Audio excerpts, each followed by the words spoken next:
The Three Hostages by John Buchan. Chapter 1. Dr. Greenslade Theorises. That evening I remember as it came up through the mill meadow. I was feeling particularly happy and contented. It was still mid-March, one of those spring days when noon is like May, and the only cold, pearly haze at sunset warns a man that he's not done with winter. The season was absurdly early, for the blackthorn was in flower and the hedge roots were full of primroses. The partridges were paired, the rooks were there as well, with their nests, and the meadows were full of shimmering grey flocks of fieldfares on their way north. I put up half a dozen snipe on the boggy edge of the stream, and in the bracken in Stern Wood I thought I saw a woodcock, and hoped that the birds might nest with us this year, as they used to do so long ago. It was jolly to see the world coming to life again, and to remember that this patch of England was my own, and all these wild things, so to speak, members of my little household. As I say, I was in a very contented mood, for I had found something I had longed for all my days. I had bought Fosse Manor just after the war as a wedding present for Mary, and after 2.5 years we had been settled there. My son, Peter John, was rising 15 months, a thoughtful infant, as healthy as a young colt, and as comic as a terrier puppy.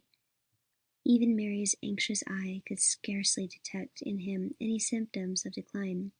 But the place wanted a lot of looking to, for it had run wild during the war, and the woods had to be thinned, gates and fences repaired, new drains laid, a ram put in to supplement the wells, a heap of thatching to be done, and the garden borders to be brought back to cultivation. I had got through the worst of it, and as I came out of the home wood on the lower lawns, and saw the old stone gables that the monks had built, I felt that I was anchored at last in the pleasantest kind of arbour. There was a pile of letters on the table in the hall, but I let them be, for I was not in the mood for any communication with the outer world. As I was having a hot bath, Mary kept giving me the news through her bedroom door. Peter John had been raising Cain over a first tooth. The new short-horn cow was drying off. Old George Wotton had got his granddaughter back from service. There was a new brood of runner ducks, and there was a missel thrush building in the box hedge by the lake. A chronicle of small beer, you will say, but I was by a long chalk more interested in it than in what might be happening in Parliament or Russia or the Hindu Kush. In fact, I was becoming such a mossback that I had almost stopped reading the papers. Many a day the Times would remain unopened, for Mary never looked at anything but the first page to see who was dead or married. Not that I didn't read a lot, for I used to spend my evenings digging into county history and learning all I could about the old fellows that had been my predecessors. I liked to think that I had lived in a place that had been continuously inhabited for 1,000 years. Cavalier and Roundhead had fought over the countryside, and I was becoming a considerable authority on their tiny battles. That was about the only interest I had left in soldiering. As we went downstairs, I remember we stopped to look out the long staircase window, which showed a segment of lawn, a corner of the lake, and through a gap in the woods a vista of green downland. Mary squeezed my arm. "What a blessed country," she said. "Dick, did you ever dream of such peace? We're a lucky, lucky people." Then suddenly her face changed in that way she has. It grew very grave. I felt a shiver run along her arm. "It's too good and beloved to last," she whispered. "Sometimes I'm afraid." "Nonsense," I laughed. "What's going to upset it? I don't believe in being afraid of happiness." I knew very well, of course, that Mary couldn't be afraid of anything. She laughed too. "All the same, I've got what the Greek called ados. You don't know what that means, you old savage." "It means that you feel you must walk humbly and delicately to appropriate the fates. I wish I knew how. She walked too delicately, for she missed the last step in our descent, ended in an undignified shuffle right into the arms of Dr. Greenslade. Paddock. I had got Paddock back after the war, and he was now my butler, was helping the doctor out of his ulcer, and I saw by the satisfied look on the latter's face that he was through his day's work and meant to stay to dinner. Here I had better introduce Tom Greenslade. For all my recent acquaintances, he was one I had most taken to. He was a long, lean fellow with a stoop in his back from bending over the handles of motor bicycles, with reddish hair and greeny blue eyes, and freckled skin that often accompanied that of his hair. From his high cheekbones and his colouring, you would have set him down as a Scotsman, but, as a matter of fact, he came from Devonshire, Exmoor, I think, though he had been so much about the world that he had almost forgotten where he was raised. I have travelled a bit, but nothing to Greenslade. He had started as a doctor in a whaling ship, then he had been in South Africa War, and afterwards a temporary magistrate up Lydenburg way. He soon tired of that, and was for a long spell in Uganda and German East, where he became a rather swell on tropical diseases, nearly perished through experimenting on himself with fancy inoculations. Then he was in South America, where he had a good practice in Valparaiso, and then in the Malay States, where he made a bit of money in the rubber boom. There was a gap of 3 years. After that he was wandering in Central Asia, partly with a fellow called Ducklet, exploring through northern Mongolia, and partly in Chinese Tibet, hunting for new flowers, for he was mad about botany. He came home in the summer of 1914, meaning to do some laboratory research work, but the war had swept him up, and he went to France as M.O. of a territorial battalion. He got wounded, of course, and after a spell in the hospital, went up to Mesopotamia, where he stayed till the Christmas of 1918, sweating hard at his job, but managing to tumble into a lot of varied adventures, for he was at Baku with Dunsterville, and had got as far as Tashkent, where the Bolsheviks shut him up for a fortnight in a bathhouse. During the war he had every kind of sickness, for he missed no experience, but nothing seemed to damage permanently his whipcord physique. He told me that his heart and lungs and blood pressure were as good as a lad's of 21, though by this time he was on the wrong side of 40. But when the war was over he hankered for a quiet life, so he bought a practice in the deepest and greenest quarter of England. He said his motive was the same as which in the rackety Middle Ages made men retire into monasteries.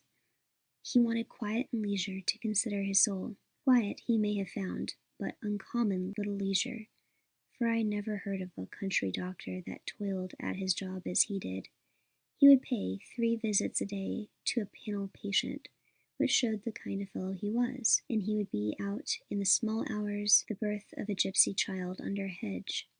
He was a first-class man in his profession and kept abreast of it, but doctoring was only one of 1,000 interests. I never met a chap with such an insatiable curiosity about everything in heaven and earth. He lived in 2 rooms in a farmhouse some 4 miles from us, and I dare say he had several thousand books about him. All day, and often half the night, he would scour the country in his little runabout car, and yet, when he would drop in to see me and have a drink after maybe 20 visits, he was as full of beans as if he had got just out of bed. Nothing came amiss to him in talk: birds, beasts, flowers, books, politics, religion, everything in the world except himself. He was the best sort of company, for behind all his quickness and cleverness you felt that he was a solid bar of gold. But for him I should have taken root in the soil and put out shoots, for I have a fine natural talent for vegetating. Mary strongly approved of him, and Peter John adored him. He was in tremendous spirits that evening, for once in a way gave us reminiscence of his past. He told us about the people he badly wanted to see again. An Irish Spaniard up north of the Argentine, who had for cattlemen a most murderous band of natives from the mountains, whom he used to keep in good humour by arranging fights every Sunday, he himself taking on the survivor with his fists and always knocking him out. A Scots trader from Hankow, who had turned Buddhist priest and intoned his prayers with a strong Glasgow accent. Most of all, a Malay pirate, who, he said, was sort of St. Francis with beasts, though a perfect Nero with his fellow men. That took him to Central Asia, and he observed that if he ever left England again, he would make for those parts, since they were the refuge of all the superior rascality of creation. He had a notion that something very odd might happen there in the long run. "Think of it," he cried, "all the places with names like spells, Bokhara, Samarkand, run by seedy little gangs of communist Jews. It won't go on forever. Some day a new Genghis-Khan or Timur will be thrown up out of the maelstrom. Europe is confused enough, but Asia is ancient chaos." After dinner we sat round the fire in the library, which I had modelled on Sir Walter Bullivant's room in his place on the Kennet, as I had promised myself 7 years ago. I had meant it for my own room, where I could write and read and smoke, but Mary would not allow it. She had a jolly panelled sitting-room of her own upstairs, which she rarely entered. But though I chased her away, she was like a hen in a garden, and always came back, so that presently she stalked out a claim on the other side of my writing-table. I have the old hunter's notion of order, but it was useless to strive with Mary, so now my desk was littered with her letters and needlework, and Peter John's toys and picture books were stacked in the cabinet where I kept my fly books, and Peter John himself used to make a crawl every morning inside an upturned stool on a hearth-rug. It was a cold night, and very pleasant by the fireside, where some scented logs from an old pear tree were burning. The doctor picked up a detective novel I had been reading and glanced at the title page. "I can read most things," he said, "but it beats me how you waste time over such stuff. These shockers are too easy, Dick. You can invent better ones yourself." "Not I. I call that a dashed ingenious yarn. I can't think how the fellow does it." "Quite simple. The writer writes up the story inductively, and the reader follows it deductively. Do you see what I mean?" "Not a bit," I replied. "Look here. I want to write a shocker, so I begin by fixing one or two facts which have no sort of obvious connection." "For example?" "Well, imagine anything you like. Let us take 3 things in a long way apart." He paused for a second to consider. "Say, an old blind woman spinning in the Western Highlands, a barn with a Norwegian satyr, and a little curiosity shop in North London kept by a Jew with a dyed beard. Not much connection between the 3. You invent a connection. Simple enough if you have any imagination. You weave all 3 into the yarn. The reader, who knows nothing about the 3 at the start, is puzzled and intrigued, and if the story is well arranged, finally satisfied. He is pleased with the ingenuity of the solution, for he doesn't realize that the author fixed upon the solution first, and then invented a problem to suit it." "I see," I said. "You've gone and taken the gilt off my favorite light reading. I won't be able any more to marvel at the writer's cleverness. I've got another objection to the stuff. It's not ingenuous enough, or rather it doesn't take account of the infernal complexity of life. It might have been all right 20 years ago, when most people argued and behaved fairly logically, but they don't nowadays. Have you ever realized, Dick, The amount of stark craziness that the war has left us in the world? Mary, who was sitting sewing under a lamp, raised her head and laughed. Greenslade's face had become serious. I can speak about it frankly here, for you two are almost the only completely sane people I know. Well, as a pathologist, I'm fairly staggered. I hardly met a soul who hasn't got some slight kink in his brain as a consequence of the last 7 years. With most people, it's a rather pleasant kink. They're less settled in their grooves, and they see the comic side of things quicker and are readier for adventure. But with some, it's puka madness, and that means crime. Now, are you going to write detective stories about that kind of world on old lines? You can take nothing for granted, as you once could, and your Argus-eyed, lightened-brained expert has nothing solid with which to build his foundations. I observed that the poor old war seemed to be getting blamed for a good deal that I was taught in my childhood was due to original sin. Oh, I'm not questioning your Calvinism. Original sin is always there, but in the meaning of civilization was that we had got it battered down under hatches, whereas now it's getting its head up. But it isn't only sin. It's a dislocation of the mechanics of human reasoning, a general loosening of screws. Oddly enough, in spite of parrot talk about shell shock, the men who fought suffer less from it than, on the whole, than other people. The classes that shrinked the war are the worst. You see it in Ireland. Every doctor nowadays has got to be a bit of a mental pathologist. As I say, you can hardly take anything for granted, and if you want detective stories that are not childish fantasy, you'll have to invent a new kind. Better try your hand, Dick. Not I. I am a lover of sober facts. But hang it, man, the facts are no longer sober. I could tell you. He paused, and I was expecting a yarn, but he changed his mind. Take all this chatter about psychoanalysis.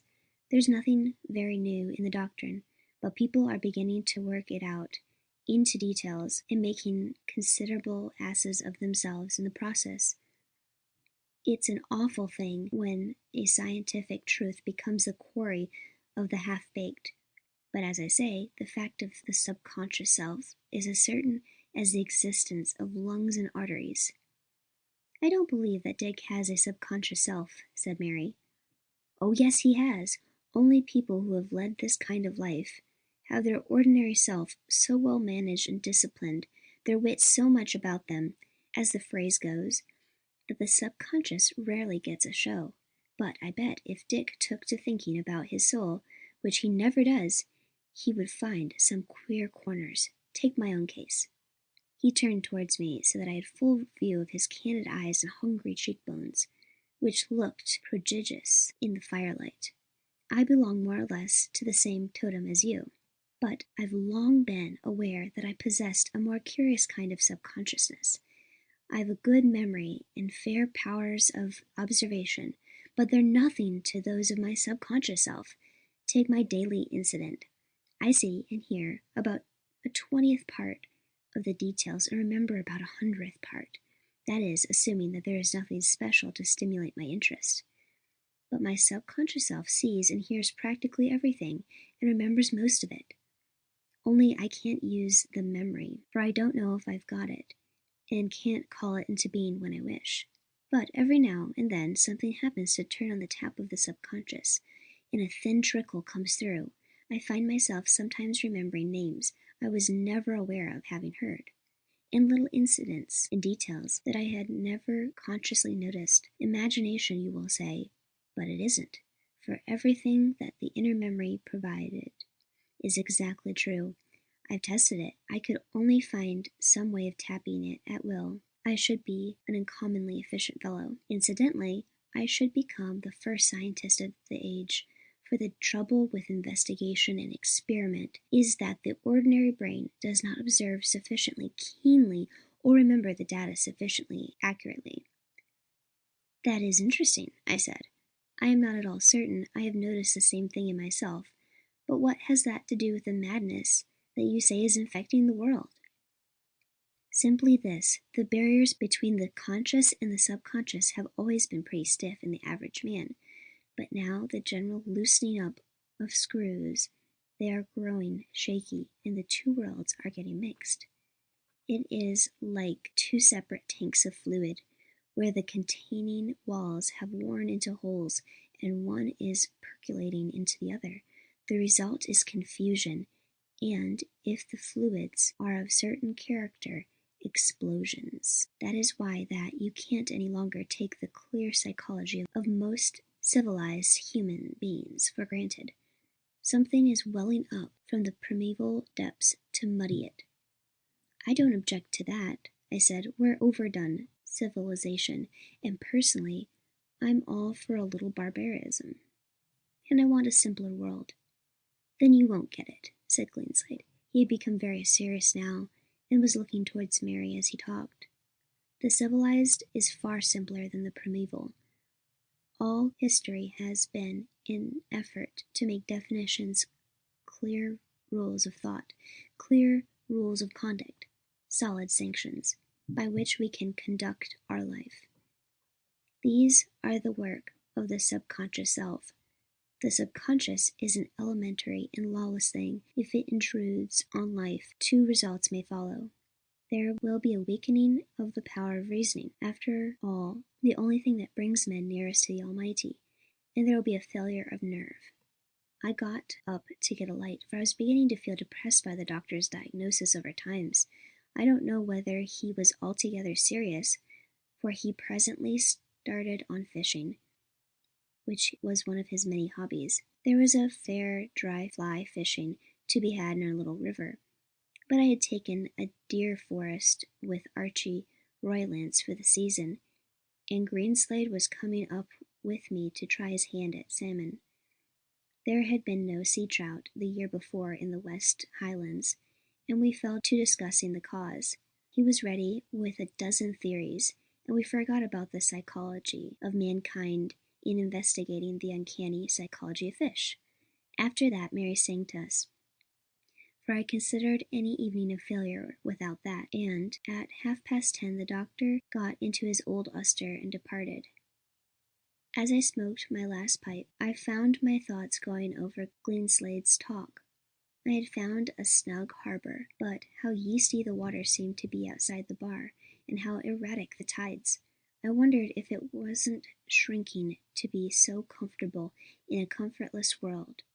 Then I reflected that I was owed a little peace, for I had a roughish life. But Mary's words kept coming back to me about walking delicately.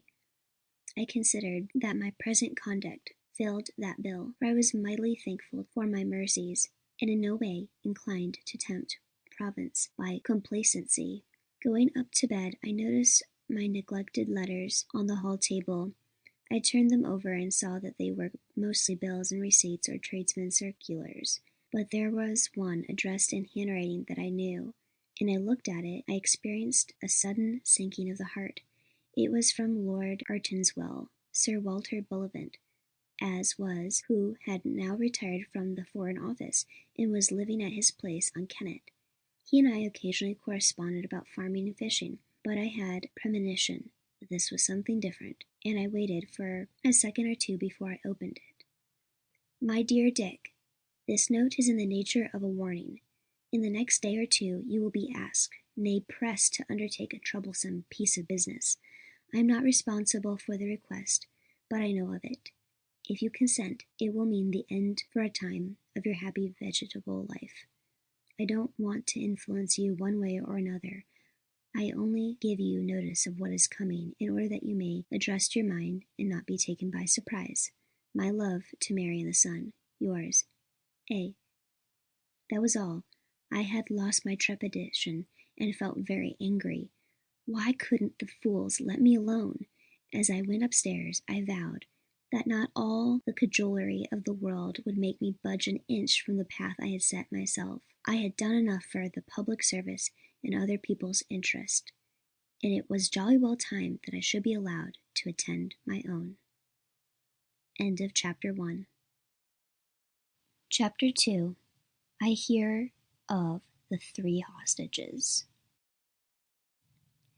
There is an odor about a country house, which I love better than any scent in the world. Mary used to say it was a mixture of lamp and dog and wood smoke. But at Fosse, where there was electric light and no dogs indoors, I fancy it was wood smoke, tobacco, the old walls, and wafts of the country coming in at the windows.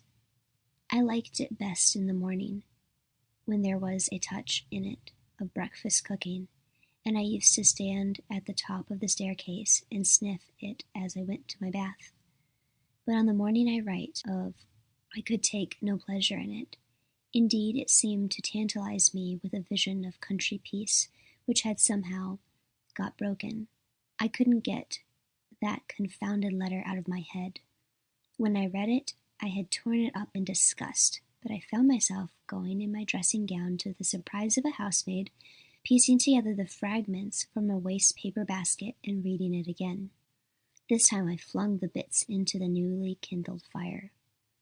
I was perfectly resolved that I would have nothing to do with Bullivant or any of his designs.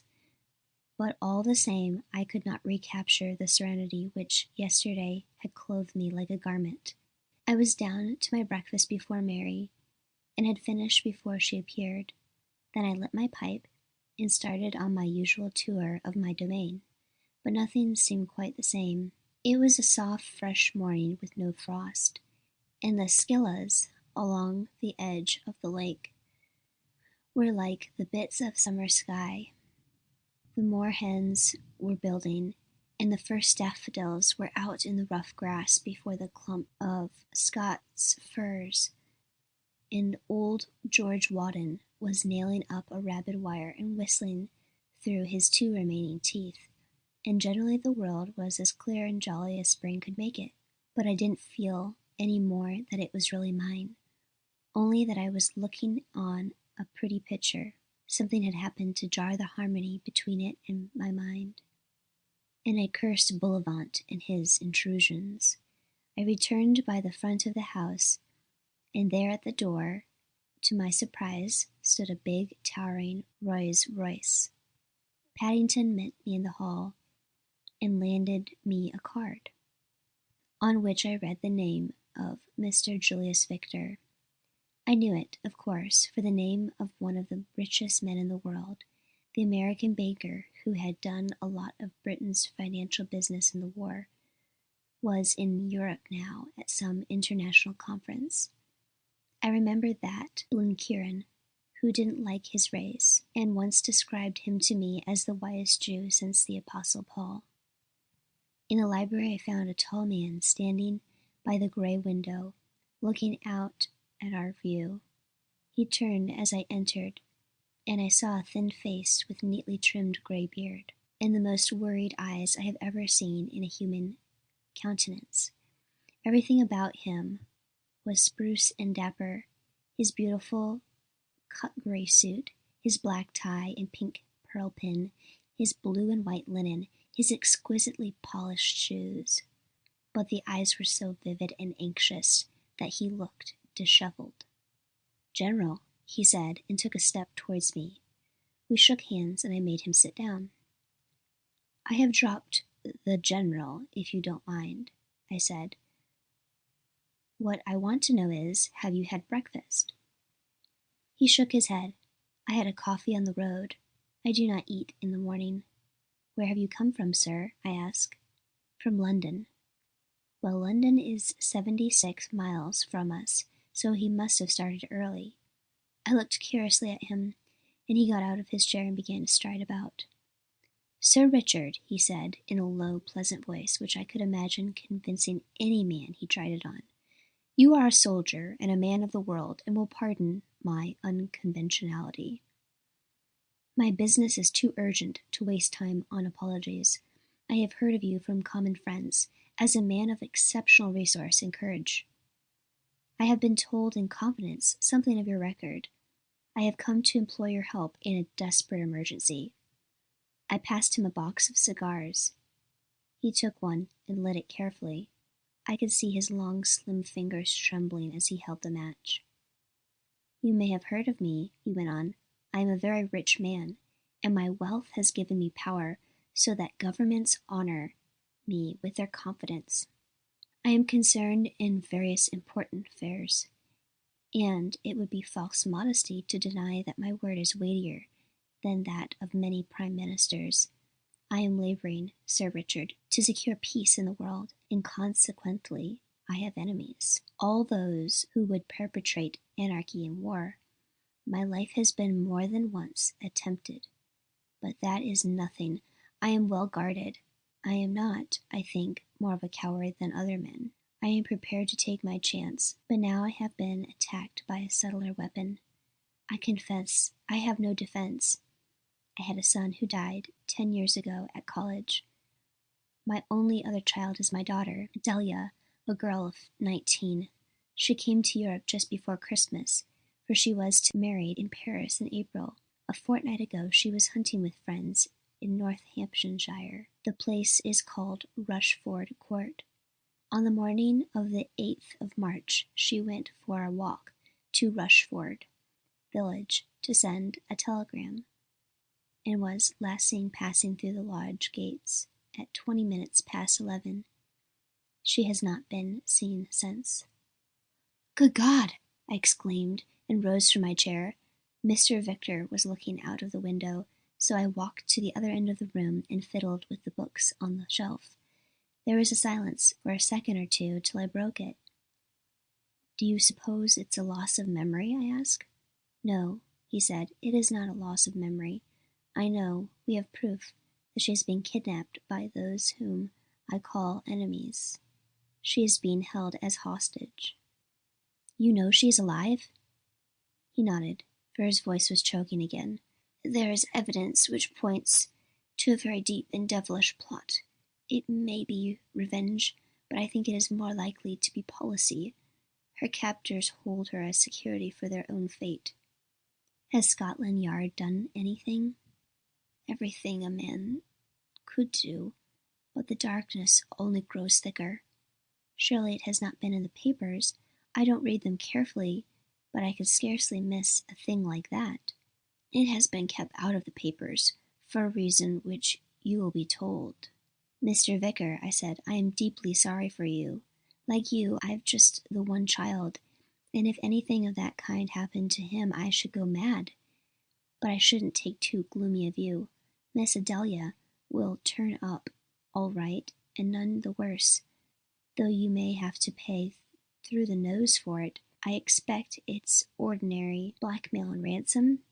"No," he said very quietly, "it's not blackmail, and if it were I would not pay the ransom demanded.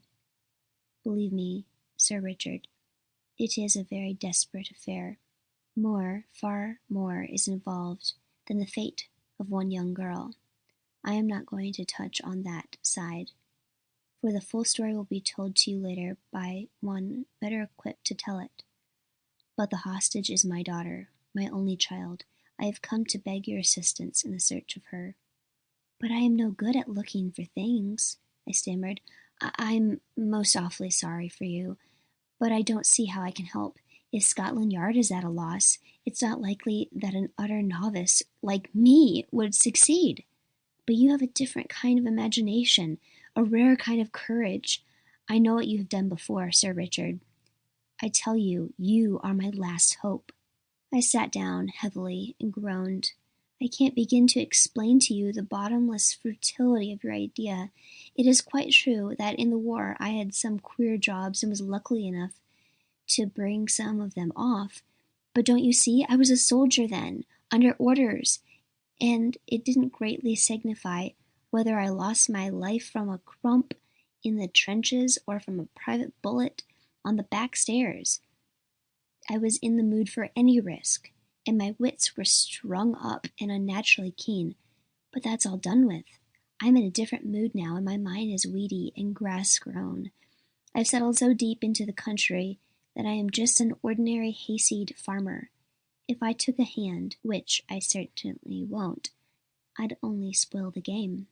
Mr. Vicar stood looking at me intently. I thought for a moment that he was going to offer me money, and rather hoped he would, for that would have stiffened me like a ramrod, though it would have spoiled the good notion I had of him.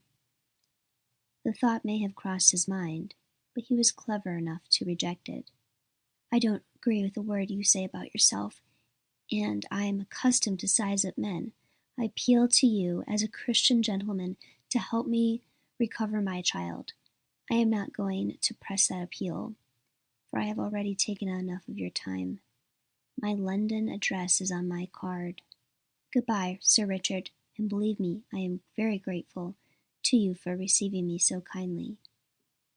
In 5 minutes he and his Rolls Royce had gone, and I was left in a miserable mood of shamefaced exasperation.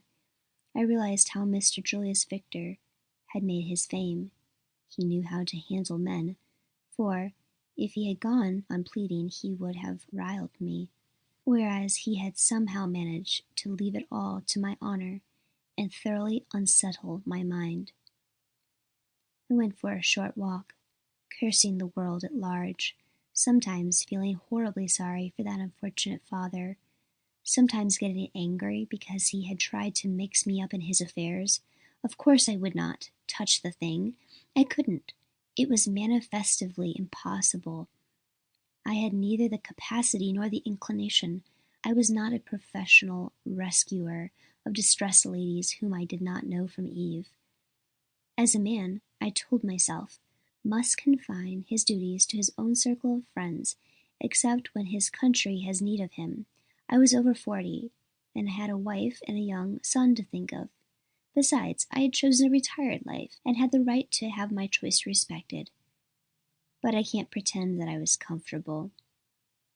A hideous muddy wave from the outer world had come to disturb my little sheltered pool. I found Mary and Peter John feeding the swans, and couldn't bear to stop and play with them. The gardeners were digging in sulphates about the fig trees on the south wall, and wanted direction about the young chestnuts in the nursery. The keeper was lying in wait for me in the stable yard for instructions about a new batch of pheasant eggs, and the groom wanted me to look at the hocks of Mary's cob, but I simply couldn't talk to any of them.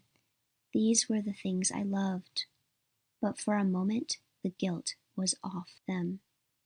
I would let them wait till I felt better. In a very bad temper I returned to the library. I hadn't been there 2 minutes when I heard the sound of a car on the gravel. "Let 'em all come," I groaned, and I wasn't surprised when Paddock entered, followed by the spare figure and smooth keen face of McGilvray. I don't think I offered to shake hands. We were pretty good friends, and at that moment there was no one in the world I wanted less to see. "Well, you old nuisance," I cried, "you're the second visitor from town I had this morning. There'll be a shortage of petrol soon." "Have you had the letter from Lord Artenswell?" he asked. "I have. Worse luck," I said. "Then you know what I've come about. But that can keep till after luncheon. Hurry it up, Dick, like a good fellow, for I'm as hungry as a famished kestrel." He looked rather like one with a sharp nose and lean head.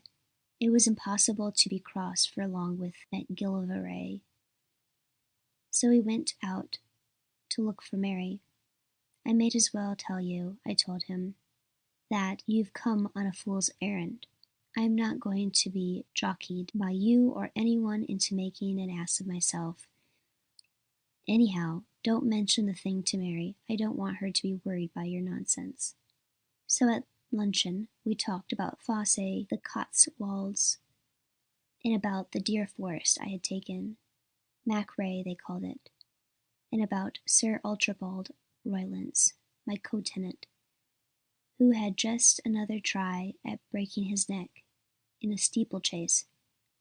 McGilvray was by way of being a great stalker, and could tell me a lot about Machray. The grab of the place was its neighbours, it seems, for Harepool on the south was too steep for the lessee, a middle-aged manufacturer, to do it justice, and the huge forest of Glenacill on the east was too big for any single tenant to shoot, and the Machray end of it was nearly 30 miles by road from the lodge. The result was, said MacGillivray, that Machray was surrounded by unauthorized sanctuaries which made the deer easier to shift. He said the best time was early in the season, when the stags were on the upper ground, for it seemed that Machray had uncommonly fine high pastures. Mary was in good spirits, for somebody had been complimentary about Peter John, and she was satisfied for the moment that he wasn't going to be cut off by early consumption. She was full of housekeeping questions about Machray, and revealed such spacious plans that MacGillivray said that he thought he would pay us a visit, for it looked as if he wouldn't be poisoned, as he usually was in Scotch shooting lodges. It was a talk I should have enjoyed, if there had not been that uneasy morning behind me and that interview I had still to get over. There was a shower after luncheon, so he and I settled ourselves in the library. I must leave at 3:30, he said, so I have got just a little more than an hour to tell you my business in. Is it worth while starting? I asked. I wanted to make it quite plain that under no circumstances am I open to offer to take on any business of any kind. I am having a rest and a holiday. I stay here for the summer, and then I go to Machray. There is nothing to prevent your going to Machray in August, he said, opening his eyes. The work I am going to suggest to you must be finished long before then. I suppose that surprised me, for I did not stop him, as I had meant to. I let him go on, and before I knew it, I found myself getting interested. I have a boy's weakness for a yarn, and MacGillivray knew this and played upon it. He began by saying very much what Dr. Greenslade had said the night before. A large part of the old world had gone mad, and that involved the growth of inexplicable and unpredictable crime. All of the old sanctities had become weakened, and the men had grown too well accustomed to death and pain. This meant that the criminal had far greater resources at his command, and, if he were an able man, could mobilize a vast amount of utter recklessness and depraved ingenuity. The moral imbecile, he said, had been more or less a sport before the war, and now was terribly common product. A throve in batches and battalions, cruel, humorless, hard, utterly wanting in sense of proportion, but often full of a perverted poetry and drunk with rhetoric. A hideous, untamable breed had been endangered. You found it among the young Bolshevik Jews, among the young gentry of the wilder communist sects, and very notably among the sullen, murderous hobbledehoys in Ireland. Poor devils, MacGillivray repeated. It is for their Maker to judge them. But we who are trying to patch up civilization have to see that they are cleared out of the world. Don't imagine that they are devotees of any movement, good or bad. They are what I called them, moral imbeciles, who can be swept into any movement by those who understand them. They are the neophytes and hierophants of crime, and it is as men who are not degenerates or anything of sort, but only evil. There has never been such a chance for a rogue since the world began. Then he told me certain facts which must remain unpublished, at any rate during our lifetimes. The main point was that there were sinister brains at work to organize for their own purposes the perilous stuff lying about. All the contemporary anarchisms, he said, were interconnected, and out of the misery of decent folks and the agony of wretched tools, certain smug entrepreneurs were profiting. He and his men, and indeed the whole police force of civilization, he mentioned especially the Americans, had been on the trail of one of the worst of these combined, and by a series of fortunate chances had gotten their hand on it. Now at any moment they could stretch out that hand and gather it in. But there was one difficulty. I learned it from him that this particular combine was not aware of the danger in which it stood, but that it realized that it must stand in some danger, so had taken precautions.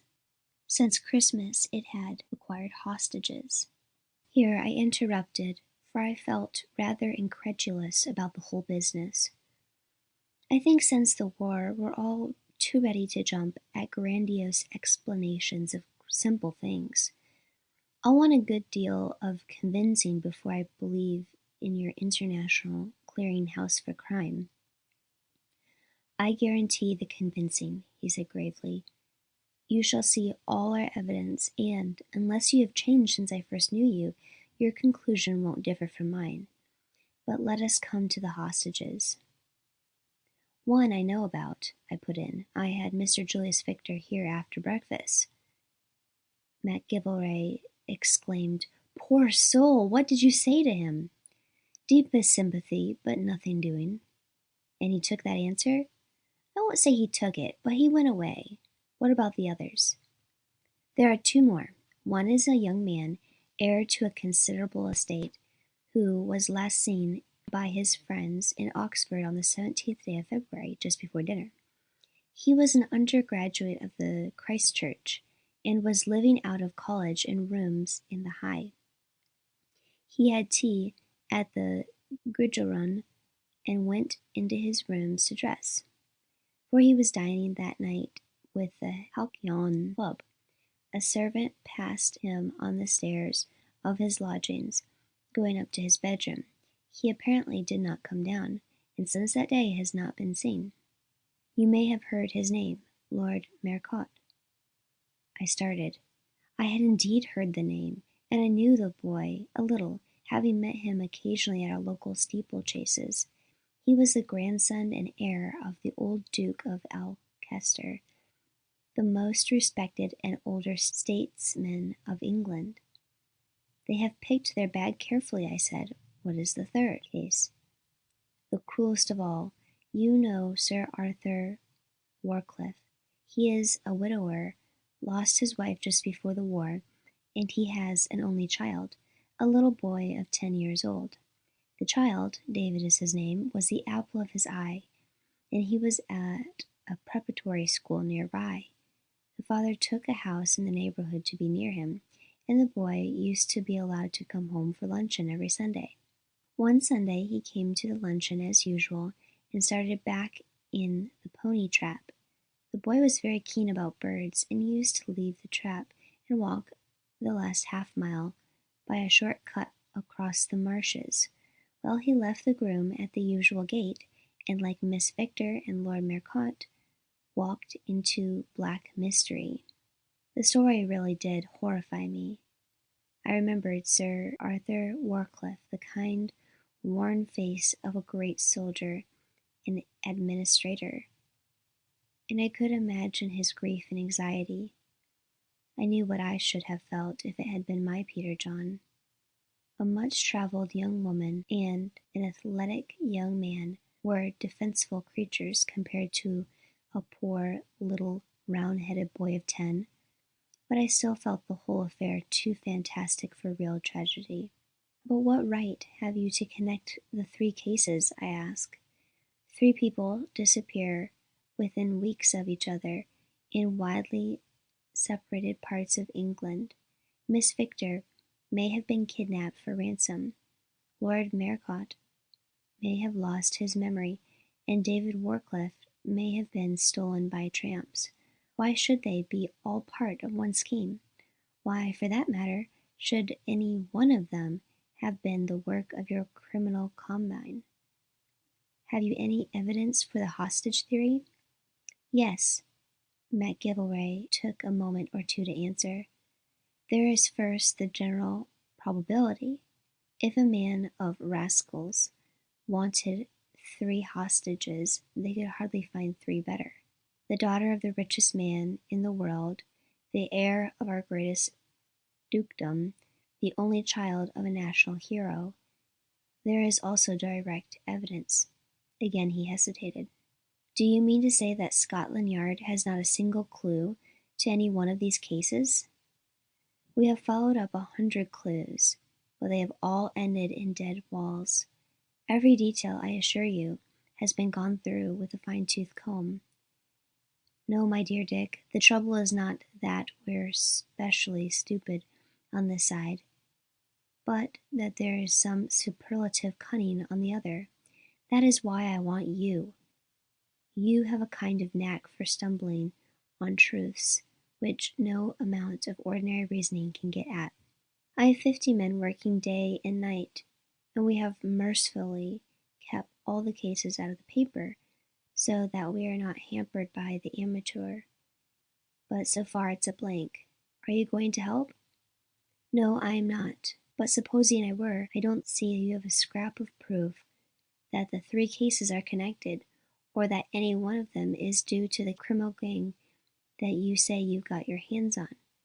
You've only given me presumptions, and precious thin at that. Where's your direct evidence? McGilvray looked a little embarrassed. I've started you at the wrong end, he said. I should have made you understand how big and desperate the thing is that we're out against, and then you'd have been in a more receptive mood for the rest of the story. You know as well as I do that cold blood is not always the most useful accompaniment in assessing evidence. I said I had direct evidence of a connection, and so I have, and the proof, to my mind, is certain. Well, let's see it. It's a poem. On Wednesday of last week, 2 days after David Warcliffe disappeared, Mr. Joyce Victor, the Duke of Alcester, and Sir Arthur Warcliffe received copies of it by the first post. They were typed on bits of flimsy paper.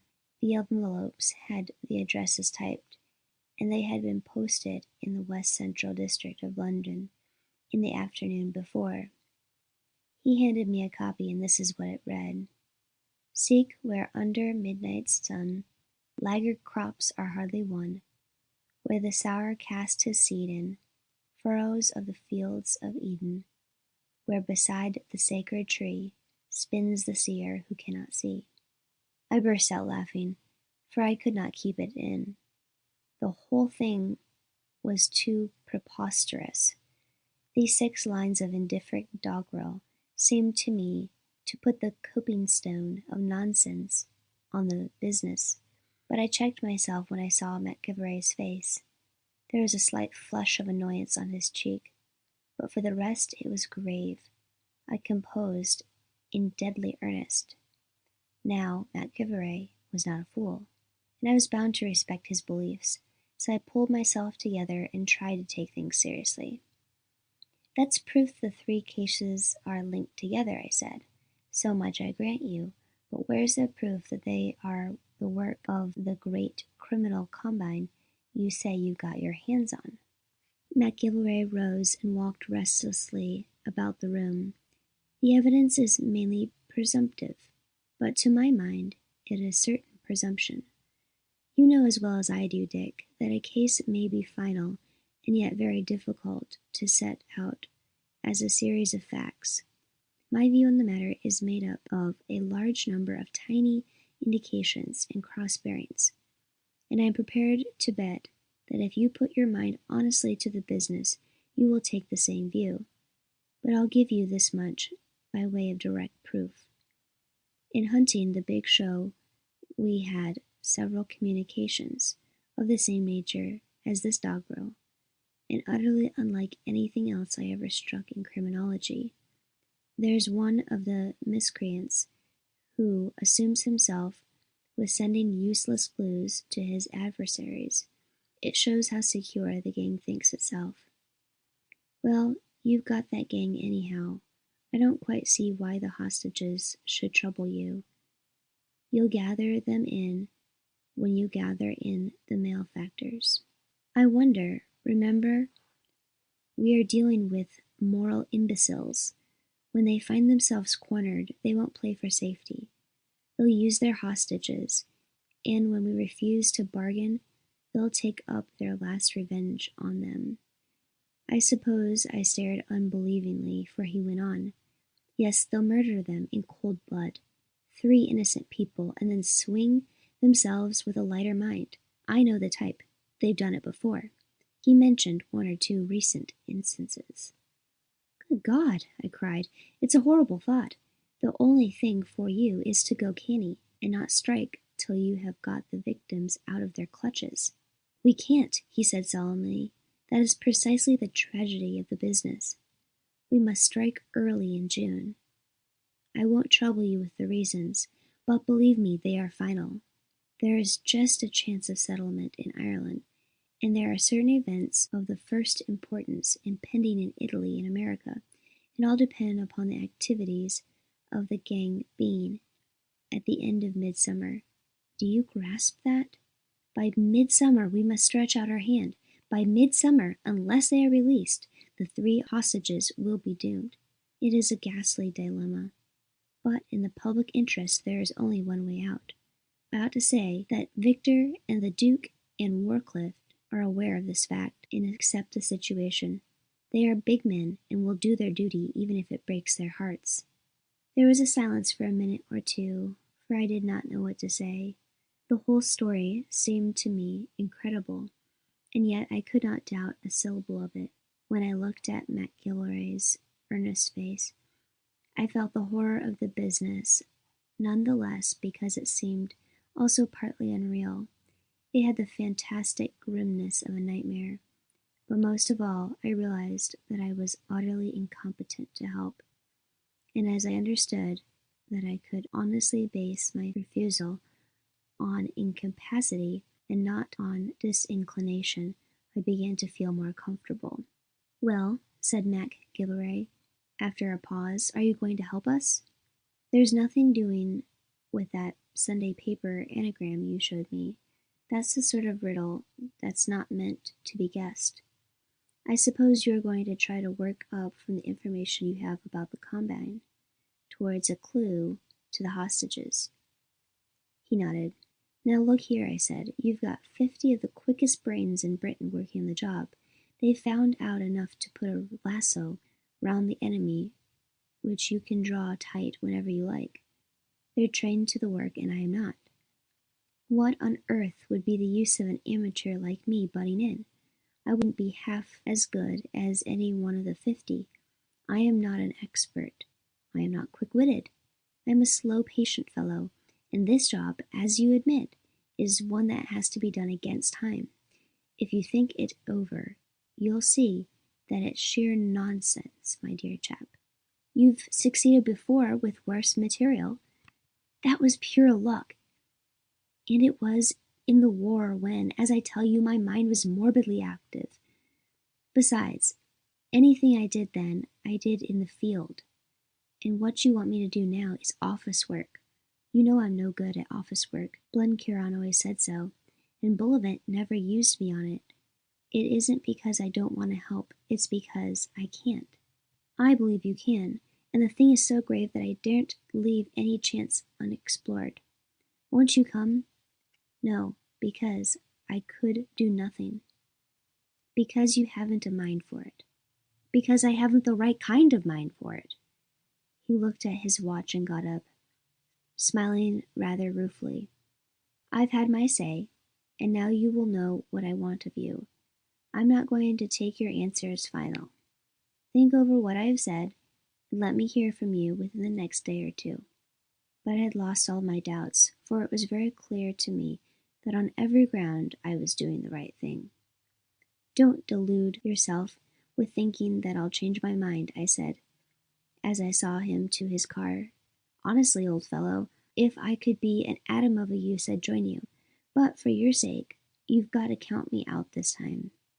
Then I went for a walk, feeling pretty cheerful. I settled the question of the pheasants' eggs with the keeper, and went down to the stream to see if there was any hatch of fly. It had cleared up to a fine evening, and I thanked my stars that I was out of a troublesome business with an easy conscience, and I could enjoy my peaceful life again. I say with an easy conscience, for though there were little dregs of disquiet still lurking about the bottom of my mind, I had only to review the facts squarely to prove my decision.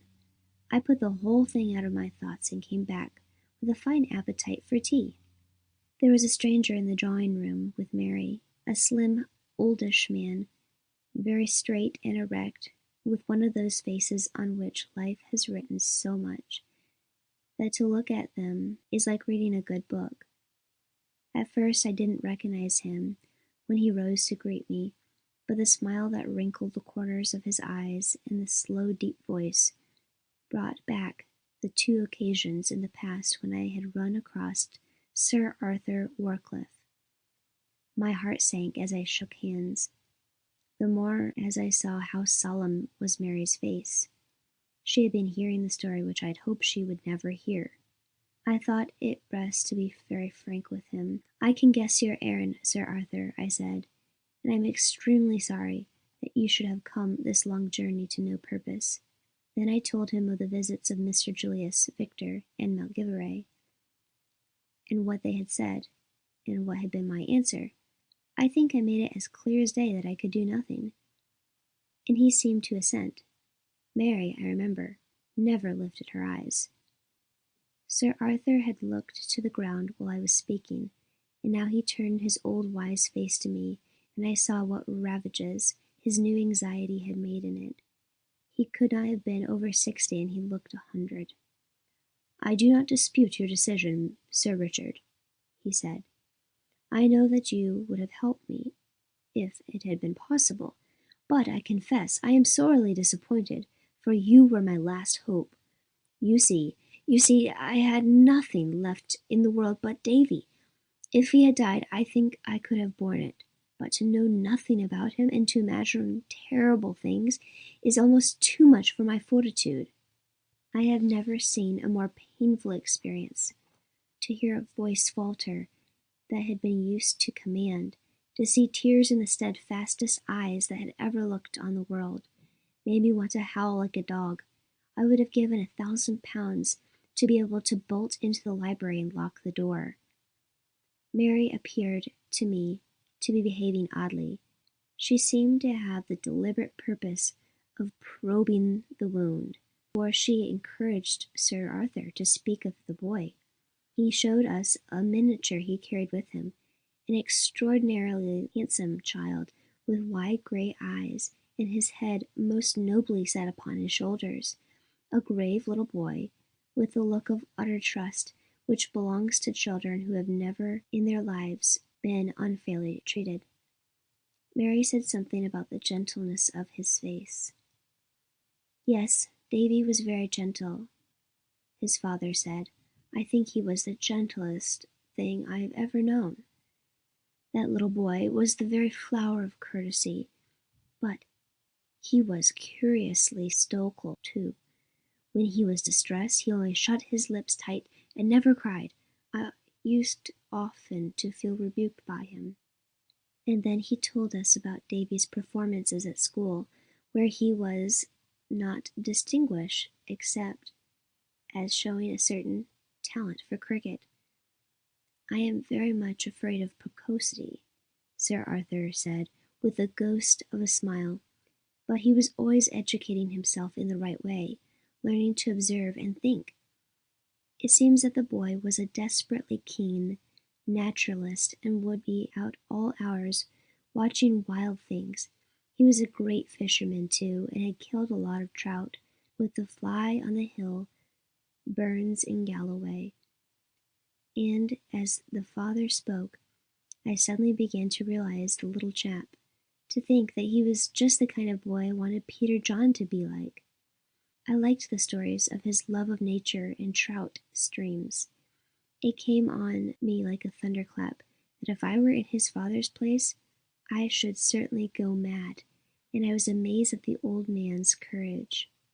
"I think he had a kind of genius for animals," Sir Arthur said. "He knew the habits of birds by instinct, and used to talk to them as other people talk to their friends. He and I were great cronies, and he would tell me long stories in his quiet voice of birds and beasts he had seen on his walks. He had odd names for them, too. The thing was almost too pitiful to endure. I felt as if I had known the child all my life. I could see him playing, I could hear his voice, and as for Mary, she was unashamedly weeping."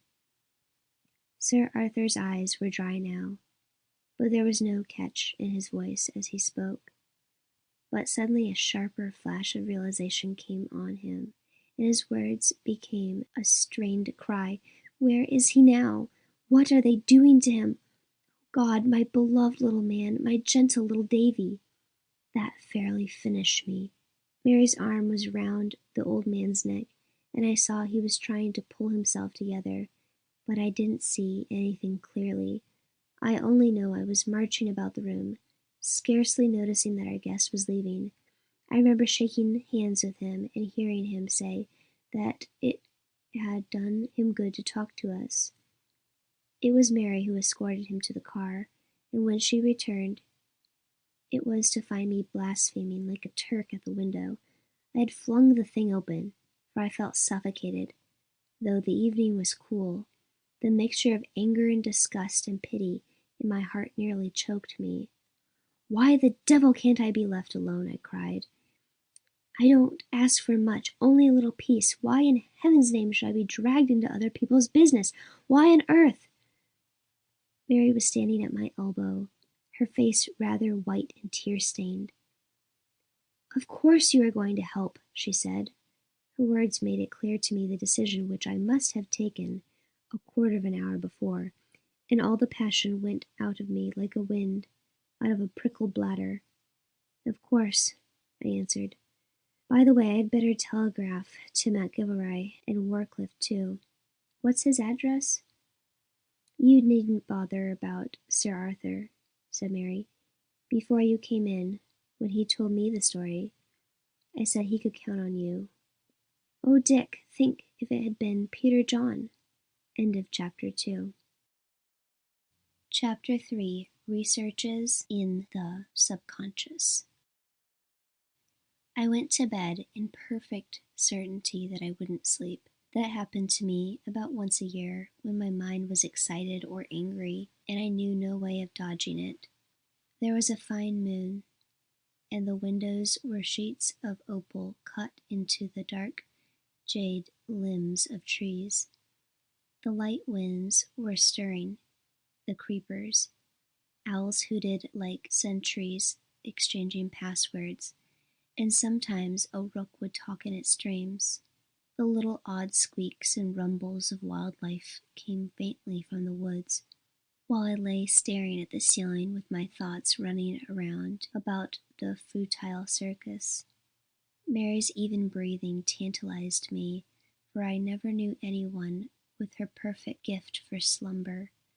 I used to say that if her pedigree could be properly traced, it would be found that she descended directly from one of the 7 sleepers of Ephesus who married one of the foolish virgins.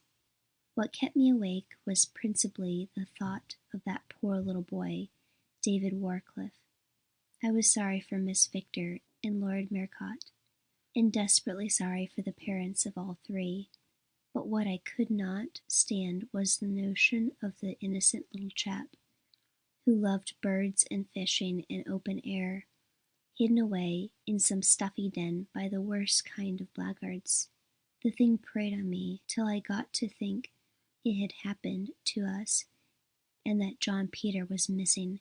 I rose and prowled about the windows, looking out at the quiet night, and wondering how the same world could contain so much trouble and so much peace. I laved my face with cold water and lay down again. It was no good letting my thoughts race, so I tried to fix them on one point in the hope that I would get drowsy. I endeavored to recapitulate the evidence which McGilvray had recited, but only made foolishness of it, for I simply could not concentrate. I saw always the face of a small boy who bit his lips to keep himself from tears, and another perfectly hideous face that kept turning into one of the lead figures in the rose garden. A ridiculous rhyme, too, ran in my head, something about the midnight sun in the fields of Eden.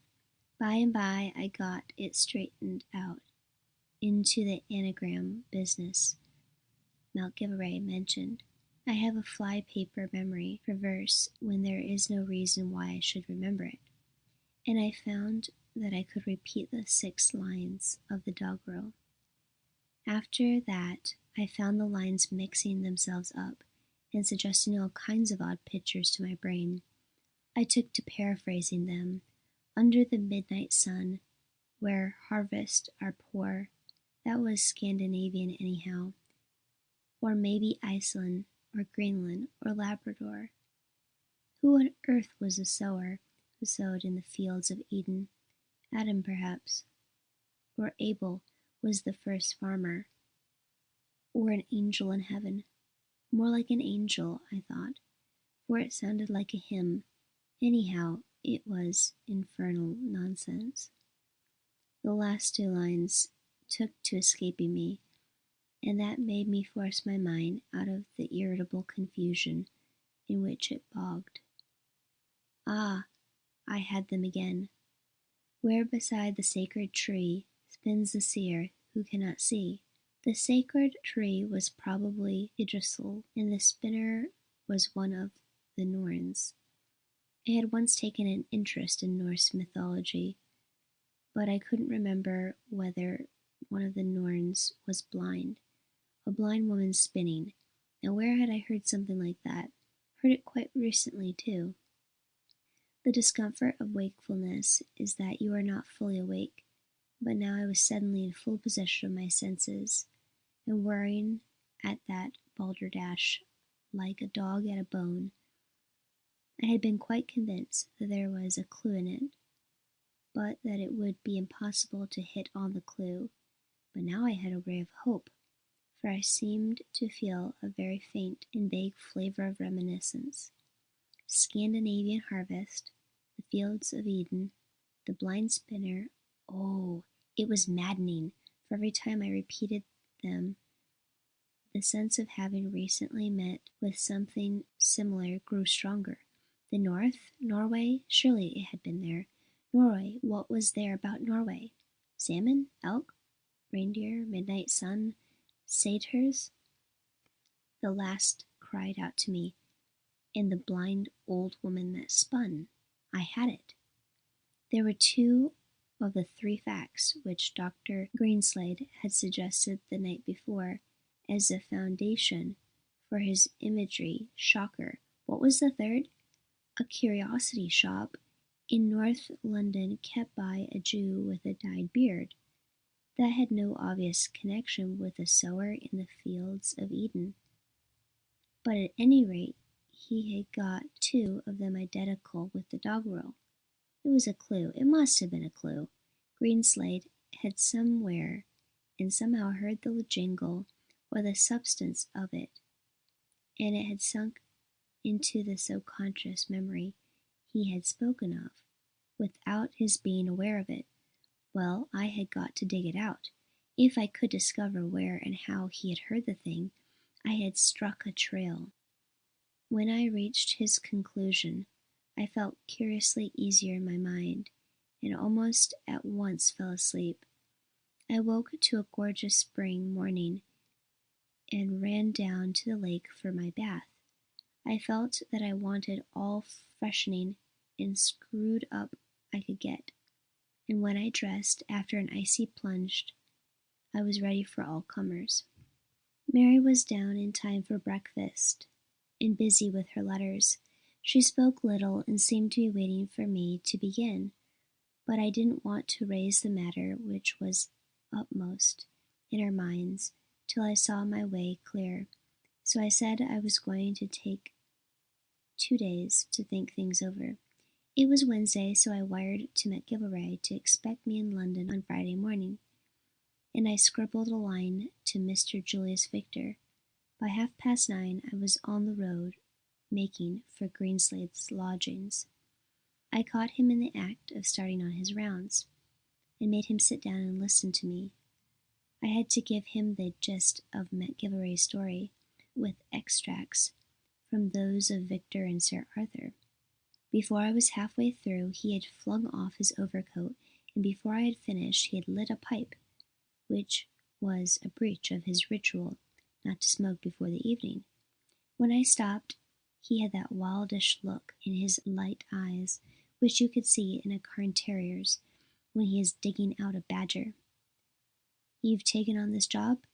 he asked brusquely. I nodded. "Well, I shouldn't have had much respect for you if you had refused. How can I help? Count on me if I'm in any use." "Good God, I've never heard a more damnable story. Have you got hold of the rhyme?" I repeated it, and he said it after me. "Now, you remember the talk we had after dinner the night before? You showed me how a shocker was written. You took at random 3 facts as a foundation.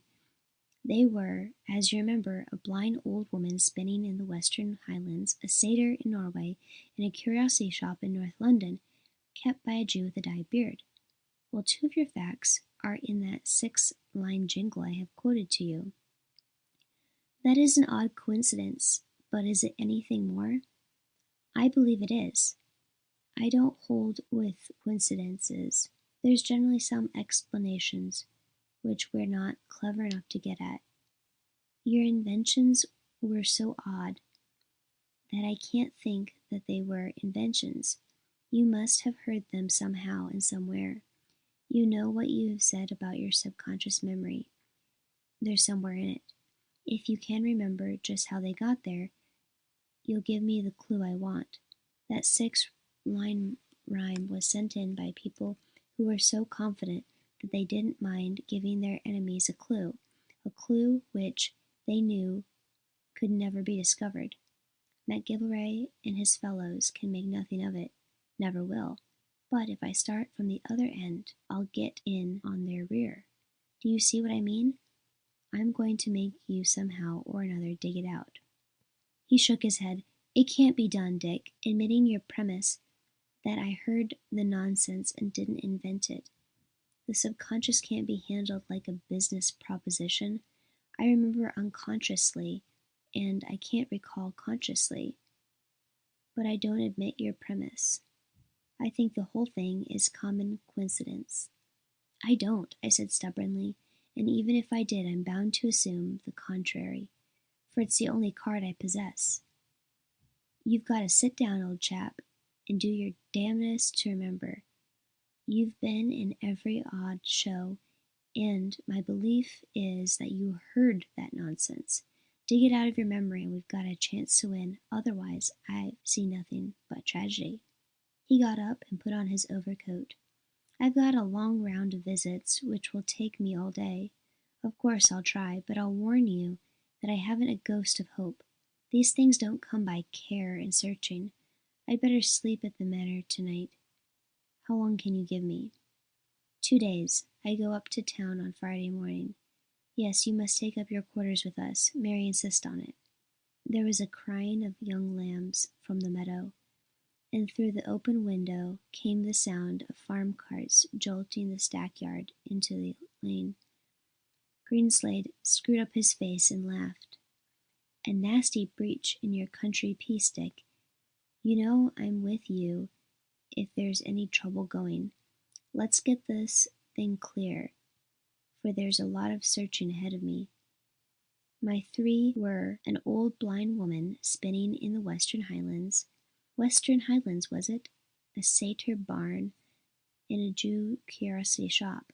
The other 3 were a blind spinner under a sacred tree, a satyr of sorts, and a sower in the fields of Eden. Lord, I'm such rot. 2 pairs seem too coincidence. The other pair looks hopeless. Well, here goes for fortune. I'm going to break my rule and take my pipe with me, for this business demands tobacco." I spent a busy day writing letters and making arrangements about the Manor, for it looked as if I might be a little later at home for the next month. Oddly enough, I felt no restlessness for any particular anxiety. That would come later. For the moment, I seemed to be waiting on Providence, in the person of Tom Greenslade. I was trusting my instinct, which told me that in those random words of his there was more than coincidence, and that with luck I might get from them a line of our problem. Greenslade turned up about 7 in the evening, rather glum and preoccupied. At dinner he ate nothing, and when we sat afterwards in the library he seemed to be chiefly interested in reading the advertisements in the Times. When I asked what luck, he turned on me a disconsolate face. It was the most futile job I'd ever looked on, he groaned. So far, it's an absolute blank. And anyhow, I've been taking the worst line. I've been trying to think myself into recollection. And, as I said, the thing comes not by searching, nor yet by prayer and fasting. It occurred to me that I might get at something by following up the differences between the 3 pairs. It's a familiar method in inductive logic, for differences are often more suggestive than resemblances. So I worried away at the sacred tree, as contrasted with the western highlands and the fields of Eden. As I sat against the curiosity shop, no earthly good, I gave myself a headache, and I dare say I poisoned half my patience. It's no use, Dick, but I'll peg away for the rest of the prescribed 2 days. I'm letting my mind lie fallow now, and trusting to inspiration. I've got 2 faint glimmerings of notions. First, I don't believe I said Western Highland. I'm positive those were your words. What did you say then? Haggard if I know, but I'm pretty certain it wasn't that. I can't explain properly, but you get an atmosphere about certain things in your mind, and that phrase somehow jars with the atmosphere. Different key, wrong tone. Second, I've got a hazy intuition about the thing. If it's really in my memory, it's somehow mixed up with a hymn tune. I don't know what tune, but the whole impression is as vague as smoke. But I'll tell you for what it's worth.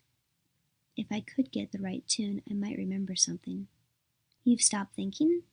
Utterly. I'm an Eolian harp to be played on by any wandering wind. You see, if I did hear these 3 things, there is no conscious, rational clue to it. There were never parts of my workday mind. The only chance is that some material phenomenon may come along and link itself with them, and so rebuild the scene where I heard them. A scent would be best, but a tune might do. Our one hope, and it's about as strong as a single thread of gossamer on the grass, is that tune may drift into my head. You see the point, Dick? Thought won't do, for the problem doesn't concern the mind, but some tiny physical sensations of nose, ears, or eyes might press a button.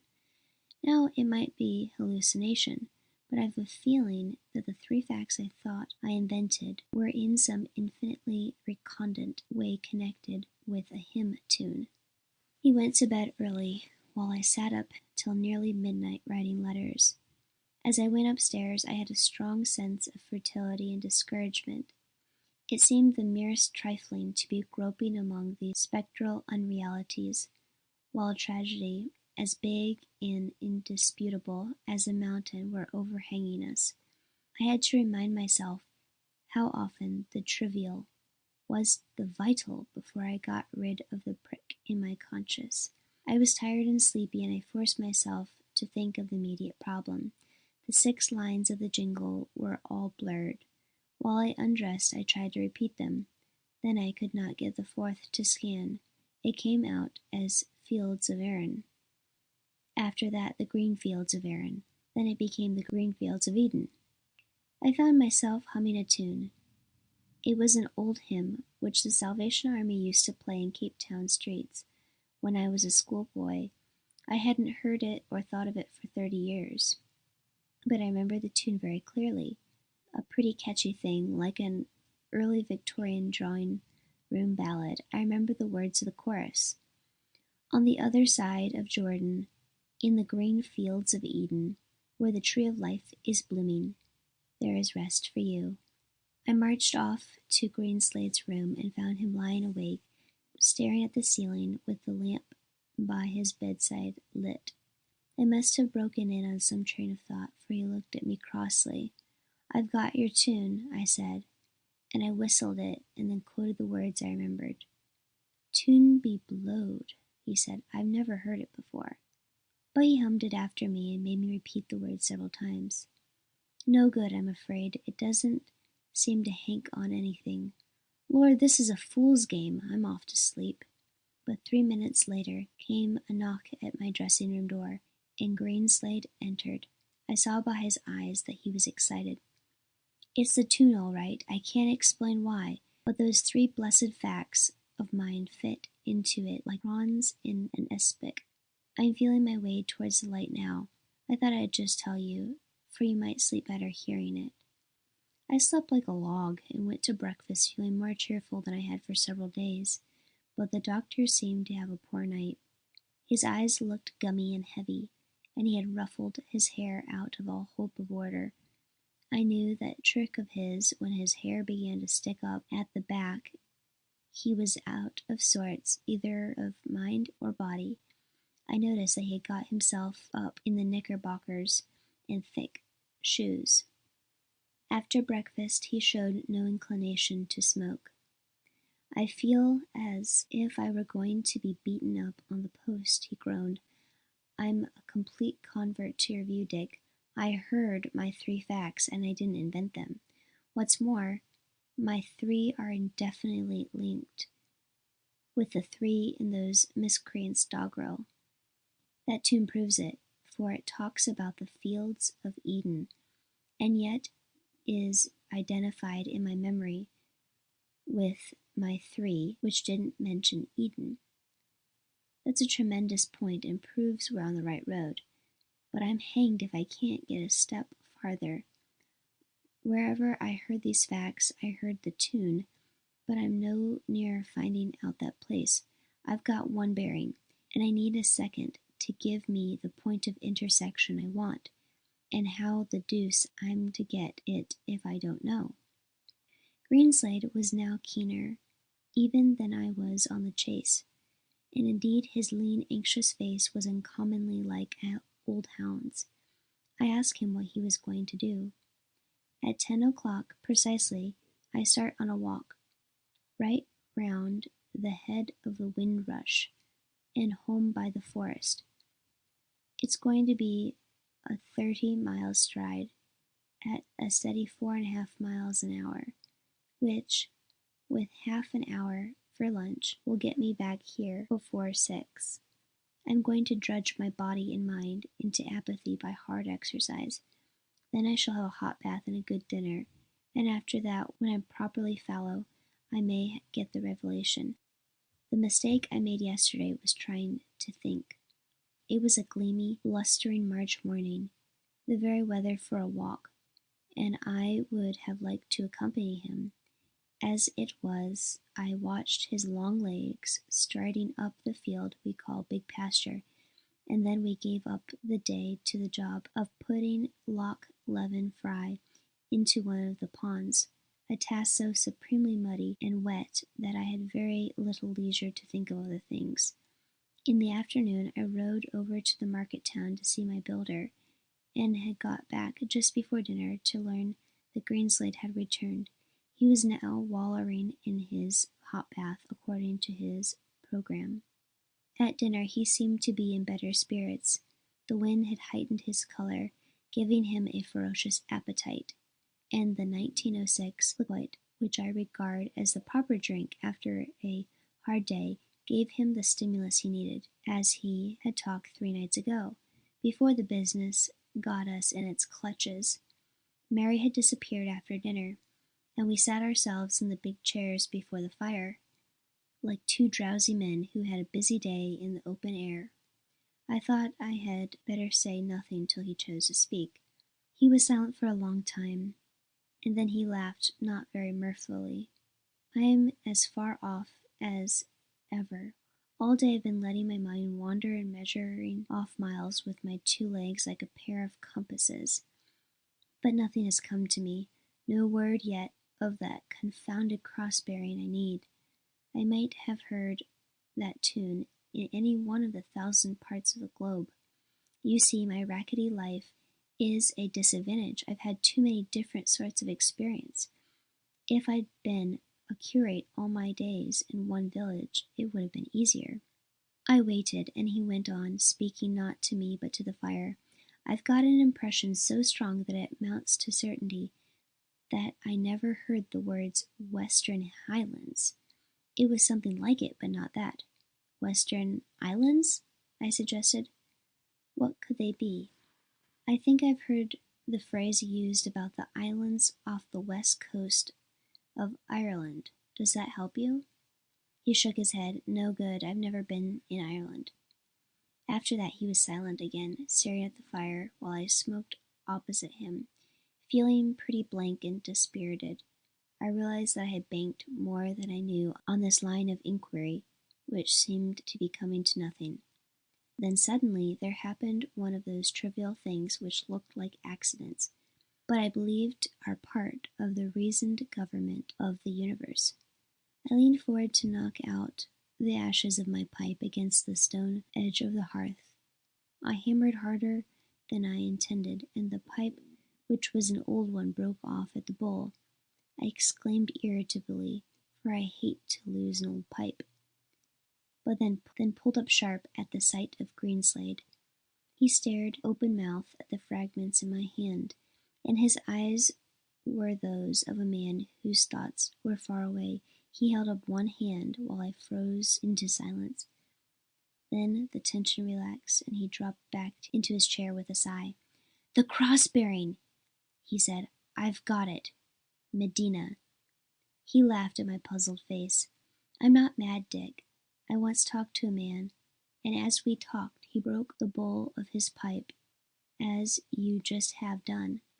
He was the man who hummed the hymn tune, and though I haven't the remotest recollection of what he said, I am as certain as I am alive that he gave me the 3 facts which sunk into the abyss of my subconscious memory.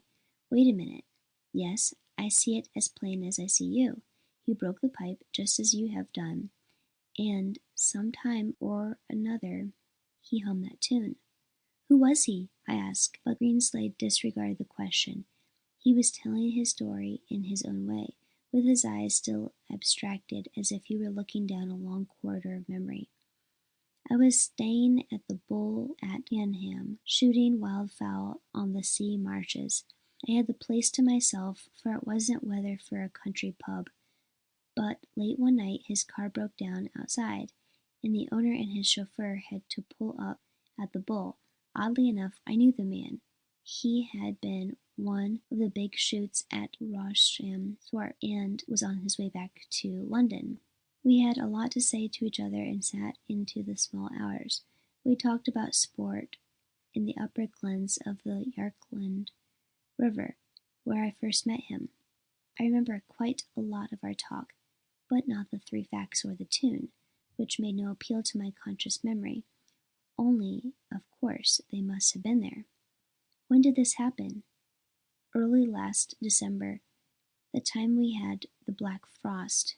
You remember, Dick, how I took a week's holiday and went down to Norfolk after duck? You haven't told me the man's name." "I have. Medina." "Who on earth is Medina?" "Oh, Lord, Dick, you're overdoing the rustic.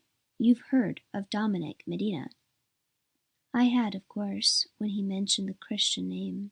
You couldn't open a paper without seeing something about Dominic Medina, but whether he was a poet or a politician or an actor-manager, I hadn't troubled to inquire.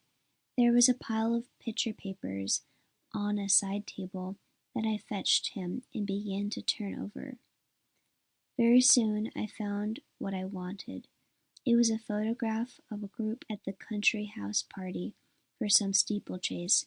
the usual reading from left to right business, and there between a duchess and a foreign princess was Mr. Dominic Medina.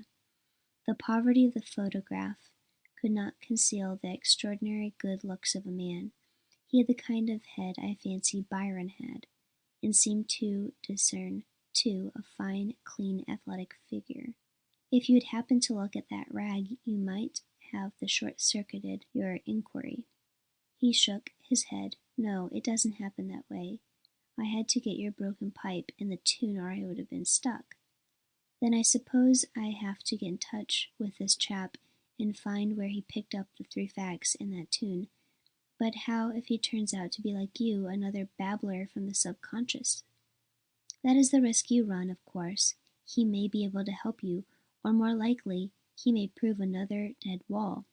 I felt suddenly an acute sense of the difficulty of the job I had taken on, and something very near hopelessness. Tell me about this Medina. Is he a decent fellow? I suppose so. Yes, I should think so. But he moves in higher circles than I am accustomed to, so I can't judge. But I'll tell you what he is beyond doubt. He is a rather great man. Hang it, Dick, you must have heard of him. He is one of the finest shots living, and he's done some tall things in the exploration way, and he was the devil of a fellow as a partisan leader in South Russia. Also, though it may not interest you, he is an uncommon fine poet. I suppose he's some sort of dago. Not a bit of it. Old Spanish families settled here for 3 centuries. One of them rode with Rupert. Hold on. I rather believe I've heard that his people live in Ireland, or did live, till life there became impossible. What age? Youngish. Not more than 35. Oh, and the handsomest thing in mankind since the Greeks. I'm not a flapper, I said impatiently.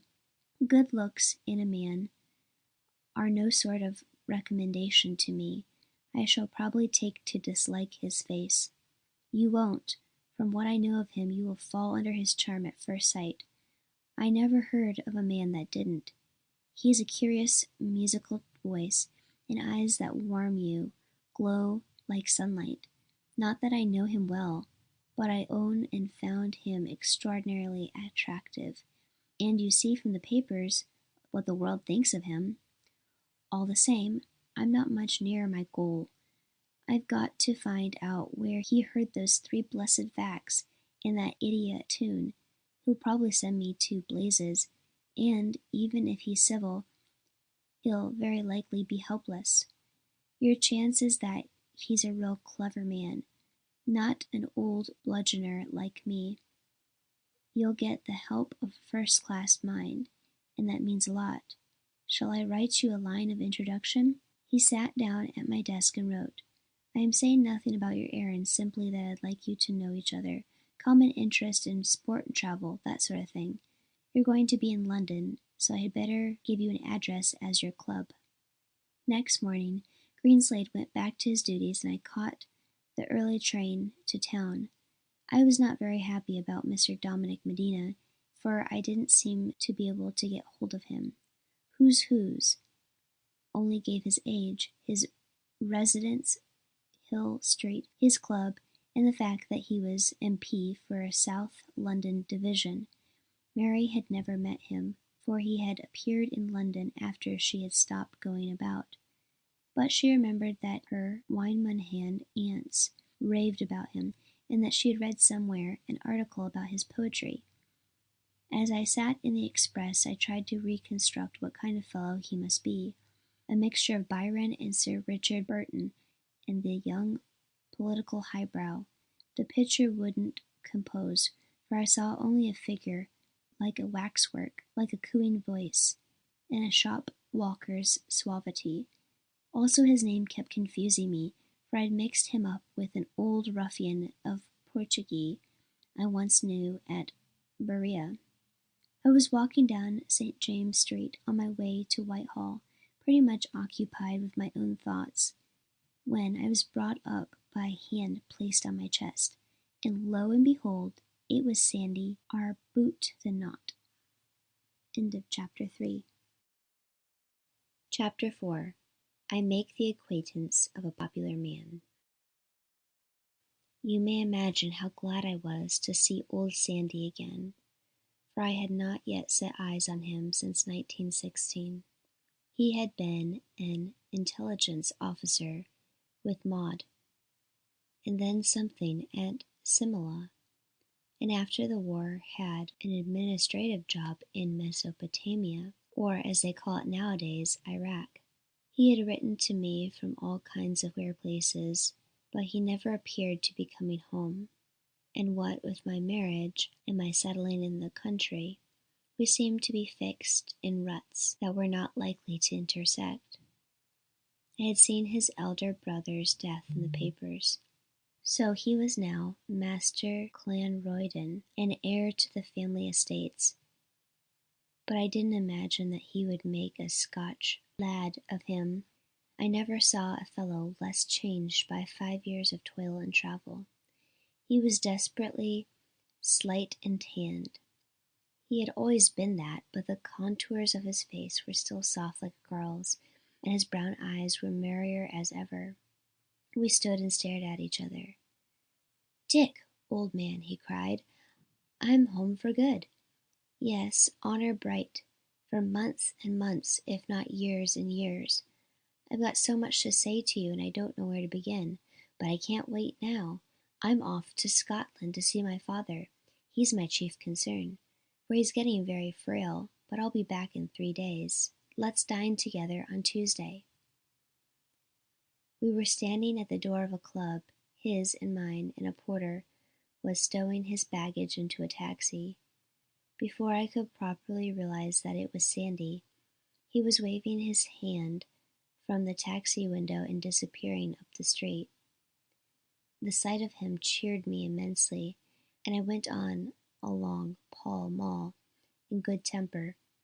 To have Sandy back in England and at call made me feel somehow more substantial, like a commander who knows his reserves are near.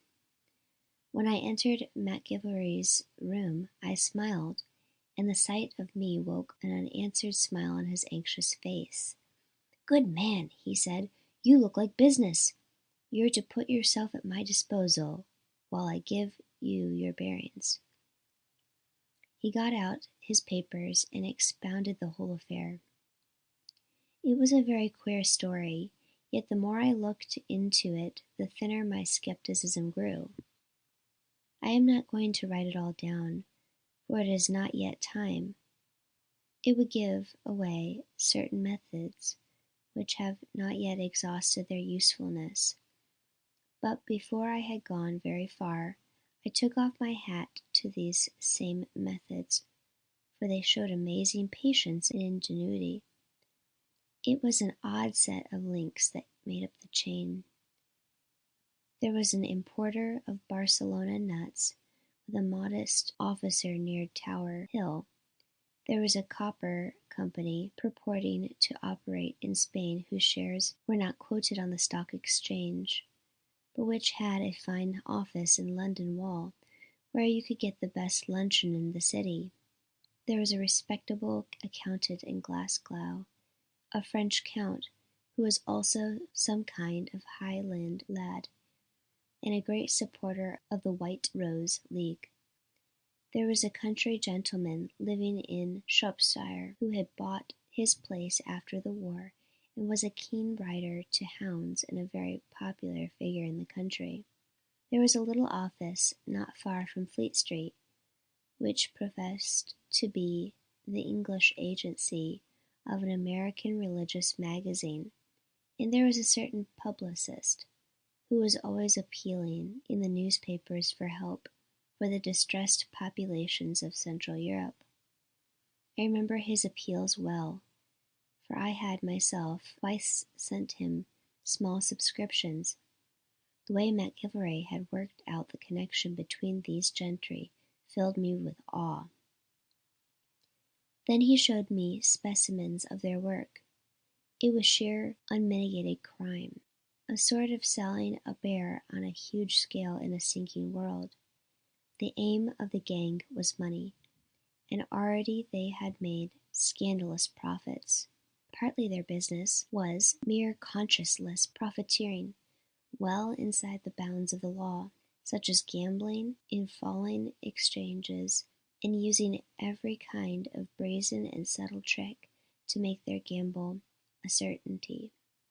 Partly it was common fraud of the largest scale, but there were darker sides: murder when the victim ran athwart their schemes, strikes engineered when a wretched industry somewhere or another in the world showed symptoms of reviving, shoddy little outbursts in shoddy little countries, which increased the tangle.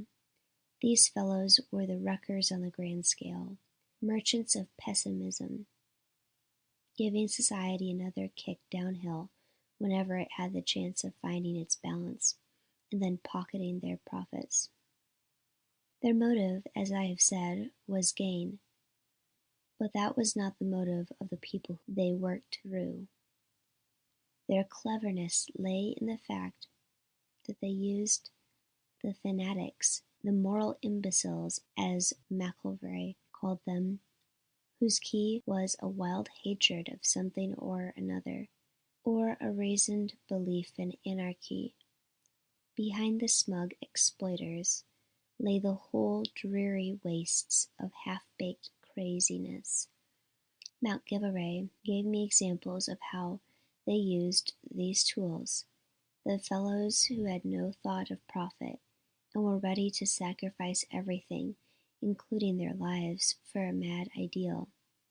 It was a masterpiece of cold-blooded, devilish ingenuity, hideous and yet comic too, for the spectacle of these feverish cranks toiled to create a new heaven and a new earth, and thinking themselves the leader of mankind, when they were dancing like puppets at the free will of a few scoundrels engaged in the most ancient of pursuits.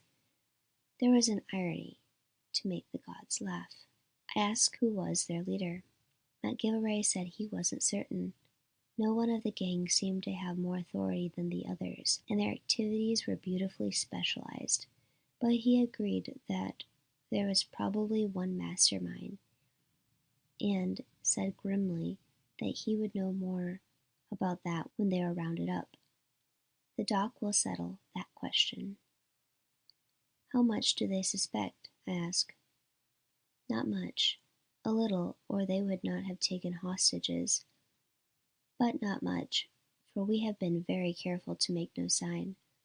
Only since we have become cognizant of the affair, we have managed very quietly to put a spoke in the wheels of some of their worst enterprises, though I am positive they have no suspicion of it. Also, we have put the brake on their propaganda side. They are masters of propaganda, you know, Dick. Have you ever considered what a diabolical weapon that can be, using all the channels of modern publicity to poison and warp men's minds? It's the most dangerous thing on earth. You can see it cleanly, as I think on the whole we did in the war, but you can use it to establish the most damnable lies. Happily, in the long run it defeats itself, but only after it has sawed the world with mischief. Look at the Irish. They are the cleverest propagandists extant, and managed to persuade most people that they were a brave, generous, humorous, talented, warm-hearted race, cruelly yoked to a dull, mercantile England, when God knows they were exactly the opposite.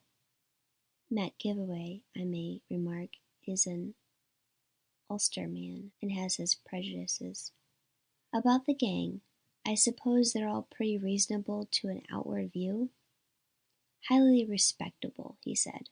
I met one of them at dinner the other night at S. He mentioned the name of a member of government. Before Christmas I was at a cover shoot in Suffolk, and one of the worst had the stand next me, an uncommonly agreeable fellow. Then we sat down to business. Macrary's idea was that I should study the details of the thing and then get alongside some of the people. He thought I might begin with Shropshire Squire. He fancied that I might stumble upon something which would give me a line on the hostages, for he stuck to his absurd notion that I had a special flair which the amateur sometimes possessed and the professional lacked. I agreed that that was the best plan, and arranged to spend Sunday in his room going over the secret dossiers. I was beginning to get keen about the thing, for MacGillivray had a knack for making whatever he handled as an interesting game. I had meant to tell him about my experiments with Greenslade, but after what he had shown me, I felt that that story was absurdly thin and unpromising. But as I was leaving, I asked him casually if he knew Mr. Dominic Medina. He smiled. "Why do you ask? He's scarcely your line of country." "I don't know. I've heard a lot about him, and I thought I would rather like to meet him. I barely know him, but I must confess that the few times I've met him I was enormously attracted. He's the handsomest being alive." "So I'm told, and that's the only thing that puts me off." "It wouldn't if you saw him. He's not in the least the ordinary matinee idol. He's the only fellow I ever heard of who was adored by women and also liked by men. He's a first-class sportsman and said to be the best shot in England after His Majesty. He's a common man in politics, too, and a most finished speaker. I once heard him, and though I take very little stock in oratory, he almost had me on my feet. He has knocked a bit about the world, and he is also a very good poet, though that wouldn't interest you." "I don't know why you say that," I protested. "I'm getting rather good at poetry." "Oh, I know Scott and Macaulay and Tennyson, but that's not Medina's line. He is a deity of legends, and a hardy innovator. Jolly good, too. The man's a fine classical scholar. Well, I hope to meet him soon, and I'll let you know my impression." I had posted my letter to Medina, enclosed Greenslade's introduction on my way from the station, and next morning I found a very civil reply from him at my club. Greenslade had talked of our common interest in big game shooting, and he professed to know all about me, and be anxious to make my acquaintance. He was out of town, unfortunately, for the weekend, he said, but suggested that I should lunch with him on Monday.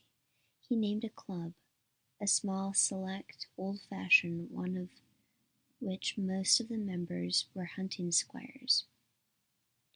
I looked forward to meeting him with a quite inexplicable interest, and on Sunday, when I was worrying through the papers in MacGillivray's room, I had him in the back of my mind.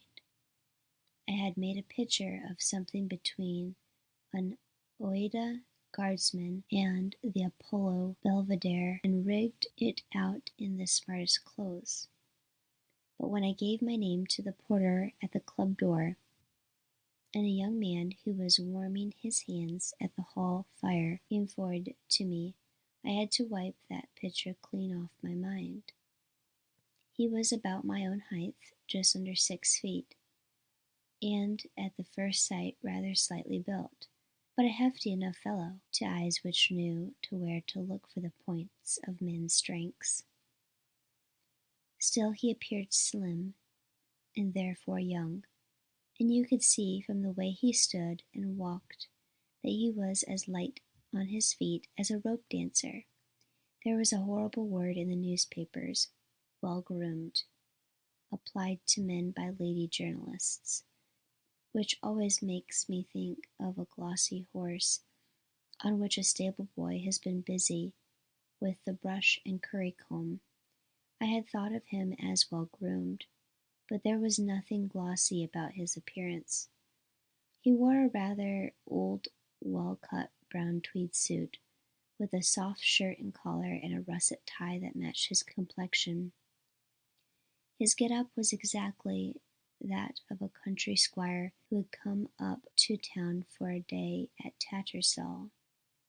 I find it difficult to describe my first impression of his face, for my memory is all overlaid with other impressions acquired when I looked at it in very different circumstances. But my chief feeling, I remember, was that it was singularly pleasant. It was very English, and yet not quite English. The colouring was a little warmer than sun or weather would give, and there was a kind of silken graciousness about it not uncommonly found in our countrymen. It was beautifully cut, every feature regular, and yet there was a touch of ruggedness that saved it from conventionality.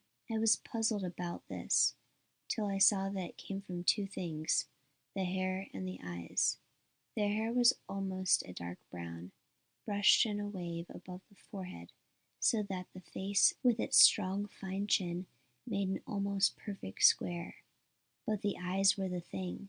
They were a startling blue, not the pale blue which is common enough and belongs to our Norse ancestry, but a deep dark blue, the colour of a sapphire.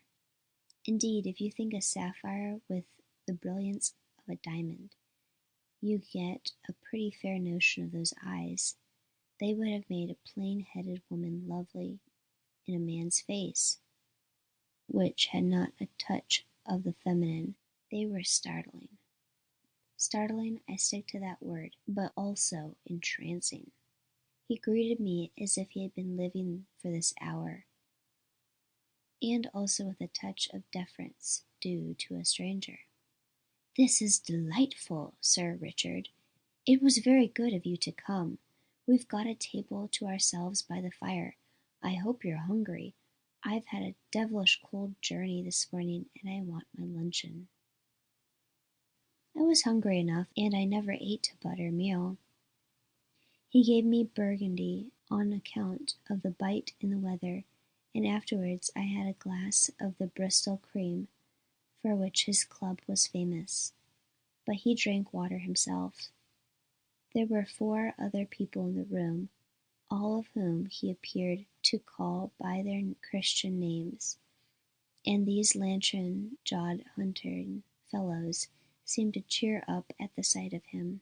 But they didn't come and stand beside him and talk, which is apt to happen with your popular man. There was that about Medina which was at once friendly and aloof, the air of simple but tremendous distinction. I remember we began by talking about rifles. I had done a good deal of shikar in my time, and I could see that this man had a wide experience and had the love of the thing in his bones. He never bragged, but by dropping little remarks showed what a swell he was. We talked of a new 240 bore which had a remarkable stopping power, and I said that I had never used it on anything more formidable than a Scotch stag. It would have been a godsend to me in the old days on the Hungwe, where I had to lug about a 500 express that broke my back. He grinned ruefully. "The old days," he said. "We've all had them, and we're all sick to get them back. Sometimes I'm tempted to kick over the traces and be off to the wilds again. I'm too young to settle down, and you, Sir Richard, must feel the same. Do you ever regret that the beastly old war is over?" "I can't say I do. I'm a middle-aged man now, and soon I'll be stiff in the joints. I've settled down in the Cotswolds, and though I hope to get a lot of sport before I die, I'm not looking for any more wars. I'm positive the Almighty meant for me to farm." He laughed. I wish I knew what he meant me for. It looks like some sort of politician. "Oh, you," I said. "You're the fellow with 20 talents. I've only one. I'm jolly well going to bury it in the soil." I kept wondering how much help I would get out of him. I liked him enormously, but somehow I didn't yet see his cleverness. He was just an ordinary good fellow of my own totem, just another as Tom Greenslade. It was a dark day, and the firelight silhouetted his profile, and as I stole glances at it I was struck by the shape of his head. The way he brushed his hair in front and back made it look square, but I saw that it was really round, the roundest head I've ever seen except in the Kaffir. He was evidently conscious of it and didn't like it, so took some pains to conceal it. All through luncheon I watched him covertly, and I could see that he was also taking stock of me. Very friendly these blue eyes were, but very shrewd.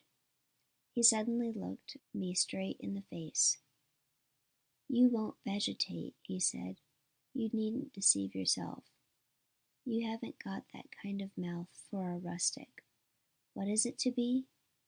Politics, business, travel. You're well off?" "Yes, for my simple taste I'm rather rich, but I haven't the ambition of a maggot." "No, you haven't." He looked at me steadily. "If you don't mind my saying it, you have too little vanity." "Oh, I'm quick at detecting vanity, and anyhow, it's a thing that defies concealment. But I imagine, indeed I know, that you can work like a beaver, and that your loyalty is not the kind that cracks. You won't be able to help yourself, Sir Richard. You'll be caught up in some machine. Look at me. I swore 2 years ago never to have a groove, and I'm in a deep one already. England is made up of grooves, and the only plan is to select a good one." "I suppose yours is politics," I said. "I suppose it is, a dingy game as it's played at present, but there are possibilities. There is a mighty Tory revival in sight, and it will want leading. The newly enfranchised classes, especially the women, will bring it about. The suffragists didn't know what a tremendous force of conservatism they were releasing when they won the vote for their sex. I should like to talk to you about these things some day." In the smoking room we got back to sport, and he told me the story of how he met Greenslade in Central Asia. I was beginning to realize that the man's reputation was justified, for there was a curious mastery about his talk, careless power, as if everything came easily to him and was just taken in his stride. I had meant to open up the business which had made me seek his acquaintance, but I did not feel the atmosphere right for it. I did not know him well enough yet, and I felt that if I once started on those ridiculous 3 facts, which were all I had, I must make a clean breast of the whole thing, and take him fully into my confidence. I thought the time was scarcely ripe for that, especially as we would meet again. "Are you any chance free on Thursday?" he asked as we parted. "I would like to take you to dine at the Thursday Club. You're sure to know some of the fellows, and it's a pleasant way of spending an evening." "That's capital. 8 o'clock on Thursday. Short coat and black tie." As I walked away, I made up my mind that I had found the right kind of man to help me. I liked him, and the more I thought of him, the more the impression deepened of a big reservoir of power behind his easy grace. I was completely fascinated, and the proof of it was that I went off to the nearest bookseller's and bought his 2 slim volumes of poems. I cared far more about poetry than Machray imagined. Mary had done a lot to educate me, but I hadn't been very fortunate in my experiments with the new people. But I understood Medina's verses well enough. They were very simple, with a delicious, subtle tune in them, and they were desperately sad. Again and again came the note of regret and transience and disillusioned fortitude. As I read them that evening, I wondered how a man who had apparently such zest for life and got so much out of the world should be so lonely at heart. It might be a pose, but there was nothing of the conventional despair of the callow poet. This was the work of one as wise as Ulysses and as far wandering. I didn't see how he would want to write anything but the truth. A pose is a consequence of vanity, and I was pretty clear that Medina was not vain. Next morning I found his cadence still running in my head, and I could not keep my thoughts off him. He fascinated me as a man fascinated by a pretty woman. I was glad to think he had taken a liking for me, for he had done far more than Greenslade's casual introduction demanded. He had made a plan for us to meet again, and he had spoken not as an acquaintance but as a friend. Very soon I decided that I would get MacGillivray's permission to take him wholly into our confidence. It was no good keeping a man like that at arm's length, and asking him to solve puzzles presented as meaninglessly as an acrostic in the newspaper. He must be told all or nothing, and I was certain that if he were told all, he would be a very tower of strength to me. The more I thought of him, the more I was convinced of his exceptional brains. I lunched with Mr. Julius Victor in Carlton House Terrace.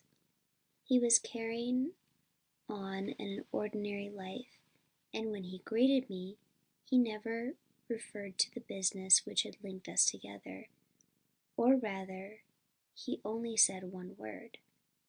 "I knew I could count on you," he said. "I think I told you that my daughter was engaged to be married this spring. Well, her fiancé has come from France and will be staying for an indefinite time with me. He can probably do nothing to assist you, but he is here at your call if you want him. He is the Marquis de la Tour du Pin." I didn't quite catch the name, and it was a biggish party. We sat down to luncheon before I realized who the desolated lover was. It was my ancient friend Turpin, who had been a liaison officer with my old division. I had known that he was some kind of grandee, but as everybody went by nicknames, I had become used to think of him as Turpin, a version of his title invented, I think, by Archie Roylance. There he was, sitting opposite me, a very handsome pallid young man, dressed with that excessive correctness found only among Frenchmen who get their clothes in England. He had been a tremendous swashbuckler when he was with the division, unbridled in speech, volcanic in action, but always with a sad gentleness in his air. He raised his heavy-lidded eyes and looked at me, and then, with a word of apology to his host, marched around the table and embraced me. I felt every kind of a fool, but I was mighty glad all the same to see Turpin. He had been a good pal of mine, and the fact that he had been going to marry Miss Victor seemed to bring my new job in line with other parts of my life. But I had no further speech with him, for I had conversational women on both sides of me, and in the few minutes while the men were left alone at table, I fell into talk with an elderly man on my right, who proved to be a member of the cabinet. I found that out by a lucky accident, for I was lamentably ill-informed about the government of our country. I asked him about Medina, and he brightened up at once.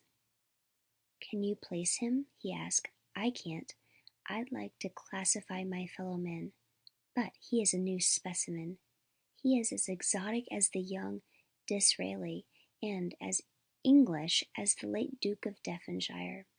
The point is, he has a policy, something he wants to achieve, and he has the power of attracting a party to him. If he has these two things, there is no doubt about his future. Honestly, I'm not quite certain. He has very great talents, and I believe if he wanted he would be in the front rank as a public speaker. He has the ear of the House too, though he doesn't often address it. But I'm never sure how much he cares about the whole business, and England, you know, demands wholeheartedness in her public men. She will follow blindly the second rate if he is in earnest, and reject the first rate if he is not. I said something about Medina's view of a great Tory revival based upon the women. My neighbour grinned. I dare say he's right, and I dare say he could whistle women any way he pleased. It's extraordinary the charm he has for them. That handsome face of his and that melodious voice would enslave anything female, from a charwoman to a Cambridge intellectual. Half his power, of course, comes from the fact that they have no charm for him. He is as aloof as Sir Galahad from any interest in the sex. Did you ever hear his name coupled with a young woman's? He goes everywhere, and they would give their heads for him, and all the while he is as insensitive as a nice Eton boy whose only thought is getting into the 11. You know him? I told him very slightly. Same with me. I've only a nodding acquaintance, but one can't help feeling the man everywhere and being acutely interested. It's lucky he's a sound fellow. If he were a rogue, he could play the devil with our easygoing society. That night, Sandy and I dined together. He had come back from Scotland in good spirits, for his father's health was improving, and when Sandy was in good spirits, it was like being on the downs in a southwest wind. We had so much to tell each other that we let our food grow cold. He had to hear all about Mary and Peter John, and what I knew of Blenkiron, and a dozen other old comrades. I had to get a sketch, the merest of sketch, of his doings since the armistice in the East. Sandy, for some reason, was at the moment disinclined to speak of his past, but he was as ready as an undergraduate to talk of his future. He meant to stay at home now, for a long spell at any rate, and the question was how he should fill up his time. Country life's no good, he said. I must find a profession, or I'll get into trouble. I suggested politics, and he rather liked the notion. I might be bored in Parliament, he reflected, but I should love the rough and tumble of an election. I only took part in one, and I discovered surprising gifts as a demagogue, and made a speech in our little town, which is still talked about. The chief row was about Irish Home Rule, and I thought I'd better have a whack at the Pope. Has it ever struck you, Dick, that the ecclesiastical language has a most sinister sound? I knew some of the words, though not their meaning, but I knew that my audience would be just as ignorant. So I had a magnificent peroration. Will you men of Kilclavers, I ask, endure to see such a chasuble set up in your marketplace? Will you have your daughters sold into simony? Will you have celibacy practised in the public streets? Gad, I had them all on their feet bellowing, never! He also rather fancied business. He had a notion of taking up civil aviation and running a special service for transporting pilgrims from all over the Muslim world to Mecca. He reckoned that the present average cost to the pilgrim at not less than 30 euros, and believed that he could do it for an average of 15 euros, and show a handsome profit. Blenkiron, he thought, might be interested in the scheme, and put up some of the capital. But later, in a corner of the upstairs smoking room, Sandy was serious enough when I began to tell him the job I was on, for I didn't need MacGillivray's permission to make a confidant of him. He listened in silence while I gave him the main lines of the business that I had gathered from MacGillivray's papers, and he made no comment when I came to the story of the 3 hostages. But when I explained my disinclination to stir out of my country rut, he began to laugh. It's a queer thing how people like us get a sudden passion for coziness. I feel it myself coming over me. What stirred you up in the end? The little boy? Then, very lamely, I shyly began on the rhymes in Greenslade's memory. That interested him acutely. Just the sort of sensible, nonsensical notion you'd have, Dick. Go on, I'm thrilled. But when I came to Medina, he exclaimed sharply, You've met him?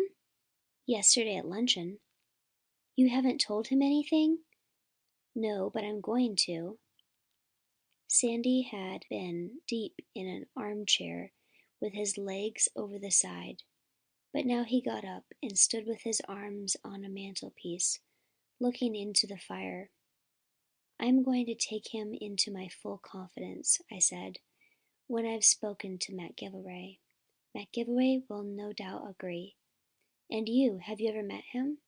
Never, but of course I've heard of him. Indeed, I don't mind telling you that one of my chief reasons for coming home was a wish to see Medina. You'll like him tremendously. I've never met such a man. So everyone says. He turned his face, and I could see that it had fallen into that portentous gravity which was one of Sandy's moods, and the complement to his ordinary insouciance. When are you going to see him again? I'm dining with him the day after tomorrow at a thing called the Thursday Club. Oh, he belongs to that, does he? So do I. I think I'll give myself the pleasure of dining also. I asked about the club, and he told me that it had been started after the war by some of the people who had queer jobs and wanted to keep together. It was a very small, only 20 members. There were Collat, one of the Q-boat VCs, and Pugh of the Indian Secret Service, and the Duke of Burminster, and Sir Arthur Warcliffe, and several soldiers, all more or less well known. They elected me in 1919, said Sandy, but of course I've never been to a dinner. I say, Dick, Medina must have a pretty strong pull here to be a member of the Thursday, though it says as it shouldn't. It's a show most people would give their right hand to be in. He sat down again and appeared to reflect with his chin on his hand. You're under the spell, I suppose, he said. Utterly. I'll tell you how he strikes me. Your ordinary very clever man is apt to be a bit bloodless and priggish, while your ordinary sportsman and good fellow is inclined to be a bit narrow. Medina seems to me to combine all the virtues and none of the faults of both kinds. Anybody can see he's a sportsman, and you've only to ask the swells to discover how high they put his brains. He sounds rather too good to be true. I seem to detect a touch of acidity in his voice. Dick, he said, looking very serious, I want you to promise to go slow in this business. I mean about telling Medina. Why? I asked. Have you anything against him? No, he said. I haven't anything against him, but he's a little incredible, and I would like to know more about him. I had a friend who knew him. I've no right to say this, and haven't any evidence, but I've a sort of feeling that Medina didn't do him any good." "What was his name?" I asked, and was told Lavater, and when I inquired what had become of him, Sandy didn't know. He had lost sight of him for 2 years. At that I laughed heartily, for I could see what was the matter. Sandy was jealous of this man who was putting a spell on everybody. He wanted his old friends to himself. When I taxed him with it, he grinned and didn't deny it. End of chapter 4.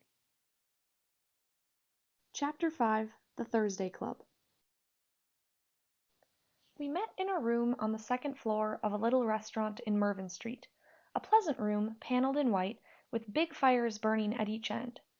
The club had its own cook and butler, and I swear a better dinner was never produced in London, starting with preposterously early plover's eggs and finishing with fruit from Burminster's houses. There were a dozen present, including myself, and of these, besides my host, I knew only Burminster and Sandy. Calotte was there, and Pugh, and a wizened little man who had just returned from bird hunting at the mouth of the Mackenzie. There was Palliser Yeats, the banker, who didn't look 30, and fully loved the Arabian traveller who was really 30 and looked 50. I was specially interested in Nightingale, a slim-peering fellow with double glasses, who had gone back to Greek manuscripts and his Cambridge fellowship after captaining a Bedouin tribe. Lythen was there too, the Attorney General, who had been a private in the Guards at the start of the war, and had finished up a GSOI, a toughly built man with a pale face and very keen, quizzical eyes. I should think there must have been more varied and solid brains in that dozen than you would find in an average Parliament. Sandy was the last to arrive, and was greeted with a roar of joy. Everybody seemed to want to wring his hand and beat him on the back. He knew them all except Medina, and I was curious to see their meeting. Burminster did the introducing, and Sandy for a moment looked shy. "I've been looking forward to this for years," Medina said, and Sandy, after one glance at him, grinned sheepishly and stammered something polite. Burminster was chairman for the evening, a plump, jolly little man who had been a pal of Archie Roylance in the Air Force. The talk, to begin with, was nothing out of the common.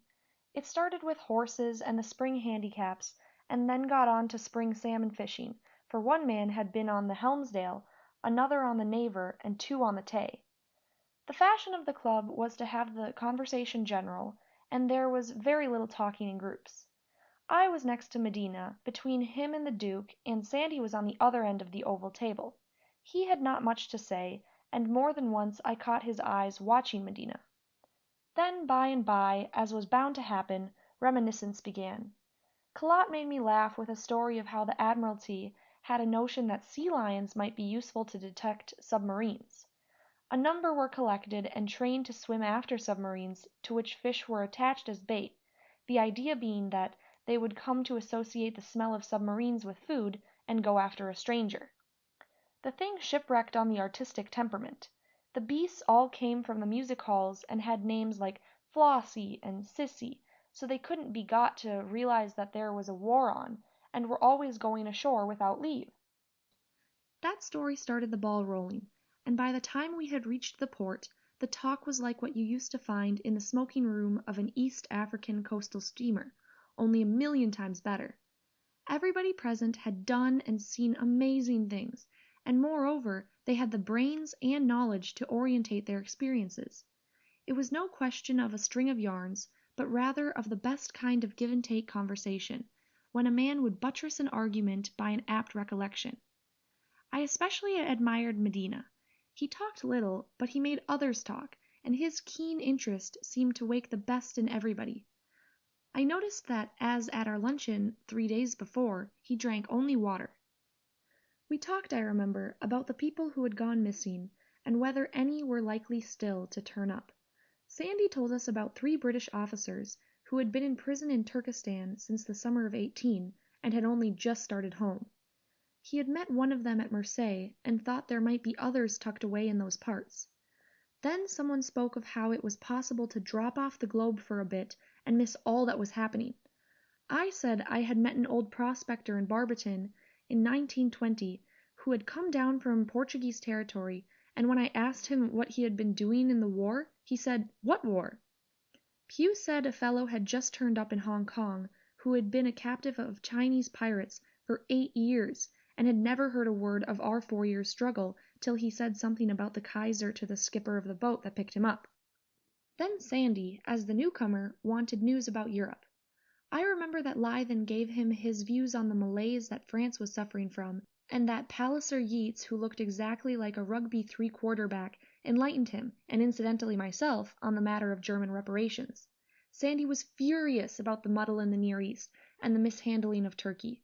His view was that we were doing our best to hammer a much-divided Orient into a hostile unanimity.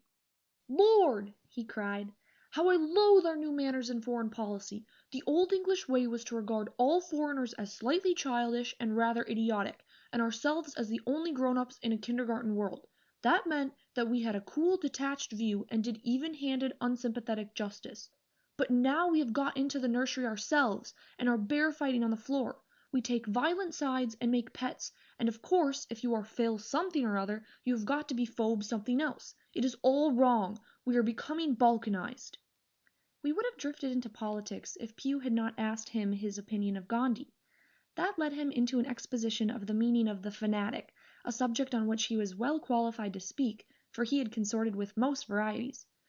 "He is always in the technical sense mad, that is, his mind is tilted from its balance, and since we live by balance, he is a wrecker, a crowbar in the machinery. His power comes from the appeal he makes to the imperfectly balanced, and as these are never the majority, his appeal is limited. But there is one kind of fanatic whose strength comes from balance, from a lunatic balance. You cannot say that there is any one thing abnormal about him, for he is all abnormal. He is as balanced as you or me, but so to speak, in a fourth-dimensional world. That kind of man has no logical gaps in his creed. Within his insane postulates he is brilliantly sane. Take Lenin, for instance. That's the kind of fanatic I'm afraid of." Lythen asked how such a man got his influence. "You say that there is no crazy spot in him which appeals to a crazy spot in other people." "He appeals to the normal," said Sandy solemnly, "to the perfectly sane. He offers reason, not visions. In any case, his visions are reasonable. In ordinary times he will not be heard because, as I say, his world is not our world. But let there come a time of great suffering or discontent when the mind of the ordinary man is in desperation, and the rational fanatic will come by his own. When he appeals to the sane, and the sane respond, revolutions begin." Pew nodded his head as if he agreed. "Your fanatic, of course, must be a man of genius." "Of course, and genius of that kind is happily rare. When it exists, its possessor is the modern wizard. The old necromancer fiddled away with cabalistic signs and crude chemicals and got nowhere. The true wizard is the man who works by spirit, on spirit. We are only beginning to realize the strange crannies of the human soul. The real magician, if he turned up today, wouldn't bother about drugs and dopes. He would dabble in far more deadly methods, the compulsion of a fiery nature over the limp things that men call their minds." He turned to Pew. "You remember the man we used to call Ram Dass in the war? I never knew his right name." "Rather," said Pew. "The fellow who worked for us in San Francisco. He used to get big sums from the agitators and pay them into the British Exchequer, less his commission of 10%. "Stout fellow!" Berminster exclaimed approvingly. "Well, Ram Dass used to discourse to me on this subject. He was as wise as a serpent and as loyal as a dog, and he saw a lot of things coming that we are just beginning to realize. He said that the great offenses of the future would be psychological, and he thought the governments should get busy about it and prepare their defense. What a jolly sight it would be, all of the high officials sitting down to little primers. But there was a sense in what he said. He considered that the most deadly weapon in the world was the power of mass persuasion, and he wanted to meet it at the source, by getting at the mass persuader. His view was that every spellbinder had got something like Samson's hair, which was the key of his strength, and that if this were tampered with, he could be made innocuous. He would have had us make pets of the prophets and invite them to Government House. You remember the winter of 1917 when the Bolsheviks were making trouble in Afghanistan and their stuff was filtering through into India? Well, Ram Dass claimed the credit of stopping that game by his psychological dodges. He looked across suddenly at Medina. You know the frontier. Did you ever come across the guru that lived at the foot of the Shanxi Pass as you go over to Kaikand? Medina shook his head. I never traveled that way. Why?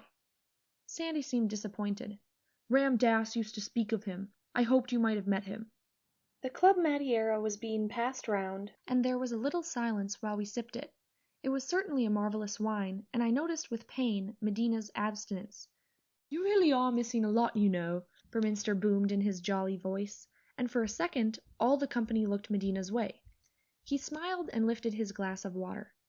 Sit vini abstemius qui Germaniuma tentat at hominum petit dominatum, he said. Nightingale translated, meaning that you must be a pussyfoot if you would be a big man. There was a chorus of protests, and Medina again lifted his glass. I'm only joking. I haven't a scrap of policy or principle in the matter. I don't happen to like the stuff, that's all. I fancied that the only two scholars among us were Nightingale and Sandy. I looked at the latter and was surprised by the change in his face. It had awakened to the most eager interest. His eyes, which had been staring at Medina, suddenly met mine, and I read in them not only interest but disquiet. Burminster was delivering a spirited defense of Bacchus, and the rest joined in, but Sandy took the other side.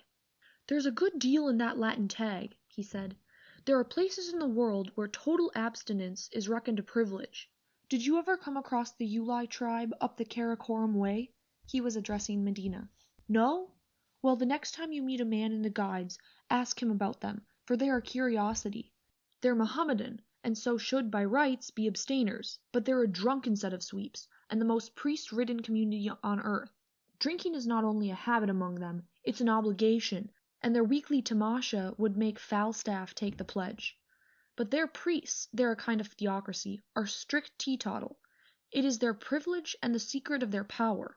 When one of them has to be degraded, he is filled compulsorily full of wine. That's your, how does the thing go? Your hominum dominitus? From that moment I found the evening go less pleasantly. Medina was as genial as ever, but something seemed to have affected Sandy's temper, and he became positively grumpy. Now and then he contradicted a man too sharply for good manners, but for the most part he was silent, smoking his pipe and answering his neighbors in monosyllables. About 11 I began to feel it was time to leave, and Medina was of the same opinion. He asked me to walk with him, and I gladly accepted, for I did not feel inclined to go to bed. As I was putting on my coat, Sandy came up. Come to the club, Dick, he said. I want to talk to you. His manner was so peremptory that I opened my eyes. Sorry, I said. I've promised to walk home with Medina. Oh, damn Medina, he said. Do as I ask or you'll be sorry for it. I wasn't feeling very pleased with Sandy, especially as Medina was near enough to hear what he said. So I told him rather coldly that I didn't intend to go back on my arrangement. He turned and marched out, cannoning at the doorway into Burminster, to whom he did not apologize. That nobleman rubbed his shoulder ruefully. Old Sandy hasn't got used to his corn yet, he laughed. Looks as if the Madeira had touched up his liver. It was a fine, still March night with a good moon, and as we walked along Piccadilly, I was feeling cheerful. The good dinner I had eaten and the good wine I had drunk played their part in this mood, and there was also the satisfaction of having dined with good fellows and having been admitted into pretty select company. I felt my liking for Medina enormously increase, and I had the unworthy sense of superiority which a man gets from seeing an old friend, whom he greatly admires, behave rather badly. I was considering what had ailed Sandy when Medina raised the subject. A wonderful fellow, Arbuthnot, he said. I have wanted to meet him for several years, and he is certainly up to my expectations. But he has been quite long enough abroad. A mind as keen as his, if it doesn't have the company of its equals, is in danger of getting viewy. What he said tonight was amazingly interesting, but I thought it a little fantastic. I agreed, but the hint of criticism was enough to revive my loyalty. All the same, there's usually something in his most extravagant theories. I've seen him right when all the sober knowledgeable people were wrong. That I can well believe, he said. You know him well? Pretty well. We've been in some queer places together. The memory of those queer places came back to me as we walked across Berkeley Square. The West End of London at night always affected me with a sense of the immense solidity of our civilization. These great houses, lit and shuttered and secure, seemed the exact opposite of the world of half-lights and perils in which I had sometimes journeyed. I thought of them as I thought of Fosse Manor, as sanctuaries of peace. But tonight I felt differently towards them. I wondered what was going on at the back of those heavy doors. Might not terror and mystery lurk behind that barricade as well as in tent and slum? I suddenly had a picture of a plump face all screwed up with fright, muffled beneath the bedclothes. I had imagined that Medina lived in chambers or a flat, but we stopped before a substantial house in Hill Street. "You coming in? The night's young and there's time for a pipe." I had no wish to go to bed, so I followed him as he opened the front door with a latchkey. He switched on a light which lit the first landing of the staircase but left the hall in dusk. It seemed to be a fine place full of cabinets, the gilding of which flickered dimly. We ascended thickly carpeted stairs, and on the landing he switched off the first light and switched on another which lit a further flight. I had the sensation of mounting to a great height in a queer shadowy world. "This is a big house for a bachelor," I observed. "I've a lot of stuff, books and pictures and things, and I like it round me." He opened a door and ushered me into an enormous room which must have occupied the whole space on that floor. It was oblong, with deep bays at each end, and it was lined from floor to ceiling with books. Books, too, were piled on the tables and sprawled on a big flat couch which was drawn up before the fire. It wasn't an ordinary gentleman's library provided by the bookseller at so much a yard. It was the working collection of a scholar, and the books had that used look which makes them the finest tapestry for a room. The place was lit with lights on small tables, and on a big desk under a reading lamp were masses of papers, and various volumes with paper slips in them. It was a workshop as well as a library. A servant entered unsummoned and put a tray of drinks on a side table. He was dressed like an ordinary butler, but I guessed that he had not spent much of his life in service. The heavy jowl, the small eyes, the hair cut straight round the nape of the neck, the swollen muscles about the shoulder and upper arm, told me the profession he had once followed. The man had been in the ring, and not so very long ago. I wondered at Medina's choice, for a pug is not the kind of servant I would choose myself. "Nothing more, Odell," said Medina. "You can go to bed. I will let Sir Richard out." He placed me in a long armchair, and held the siphon while I mixed myself a very weak whiskey and soda. Then he sat opposite me, across the hearth rug in a tall old-fashioned chair, which he pulled forward from his writing-table. The servant, in leaving, had turned out all the lights except one at his right hand, which vividly lit up his face, and which, since the fire had burned low, made the only bright patch in the room. I stretched my legs comfortably and puffed at my pipe, wondering how I would have the energy to get up and go home. The long dim shelves where creamy vellum and morocco ran out of the dusk into darkness had an odd effect on me. I was visited again by the fancies which had occupied me coming through Berkeley Square. I was inside one of those massive sheltered houses, and lo and behold, it was as mysterious as the aisles of a forest. Books, books, old books, full of forgotten knowledge. I was certain that if I had the scholarship to search the grave rows, I would find out wonderful things. I was thirsty, so I drank off my whiskey and soda, and was just adding a little more soda water from the siphon at my elbow when I looked towards Medina.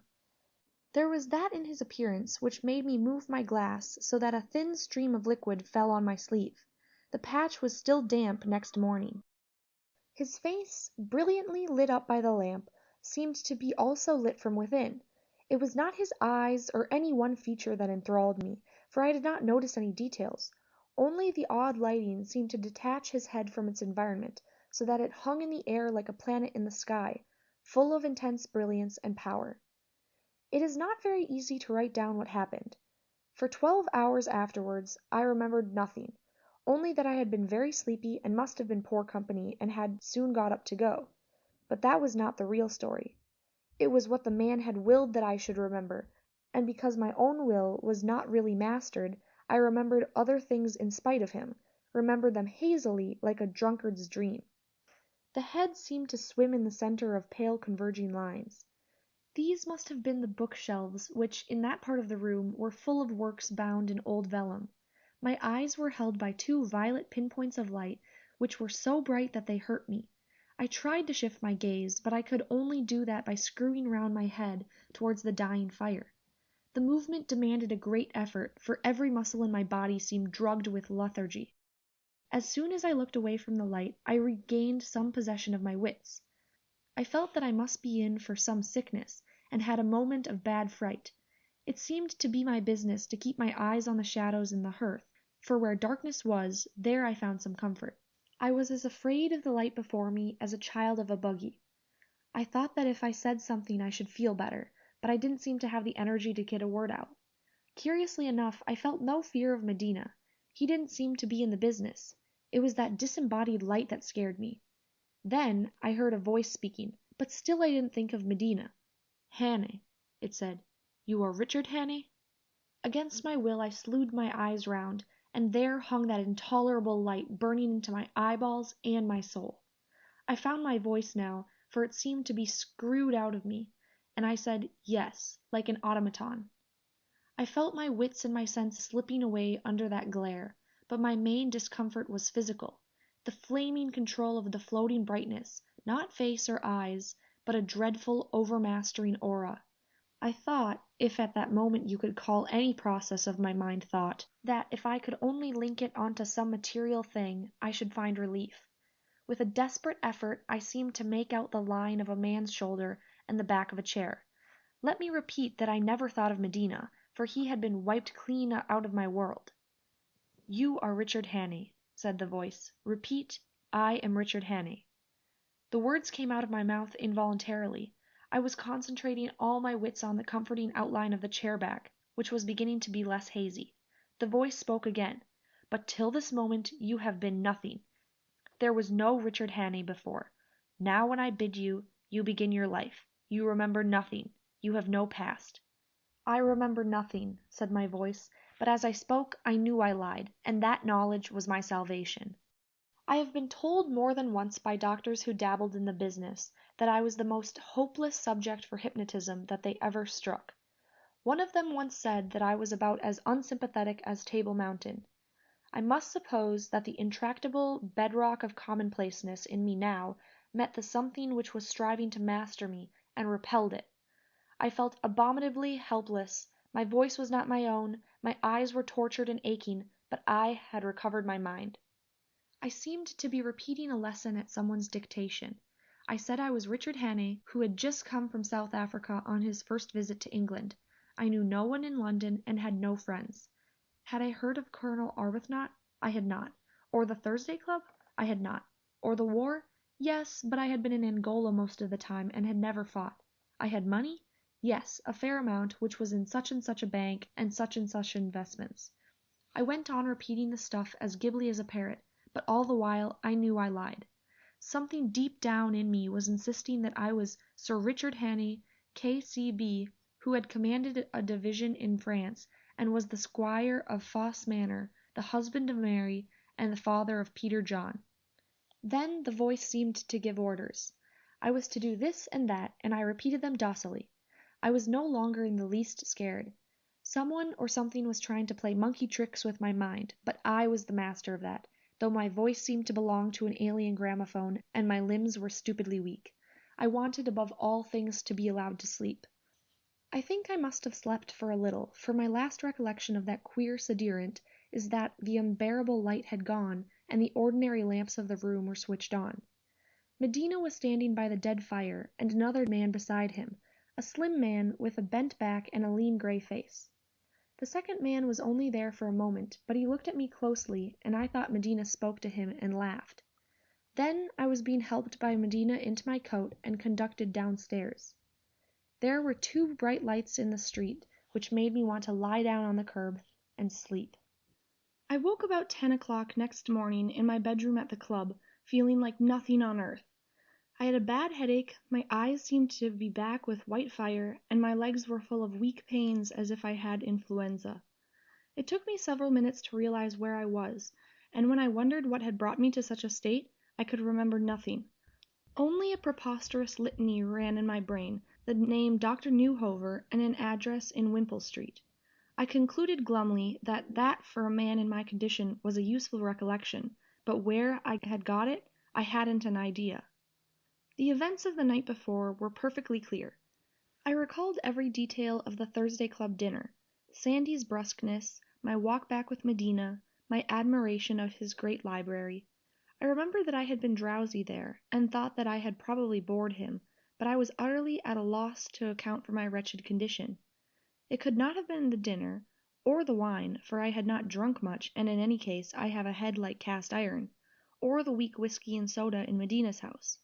I staggered to my feet and looked at my tongue in the glass. It was all right, so there could be nothing the matter with my digestion. You are to understand that the account I have just written was pieced together as events came back to me, and that at 10 a.m. the next morning I remembered nothing of it, nothing but the incidents up to my sitting down in Medina's library and the name and address of a doctor I had never heard of. I concluded that I must have gotten some infernal germ, probably botulism, and was in for a bad illness. I wondered dismally what kind of fool I had made of myself before Medina, and still more dismally what was going to happen to me. I decided to wire for Mary when I had seen a doctor, and to get as soon as possible into a nursing home. I had never had an illness in my life except malaria, and I was as nervous as a cat. But after I had had a cup of tea, I felt a little better, and inclined to get up. A cold bath relieved my headache, and I was able to shave and dress. It was while I was shaving that I observed the first thing which made me puzzle about the events of the previous evening. The valet who attended to me had put out the contents of my pockets on the dressing table, my keys, watch, loose silver, note case, and my pipe and pouch. Now I carry my pipe in a little leather case, and being very punctilious in my habits, I invariably put it back in the case when it is empty. But the case was not there, though I remember laying it on the table beside me in Medina's room, and moreover the pipe was still half full of unsmoked tobacco. I rang for the man and learned that he had found the pipe in the pocket of my dinner jacket, but no case. He was positive, for he knew my ways, and had been surprised to find my pipe so untidily pocketed. I had a light breakfast in the coffee room, and as I ate it, I kept wondering as to what exactly I had been doing the night before. Odd little details were coming back to me, in particular a recollection of some great effort which had taken all the strength out of me. Could I have been drugged? Not the Thursday Club Madeira. Medina's whiskey and soda? The idea was nonsense. In any case, a drugged man does not have a clean tongue the next morning. I interviewed the night porter, for I thought he might have something to tell me. "Did you notice what hour I came home last night?" I asked. "It would be this morning, Sir Richard," the man replied with the suspicion of a grin. "About 3:30 it would be, or 20 minutes to 4. "God bless my soul!" I exclaimed. "I had no notion it was so late. I sat up talking with a friend." "You must have been asleep in the car, Sir Richard, for the chauffeur had to wake you, and you were that drowsy I thought I'd better take you upstairs myself. The bedrooms on the top floor is not that easy found." "I didn't drop a pipe case?" I asked. "No, sir." The man's discreet face revealed that he thought I had been dining too well, but was not inclined to blame me for it. By luncheon time I had decided that I was not going to be ill, for there was no longer anything the matter with my body except a certain stiffness in the joints and the ghost of a headache behind my eyes. But my mind was in a precious confusion. I had stayed in Medina's room till after 3, and had not been conscious of anything that happened thereafter, say 11:30. I had left finally in such a state that I had forgotten my pipe case, and had arrived at the club in somebody's car, probably Medina's, so sleepy that I had to be escorted upstairs, and had awoke so ill that I thought I had botulism. What in heaven's name had happened? I fancy that the fact that I had resisted the influence brought to bear on me with my mind, though tongue and limbs had been helpless, enabled me to remember what the wielder of the influence had meant to be forgotten. At any rate, bits of that strange scene began to come back. I remembered the uncanny brightness, remembered it not with fear, but with acute indignation. I vaguely recalled that I had repeated nonsense to someone's dictation, but what it was I could not yet remember. The more I thought of it, the angrier I grew. Medina must have been responsible, though to connect him with it seemed ridiculous when I thought of what I had seen of him. Had he been making me the subject of some scientific experiment? If so, it was infernal impertinence. Anyhow, it had failed. That was a salve to my pride, for I had kept my head through it. The doctor had been right who had compared me with Table Mountain. I had got thus far in my reflections when I recollected that which put a different complexion on the business. Suddenly I remembered the circumstances in which I had made Medina's acquaintance. From him Tom Greenslade had heard the 3 facts which fitted in with the jingle which was the key to the mystery that I was sworn to unravel. Hitherto I had never thought of this dazzling figure except as an ally. Was it possible that he might be an enemy? The turnabout was too violent for my mind to achieve in one moment. I swore to myself that Medina was straight, and that it was sheer mania to believe that a gentleman and a sportsman could ever come within hailing distance of the hideous underworld which MacGillivray had revealed to me. But Sandy had not quite taken to him. I thanked my stars that anyhow I had said nothing to him about my job. I did not really believe that there was any doubt about him, but I realized that I must walk very carefully. And then another idea came to me. Hypnotism had been tried on me, and it had failed. But those who tried it on me must believe from my behavior that it had succeeded. If so, somehow and somewhere they would act on that belief. It was my business to encourage it. I was sure enough of myself to think that, now I was forewarned, no further hypnotic experiments could seriously affect me. But let them show their game, let me pretend to be helpless wax in their hands. Who they were, I still had to find out. I had a great desire to get hold of Sandy and talk it over, but though I rung up several of his layers, I could not find him. Then I decided to see Dr. Newhover, for I was certain that that name had come to me out of the medley of last night. So I telephoned and made an appointment with him for that afternoon, and 4 o'clock saw me starting out to walk to Wimpole Street. End of Chapter 5. Chapter 6. The House in Gospel Oak. It was a dry March afternoon, with one of those fantastic winds which seemed to change the direction hourly, and contrived to be in a man's face at every street corner. The dust was swirling in the gutters, and the scent of hyacinth and narcissus from the flower shops was mingled with that bleak, sandy smell which is London's foretaste of spring. As I crossed Oxford Street, I remember thinking what an odd, pointless business I had drifted into. I saw nothing for it but to continue drifting and see what happened.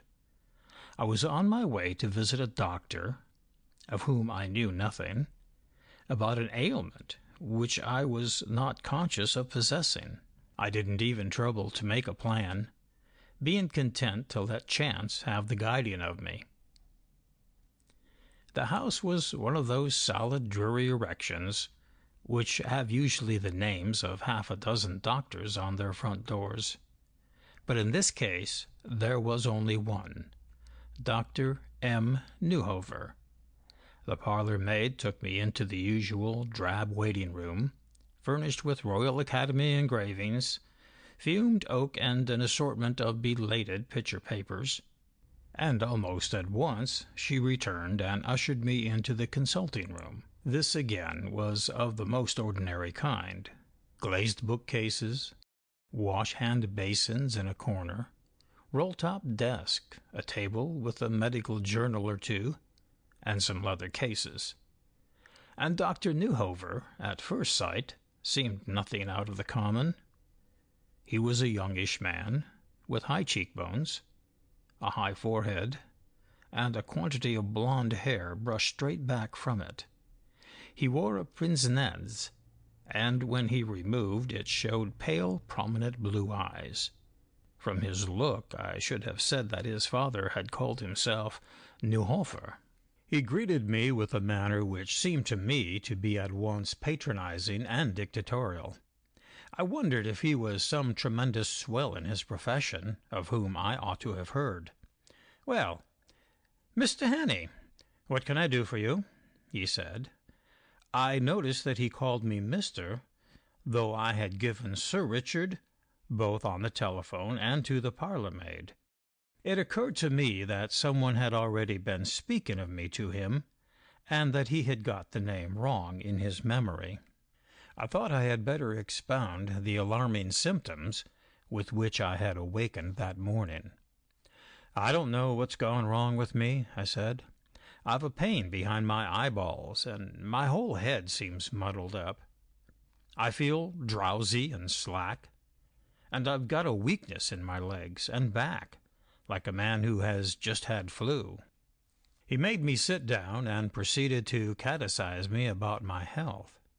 I said it had been good enough, but I mentioned my old malaria and several concussions, and I pretended to be pretty nervous about my whole condition. Then he went through a whole bag of tricks, sounding me with a stethoscope, testing my blood pressure, and hitting me hard below the knee to see if I reacted. I had to play up to my part, but upon my soul, I came near reacting too vigorously to some of his questions and boxing his ears. Always he kept up that odd, intimate, domineering, rather offensive manner. He made me lie down on a couch while he fingered the muscles of my neck and shoulder and seemed to be shampooing my head with his long chilly hands. I was by this time feeling rather extra well, but I managed to invent little tendernesses here and there, and a lot of alarming mental aberrations. I wondered if he were not getting suspicious, for he asked abruptly, "Have you had these symptoms long?" So I thought it better to return to the truth, and told him, "Only since this morning." At last he bade me get up, took off the tortoise-shell spectacles he had been wearing, and resumed his pince-nez, and while I was buttoning my collar, seemed to be sunk in reflection. He made me sit in the patient's chair, and stood up and looked down on me with a magisterial air that made me want to laugh. "You are suffering," he said, "from a somewhat abnormal form of a common enough complaint. Just as the effects of a concussion are often manifest only some days after the blow, so the results of nervous strain may take a long time to develop. I have no doubt that in spite of your good health, you have, during recent years, been working your mind and body at an undue pressure. And now, this morning, quite suddenly, you reap the fruits. I don't want to frighten you, Mr. Hannay, but neurosis is so mysterious a disease in its working that we must take it seriously, especially at its first manifestations. There are 1 or 2 points in your case which I am not happy about. There is, for example, a certain congestion, or what seems to me a congestion, in the nerve centers of the neck and head. That may be induced by the accidents, concussions and the like, which you have told me of, or it may not. The true cure must, of course, take time, and rest and change of scene are obligatory. You are fond of sport, a fisherman." I told him I was. "Well, a little later, I may prescribe a salmon river in Norway. The remoteness of the life from ordinary existence and the contemplation of swift-running water have had wonderful results with some of my patients. But Norway is not possible till May, and in the meantime I am going to order you specific treatment. Yes, I mean massage, but by no means ordinary massage. That science is still in its infancy, and its practitioners are only fumbling at the doorway. But now and then we find a person, man or woman, with a kind of extra sense for disentangling and smoothing out muscular and nervous abnormalities. I am going to send you to such an one.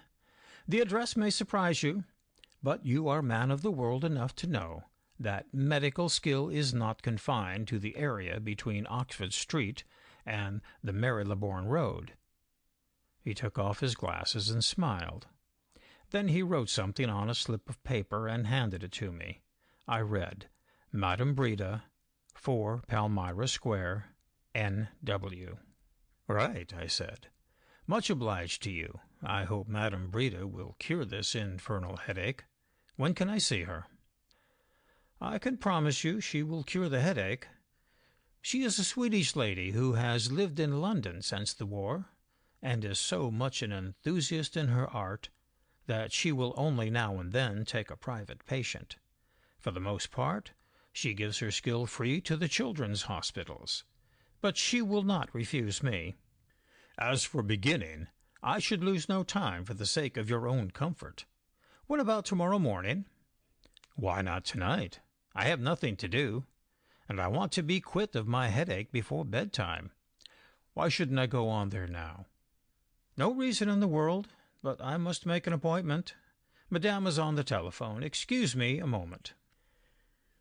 He left the room and returned in a few minutes to say that he had made an appointment for 7 o'clock. It's an outlandish place to get to, but most taxi drivers know it. If your man doesn't, tell him to drive to Gospel Oak, and then any policeman will direct you.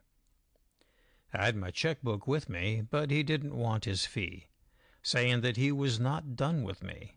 I was to come back in a week and report progress. As I left, I had a strong impression of a hand as cold as a snake, pale bulging eyes, and cheekbones like a caricature of a Scotsman. An odd but rather impressive figure was Dr. Newhover. He didn't look a fool, and if I hadn't known the uncommon toughness of my own constitution, I might have been unsettled by his forebodings. I walked down to Oxford Street and had tea in a tea shop.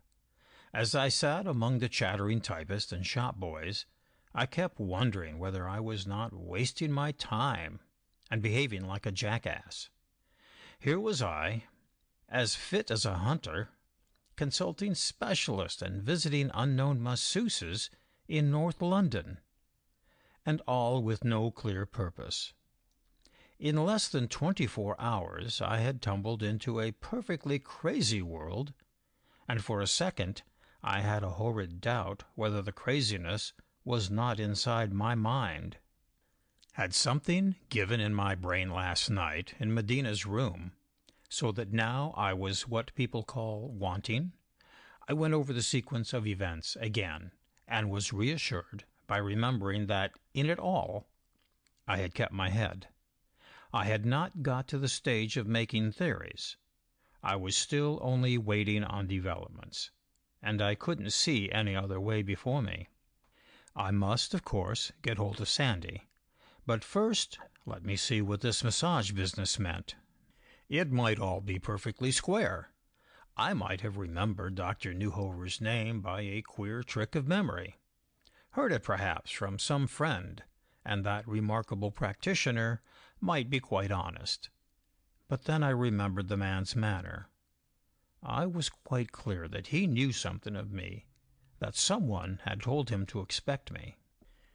Then it occurred to me that I might be doing a rash thing in going off to an unknown house in a seedy suburb, so I went into a public telephone booth, rang up the club, and told the porter that if Colonel Arbuthnot called, I was at 4 Palmyra Square, N.W.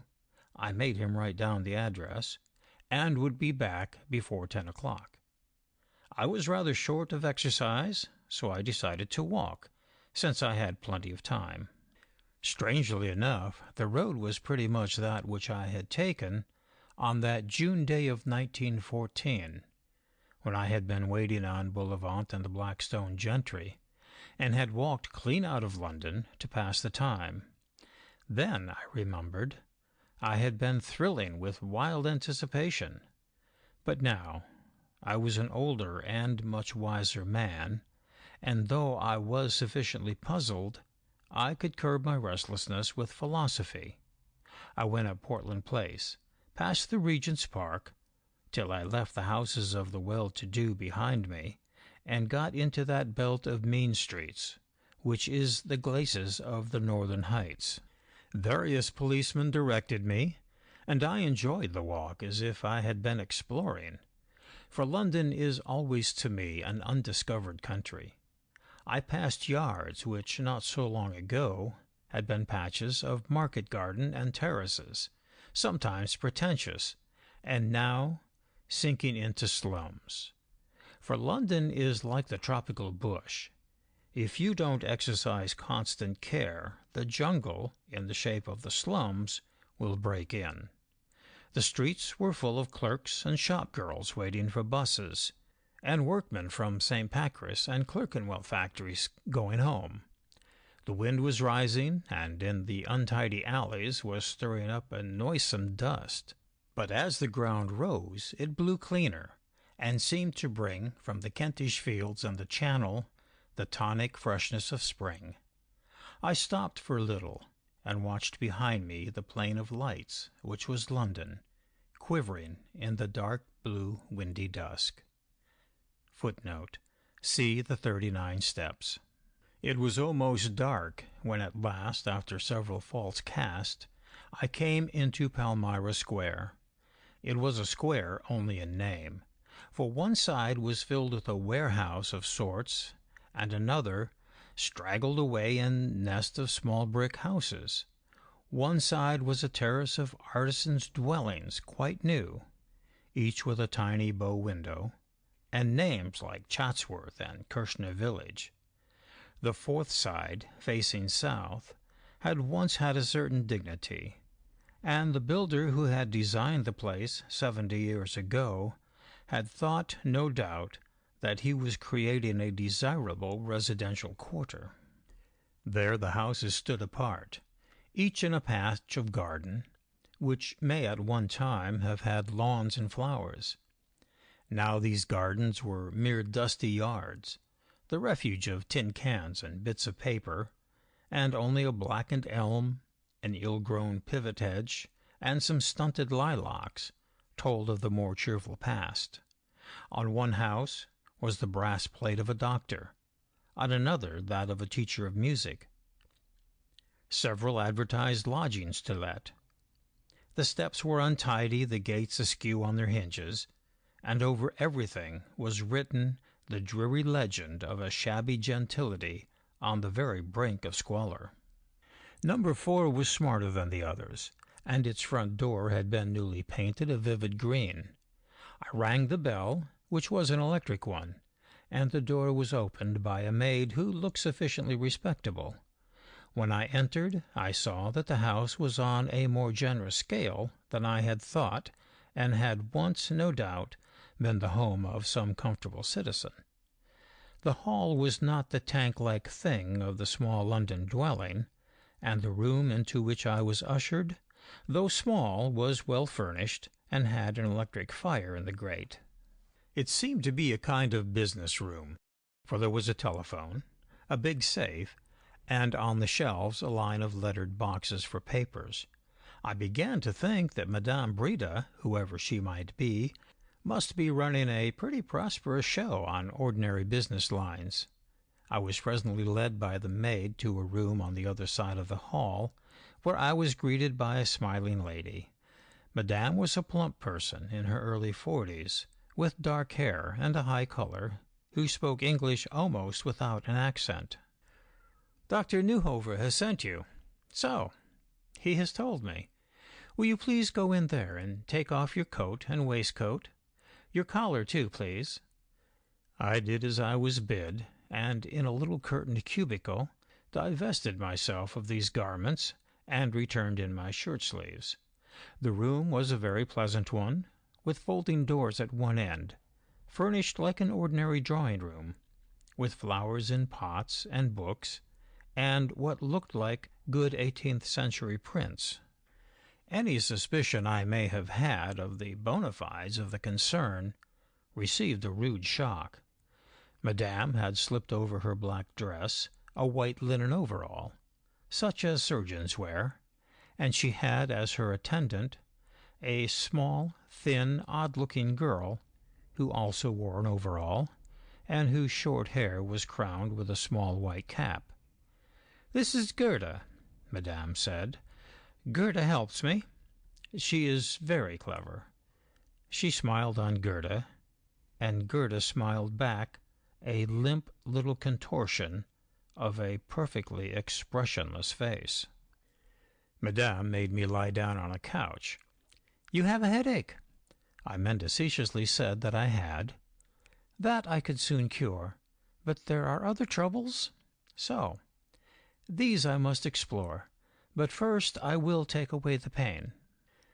I felt her light fingers playing about my temples and the base of my skull and my neck muscles. A very pleasant sensation it was, and I am certain that if I had been suffering from the worst headache in the world, it would have been spirited away. As it was, being in excellent health, I felt soothed and refreshed. "So," she said, beaming down on me, "you are better. You are so big that it is not easy to be well all over at once. Now I must look into more difficult things. You are not happy in your nerves, not altogether. Ah, these nerves! We do not quite know what they are, except that they are what you call the devil. You are very wakeful now, is it not so? Well, I must put you to sleep. That is necessary, if you are willing." "Right-o," I answered, but inwardly I said to myself, "No, my woman, I bet you don't." I was curious to see if, now that I was forewarned, I could resist any hypnotic business, as I believed I could. I imagined that she would try to master me with her eyes, which were certainly remarkable orbs, but her procedure was the very opposite, for the small girl brought some things on a tray, and I saw that they were bandages. First of all, with a fine cambric handkerchief, she swathed my eyes, and then tied above it another of some heavy opaque material. They were loosely bound, so that I scarcely felt them, but I was left in the thickest darkness. I noticed that she took special pains so to adjust them that they should not cover my ears. "You are not wakeful," I heard a voice say. "I think you are sleepy. You will sleep now." I felt her fingers stray over my face, and the sensation was different, for whereas when she had treated my headache, they had set up a delicious cool tingling of the skin, now they seemed to induce wave upon wave of an equally pleasant languor. She pressed my forehead, and my senses seemed to be focused there, and to be lulled by that pressure. All the while she was cooing to me, in a voice which was like the drowsy swell of the sea. If I had wanted to go to sleep, I could have dropped off easily, but, as I didn't want to, I had no difficulty in resisting the gentle coercion. That, I fancy, is my position about hypnotism. I am no kind of use under compulsion, and for the thing to affect me, it has to have the backing of my own will. Anyhow, I could appreciate the pleasantness of it, and yet disregard it. But it was my business to be a good subject, so I pretended to drift away into slumber. I made my breath come slowly and softly, and let my body relax into impassivity. Presently she appeared to be satisfied. She said a word to the child, whose feet I could hear cross the room.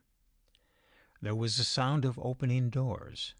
My ears, remember, were free of the bandages, and my hearing is acute.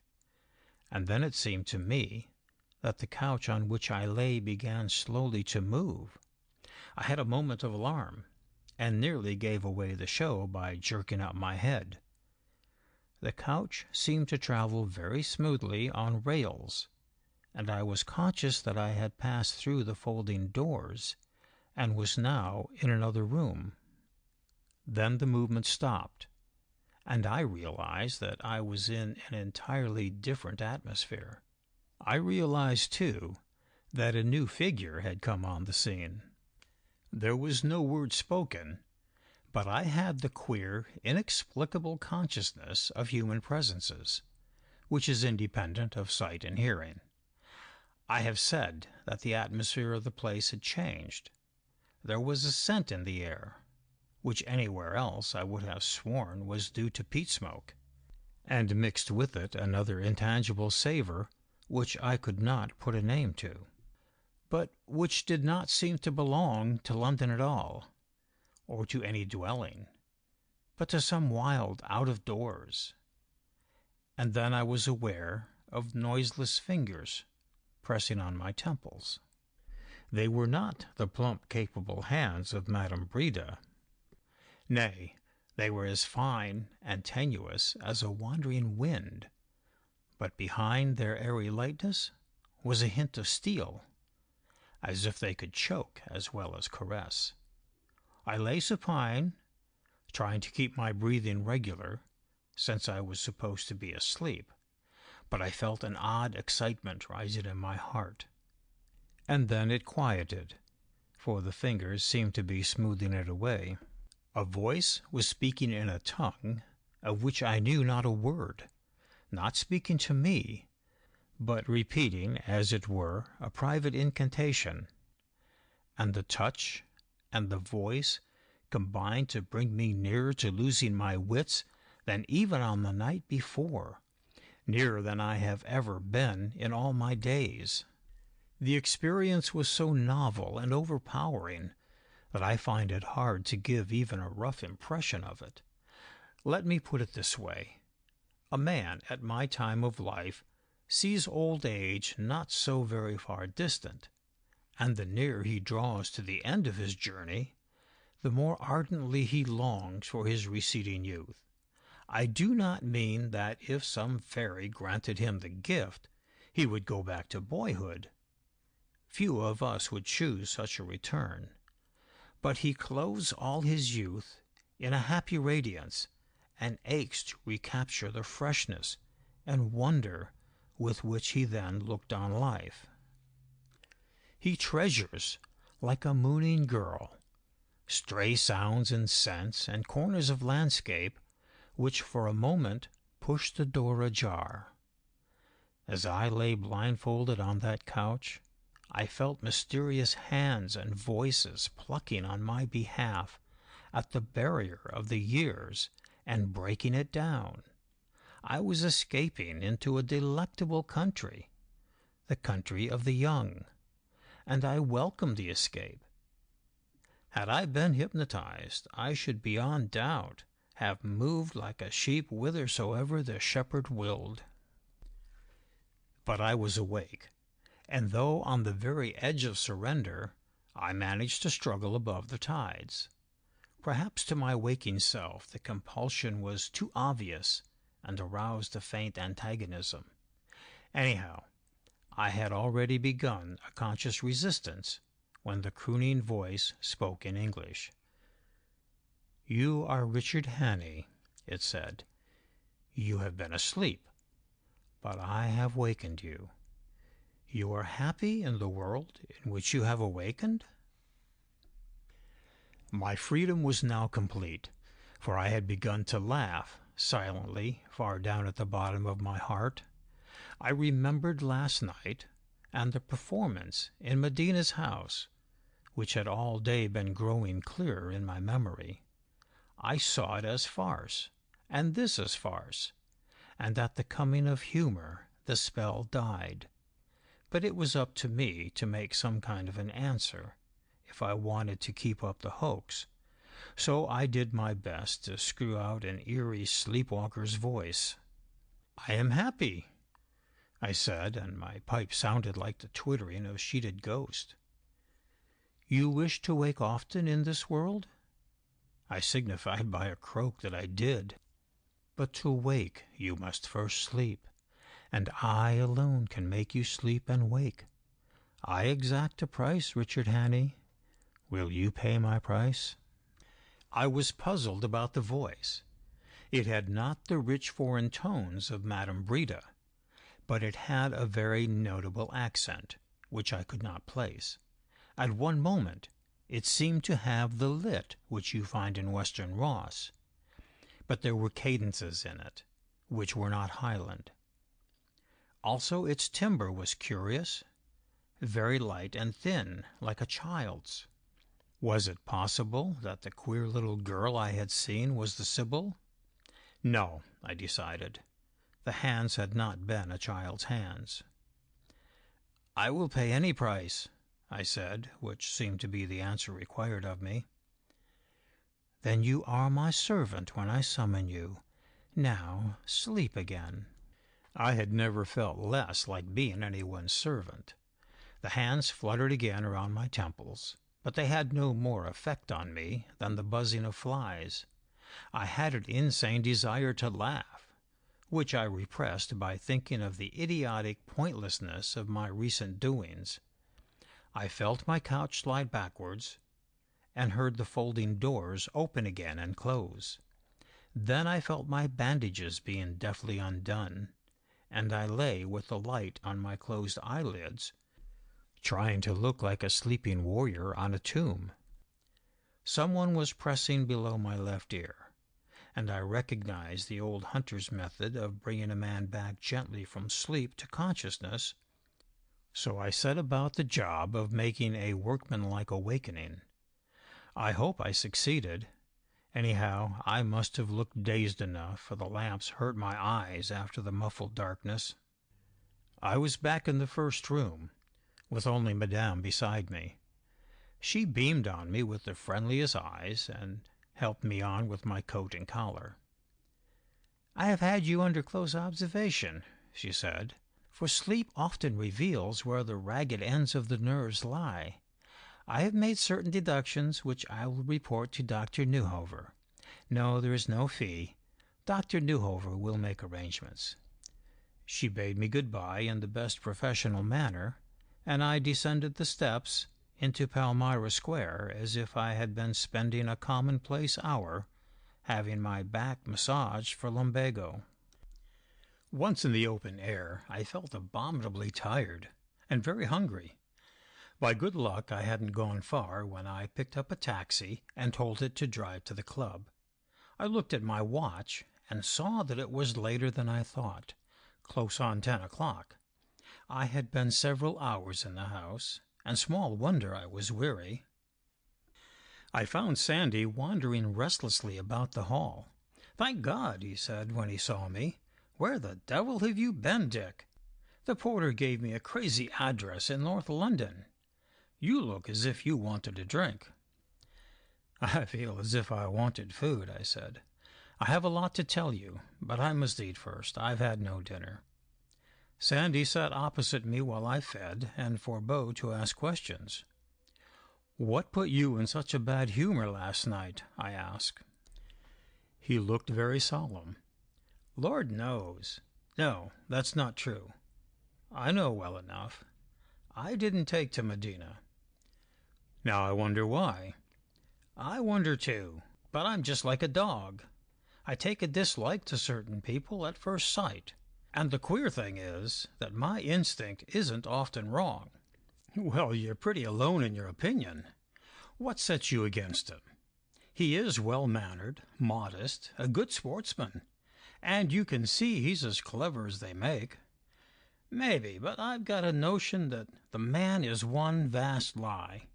However, let's put it that I reserve my opinion. I have various inquiries to make." We found the little back smoking room on the first floor empty, and when I had lit my pipe and got well into an armchair, Sandy drew up another at my elbow. "Now, Dick," he said. "First," I said, "it may interest you to learn that Medina dabbles in hypnotism." "I knew that," he said, "from his talk last night." "How on earth?"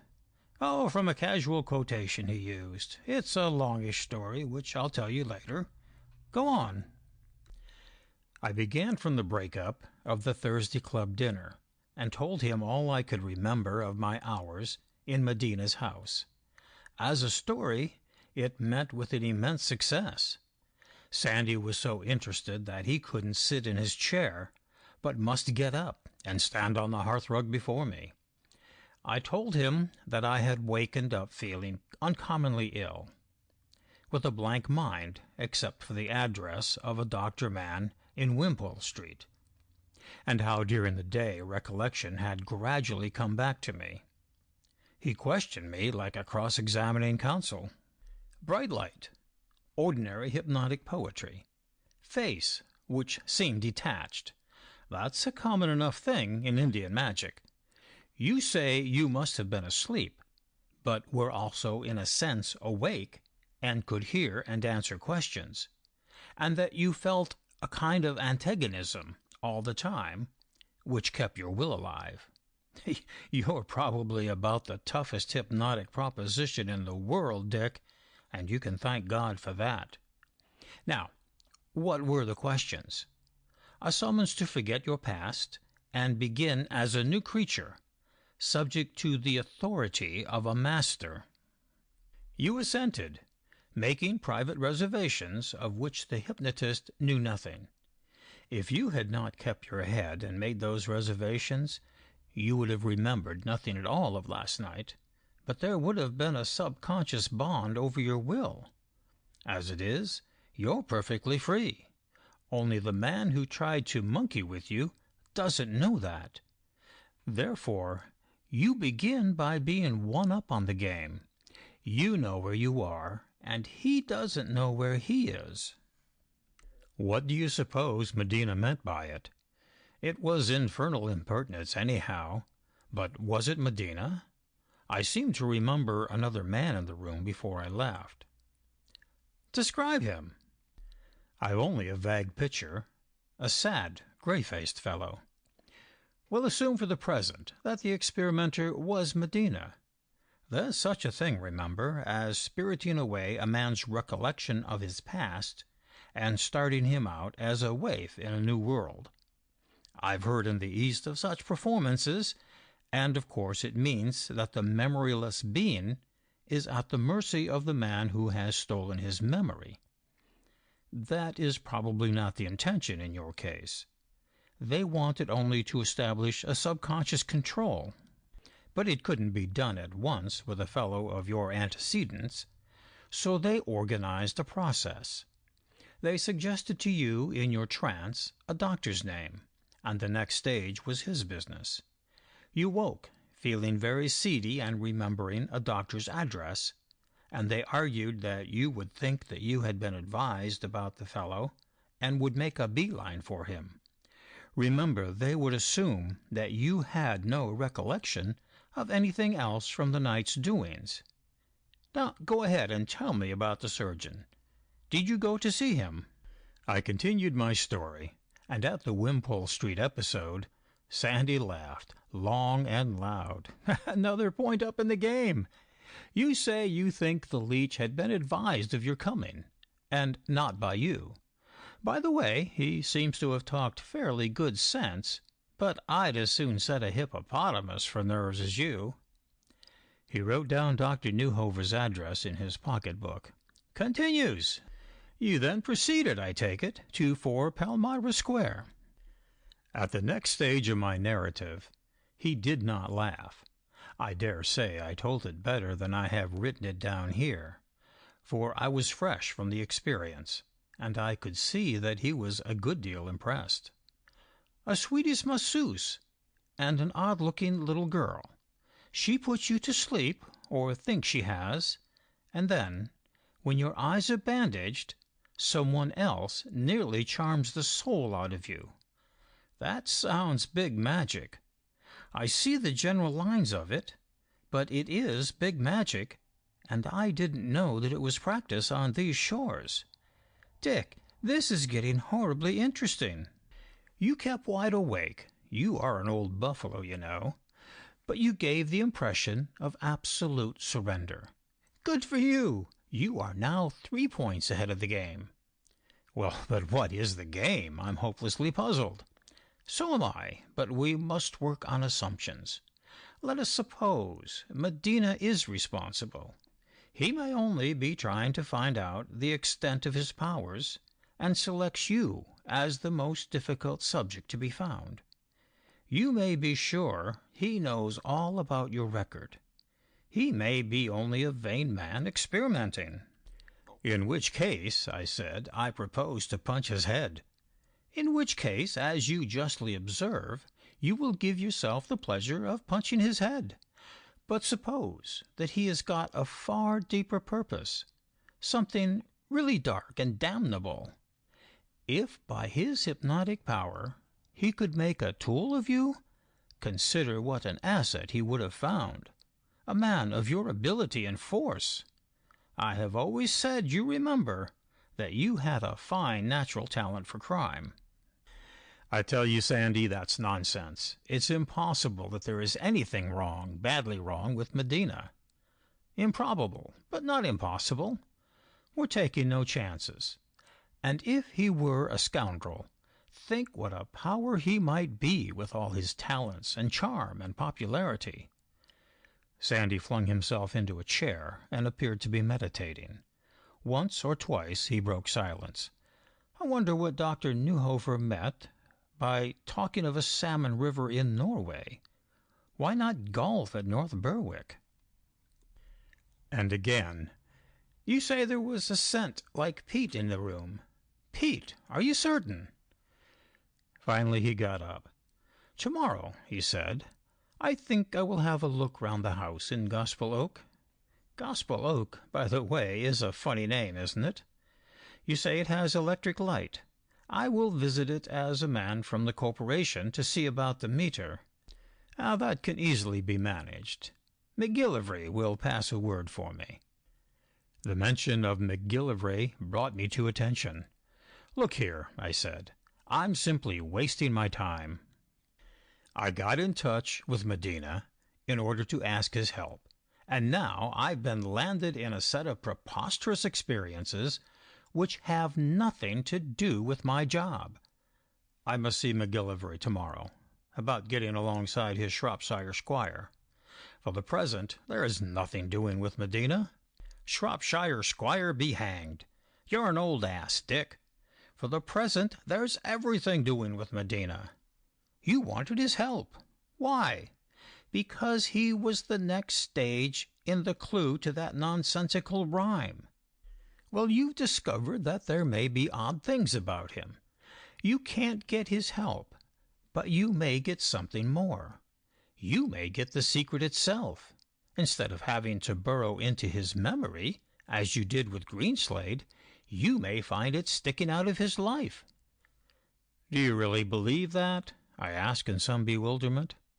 I believe nothing as yet, but it is far the most promising line. He thinks that from what happened last night, plus what happened 2 hours ago, you are under his influence, an acolyte, possibly a tool. It may be all quite straight, or it may be most damnably crooked. You have got to find out. You must keep close to him, and foster his illusions, and play up to him for all you're worth. He is bound to show his hand. You needn't take any steps on your own account. He'll give you the lead all right. I can't say I like the prospect, for I have no love of play acting. But I am bound to admit that Sandy talks sense. I asked him about himself, for I counted on his backing more than I could say. I propose to resume my travels, he said. I wish to pursue my studies in the Bibliothèque Nationale of France. But I thought you were with me in this show. So I am. I go abroad on your business, as I shall explain to you some day. Also, I want to see the man whom we used to call Ramdas. I believe him to be in Munich at this moment.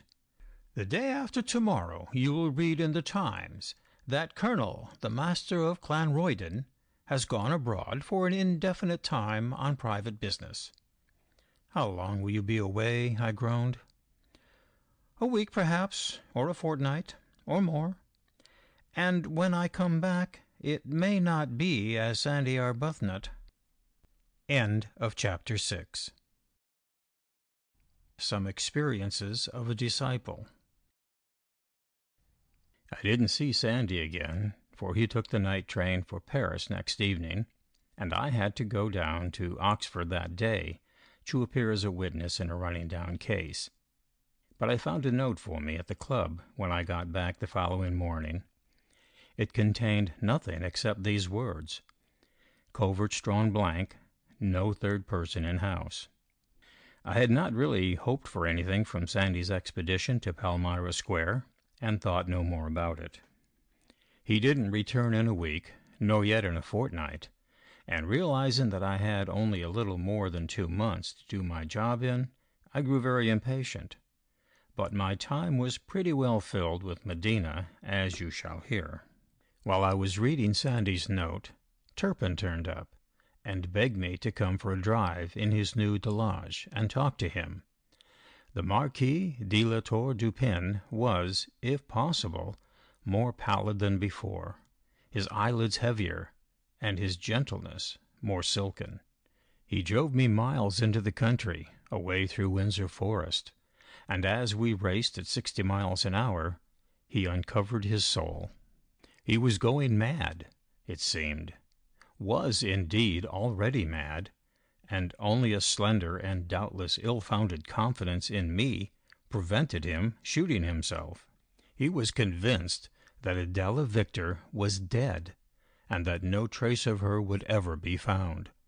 "These policemen of yours! Bah!" he moaned. "Only in England can people vanish." He concluded, however, that he would stay alive till he had avenged her, for he believed that a good God would some day deliver her murderer into his hands.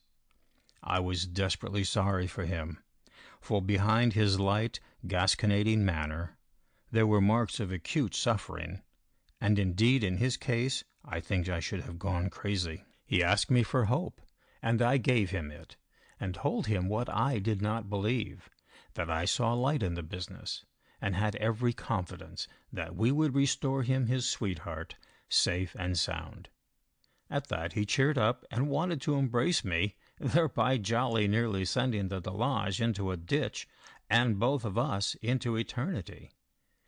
He was burning for something to do, and wanted me to promise that as soon as possible I would inspan him into my team. That made me feel guilty, for I knew I had no team, and nothing you could call a clue. So I talked hastily about Miss Victor, lest he should ask me more. I had her portrait drawn for me in lyric prose. She was slight, it seemed, middling tall, could ride like Diana, and dance like the nymphs. Her coloring and hair were those of a brunette, but her eyes were a deep gray, and she had the soft voice which commonly goes with such eyes. Turpin, of course, put all this more poetically, relapsing frequently into French. He told me all kinds of things about her, how she was crazy about dogs, and didn't fear anything in the world, and walked with a throw-out, and lips delightfully when she was excited. Altogether, at the end of it, I felt I had a pretty good notion of Miss Victor, especially as I had studied about 50 photographs of her in McGillivray's room. As we were nearing home again, it occurred to me to ask him if he knew Medina. He said no, but that he was dining at the Victors that evening, a small dinner party, mostly political. "He is wonderful, that Mr. Victor. He will not change his life, and his friends think Adela is in New York for a farewell visit. He is like the Spartan boy with the fox."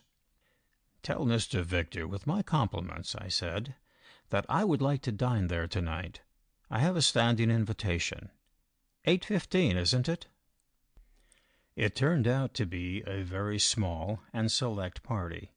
The Foreign Secretary, Medina, Pallister Yates, the Duke of Alcester, Lord Sunningdale, the ex-Lord Chancellor, Levasseur, the French minister, besides Turpin and myself. There were no women present. The behavior of the Duke and Mr. Victor was a lesson in fortitude. You would never have guessed that these two men were living with a nightmare. It was not a talkative assembly, though Sunningdale had a good deal to say to the table about a new book that a German had written on the mathematical conception of infinity, a subject which even his brilliant exposition could not make clear to my thick wits. The Foreign Secretary and Levasseur had a tete-a-tete with Turpin as a hanger-on, and the rest of us would have been as dull as sticks if it had not been for Medina. I had a good chance of observing his quality, and I must say I was astonished at his skill. It was he who, by the right kind of question, turned Sunningdale's discourse on infinity, which would otherwise have been a pedantic monologue, into good conversation. We got on to politics afterwards, and Medina, who had just come from the house, was asked what was happening. They had just finished the usual plat du jour, the suspension of a couple of Labour mountebanks, he said. This roused Sunningdale, who rather affected the Labour party, and I was amused to see how Medina handled the ex-chancellor. He held him in good-humoured argument, never forsaking his own position, but shedding about the whole subject an atmosphere of witty and tolerant understanding. I felt that he knew more about the business than Sunningdale, that he knew so much he could afford to give his adversary rope. Moreover, he never forgot that he was at a dinner table. The pitch and key of his talk were exactly right, and he managed to bring everyone into it. To me he was extraordinarily kind. Indeed, he treated me like a very ancient friend, bantering and affectionate, and yet respectful, and he forced me to take a full share in the conversation. Under his stimulus, I became quite intelligent, and amazed Turpin, who had never credited me with any talents except for fighting. But I had not forgotten what I was there for, and if I had been inclined to, there were the figures of Victor and the Duke to remind me. I watched the two, the one thin, grey-bearded, rather like an admiral with his vigilant dark eyes, the other heavy-jowled, rubicund, crowned with fine silver hair. In both I saw shadows of pain stealing back to the corners of lip and eye whenever the face was in repose, and Medina, the very beau ideal of a courteous, kindly, open-air Englishman. I noted how in his clothes he avoided any touch of overdressing, no fancifully cut waistcoat, or too smartly tied tie. In manner and presence he was the perfection of unself-conscious good-breeding. It was my business to play up to him, and I let my devotion be pretty evident. The old Duke, whom I now met for the first time, patted my shoulder as we left the room. "I am glad to see that you and Medina are friends, Sir Richard. Thank God that we have a man like him among the young entry. They ought to give him office at once, you know. Get him inside the shafts of the coach. Otherwise he'll find something more interesting to do than politics." By tacit consent we left the house together, and I walked the streets by his side as I had done 3 nights before. What a change, I reflected, in my point of view. Then I had been blind. Now I was acutely watchful. He slipped an arm into mine as we entered Pall Mall, but its pressure did not seem so much friendly as possessive. "You're staying at your club," he said. "Why not take up your quarters with me while you are in town? There's ample room in Hill Street." The suggestion put me into a fright. To stay with him at present would wreck all my schemes. But supposing he insisted, could I refuse, if it was my role to appear to be under his domination? Happily, he did not insist. I made a lot of excuses, plans unsettled, constantly running down to the country, and so on. "All right, but some day I may make the offer again, and then I'll take no refusal." They were just the kind of words a friend might have used, but somehow, though the tone was all right, they slightly grated on me. "How are you?" he asked. "Most people who have led your life find the English spring trying. You don't look quite as fit as when I first saw you." "No, I've been rather seedy this past week. Headachy, loss of memory, stuffed-up brain, and that sort of thing. I expect it's the spring fret." "I've seen a doctor, and he doesn't worry about it." "Who's your man?" "A chap Newhover in Wimpole Street." He nodded. "I've heard of him. They tell me he's good." "He has ordered me massage," I said boldly. "That cures the headaches, anyway." "I'm glad to hear it."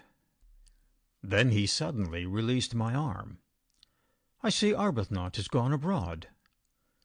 There was a coldness in his voice, to which I hastened to respond. "So I saw in the papers," I said carelessly. "He's a hopeless fellow. A pity, for he's able enough, but he won't stay put, and that makes him pretty well useless. Do you care much for Arbuthnot?" "I used to," I replied shamelessly, "but till the other day I hadn't seen him for years, and I must say he has grown very queer.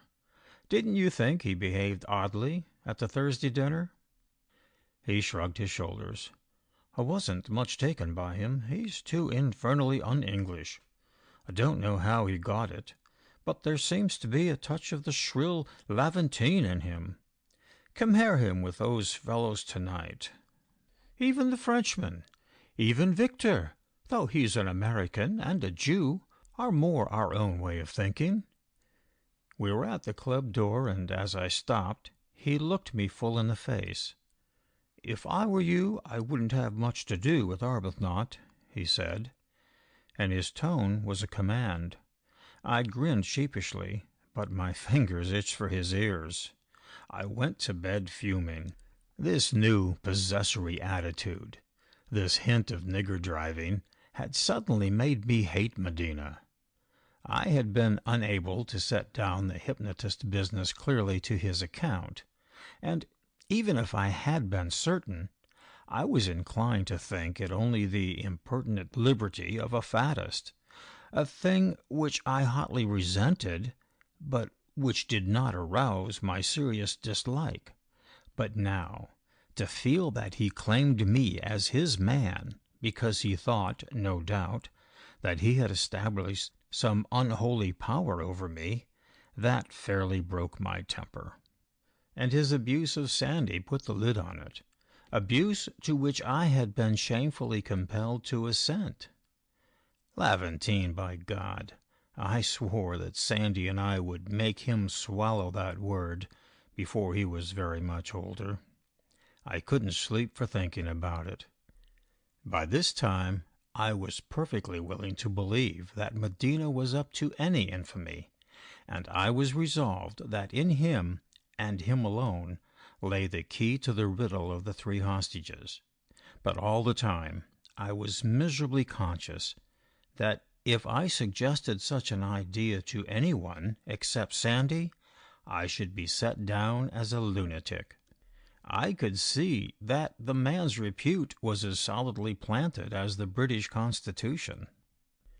Next morning I went to see McGillivray. I explained that I had not been idle, that I had been pursuing lines of my own, which I thought more hopeful than his suggestion of getting alongside the Shropshire squire. I said I had nothing as yet to report, and that I didn't propose to give him the faintest notion of what I was after till I had secured some result. But I wanted his help, and I wanted his very best men. "Glad to see you've got busy, Dick," he said. "I await your commands." "I want a house watched. Number 4 Palmyra Square, up in North London. So far as I know, it is occupied by a woman who purports to be a Swedish masseuse, and calls herself Madame Breda. 1 or more maids, and an odd-looking little girl. I want you to have a close record kept of the people who go there, and I want especially to know who exactly are the inmates of the house, and who are the frequent visitors. It must be done very cautiously, for the people must have no suspicion that they are being spied on." He wrote down the details. "Also, I want you to find out the antecedents of Medina's butler." He whistled. "Whew, Medina? Dominic Medina, you mean?" "Yes. Oh, I'm not suspecting him." We both laughed as if at a good joke. "But I should like to hear something about his butler, for reasons which I'm not yet prepared to give you. He answers to the name of Odell, and has the appearance of an inferior prize-fighter. Find out all you can about his past, and it mightn't be a bad plan to have him shadowed. You know Medina's house in Hill Street. But for heaven's sake, let it be done tactfully. I'll see to that for my own sake. I don't want headlines in the evening papers, House of Members of Parliament watched. Another police muddle. Also, could you put together all you can about Medina? It might give me a line on Odell. Dick, he said solemnly, are you growing fantastic? Not a bit of it. You don't imagine I'm ass enough to think there's anything shady about Medina. He and I have become bosom friends, and I like him enormously. Everybody swears by him, and so do I. But I have my doubts about Mr. Odell, and I would like to know just how and where Medina picked him up. He's not the ordinary stamp of a butler. It seemed to me very important to let no one but Sandy into the Medina business at present, for our chance lay in his complete confidence that all men thought well of him. Right, said McGillivray, it shall be done. Go your own way, Dick. I won't attempt to dictate to you, but remember that the thing is desperately serious, and that the days are slipping past. We're in April now, and you have only till midsummer to save 3 innocent lives. I left his office feeling very solemn, for I had suddenly a consciousness of the shortness of time and the magnitude of the job which I had not yet properly begun. I cajoled my brains to think of my next step. In a few days I should again visit Dr. Newhover, but there was not likely to be much assistance there. He might send me back to Palmyra Square, or I might try to make an appointment with Madame Breda myself, inventing some new ailment. But I would only find the same old business, which would get me no further forward.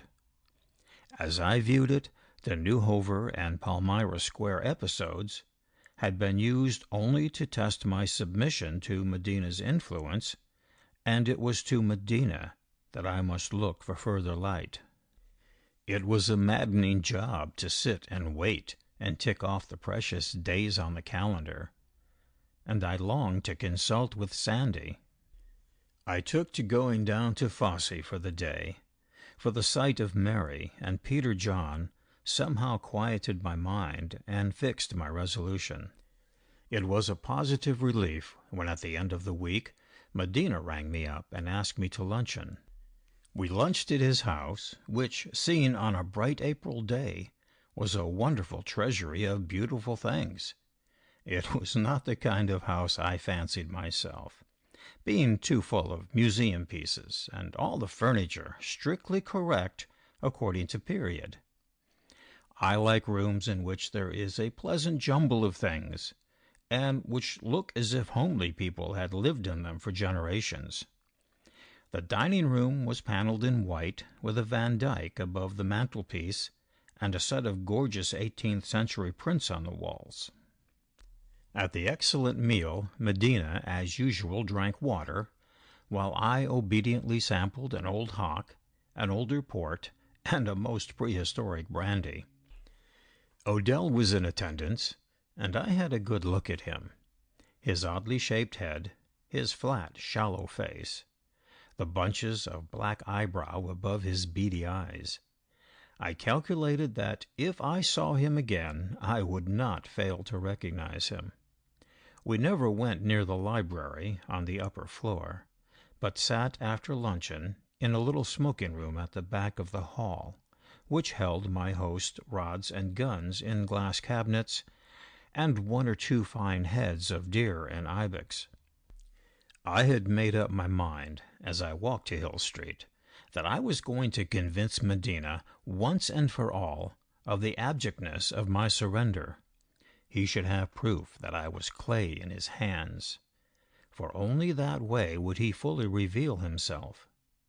I detested the job, and as I walked through the pleasant crisp noontide, I reflected with bitterness that I might have been fishing for salmon in Scotland, or, better still, cantering with Mary over the Cotswold Downs. All through luncheon I kept my eyes fixed on him like a dog's on his master. Several times I wondered if I were not overdoing it, but he seemed to accept my homage as quite natural. I had thought when I first met him that the man had no vanity. Now I saw that he had mountains of it, that he was all vanity, and that his public modesty was only a cloak to set off his immense private conceit. He unbent himself. His whole mind was in undress, and behind the veneer of good fellowship I seemed to see a very cold, arrogant soul. Nothing worse, though that was bad enough. He was too proud to boast in words, but his whole attitude was one long brag.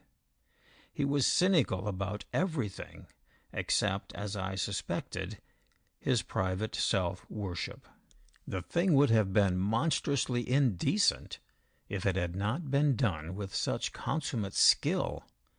Indeed, I found my part easy to play, for I was deeply impressed, and had no difficulty in showing it.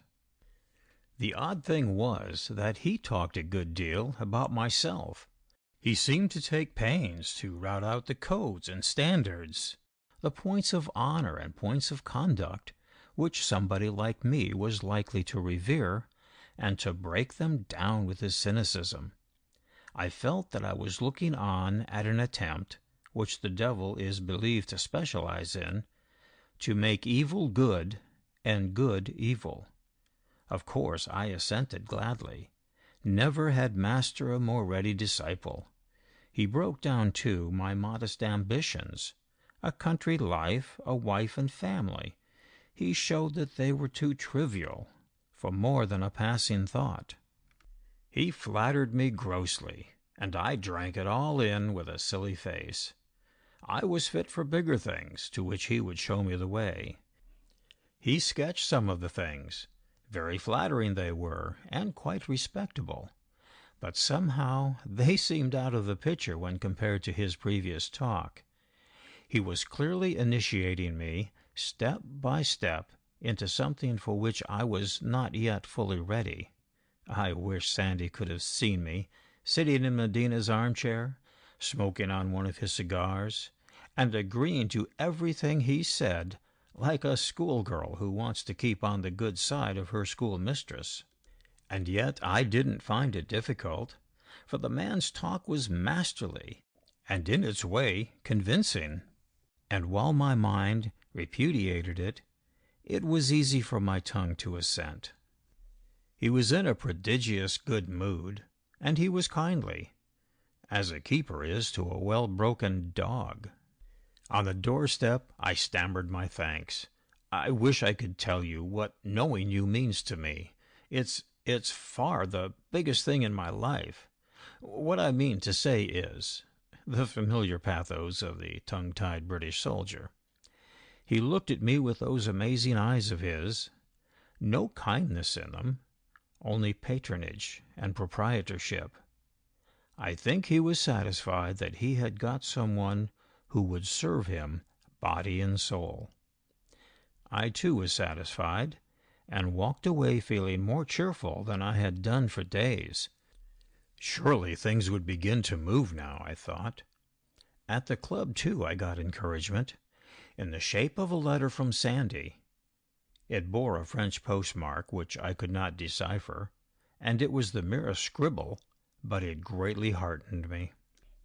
I have made progress, it ran, but I still have a lot to do, and we can't talk to each other yet a while. But I shall have to send you letters occasionally, which you must burn on receipt. I shall sign them with some letter of the Greek alphabet. No, you wouldn't recognize that. With the names of recent Derby winners. Keep our affair secret as the grave. Don't let in a soul, not even Mac, and for God's sake stick close to M, and serve him like a slave. There wasn't much in it, but it was hopeful, though the old ruffian didn't seem in a hurry to come home. I wondered what on earth he had found. Something solid, I judged, for he didn't talk lightly of making progress. That evening I had nothing to do, and after dinner I felt too restless to sit down to a pipe and book. There was no one in the club I wanted to talk to, so I sallied forth to another pothouse to which I belonged, where there was a chance of finding some of the younger and cheerier generation. Sure enough, the first man I saw there was Archie Roylance, who greeted me with a whoop and announced that he was in town for a couple of days to see his doctor.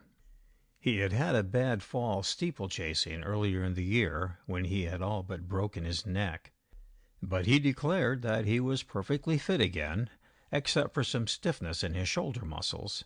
He was as lame as a duck from his flying smash just before the armistice, but all the same he got about at a surprising pace.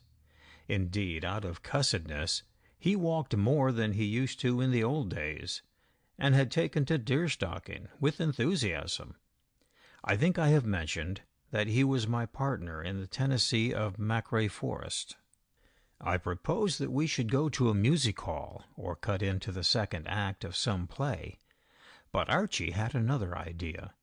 One of his fads was to be an amateur of dancing, though he had never been a great performer before his smash, and would never dance again.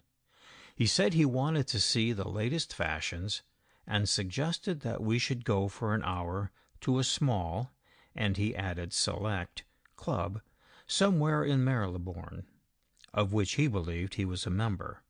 It bore an evil reputation, he said, for there was a good deal of high play, and the licensing laws were not regarded, but it was a place to see the best dancing. I made no objection, so we strolled up Regent Street in that season of comparative peace, when busy people have gone home, and the idle are still shut up in theaters and restaurants. It was a divine April night, and I observed that I wished I were in a better place to enjoy spring weather. "I've just come from a Scotch moor," said Archie. "Lord, the curlews are making a joyful noise. That is the bird for my money. Come back with me, Dick, on Friday, and I'll teach you a lot of things.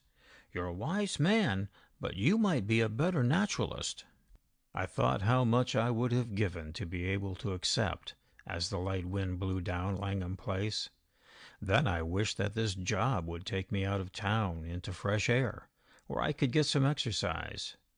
The result was that I was in a baddish temper when we reached our destination, which was in one of the streets near Fitzroy Square.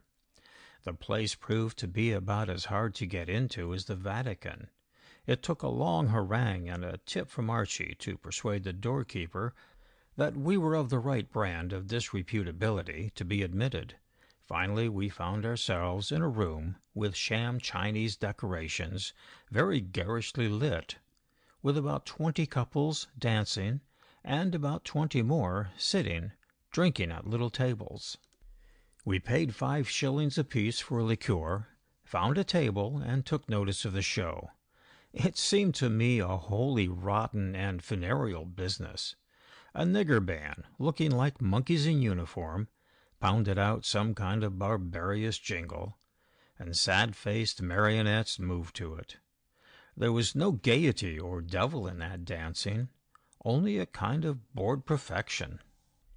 Thin young men, with rabbit heads and hair brushed straight back from their brows, who I suppose were professional dancing partners, held close to their breast women of every shape and age, but all alike in having dead eyes and mask for faces, and the macabre possession moved like automata to the nigger's rhythm. I dare say it was all very wonderful, but I was not built by Providence to appreciate it. "I can't stand much more of this," I told Archie. "It's no great shakes, but there are 1 or 2 high-class performers. Look at that girl dancing with the young Jew, the one in the green." I looked and saw a slim girl, very young apparently, who might have been pretty, but for the way her face was loaded with paint, and the preposterous style in which her hair was dressed. Little though I know of dancing, I could see that she was a mistress of the art, for every motion was a delight to watch, and she made poetry out of that hideous ragtime. But her face shocked me. It was blind, if you understand me, as expressionless as a mummy, a kind of awful death in life. I wondered what kind of experience that poor soul had gone through to give her the stare of a sleepwalker. As my eyes passed from her, they fell on another figure that seemed familiar. I saw that it was Odell, the butler, splendidly got up for his night out, in dress clothes, white waistcoat, and diamond studs. There was no mistaking the pugilistic air of the fellow, now that I saw him out of service. I had seen a dozen such behind the bars of sporting public-houses. He could not see me, but I had a fair view of him, and I observed that he also was watching the girl in green. "Do you know who she is?" I asked. "Some professional. God, she can dance. But the poor child looks as if she found it a hard life. I'd rather like to talk to her." But the music had stopped, and I could see that Odell had made a sign to the dancer. She came up to him as obediently as a dog. He said something to another man with him, a man with a black beard, and the three passed out at the further door. A moment later I caught a glimpse of her with a cloak round her shoulders, passing the door by which we had entered. Archie laughed. "That big brute is probably her husband. I bet she earns the living of both by dancing at these places, and gets beaten every night. I would say my prayers before taking on that fellow in a scrap." End of Chapter 7. Chapter 8. The Blind Spinner. I look back upon those days of waiting as among the beastliest of my life. I had the clearest conviction now that Medina was the key of the whole puzzle. But as yet I had found out nothing worth mentioning, and I had to wait like the sick folk by the pool of Bethesda till something troubled the waters. The only thing that comforted me was the fine old-fashioned dislike to the man which now possessed me. I couldn't pretend to understand more than a fragment of him, but what I understood I detested. I had been annexed by him as a slave, and every drop of free blood in my veins was in revolt.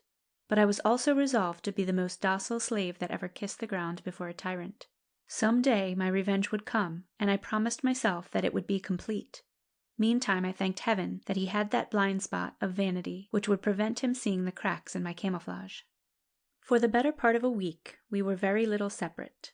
I lunched with him 2 days out of 3, and we motored more than once down to Brighton for fresh air. He took me to a dinner he gave at the House of Commons to a Canadian statesman who was over on a visit, and he made me accompany him to a very smart dance at Lady Amysforth's, and he got me invited to a week-end party at Wurleston because he was going there.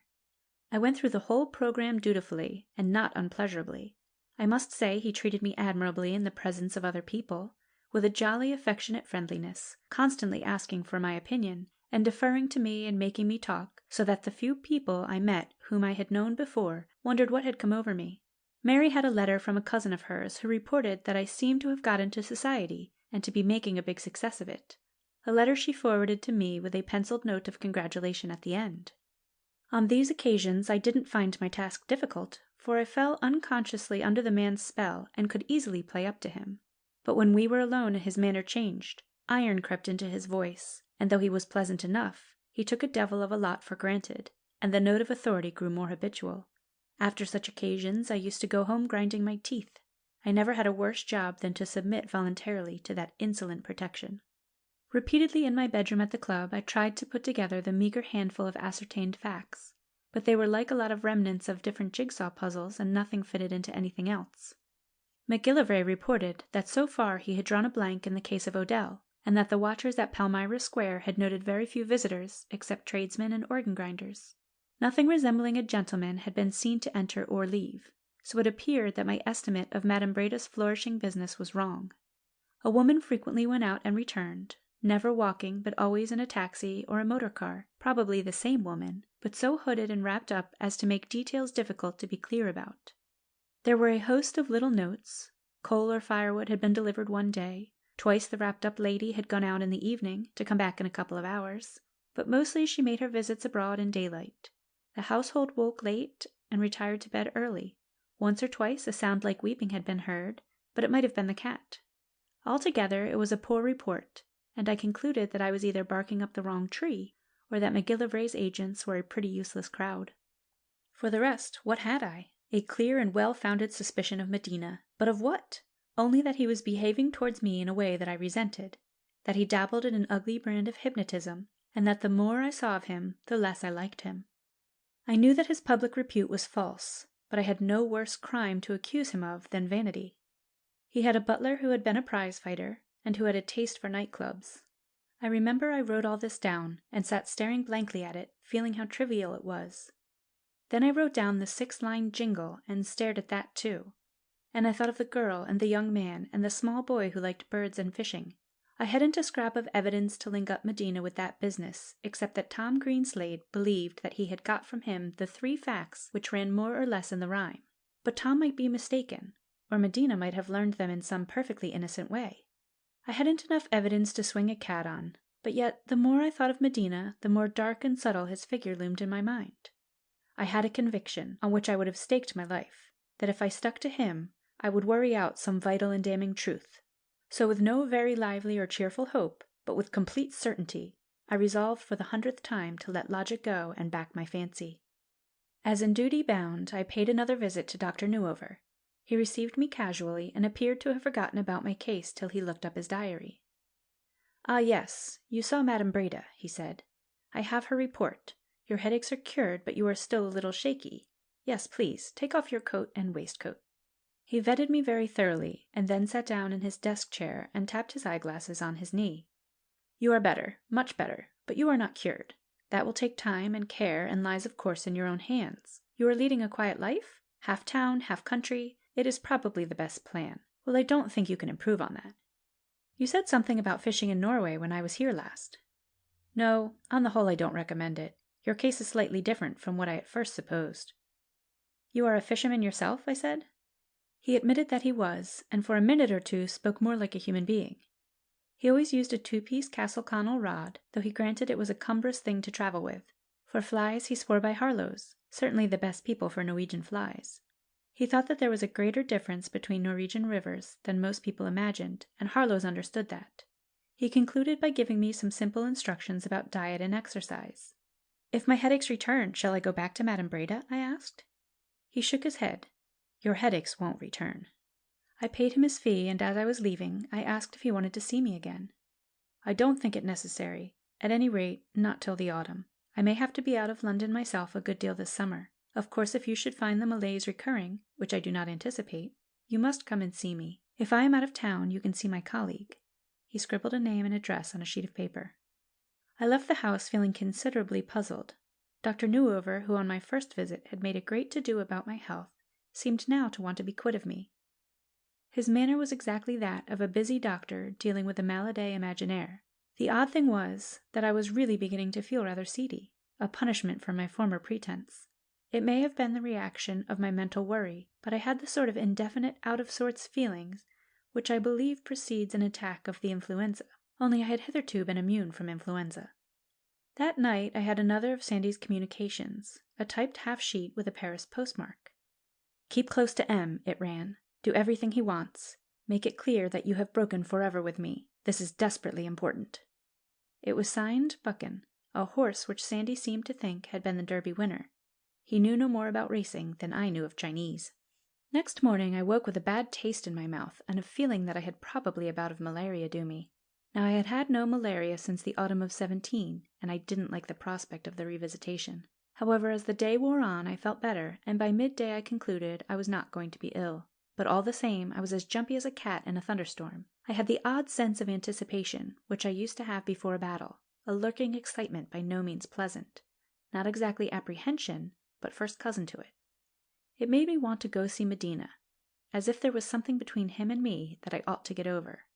All afternoon this dentist anteroom atmosphere hung about me, and I was almost relieved when about 5 o'clock I got a telephone message from Hill Street asking me to come there at 6. I went round to the bath club and had a swim and a shampoo, and then started for the house. On the way there I had those tremors in my legs and coldness in the pit of my stomach which brought back my childish toothaches. Yes, that was it. I felt exactly like a small boy setting off with dreadful anticipations to have a tooth drawn, and not all my self-contempt could cure me of my funk. The house when I reached it seemed larger and lonelier than ever, and the April evening had darkened down to a scurry of chill dusty winds under a sky full of cloud. Odell opened the door to me and took me to the back of the hall, where I found a lift which I had not known existed. We went up to the top of the house, and I realized that I was about to enter again the library where before I had so strangely spent the midnight hours. The curtains were drawn, shutting out the bleak spring twilight, and the room was warmed by and had for its only light a great fire of logs. I smelt more than wood smoke. There was peat burning among the oak billets. The scent recalled, not the 100 times when I had sniffed peat-reek in happy places, but the flavor of the room in Palmyra Square, when I had lain with bandaged eyes and felt light fingers touch my face. I had suddenly a sense that I had taken a long stride forward, that something fateful was about to happen, and my nervousness dropped from me like a cloak. Medina was standing before the hearth, but his was not the figure that took my eyes. There was another person in the room, a woman. She sat in the high-backed chair which he had used on the former night, and she sat in it as if it were a throne.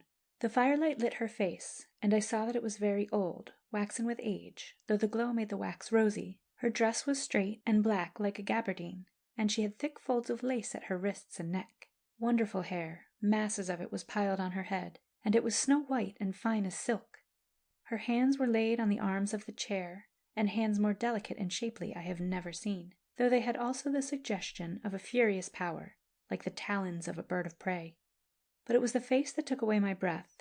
I have always been a great admirer of the beauty of old age, especially in women, but this was a beauty of which I had never dreamed. It was a long face, and the features were large, though exquisitely cut and perfectly proportioned.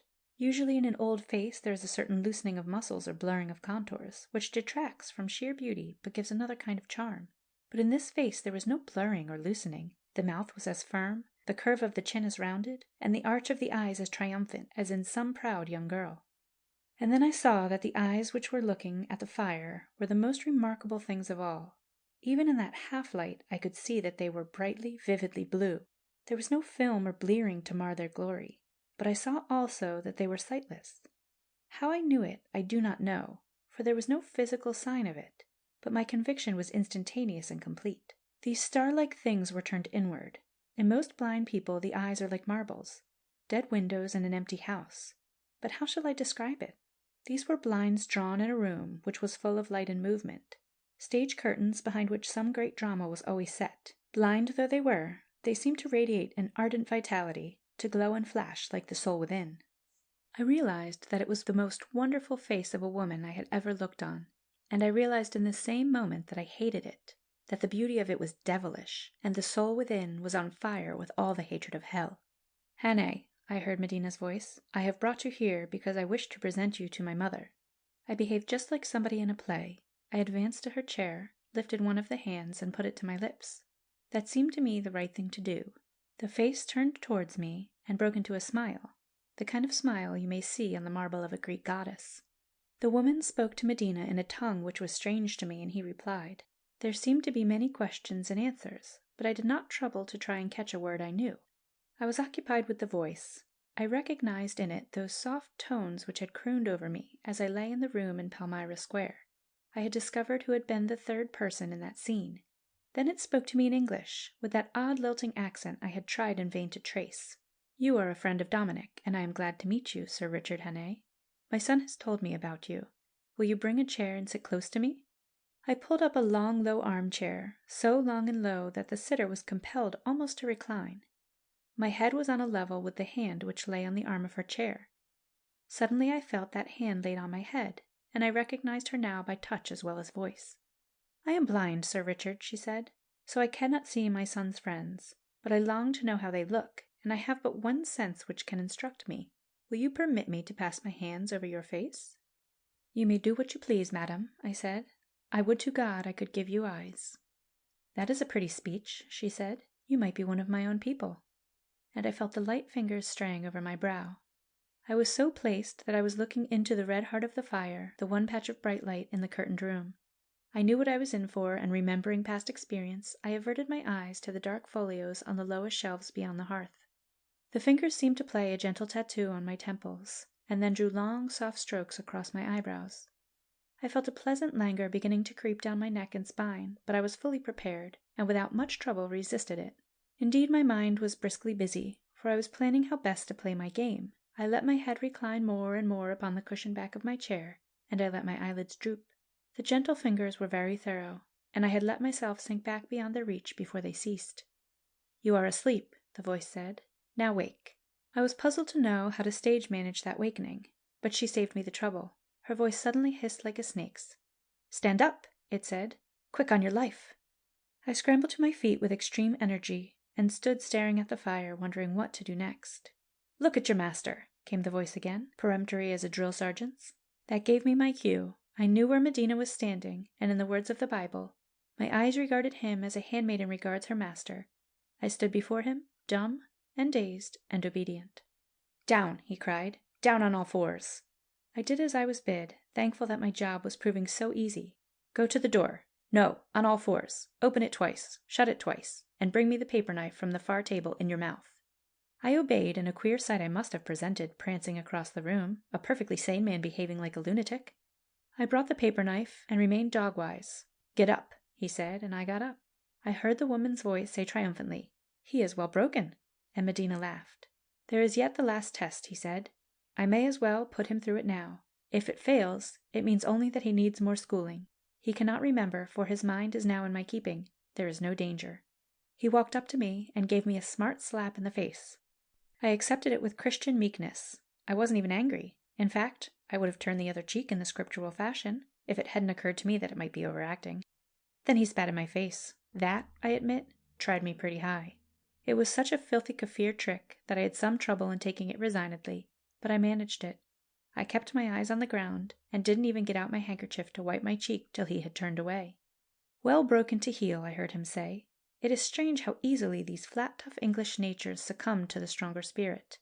I have got a useful weapon in him, mother mine." They paid no more attention to me than if I had been a piece of furniture, which indeed, in their eyes I was. I was asleep, or rather awake, in a phantasmal world, and I could not return to my normal life till they bade me. I could know nothing, so they thought, and remember nothing except what they willed. Medina sat in my chair, and the woman had her hand on his head, and they talked as if they were alone in the desert. All the while I was standing sheepishly on the rug, not daring to move, scarcely to breathe, lest I should give the show away. They made a pretty picture. The Prodigal's Return, or The Old Folks at Home by Simpkins, R.A., Royal Academy, 1887. No, by heaven, there was no suggestion of that. It was a marvelous and tragic scene that I regarded. The fitful light of the fire showed figures of an antique beauty and dignity. The regal profile of the woman, her superb pose, and the soft, eerie music of her voice were a world removed from vulgarity, and so was the lithe vigor and the proud face of the man. They were more like a king and queen in exile, decreeing the sea of blood which was to wash them back again. I realized for the first time that Medina might be damnable, but was also great. Yes, the man who had spat on me like a stable boy had also something of the prince. I realized another thing. The woman's touch had flattened down the hair above his forehead, which he brushed square, and his head, outlined in the firelight against the white cushion, was as round as a football. I had suspected this when I first saw him, and now I was certain. What did a head like that portend? I had a vague remembrance that I had heard somewhere that it meant madness. At any rate, degeneracy. They talked rapidly and unceasingly, but the confounded thing was that I could hear very little of it. They spoke in low tones, and I was 3 yards off, and daren't for my life move an inch nearer. Also they spoke for the most part in a language of which I did not know a word. It may have been Choctaw, but was probably Erse. If I had only comprehended that tongue, I might there and then have learned all I wanted to know. But sometimes Medina talked English, though it seemed to me that the woman always tried to bring him back to the other speech. All I heard were broken sentences that horribly tantalized me. My brain was cool and very busy. This woman was the blind spinner of the rhymes. No doubt of it. I could see her spinning beside the peat fire, nursing ancient hate and madness, and crooning forgotten poetry. Beside the sacred tree. Yggdrasil be damned! I had it! It was the gospel oak. Lord, what a fool I had been not to guess it before! The satisfaction of having got one of the 3 conundrums dead right made me want to shout. These 2 harpies held the key to the whole riddle, and I had only to keep up my present character to solve it. They thought they were dealing with a hypnotized fool, and instead they had a peculiarly wide-awake if rather slow and elderly Englishman. I wish to heaven I knew what they were saying. sluicing out malice about my country no doubt, or planning the ruin of our civilization for the sake of a neurotic dream. Medina said something impatiently about danger, as if his purpose were to reassure. Then I caught nothing for several minutes, till he laughed and repeated the word secundus. Now I was looking for 3 people, and if there was a secundus, there must have been a primus, and possibly a tertius. He is the least easy to handle, he said, and it is quite necessary that Jason should come home. I have decided that the doctor must go out. It won't be for long, only till midsummer. The date interested me acutely, so did what followed, for he went on. By midsummer they liquidate and disband. There is no fear that it won't succeed. We have the whip hand, remember? Trust me, all will go smoothly, and then we will begin a new life. I thought she sighed, and for the first time she spoke in English. I fear sometimes that you are forgetting your own land, Dominic. He put up an arm and drew her head to his. Never, mother mine. It is our strength that we can seem to forget and still remember. I was finding my stand on that hearth-rug extraordinarily trying. You see, I had to keep perfectly rigid, for every now and then Medina would look towards me, and I knew that the woman had an ear like a hound. But my knees were beginning to shake with fatigue and my head to grow giddy, and I feared that, like the soldiers who stand guard round a royal bier, I might suddenly collapse. I did my best to struggle against the growing weakness, and hoped to forget it by concentrating all my attention on the fragments of talk. I have news for you, Medina was saying. Karama is in Europe, and proposes to come to England. You will see him? I thought her voice had a trace of alarm in it. Most certainly. I would rather see him than any living man. Dominic, be careful. I would rather you confined yourself to your old knowledge. I fear these new things from the East. He laughed. They are as old as ours, older, and all knowledge is one. I have already drunk of his learning, and I must have the whole cup. That was all I heard, for at that moment I made my exit from the scene in a way which I could not have bettered by much cogitation. My legs suddenly gave under me, the room swam round, and I collapsed on the floor in a dead faint. I must have fallen heavily, for I knocked a leg off one of the little tables. When I came to, which I suppose was a minute or 2 later, Odell was bathing my face, and Medina with a grave and concerned air was standing by with a brandy decanter. "My dear fellow, you gave me a bad fright," he said, and his manner was that of a considerate friend. "You're not feeling ill?" "I haven't been quite fit all day, and I suppose the hot room knocked me out. I say, I'm most awfully sorry for playing the fool like this. I've damaged your furniture, I'm afraid. I hope I didn't scare the lady." "What lady?" "Your mother." He looked at me with a perfectly blank face, and I saw I had made a mistake. "I beg your pardon. I'm still giddy. I've been dreaming." He gave me a glass of brandy and tucked me into a taxi. Long before I got to the club I was feeling all right, but my mind was in a fine turmoil. I had stumbled at last upon not one clue, but many, and though they were confused enough, I hoped with luck to follow them out. I could hardly eat any dinner that night, and my brain was too unsettled to do any serious thinking. So I took a taxi up to Gospel Oak, and bidding it wait for me, had another look at Palmyra Square. The place seemed to have been dead and decaying for centuries, seen in that windy, moonless dark, and number 4 was a shuttered tomb.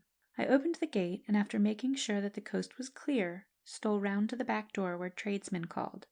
There were some dilapidated outhouses, and the back garden, with rank grasses and obscene clothes-posts, looked like nothing so much as a neglected graveyard. In that house was the terrible blind fate that span. As I listened, I heard from somewhere inside the sound of slow, heartbroken sobs. I wondered if they came from the queer-looking little girl. End of Chapter 8.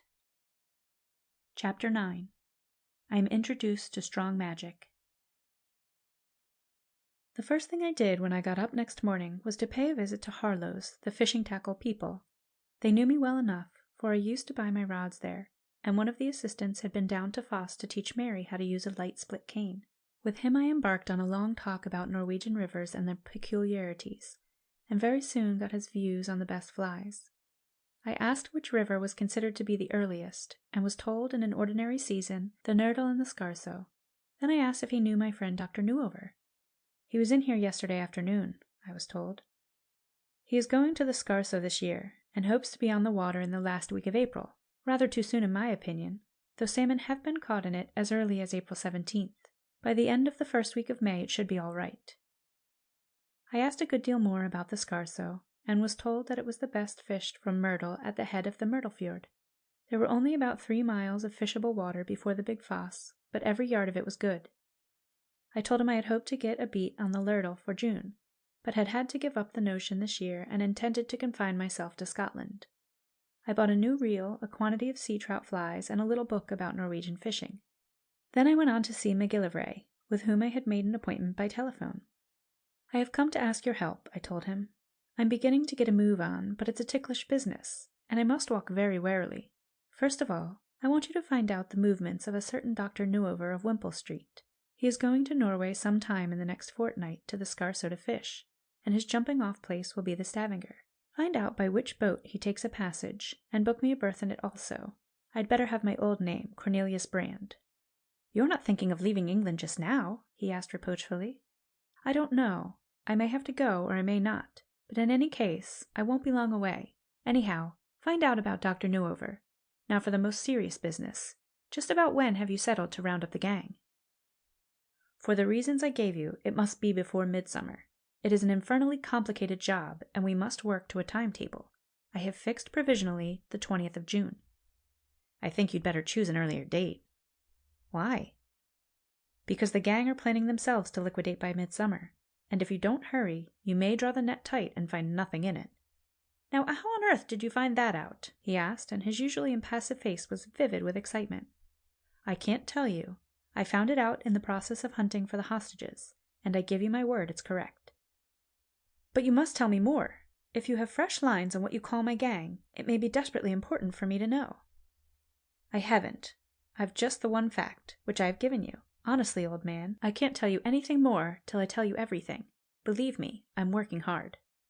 I had thought the thing out, and had resolved to keep the Medina business to myself and Sandy.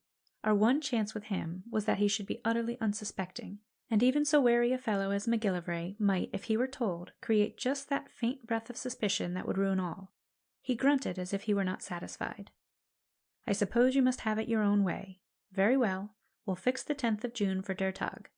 You realize, of course, that the round-up of all must be simultaneous. That's why it takes such a lot of bandobast. By the way, you've got the same problem with the hostages. You can't release one without the others, or the show is given away. Not your show only, but mine. You realize that? I do, I said, and I realize that the moving forward of your date narrows my time down to less than 2 months. If I succeed, I must wait till the very eve of your move. Not earlier, I suppose, than June 9th? Assume I only find one of the 3. I wait till June 9th before getting him out of their clutches. Then you strike, and what happens to the other 2? He shrugged his shoulders. The worst, I fear. You see, Dick, the gang I mean to crush and the people who hold the hostages are allied, but I take it they are different sets. I may land every member of my gang, and yet not come within speaking distance of the other lot. I don't know, but I'm pretty certain that even if we found the second lot, we'd never be able to prove complicity between the 2. The first are devilish deep fellows, but the second are great artists. All the same, I said, I'm in hopes of finding at least one of the hostages, and that means some knowledge of the kidnappers. I must not ask, but I'd give my head to know how and where you're working. More power to you, but I wonder if you'll ever get near the real prime fountain of iniquity. I wonder, I said, and took my leave. I had been playing with sickness, and now it looked as if I was going to be punished by getting the real thing. For all the rest of that day I felt cheap, and in the evening I was positive I had a temperature. I thought I might have flu, so I went round after dinner to see a doctor whom I had known in France.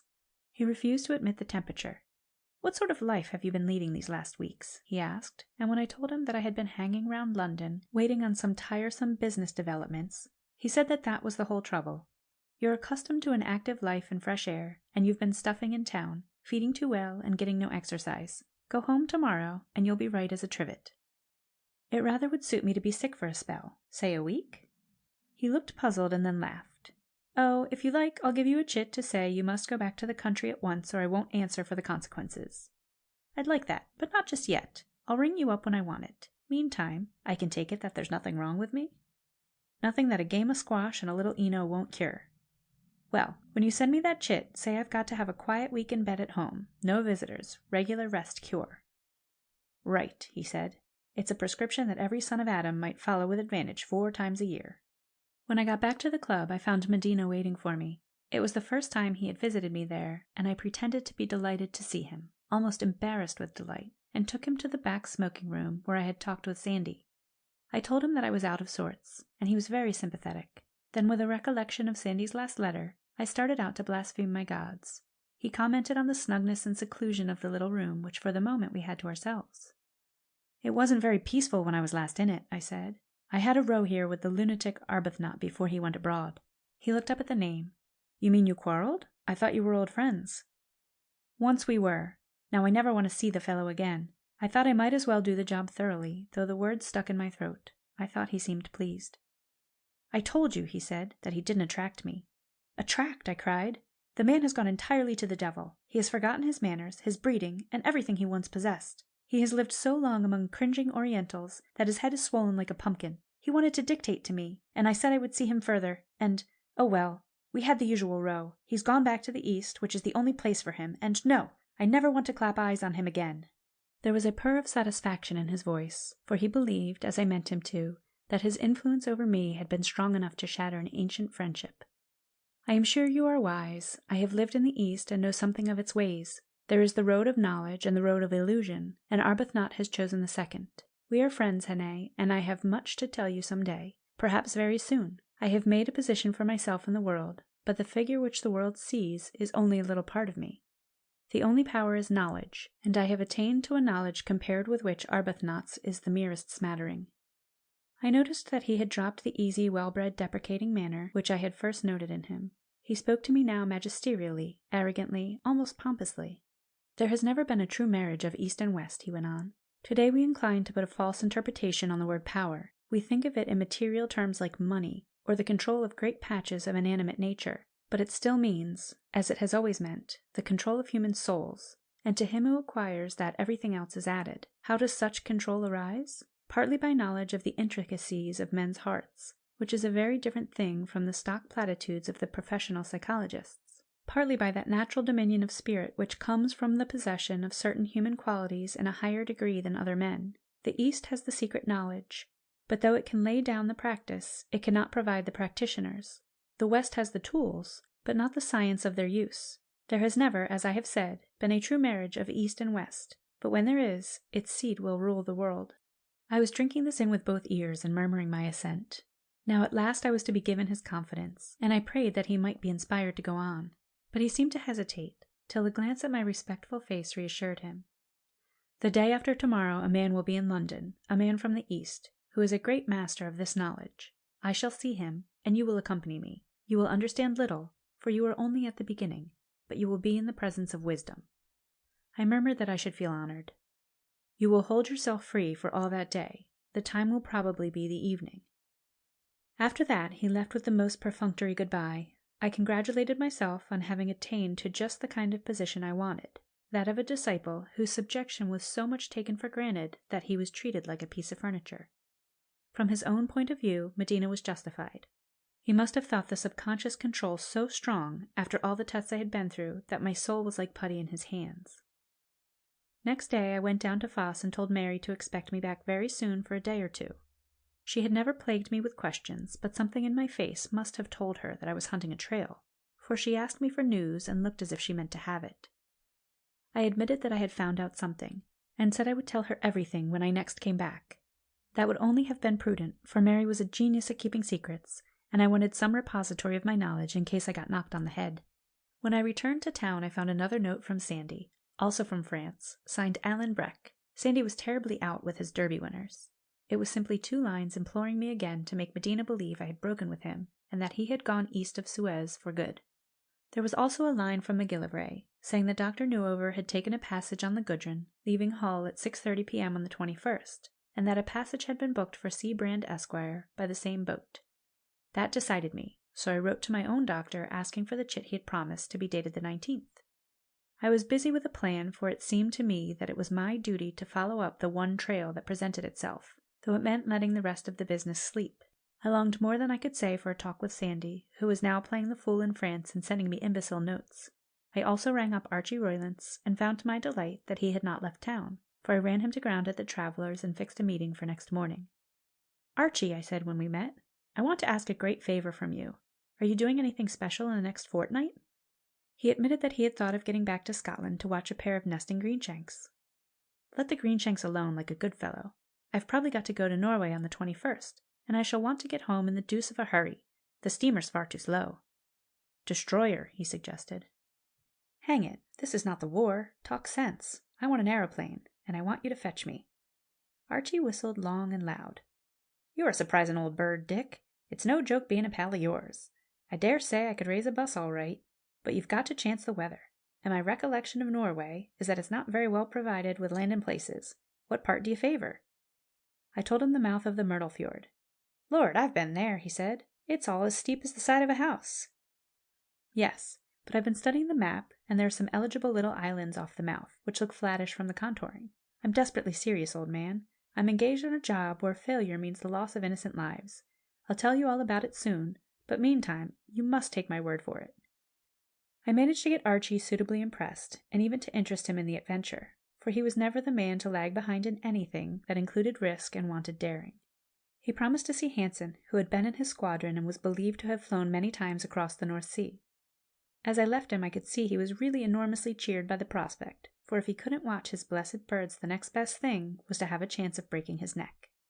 I had expected to be bidden by Medina to meet his necromancer in some den in the East End or some Bloomsbury lodging-house. Judge of my surprise, then, when I was summoned to Claridge's for 9:30 that evening. When I got to the hotel, it was difficult to believe that a place so bright and commonplace could hold any mystery. There was the usual dancing going on, and squads of people who had dined well were sitting around watching. Medina was standing by a fireplace talking to a man who wore a long row of miniature medals and a star, and whom I recognized as Tom Machin, who had commanded a cavalry brigade in France. Medina nodded casually to me, and Tom, who I had not seen for years, made a great fuss. "Regimental dinner," he explained. "Came out for a moment to give instructions about my car. Been telling Medina here of the dirty trick the government have played in my old crowd. I say it's up to the few sahibs like him in that damned monkey house at Westminster to make a row about it. You back me up, Hannay. What I say is," and so on, with the eternal iteration of "absolutely," and "if you follow me," and "you see what I mean," of the incoherent British regular. Medina gently disengaged himself. "Sorry, Tom, but I must be off now. You're dining with Berminster on Thursday, aren't you? We'll talk about that business then. I agree, it's an infernal shame." He signed to me and we went together to the lift. On the first floor, where the main suites are, a turbaned Indian waited for us in the corridor. He led us into a little anteroom and then disappeared through big folding doors. I wondered what kind of swell this Oriental necromancer must be, who could take rooms like these, for the last time I had been in them was when they were occupied by a crown prince who wanted to talk to me about a certain little problem in Anatolia. "You are about to see Karama," Medina whispered, and there was an odd exultation in his voice. "You do not know his name, but there are millions in the East who reverence it like that of a god. I last saw him in a hut on the wildest pass in the Karakoram, and now he is in this gilded hotel, with dance music of the West jiggling below. It is a parable of the unity of all power." The door was opened, and the servant beckoned us to enter. It was a large room furnished with the usual indifferent copies of French furniture, very hot and scented, just the kind of place where international financiers make their deals over liquor and brandy and big cigars, or itinerant stars of the cinema world receive their friends. Bright, hard, and glossy, you would have said that no vulgarer environment could be found. And yet after the first glance I did not feel its commonness, for it was filled with the personality of the man who sat on the couch at the far end. I realized that here was one who carried with him his own prepotent atmosphere, and who could transform his surroundings, whether it was a Palmyra hut or a London restaurant. To my surprise, he was quite young. His hair was hidden by a great turban, but the face was smooth and hairless, and the figure, so far as I could judge, had not lost the grace of youth. I had imagined someone immensely venerable and old with a beard to his girdle, or alternately, an obese babu with a soft face like a eunuch. I had forgotten that this man was of the hills. To my amazement, he wore ordinary evening dress, well cut too, I thought, and over it a fine silk dressing gown. He had his feet tucked up on the couch, but he did not sit cross-legged. At our entrance he slightly inclined his head, while we both bowed. Medina addressed him in some Indian tongue, and he replied, and his voice was like the purr of a big cat.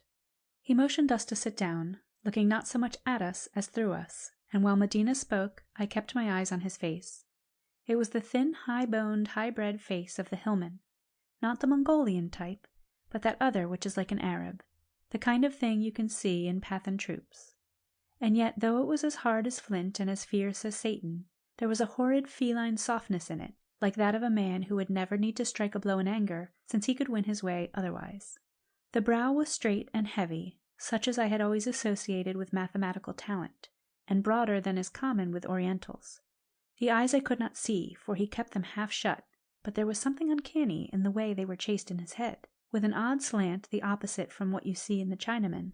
His mouth had a lift at each corner, as if he were perpetually sneering, and yet there was a hint of humor in the face, though it was as grave as the stone statue. I have rarely seen a human being at once so handsome and so repulsive, but both beauty and horror were merged in the impression of ruthless power. I had been skeptical enough about this Eastern mage, as I had been skeptical about Medina's arts because they had failed with me. But as I looked on that dark countenance, I had a vision of a world of terrible knowledge, a hideousness like an evil smell, but a power like a blasting wind or a pestilence. Somehow Sandy's talk at the Thursday Club dinner came back to me, about the real danger to the world lying in the constraint of spirit over spirit. This swarthy brute was the priest of that obscene domination, and I had an insane desire there and then to hammer him to a pulp. He was looking at me, and seemed to be asking a question to which Medina replied. I fancy he was told that I was a chela, or whatever was the right name, a well-broken and submissive disciple. Then to my surprise he spoke in English, good English, with the shishi accent of the Indian. "You have followed far in the path of knowledge, brother. I did not think a son of the West could have traveled so far and so soon. You have won 2 of the 3 keys to mastery. If you can make a man forget his past, and begin life anew, subject to your will. But what of the 3rd key?" I thought Medina's voice had a tinge of disappointment. "It is the 3rd key which I look for, master. What good is it to wipe out the past and establish my control, if it is only temporary? I want the 3rd key, to lock the door, so that I have my prisoner safe forever. Is there such a key?" "The key is there, but to find it is not easy. All control tends to grow weak and may be broken by an accident, except in the case of young children, and some women, and those of feeble mind." "That I know," said Medina almost pettishly, "but I do not want to make disciples only of babies, idiots, and women." "Only some women," I said. "Among our women perhaps all, but among Western women, who are hard as men, only the softer and feebler." "That is my trouble. I wish to control forever, and to control without constant watching on my part. I have a busy life, and time is precious. Tell me, master, is there a way?" I listened to this conversation with feelings of genuine horror.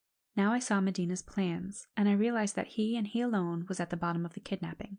I realized, too, how he had dealt with the 3 hostages, and how he proposed to deal. Compared to him, a murderer was innocent, for a murderer only took life, while he took the soul. I hated him and that dark scoundrel more intensely than I think I have ever hated man.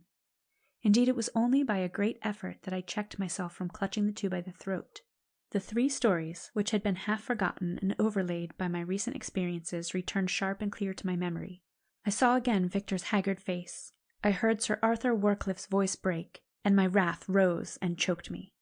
This stealing of souls was the worst infamy ever devised by devils among mankind. I must have showed my emotion, but happily the 2 had no eyes for me. "There is a way, a sure way," the Indian was saying, and a wicked half-smile flitted over his face. "But it is a way which, though possible in my own country, may be difficult in yours. I am given to understand that your police are troublesome, and you have a public repute which it is necessary to cherish. There is another way which is slower, but which is also sure, if it is boldly entered upon." The sage seemed to open his half-shut eyes, and I thought I saw the opaque brightness which comes from drug-taking. "Him who you would make your slave," he said, "you first strip of memory, and then attune to your own will.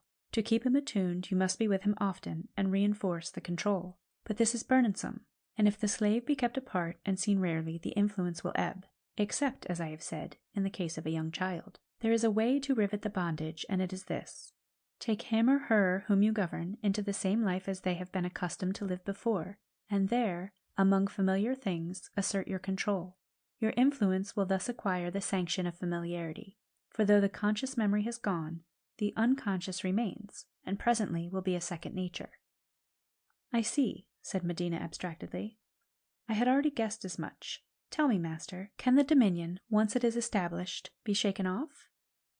"It cannot save by the will of him who exercises it. Only the master can release." After they spoke again in the foreign tongue of I know not what devilry, it seemed to me that the sage was beginning to tire of the interview, for he rang a bell, and when the servant appeared, gave him some rapid instructions. Medina rose and kissed the hand which was held out to him, and I of course followed suit. "You stay here long, master?" he asked.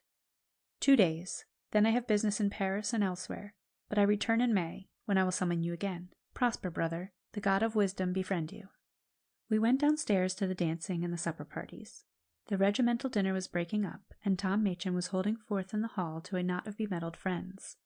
I had to say something to Medina to round off the evening, and the contrast of the two scenes seemed to give me a cue.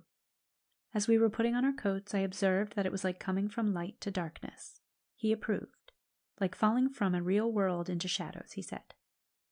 He evidently wished to follow his own thoughts, for he did not ask me to walk home with him. I, too, had a lot to think about. When I got back to the club, I found a note signed Spy and Cop with an English postmark. Meet me, it said, on the 21st for breakfast at the inn called The Silent Woman, on the Fosse Way as you go over from Colne to Windrush. I have a lot to tell you. I thanked heaven that Sandy was home again, though he chose fantastic spots for his assignations. I, too, had something to say to him, for that evening had given me insight into Medina's mind, and what was more, the glimmerings of a plan of my own. End of Chapter 9. Chapter 10. Confidences at a Wayside Inn. My first impulse was to go to Macgillivray about this Karama fellow, who I was certain was up to mischief. I suspected him of some kind of political intrigue.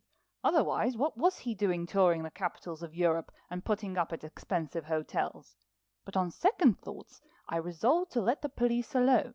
I could not explain about Karama without bringing in Medina, and I was determined to do nothing which would stir a breath of suspicion against him. But I got the chit from my doctor recommending a week's rest, and I went round to see Medina on the morning of the 19th. I told him I had been feeling pretty cheap for some days, and that my doctor ordered me to go home and go to bed. He didn't look pleased, so I showed him the doctor's letter, and made a poor mouth as if I hated the business, but was torn between my inclinations and my duty. I think he liked my producing that chit, like a second lieutenant asking for leave. Anyhow, he made the best of it, and was quite sympathetic. "I'm sorry you're going out of town," he said, "for I want you badly. But it is well to get quite fit, and to lie up for a week ought to put you all right. When am I to expect you back?" I told him that without fail I would be in London on the 29th. "I'm going to disappear into a monastery," I said. "Write no letters, receive none, not at home to visitors, only sleep and eat. I can promise you that my wife will watch me like a dragon." Then I hunted up Archie Roylance, whom I found on the very top of his form. He had seen Hansen, and discovered that on the island of Flaxholm, just off the mouth of the Myrdal fjord, there was good landing. It was a big flattish island, with a loch in the centre, and entirely uninhabited except for a farm at the south end. Archie had got a machine, a Sopwith, which he said he could trust, and I arranged with him to be at Flaxholm not later than the 27th, and to camp there as best as he could. He was to keep watch by day for a motor boat from the Myrdal fjord, and at night if he saw a green light he was to make for it. I told him to take ample supplies, and he replied that he wasn't such a fool as to neglect the commissariat. He said he had been to Fortnum and Mason, and was going to load up with liquors and delicatessen. "Take all the clothes you've got, Dick," he added. "It will be perishing cold in those parts at this time of year." He arranged, too, to cable through Hansen for a motor launch to be ready at Stavanger for a Mr. Brand, who was due by the Hull steamer on the morning of the 23rd. If I had to change my plans, I was to wire him at once. That evening I went down to Fosse a little easier in my mind. It was a blessed relief to get out of London and smell clean air, and to reflect that for a week at any rate I should be engaged in a more congenial job than loafing about town. I found Peter John in the best of health, and the Manor garden a glory of spring flowers. I told Mary that I was ordered by my doctor to go to bed for a week and take a rest cure. "Dick," she asked anxiously, "you're not ill, are you?" "Not a bit, only a trifle stale, but officially I'm to be in bed for a week, and not a blessed soul is to be allowed to come near me. Tell the servants, please, and get the cook on to invalid dishes. I'll take Paddock into my confidence, and he'll keep up a show of waiting on me." "A show?" "Yes, for you see I'm going to put in a week in Norway. That is, unless Sandy has anything to say against it." "But I thought Colonel Arbuthnot was still abroad?" "So he is, officially. But I'm going to breakfast with him the day after tomorrow at the Silent Woman. You remember the inn we used to have supper at last summer when I was fishing the Colne?" "Dick," she said solemnly, isn't it time you told me a little more about what you're doing?" "I think it is," I agreed, and that night after dinner I told her everything. She asked a great many questions, searching questions, for Mary's brain was about twice as good as mine. Then she sat pondering for a long time with her chin on her hand. "I wish I had met Mr. Medina," she said at last. "Aunt Claire and Aunt Doria know him. I am afraid of him, terribly afraid, and I think I should be less afraid if I could just see him once. It is horrible, Dick, and you are fighting with such strange weapons. Your only advantage is that you're such a gnarled piece of oak. I wish I could help. It's dreadful to have to wait here and be tortured by anxiety for you, and to be thinking all the time of those poor people. I can't get the little boy out of my head. I often wake in terror and have to go up the night nursery to hug Peter John. Nanny must think I'm mad. I suppose you're right to go to Norway."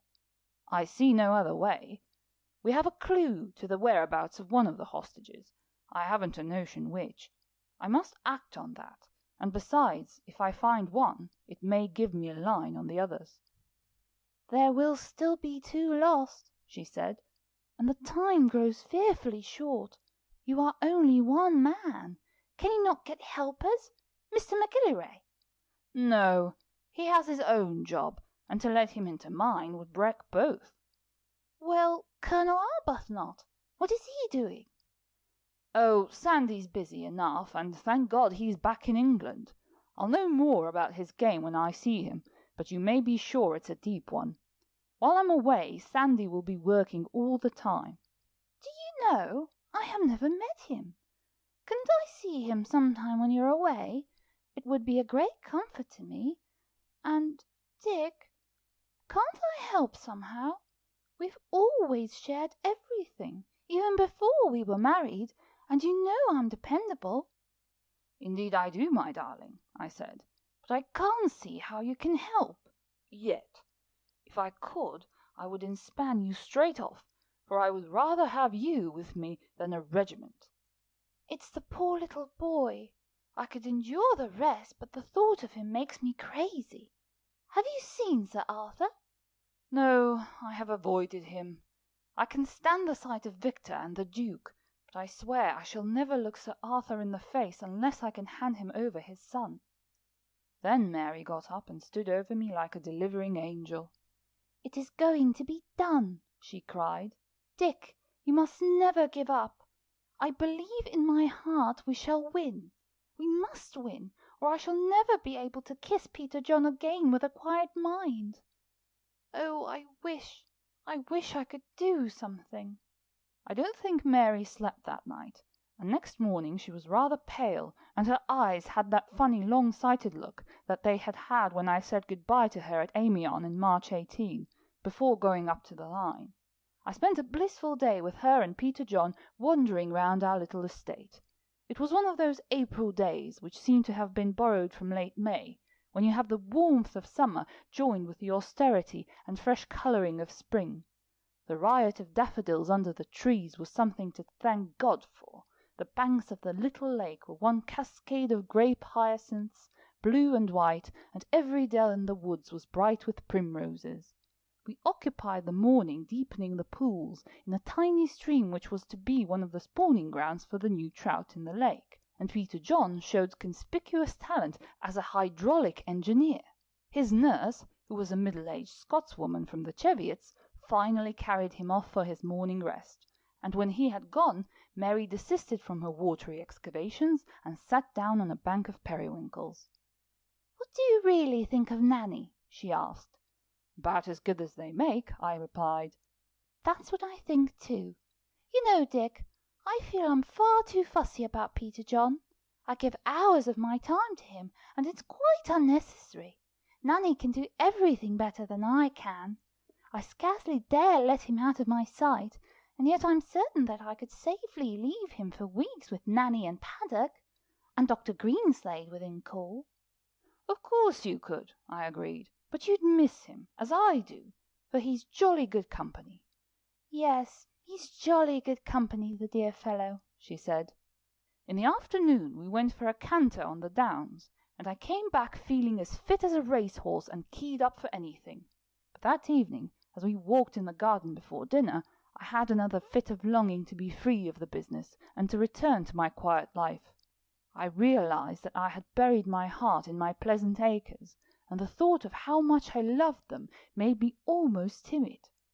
I think Mary understood what I was feeling, for she insisted on talking about David Warcliffe, and before I went to bed had worked me into that honest indignation which is the best stiffener of resolution. She went over my plans with me very carefully. On the 28th, if I could manage it, I was to come home, but if I was short of time, I was to send her a wire and go straight to London. The pretence of my being in bed was to be religiously kept up. For safety's sake, I was to sign every wire with the name of Cornelius. Very early next morning, long before anyone was stirring, I started the big Vauxhall with Paddock's assistance, and, accompanied by a very modest Kit, crept down the avenue. Paddock, who could drive a car, was to return to the house about 10 o'clock, and explain to my chauffeur that by my orders he had taken the Vauxhall over to Oxford as a loan for a week to a friend of mine. I drove fast out of the silent hill roads and onto the great Roman way, which lay like a strap across the highlands. It was not much after 6 o'clock when I reached the Silent Woman, which sat like an observation post on a ridge of down, at a junction of 4 roads. Smoke was going up from its chimneys, so I judged that Sandy had ordered early breakfast. Presently, as I was garaging the car in an outhouse, Sandy appeared in flannel bags and a tweed jacket, looking as fresh as paint and uncommonly sunburnt. "I hope you're hungry," he said. "Capital fellow, the landlord. He knows what a man's appetite is. I ordered eggs, kidneys, sausages, and cold ham, and he seemed to expect it. Yes, these are my headquarters for the present, although advanced G.H.Q. is elsewhere. By the by, Dick, just for an extra precaution, my name's Thompson, Alexander Thompson, and I am a dramatic critic taking a belated Easter holiday." The breakfast was as good as Sandy had promised, and what with the run in the fresh air and the sight of him opposite me, I began to feel light-hearted. "I got your letters," I said, "but, I say, your knowledge of Derby winners is pretty rocky. I thought that was the kind of information no gentleman was without." "I'm the exception. Did you act on them?" "I told Medina I had broken with you for good, and never wanted to see your face again. But why did you make such a point of it?" "Simply because I wanted to be rid of his attentions, and I reckoned that if he thought we had quarrelled, and that I had gone off for good, he might let me alone. You see, he has been trying hard to murder me." "Good Lord!" I exclaimed. "When?" "4 times," said Sandy calmly, counting on his fingers. "Once before I left London. Oh, I can tell you I had an exciting departure. 3 times in Paris, the last time only 4 days ago. I fancy he's off my trail now, for he really thinks I sailed from Marseilles the day before yesterday." "But why on earth—" "Well, I made some ill-advised remarks at the Thursday Club dinner. He believes that I'm the only man alive who might uncover him, and he won't sleep peacefully till he knows that I am out of Europe, and is convinced that I suspect nothing. I sent you those letters because I wanted to be let alone, seeing I had a lot to do, and nothing wastes time like dodging assassins. But my chief reason was to protect you. You mayn't know it, Dick, but you've been walking for 3 weeks on the edge of a precipice with one foot nearly over. You've been in the most hideous danger, and I was never more relieved in my life than when I saw your solemn old face this morning. You were only safe when he regarded our friendship as broken, and me out of the way, and you his blind and devoted slave." "I'm that all right," I said. "There's been nothing like it since Uncle Tom's Cabin." "Good.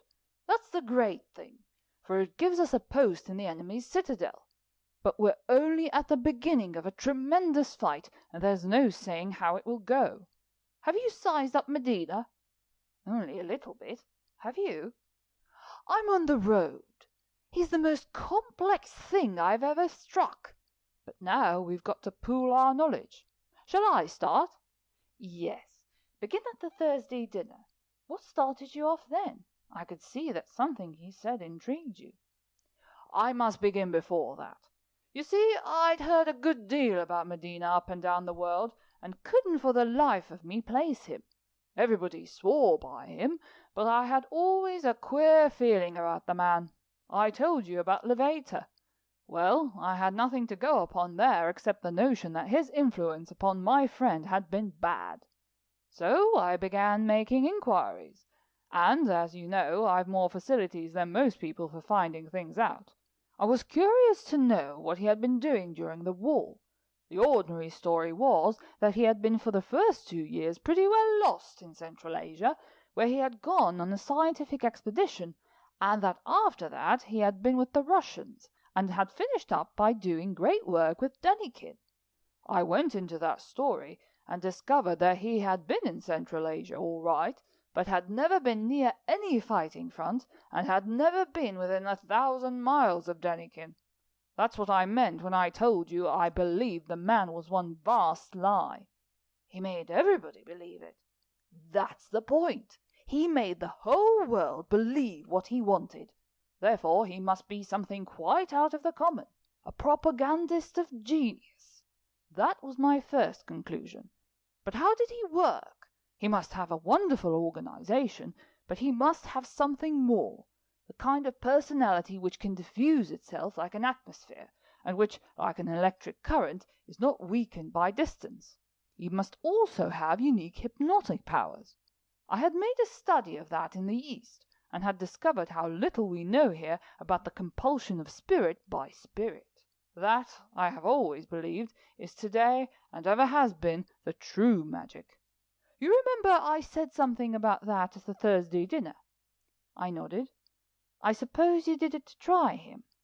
Yes, it wasn't very wise, for I might easily have frightened him, but I was luckier than I deserved, and I drew from him a tremendous confession.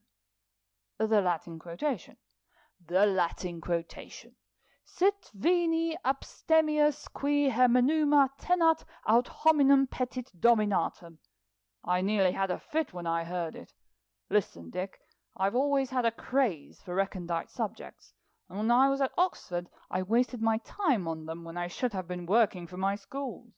I only got a third in grades, but I acquired a lot of unusual information. One of my subjects was Michael Scott. Yes, the wizard, only he wasn't a wizard, but a very patient and original thinker. He was a borderer, like me, and I started out to write a life of him. I kept up the study, and when I was at the Paris embassy I spent my leisure tracking him through the libraries of Europe. Most of his works were published in the 15th and 16th centuries, and mighty dull they are, but there are some still in manuscript, and I had always the hope of discovering more, for I was positive that the real Michael Scott was something far bigger than the translator and commentator whom we know. I believe that he taught the mad Emperor Ferdinand some queer things, and that the centre of his teaching was just how one human soul could control another. Well, as it turned out, I was right. I found some leaves of manuscript in the Bibliothèque Nationale, which I was certain were to be attributed to Michael. One of his best-known works, you remember, is the Physiognomia, but that is only a version of Aristotle. This too was part of the Physiognomia, and a very different thing from the other, for it purported to give the essence of the Secreta Secretorum. It would take too long to explain about that. And the teaching of the Therapeutae, with Michael's own comments. It is a manual of the arts of spiritual control, amazingly up to date, I assure you, and a long way ahead of our foolish psychoanalysts. Well, that quotation of Medina's comes from that fragment. The rare word homonuma caught my attention as soon as he uttered it. That proved that Medina was a student of Michael Scott, and showed me what was the bent of his mind. Well, he gave himself away then, and you didn't. Oh, yes, I did. You remember I asked him if he knew the guru who lived at the foot of the Chausse Pass as you go over to Kaikand? That was a bad blunder, and it is on account of that question that he has been trying to remove me from the earth, for it was from that guru that he learned most of his art." "Was the guru's name Karama?" I asked. Sandy stared as if he had seen a ghost. "Now how on earth do you know that?" "Simply because I spent an hour with him and Medina a few nights ago." "The devil you did! Karama in London?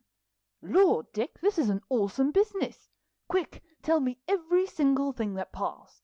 I told him as well as I remembered, and he seemed to forget his alarm and to be well satisfied. "This is tremendously important.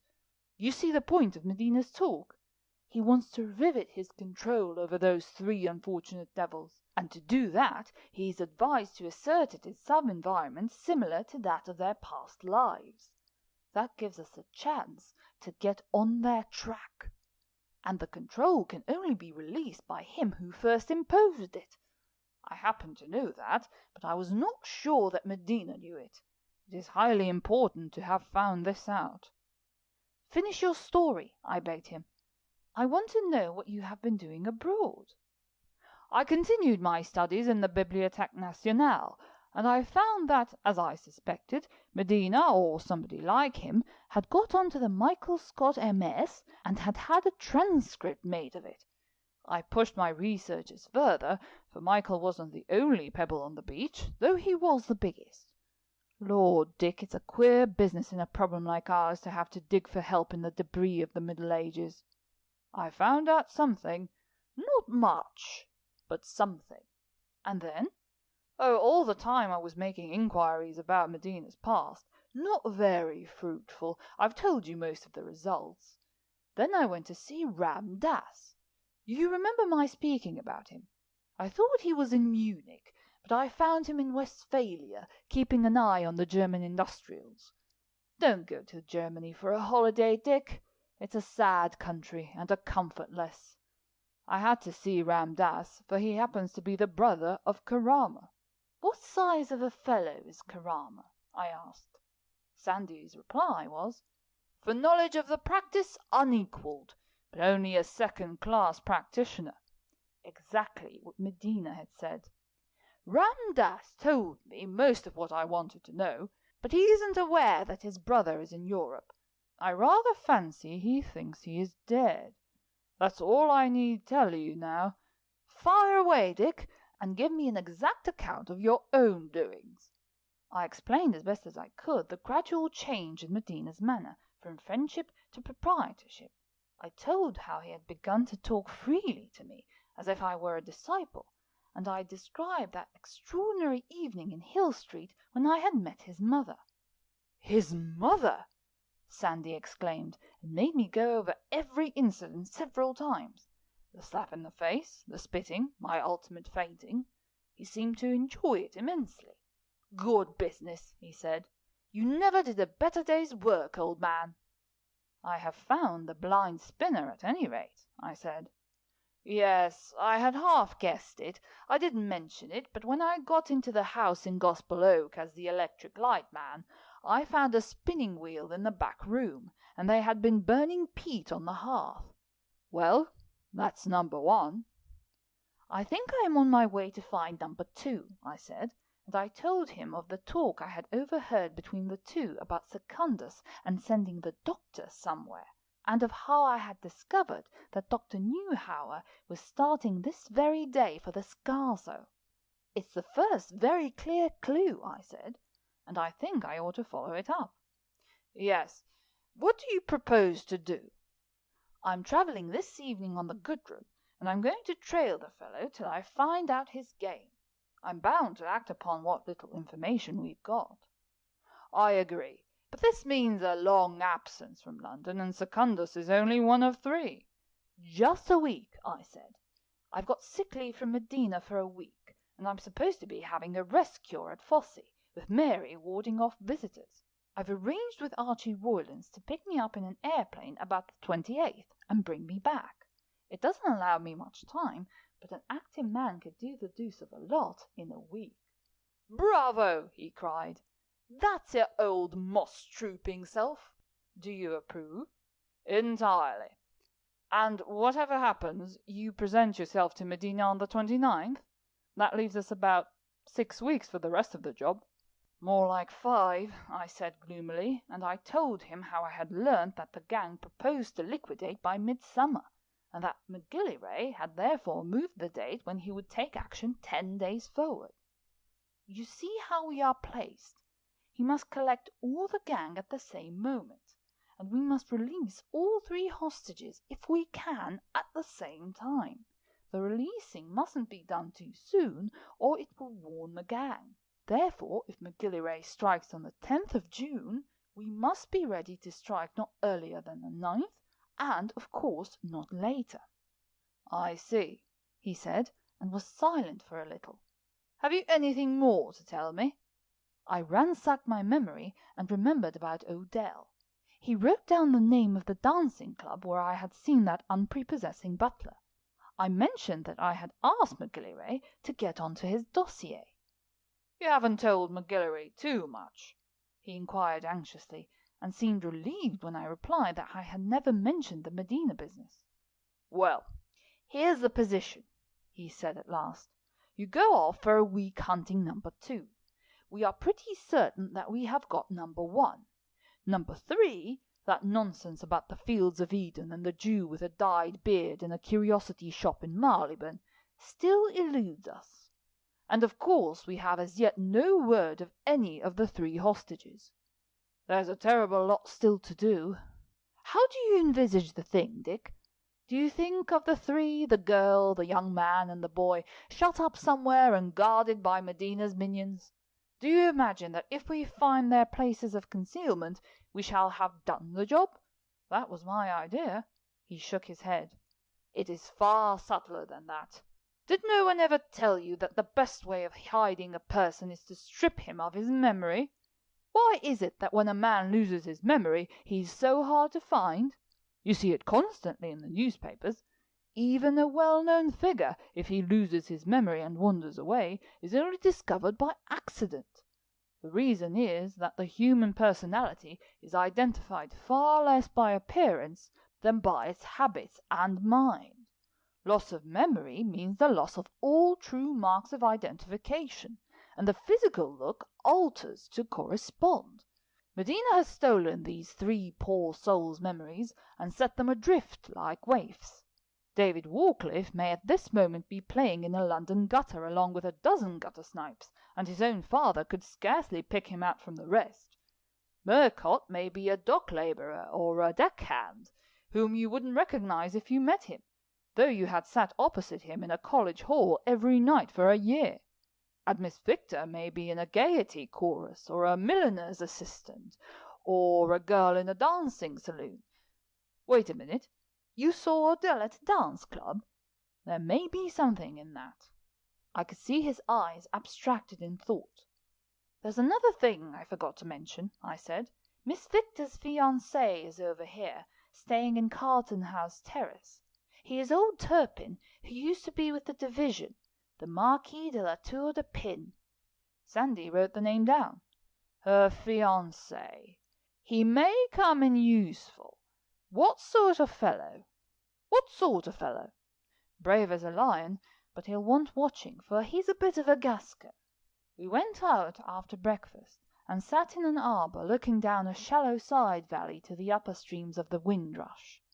The sounds of morning were beginning to rise from the little village far away in the bottom, the jolt of a waggon, the cling-clang from the smithy, the babble of children at play.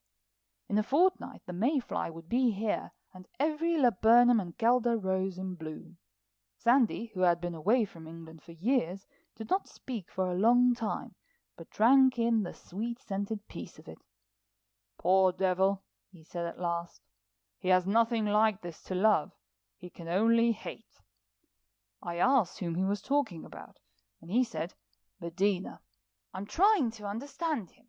You can't fight a man unless you understand him, and in a way sympathize with him." "But I can't say I sympathize with him, and I most certainly don't understand him." Do you remember once telling me that he had no vanity? You were badly out there. He has a vanity which amounts to delirium. This is how I read him," he went on. "To begin with, there's a far-away streak of the Latin in him, but he's mainly Irish, and that never makes a good cross. He's the Deracine Irish, such as you find in America. I take it that he imbibed from that terrible old woman. I've never met her, but I see her plainly, and I know that she is terrible. He imbibed that venomous hatred of imaginary things, an imaginary England, an imaginary civilization, which they call love of country. There is no love in it.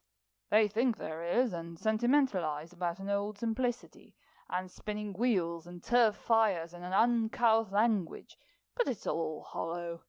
There's plenty of decent plain folk in Ireland, but his kind of Deracine is a ghastly throwback to something you find in the dawn of history, hollow and cruel like the fantastic gods of their own myths. Well, you start with this ingrained hate. I agree about the old lady. She looked like Lady Macbeth. But hate soon becomes conceit. If you hate, you despise, and when you despise, you esteem inordinately the self which despises. This is how I look at it, but remember, I'm still in the dark and only feeling my way to an understanding. I see Medina growing up, I don't know in what environment, conscious of great talent and immense good looks, flattered by those around him till he thinks himself a god. His hatred does not die, but it is transformed into a colossal egotism and vanity, which, of course, is a form of hate. He discovers quite early that he has this remarkable hypnotic power. Oh, you may laugh at it, because you happen to be immune from it, but it is a big thing in the world for all that. He discovers another thing, that he has an extraordinary gift of attracting people and making them believe in him. Some of the worst scoundrels in history have had it. Now, remember his vanity. It makes him want to play the biggest game. He does not want to be a king among pariahs. He wants to be the ruler of what is most strange to him, what he hates, and in an unwilling, bitter way admires. So he aims at conquering the very heart, the very soundest part of our society. Above all, he wants to be admired by men and admitted into the innermost circle." "He has succeeded, all right," I said. "He has succeeded, and that is the greatest possible tribute to his huge cleverness. Everything about him is dead right, clothes, manner, modesty, accomplishments. He has made himself an excellent sportsman. Do you know why he shoots so well, Dick? By faith, or fatalism, if you like. His vanity doesn't allow him to believe that he could miss. But he governs himself strictly. In his life he is practically an ascetic, and though he is adorned by women, he doesn't care a straw for them. There are no lusts of the flesh in that kind of character. He has one absorbing passion which subdues all others, what our friend Michael Scott called hominum dominatus." "I see that, but how do you explain the other side?" "It is all the ancestral hate. First of all, he has got to have money, so he gets it in the way Machray knows about. Second, he wants to build up a regiment of faithful slaves. That's where you come in, Dick. There is always that inhuman hate at the back of his egotism. He wants to conquer in order to destroy, for destruction is the finest meat for his vanity. You'll find the same thing in the lives of Eastern tyrants, for when a man aspires to be like God, he becomes an incarnate devil." "It is a tough proposition," I observed dismally. "It would be an impossible proposition, but for one thing. He is always in danger of giving himself away out of sheer arrogance. Did you ever read the old Irish folklore? Very beautiful it is, but there is always something fantastic and silly which mars the finest stories. They lack the grave good sense which you find in the Norse sagas, and, of course, in the Greek. Well, he has this freakish element in his blood. That is why he sent out that rhyme about the 3 hostages, which by an amazing concatenation of chances put you onto his trail. Our hope is, and mind you, I think it is a slender hope, that his vanity may urge him to further indiscretions. I don't know how you feel about it, I said, but I've got a pretty healthy hatred for that lad. I'm longing for a quiet life, but I swear I won't settle down again till I've got even with him. You never will, said Sandy solemnly. Don't let's flatter ourselves that you and I are going to down Medina. We are not. A wise man once said to me that in this life you could often get success if you didn't want victory. In this case we're out for success only.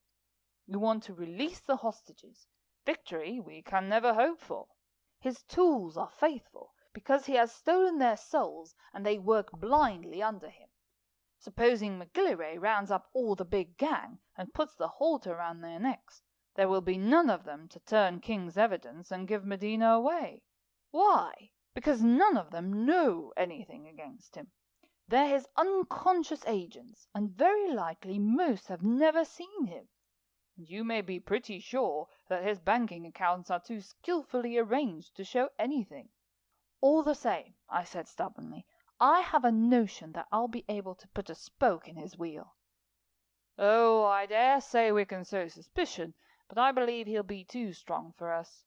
He'll advance in his glorious career, and may become Prime Minister, or Viceroy of India, what a chance the second would be for him, and publish exquisite little poetry books, as finished and melancholy as the Shropshire lad.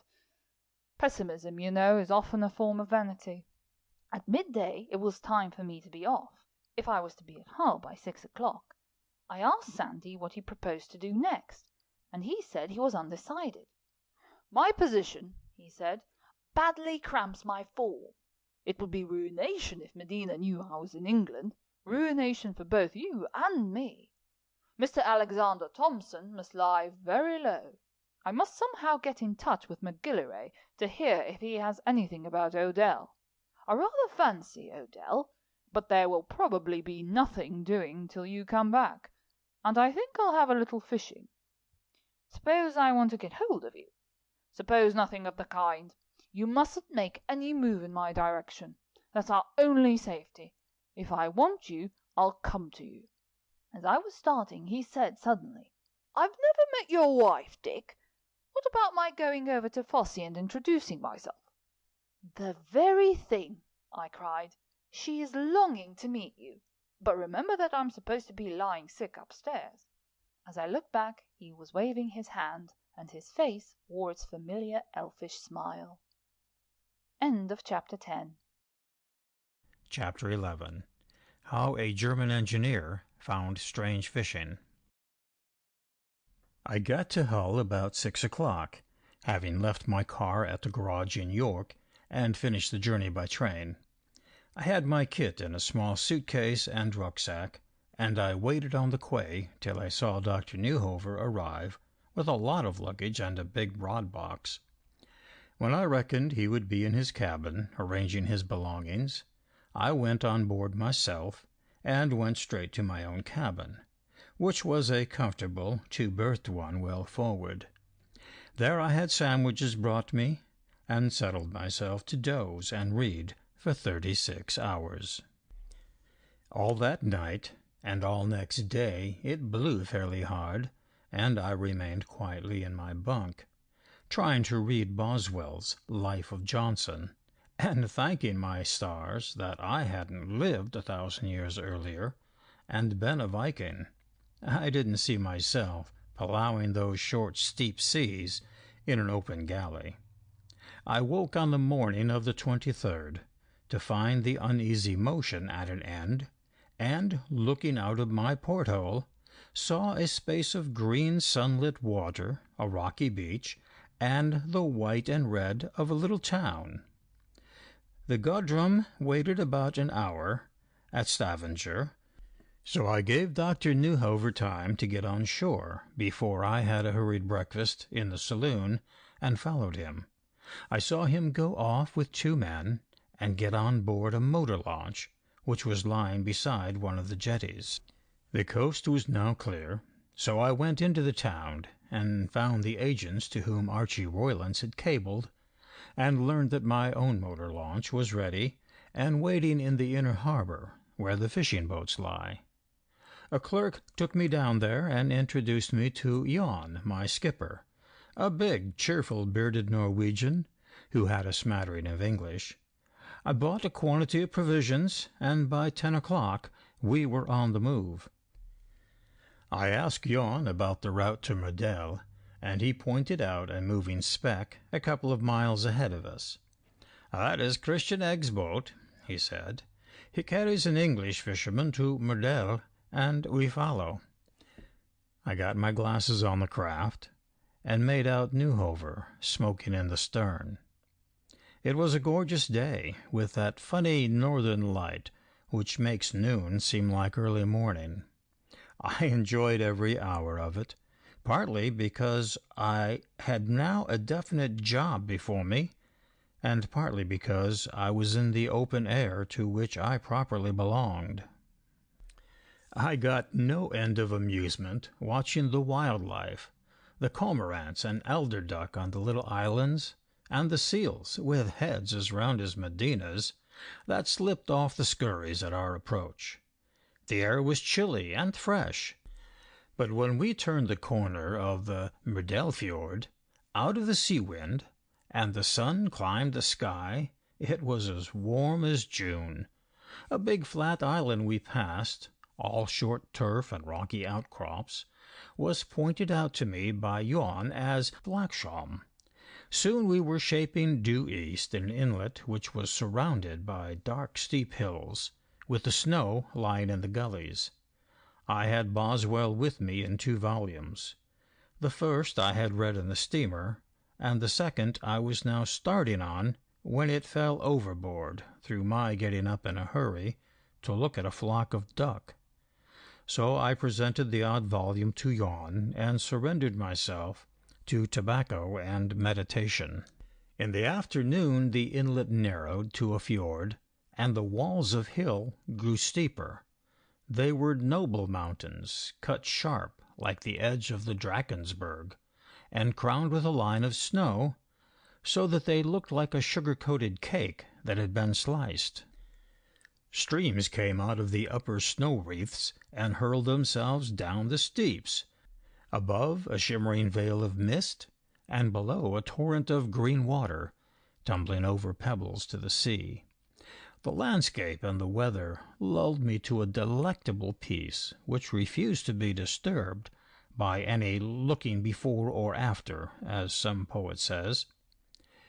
Newhover was ahead of me. We never lost track of his launch, and it was my business to see what he was up to, and to keep myself out of his sight. The ways and means of it I left to fortune to provide.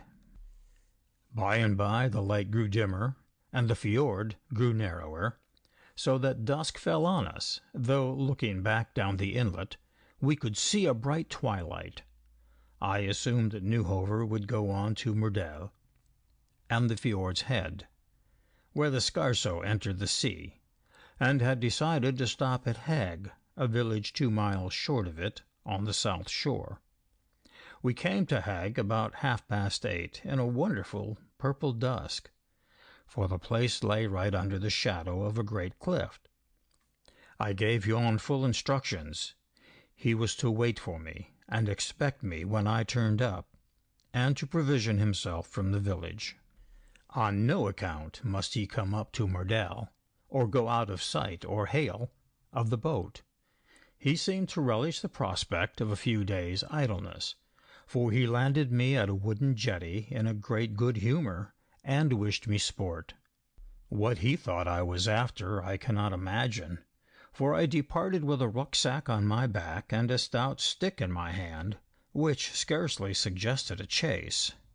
I was in good spirits myself as I stretched my legs on the road which led from Hague to Mordel. The upper fjord lay black on my left hand.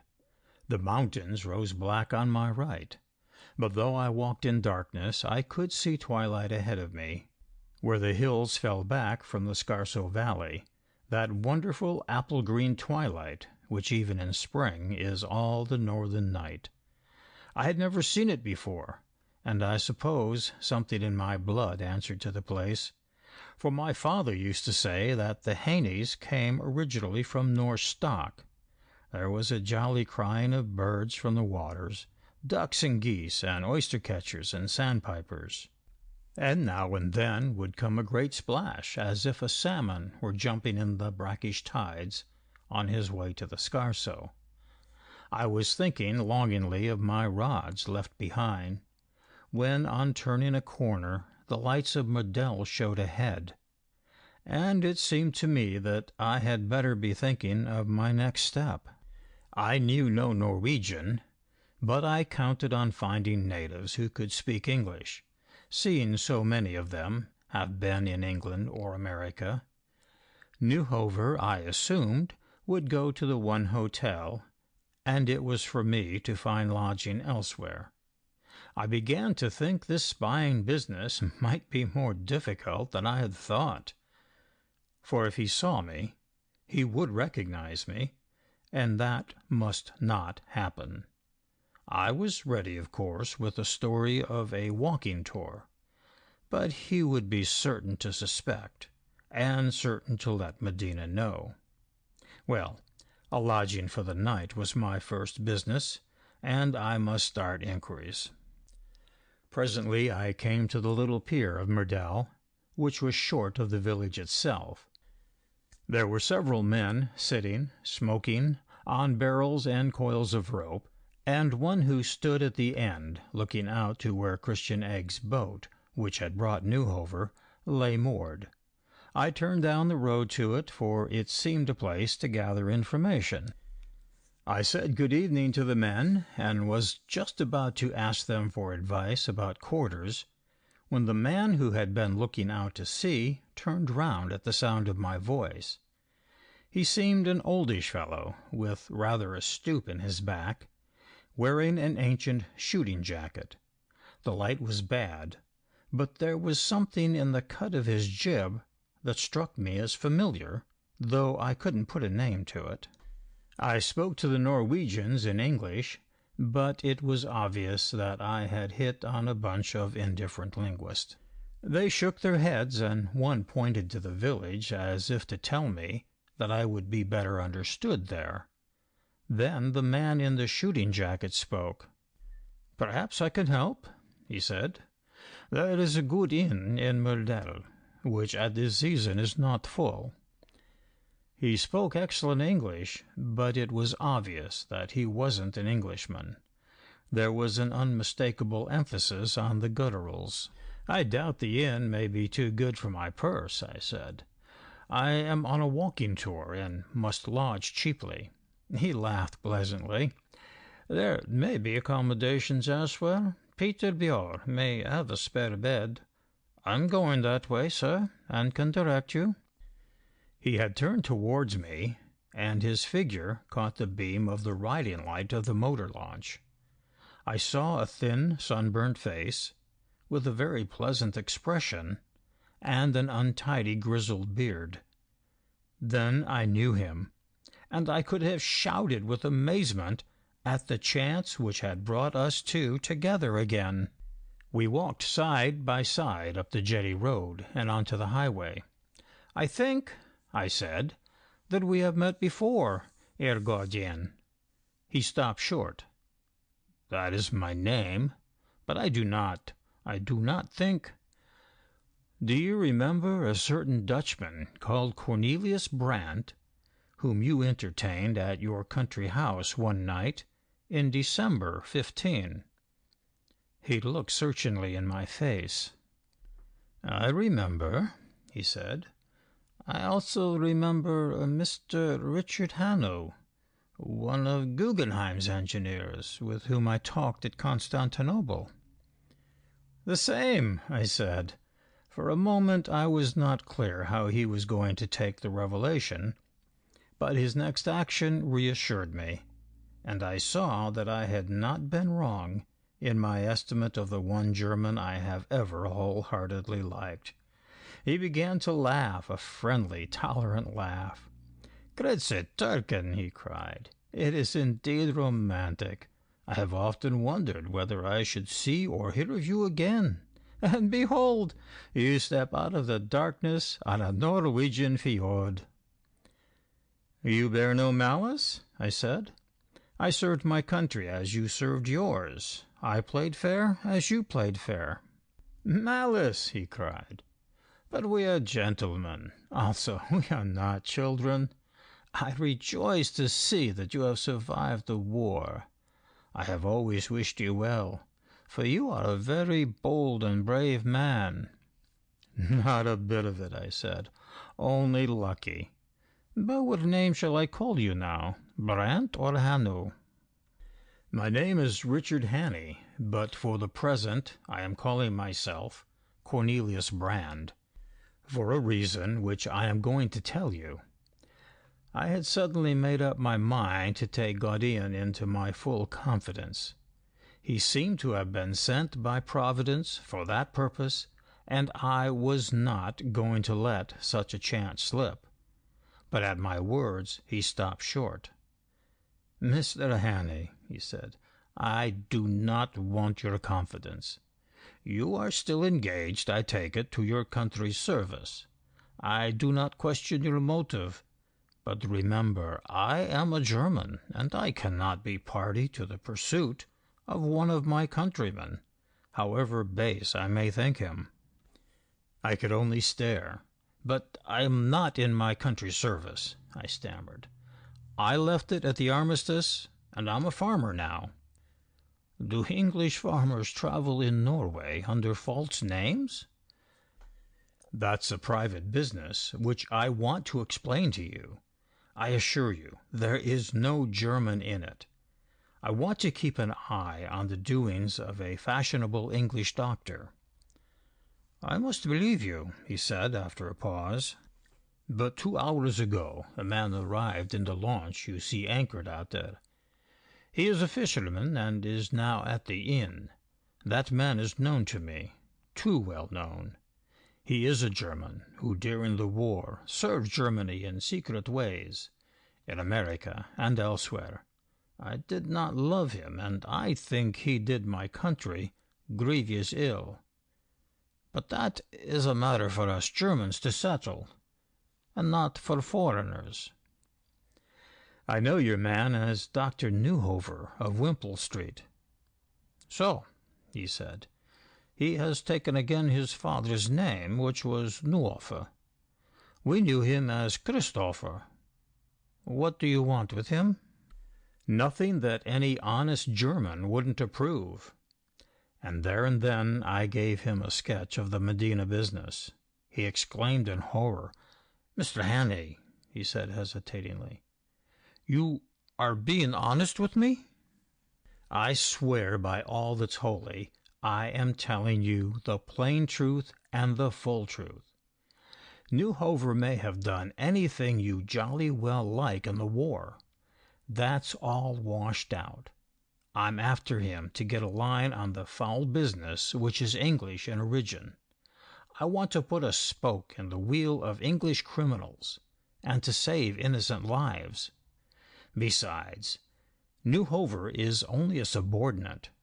I don't propose to raise a hand against him, only to find out what he is doing." He held out his hand. "I believe you," he said, "and if I can, I will help you."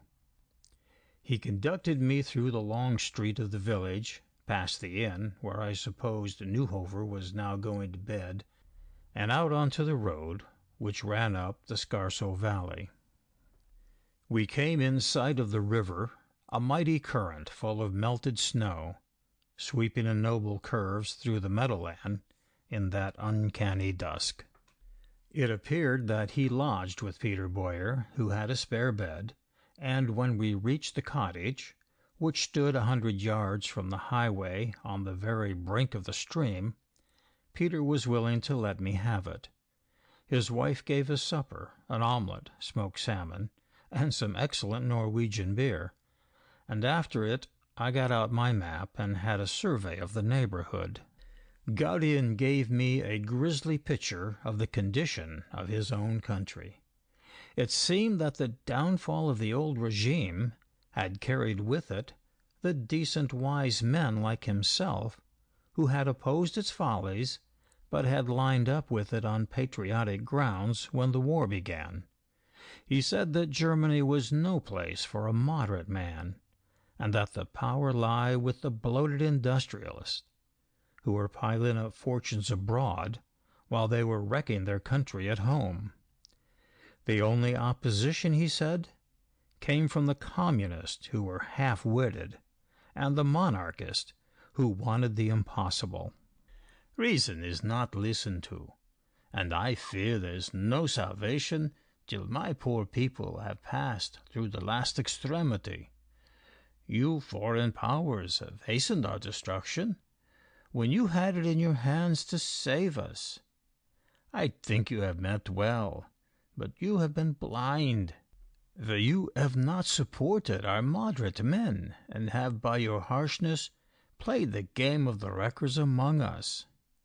It appeared that he was very poor now, like all the professional classes. I thought it odd that this man, who had a world-wide reputation as an engineer, couldn't earn a big income in any country he chose. Then I saw that it was because he had lost the wish to make money. He had seen too deep into the vanity of human wishes to have any ambition left. He was unmarried, with no near relations, and he found his pleasure in living simply in remote country places and watching flowers and beasts.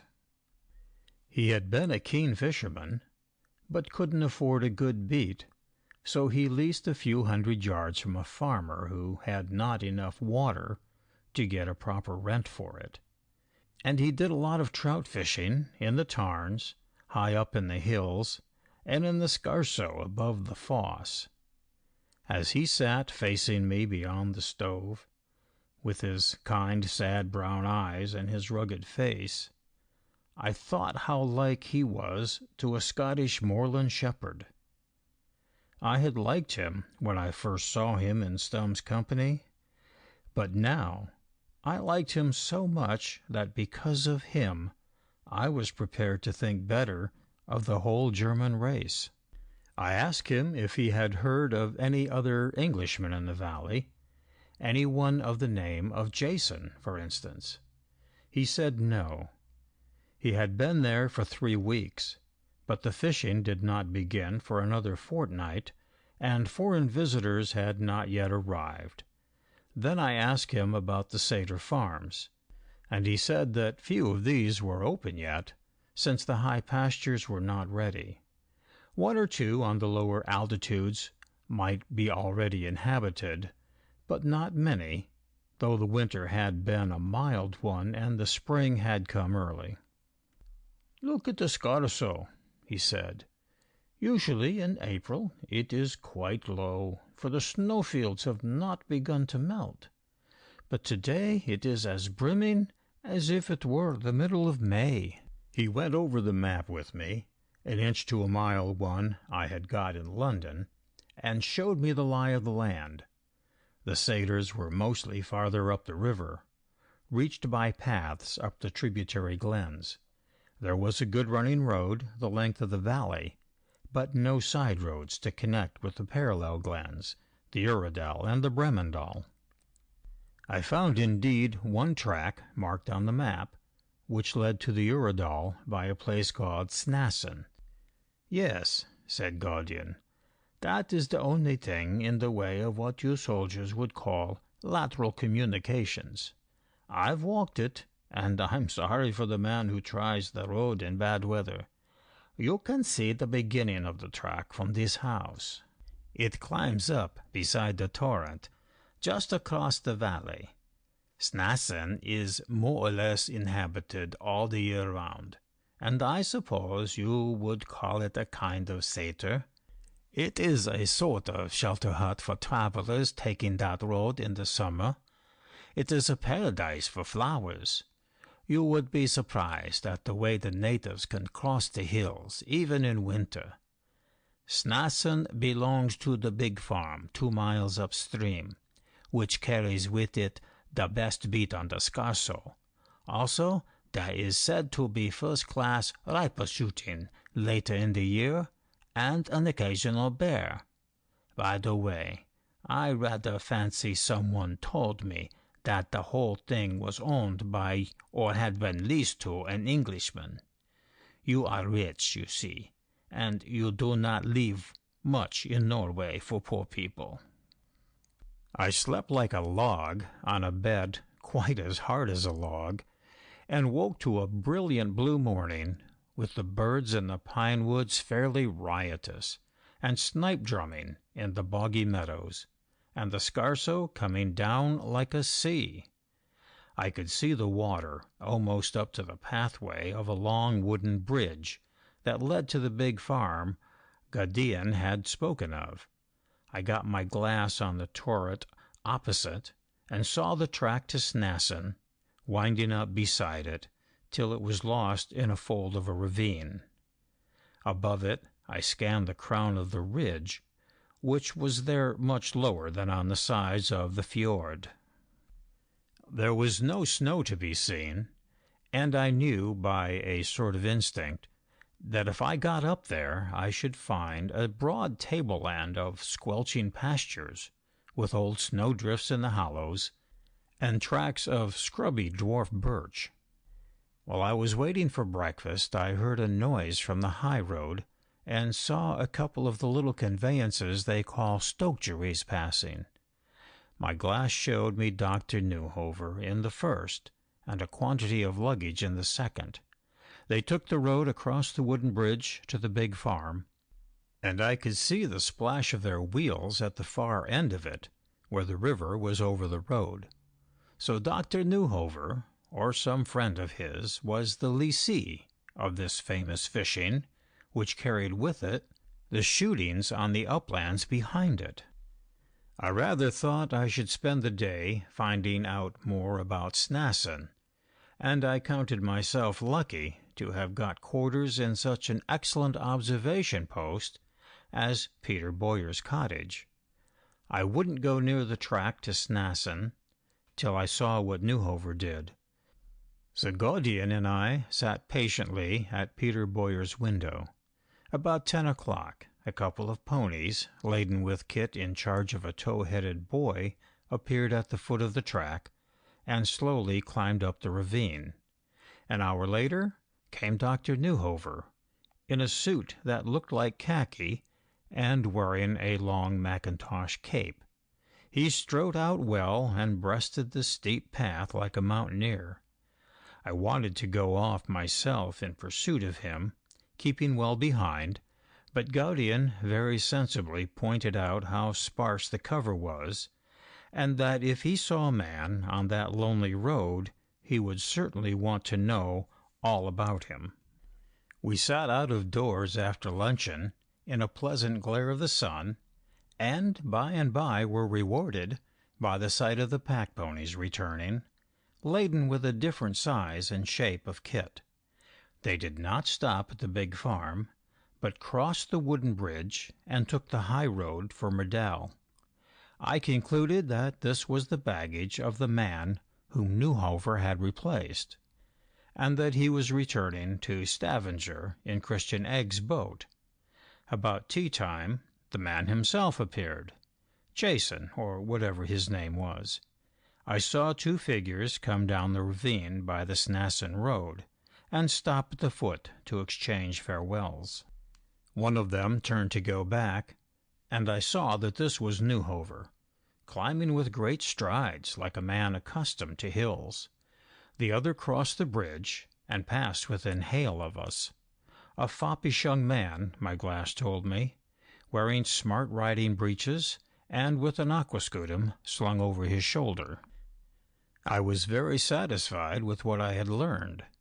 I had seen Newhover replace his predecessor, just as Medina had planned, and knew where he was lodged.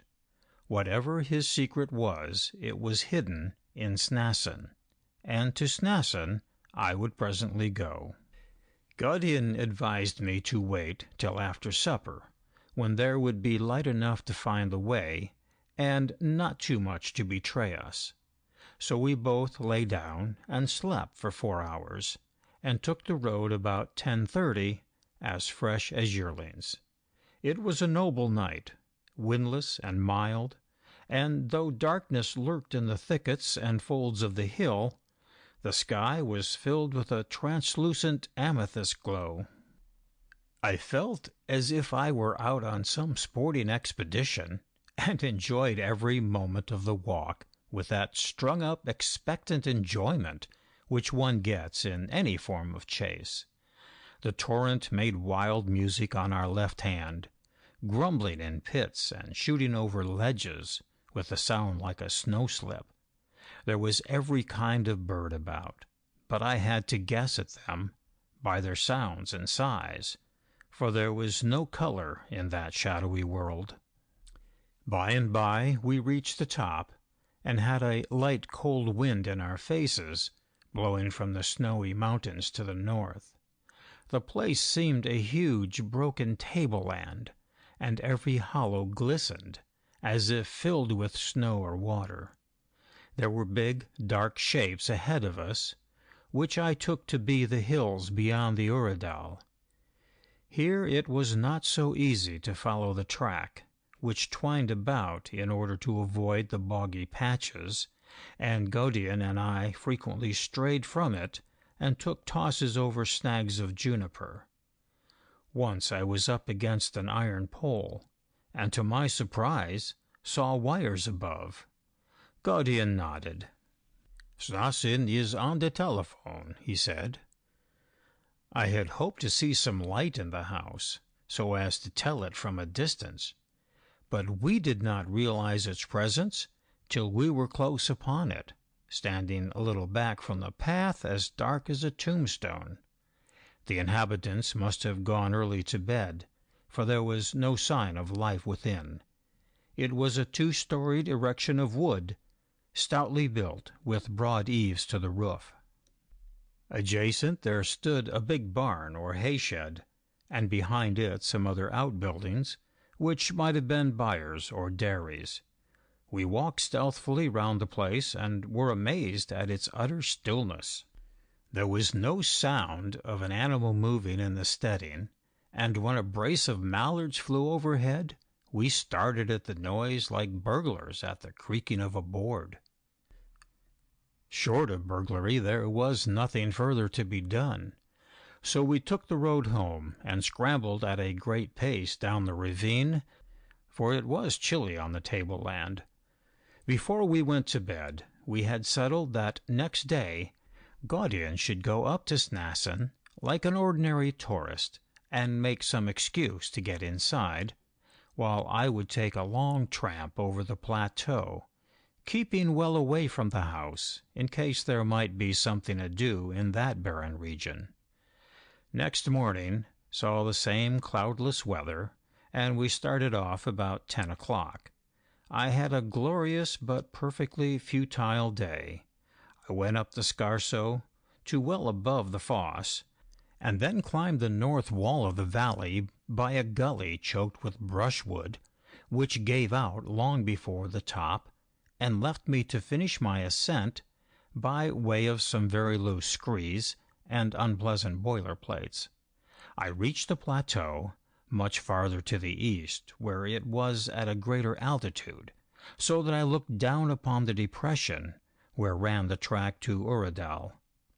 I struck due north among boggy meadows and the remains of old snowdrifts, through whose fringes flowers were showing, till I was almost on the edge of Uredal, and looked away beyond it to a fine cluster of rock peaks streaked with patches of ice. The Uredal glen was so deep cut that I could not see into it, so I moved west and struck the Murdal track, well to the north of Snassin. After that I fetched a circuit behind Snassin, and had a good view of the house from the distance of about half a mile. 2 of its chimneys were smoking, and there were sounds of farm work from the yard. There was no sign of livestock, but it looked as if someone was repairing the sheds against the summer season. I waited for more than an hour, but I saw no human being, so I turned homeward and made a careful descent by the ravine, reconnoitering every corner in case I should run into Newhover. I found that Godin had returned before me. When I asked him what luck he had had, he shook his head. I played the part of a very weary traveller, and asked for milk. An ugly woman gave me beer. She said she had no milk till the cattle came up from the valleys. She would not talk, and she was deaf. She said an English heir had the riper shooting, but lived in Trysil. That is the name of the big farm by the Scarso. She would tell me no more, and I saw no other person. But I observed that Snasen is larger than I thought. There are rooms built out at the back, which we thought were barns. There is ample space there for a man to be concealed. I asked him if he had any plan, and he said he thought of going boldly up next day and asking for Newhover, whom he could say he had seen passing Peter Boyer's cottage. He disliked the man, but had never openly quarrelled with him. I approved of that, but in the meantime I resolved to do something on my own account that night. I was getting anxious, for I felt that my time was growing desperately short. It was now the 25th of April, and I was due back in London by the 29th, and if I failed to turn up, Medina would make inquiries at Fosse Manor and suspect. I had made up my mind to go alone that night to Snasen and do a little Pacific burgling. I set out about 11 and put my pistol in my pocket, as well as my flask and sandwiches and electric torch, for it occurred to me that anything might happen. I made good going across the bridge and up the first part of the track, for I wanted to have as much time as possible for my job.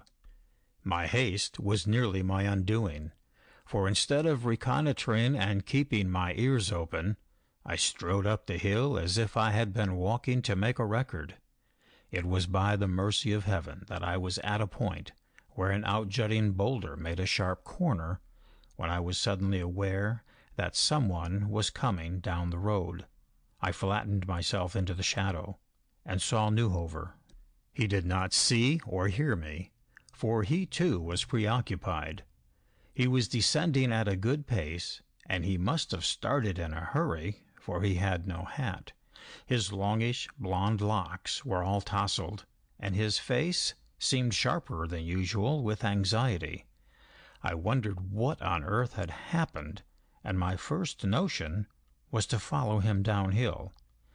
And then it occurred to me that his absence gave me a sovereign chance at Snasen. But if the household was astir, there might be other travellers on the road, and it behooved me to go warily. Now, near the top of the ravine, just under the edge of the tableland, there was a considerable patch of wood, birches, juniper, and wind-blown pines, for there the torrent flowed in a kind of cup, after tumbling off the plateau and before hurtling itself down to the valley. Here it was possible to find an alternative road to the path, so I dived in among the matted whortleberries and moss-covered boulders. I had not gone 10 yards before I realized that there was somebody or something else in the thicket. There was a sound of plunging ahead of me, then the crack of a rotten log, then the noise of a falling stone. It might be a beast, but it struck me that no wild thing would move so awkwardly. Only human boots make that kind of clumsy slipping. If this was somebody from Snasen, what was he doing off the track? Could he be watching me? Well, I proposed to do a little stalking on my own account. I got down on all fours and crawled in cover in the direction of the sound. It was very dark there, but I could see a faint light where the scrub thinned round the stream. Soon I was at the edge of the yeasty water.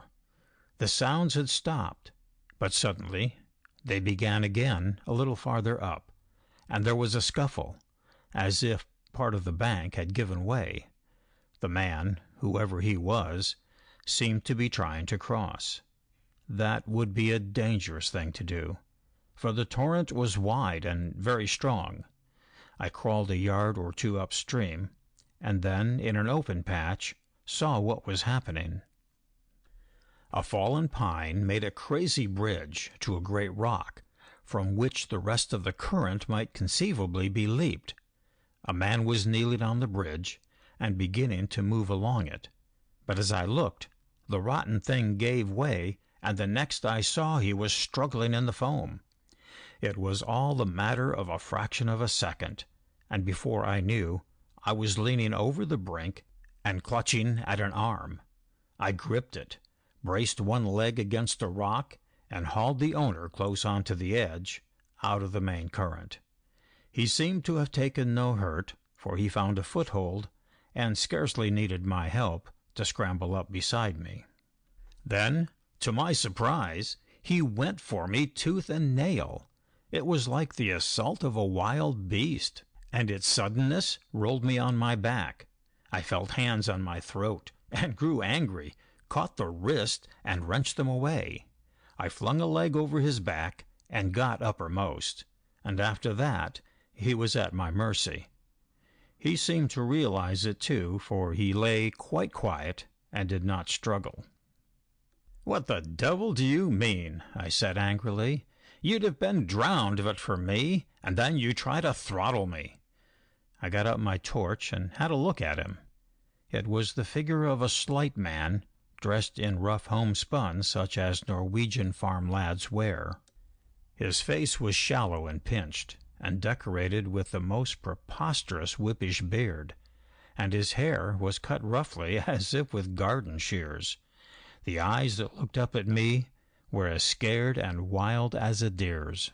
"What the devil do you mean?" I repeated, and then to my surprise he replied in English. "Let me up," he said. "I'm too tired to fight. I'll go back with you." Light broke in on me. "Don't worry, old chap," I said soothingly. "You're going back with me, but not to that infernal satyr. We've met before, you know. You're Lord Murcott, and I saw you ride Red Prince last year at the house grind."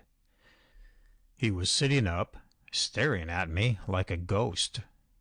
"Who are you? Oh, for God's sake, who are you?" "Hannay's my name. I live at Fosse Manor in the Cotswolds.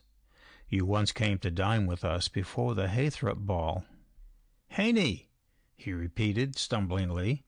I remember, I think. Remember Lady Hannay. Yes, and Fosse. It's on the road between—" He scrambled to his feet. "Oh, sir, get me away. He's after me. The new devil with the long face. The man who first brought me here. I don't know what has happened to me, but I've been mad a long time, and I've only got sane in the last days. Then I remembered, and I ran away. But they're after me. Oh, quick, quick, let's hide." "See here, my lad," I said, and took out my pistol. "The first man that lays a hand on you, I shoot, and I don't miss. You're as safe now as if you were at home. But this is no place to talk, and I've the devil of a lot to tell you. I'm going to take you down with me to my lodging in the valley. But they're hunting for you, so we've got to go cannily. Are you fit to walk? Well, do exactly as I tell you, and in an hour you'll be having a long drink and looking up timetables. I consider that journey back a creditable piece of piloting. The poor boy was underfed and shaking with excitement, but he stepped out gallantly and obeyed me like a lamb. We kept off the track so as to muffle our steps in grass, and took every corner like scouts in reconnaissance. We met Newhover coming back, but we heard him a long way off, and were in good cover when he passed. He was hurrying as furiously as ever, and I could hear his labored breathing. After that, we had a safe road over the meadow, but we crossed the bridge most circumspectly, making sure that there was no one in the landscape. About 1:30 I pushed open Gaudian's bedroom window, woke him, and begged him to forage for food and drink. "Did you get into Snassen?" he asked sleepily. "No, but I've found what we've been looking for. One of the 3 hostages is at this moment sitting on your cabin box." End of Chapter 11. Chapter 12. I Return to Servitude. We fed Merceau with tinned meats and biscuits and bottled beer, and he ate like a famished schoolboy. The odd thing was that his terror had suddenly left him. I suppose the sight of me, which had linked him up definitely with his past, had made him feel a waif no more, and, once he was quite certain who he was, his natural courage returned. He got great comfort from looking at Gordian, and indeed I could not imagine a better sedative than a sight of that kind, wise old face.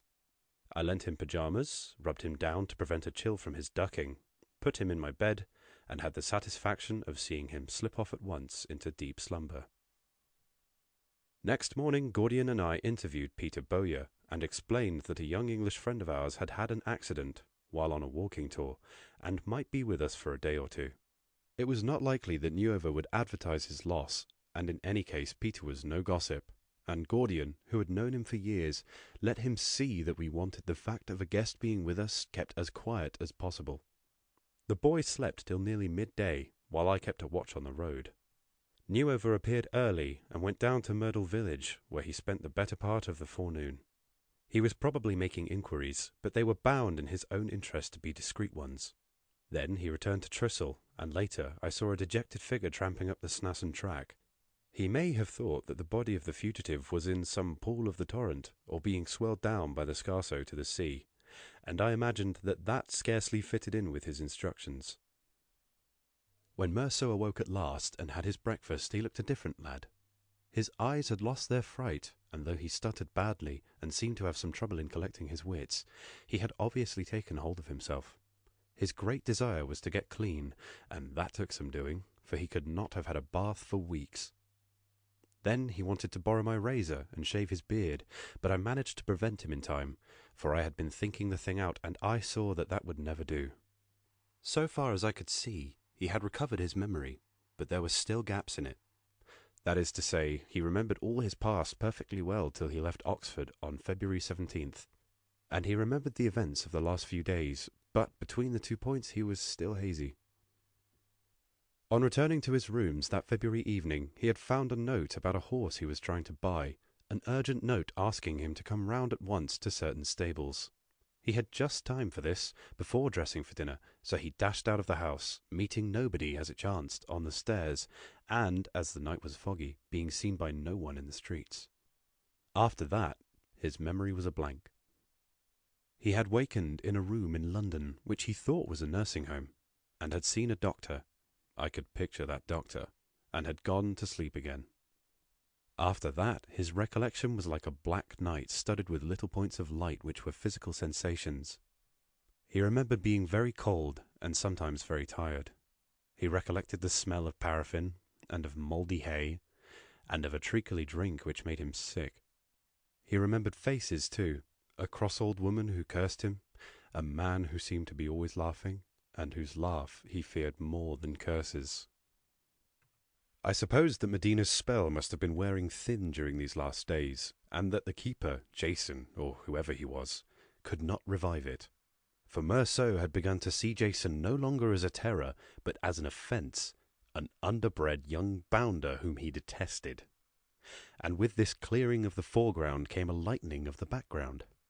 He saw pictures of his life at Alcester, at first as purely objective things, but soon as in some way connected with himself. Then longing started, passionate longing for something which he knew was his own.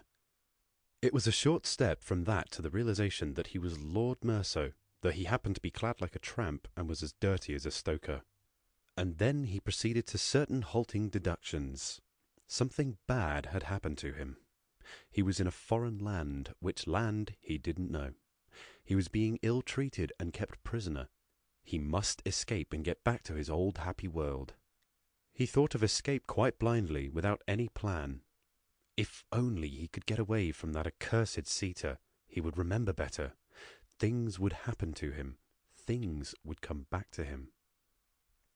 Then Jason went, and Nuova came, and Nuova drove him half crazy with fear, for the doctor's face was in some extraordinary way mixed up with his confused memory of the gaps between the old world and the new. He was mad to escape now, but rather to escape from Nuova than to reach anywhere. He watched for his chance, and found it about 8 o'clock the evening before, when the others in the house were at supper. Some instinct had led him towards Myrtle. He had heard footsteps behind him and had taken to the thicket. I appeared, an enemy as he thought, and he had despairingly flung himself on me. Then I had spoken his name, and that fixed the wavering panorama of his memory. He came to himself, literally, and was now once more the undergraduate of Christchurch, rather shell-shocked and jumpy, but quite sane. The question which worried me was whether the cure was complete, whether Nuova could act as Medina's deputy and resurrect the spell. I did not believe that he could, but I wasn't certain. Anyhow, it had to be risked. Merceau repeated his request for the loan of my razor. He was smoking a Turkish cigarette as if every whiff took him nearer Elysium. Badly shorn, ill-clad, and bearded as he was, he had still the ghost of the air of the well-to-do, sporting young men. He wanted to know when the steamer sailed, but there seemed no panic now in his impatience. "Look here," I said. "I don't think you can start just yet. There's a lot I want to tell you now you're able to hear it." I gave him a rough summary of MacGillivray's story, and the tale of the 3 hostages. I think he found it comforting to know that there were others in the same hole as himself. "By Jove," he said. "What a damnable business! And I'm the only one you've got on the track of. No word of the girl and the little boy?" "No word." "Poor devils," he said, but I do not think he really took in the situation. "So you see how we are placed. MacGillivray's roundup is fixed for the 10th of June. We daren't release the hostages till the 9th, for otherwise the gang would suspect. They have everything ready, as I've told you, for their own liquidation. Also, we can't release one without the others, unless by the 9th of June we have given up hope of the others. Do you see what I mean?" He didn't. "All I want is to get home in double-quick time," he said. "I don't wonder, but you must see that that is impossible, unless we chuck in our hand." He stared at me, and I saw fright beginning to return to his eyes. "Do you mean that you want me to go back to that bloody place?" "That's what I mean. If you think it out, you'll see it's the only way. We must do nothing to spoil the chances of the other 2. You're a gentleman and are bound to play the game." "But I can't," he cried. "Oh, my God, you can't ask me to." There were tears in his voice, and his eyes were wild. "It's a good deal to ask, but I know you will do it. There's not a scrap of danger now, for you have got back your memory, and you know where you are. It's up to you to play a game with your jailer. He is the dupe now. You fill the part of the half-witted farm boy and laugh at him all the time in your sleeve. Herr Gordian will be waiting down here to keep an eye on you, and when the time is ripe, and it won't be more than 5 weeks, I give you full permission to do anything you like with Dr. Nuova." I can't, he wailed, and his jaw dropped like a scared child's. Then Gordian spoke. "I think we had better leave the subject for the present. Lord Merceau will do precisely what he thinks right. You have sprung the thing on him too suddenly. I think it might be a good plan if you went for a walk, Hannay. Try the south side of the fosse. There's some very pretty scrambling to be had there." He spoke to me at the door. "The poor boy is all in pieces. You cannot ask him for a difficult decision when his nerves are still raw. Will you leave him with me? I have had some experience in dealing with such cases." When I got back for supper, after a climb which exercised every muscle in my body, I found Gordian teaching Merceau a new patience game. We spent a very pleasant evening, and I noticed that Gordian led the talk to matters in which the boy could share, and made him speak of himself. We heard about his racing ambitions, his desire to ride in the Grand National, his hopes for his polo game. It appeared that he was destined for the Guards, but he was to be allowed a year's travel when he left the varsity, and we planned out an itinerary for him.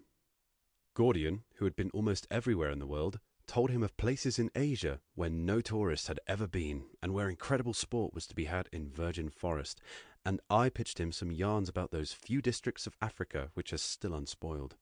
He got very keen, for he had a bit of the explorer in him, and asked modestly if we thought he could pull off certain plans we had suggested. We told him there was no doubt about it. "It's not as tough a proposition as riding in the National," I said. When we had put him to bed, Gordian smiled as if well pleased.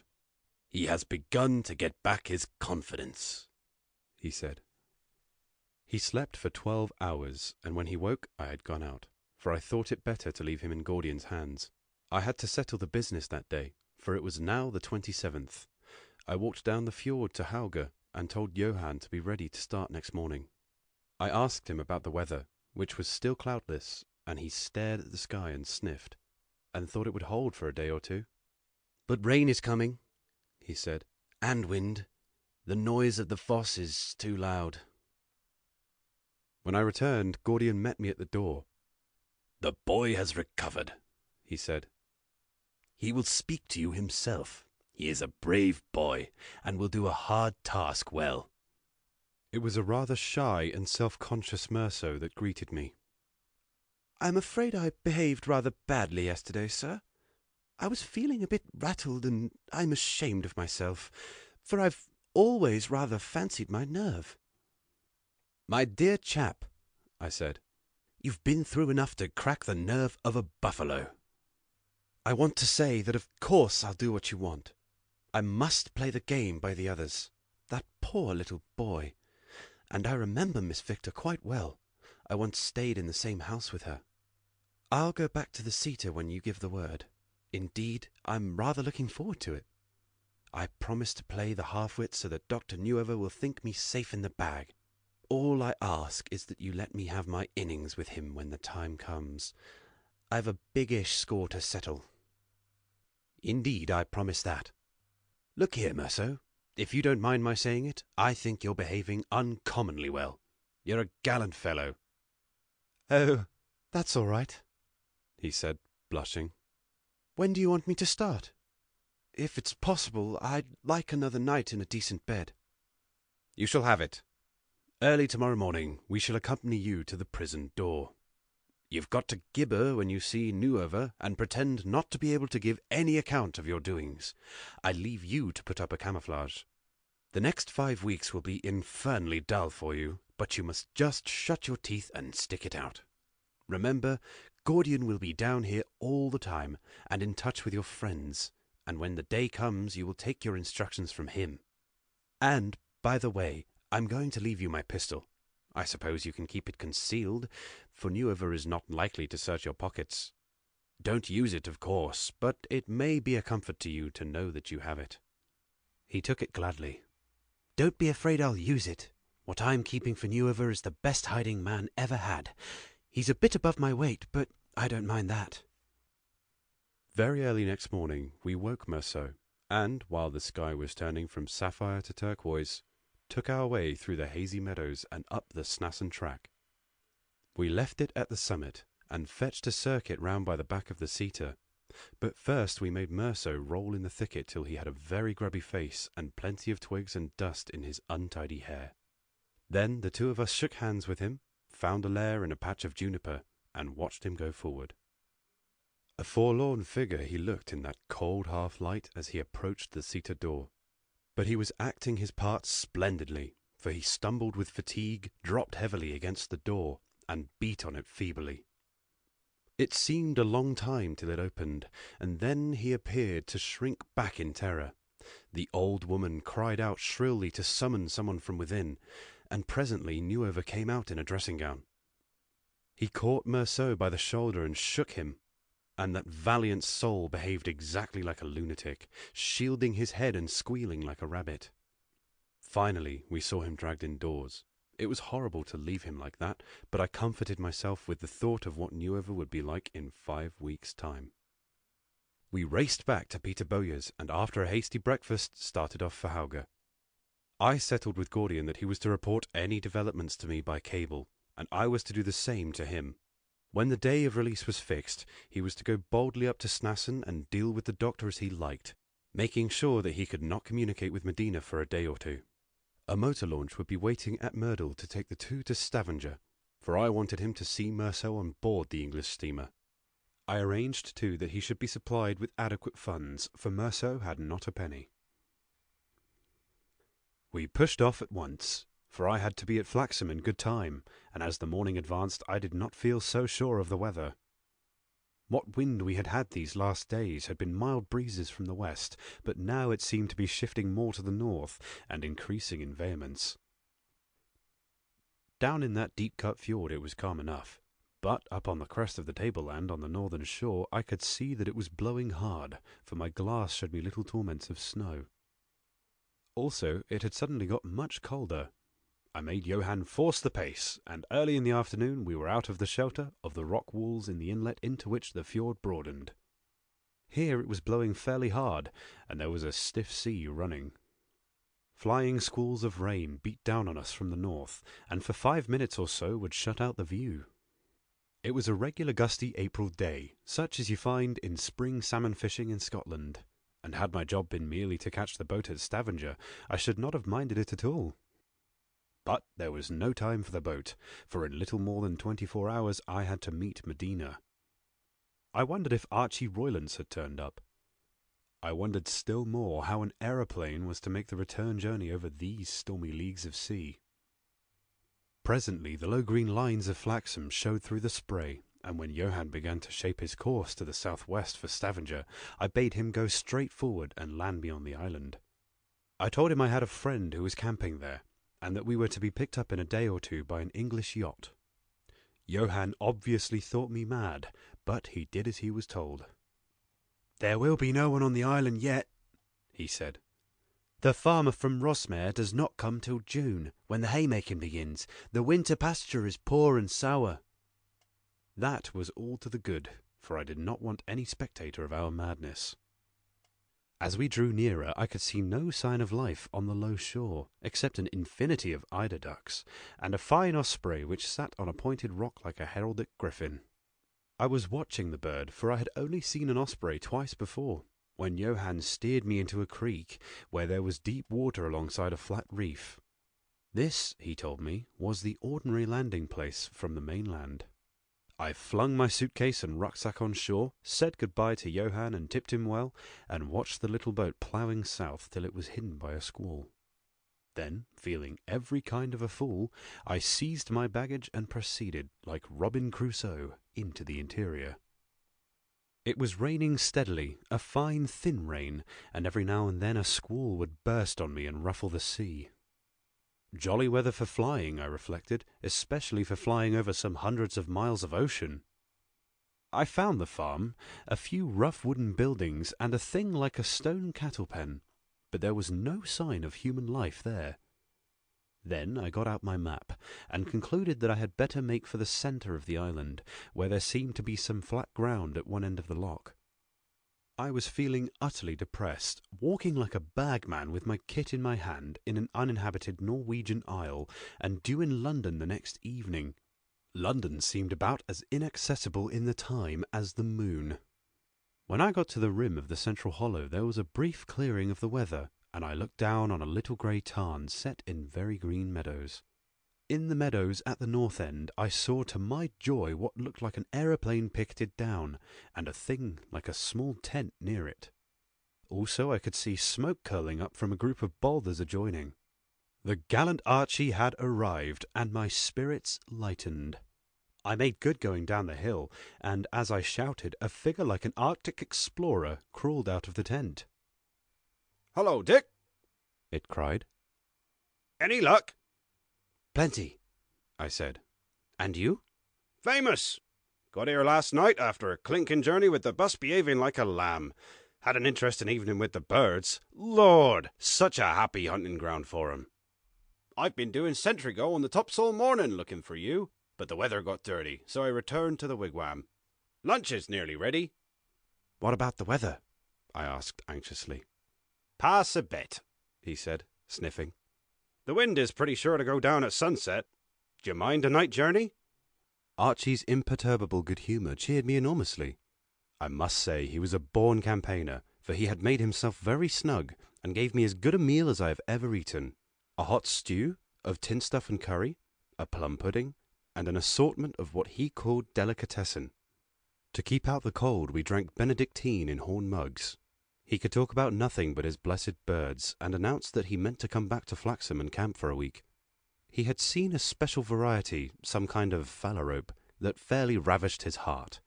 When I asked questions about the journey ahead of us, he scarcely deigned to answer, so busy he was with speculation on the feathered fauna of Norway. "Archie," I said, "are you sure you can get me across the North Sea?" I won't say sure. There's always a lottery in this game, but with any luck we ought to manage it. The wind will die down, and besides it's a ground wind, and may be quiet enough a few 100 feet up. We'll have to shape a compass course anyhow, so that darkness won't worry us. "What about the machine?" I asked. I don't know why, but I felt horribly nervous. A beauty. But of course you never know. If we were driven much out of our straight course, our petrol might run short. What would that mean? Forced landing. But supposing we hadn't reached land? Oh, then we'd be for it, said Archie cheerfully. He added as if to console me. We might be picked up by a passing steamer or a fishing smack. I've known fellas that had that luck. What are the chances of our getting over safely? Evens. Never better or worse than evens in this flying business, but it will be all right. Dash it all, a woodcock makes the trip constantly in one flight. After that I asked no more questions, for I knew I could not get him past the woodcock. I was not feeling happy, but Archie's calm put me to shame. We had a very good tea, and then, sure enough, the wind began to die down, and the clouds opened to show clear sky. It grew perishingly cold, and I was glad of every stitch of clothing, and envied Archie his heavy skin coat. We were already about 9, and in a dead calm cast loose, taxied over a stretch of turf, rose above the loch so as to clear the hill, and turned our faces to the west, which was like a shell of gold closing down upon the molten gold of the sea. Luck was with us that night, and all my qualms were belied.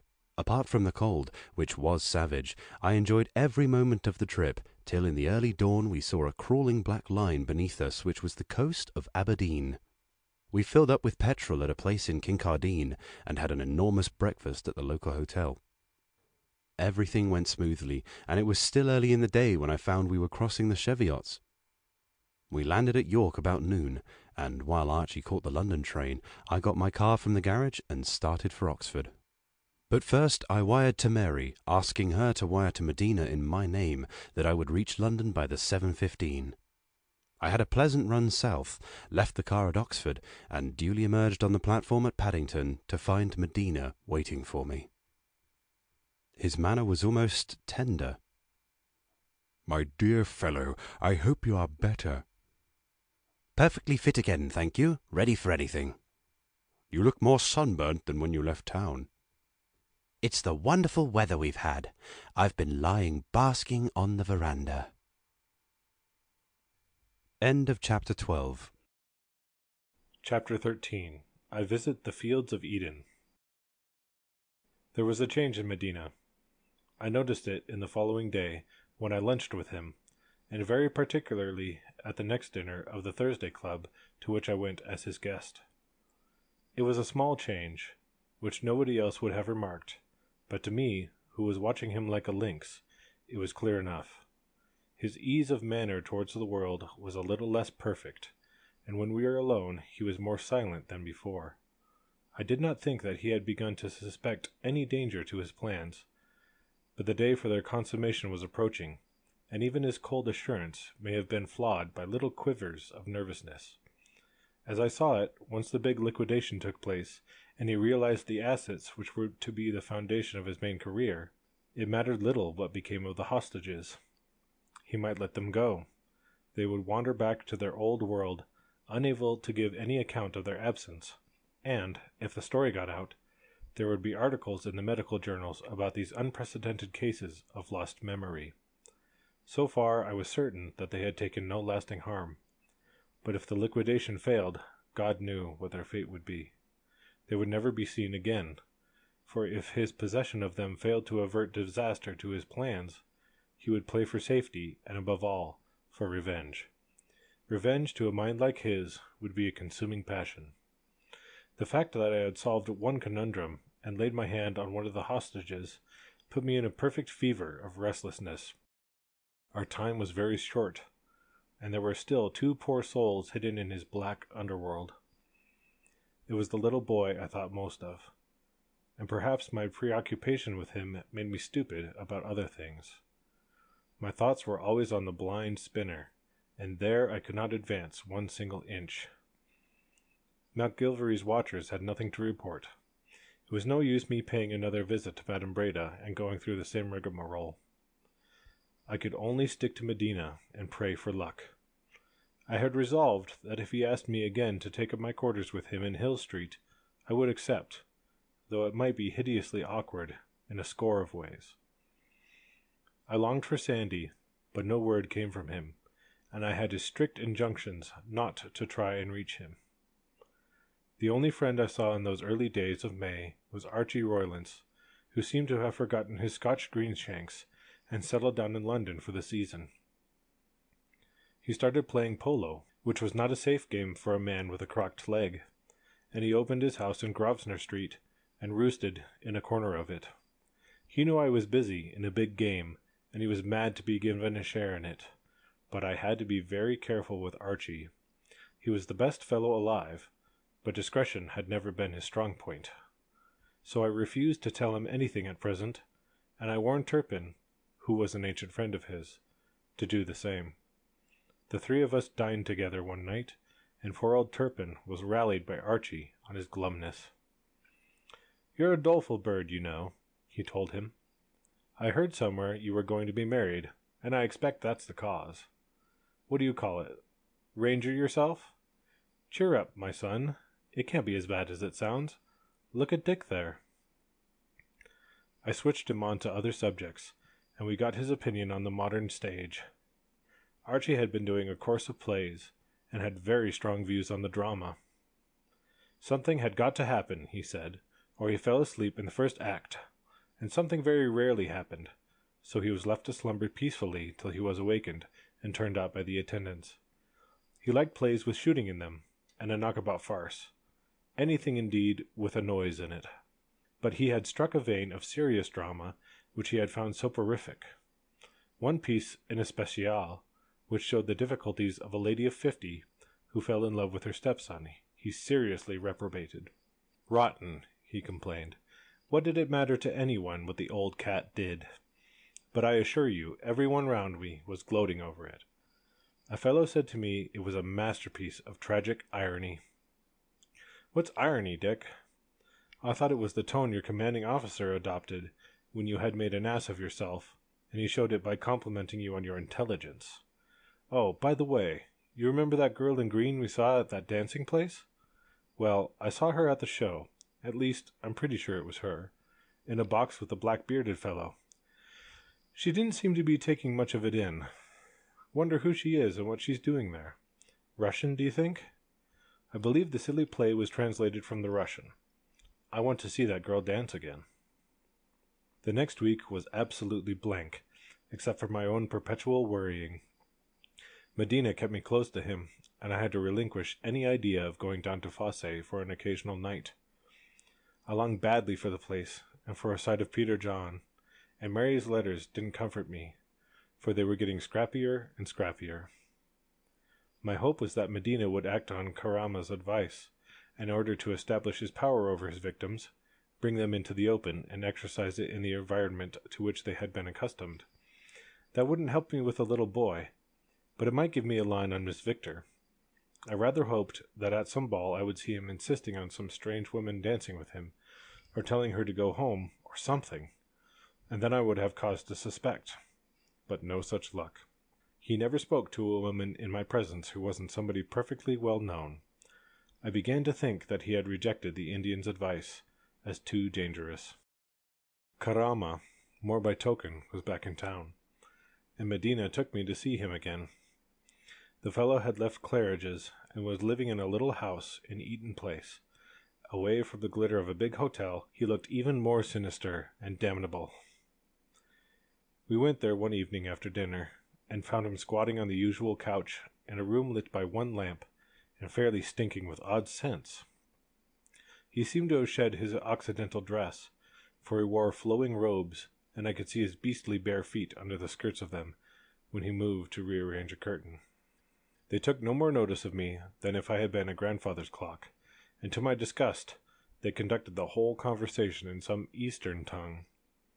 I gathered nothing from it, except a deduction as to Medina's state of mind. There was an unmistakable hint of nervousness in his voice. He seemed to be asking urgent questions, and the Indian was replying calmly and soothingly. By and by, Medina's voice became quieter, and suddenly I realized that the two were speaking of me. Karama's heavy eyes were raised for a second in my direction, and Medina turned ever so little towards me. The Indian asked some question about me, and Medina replied carelessly with a shrug of his shoulders and a slight laugh. The laugh rasped my temper. He was evidently saying that I was packed up and sealed and safe on the shelf. That visit didn't make me feel happier, and next day, when I had a holiday from Medina's company, I had nothing better to do than to wander about London and think dismal thoughts.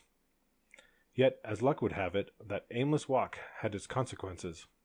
It was a Sunday, and on the edge of Battersea Park I encountered a forlorn little company of Salvationists conducting a service in the rain. I stopped to listen.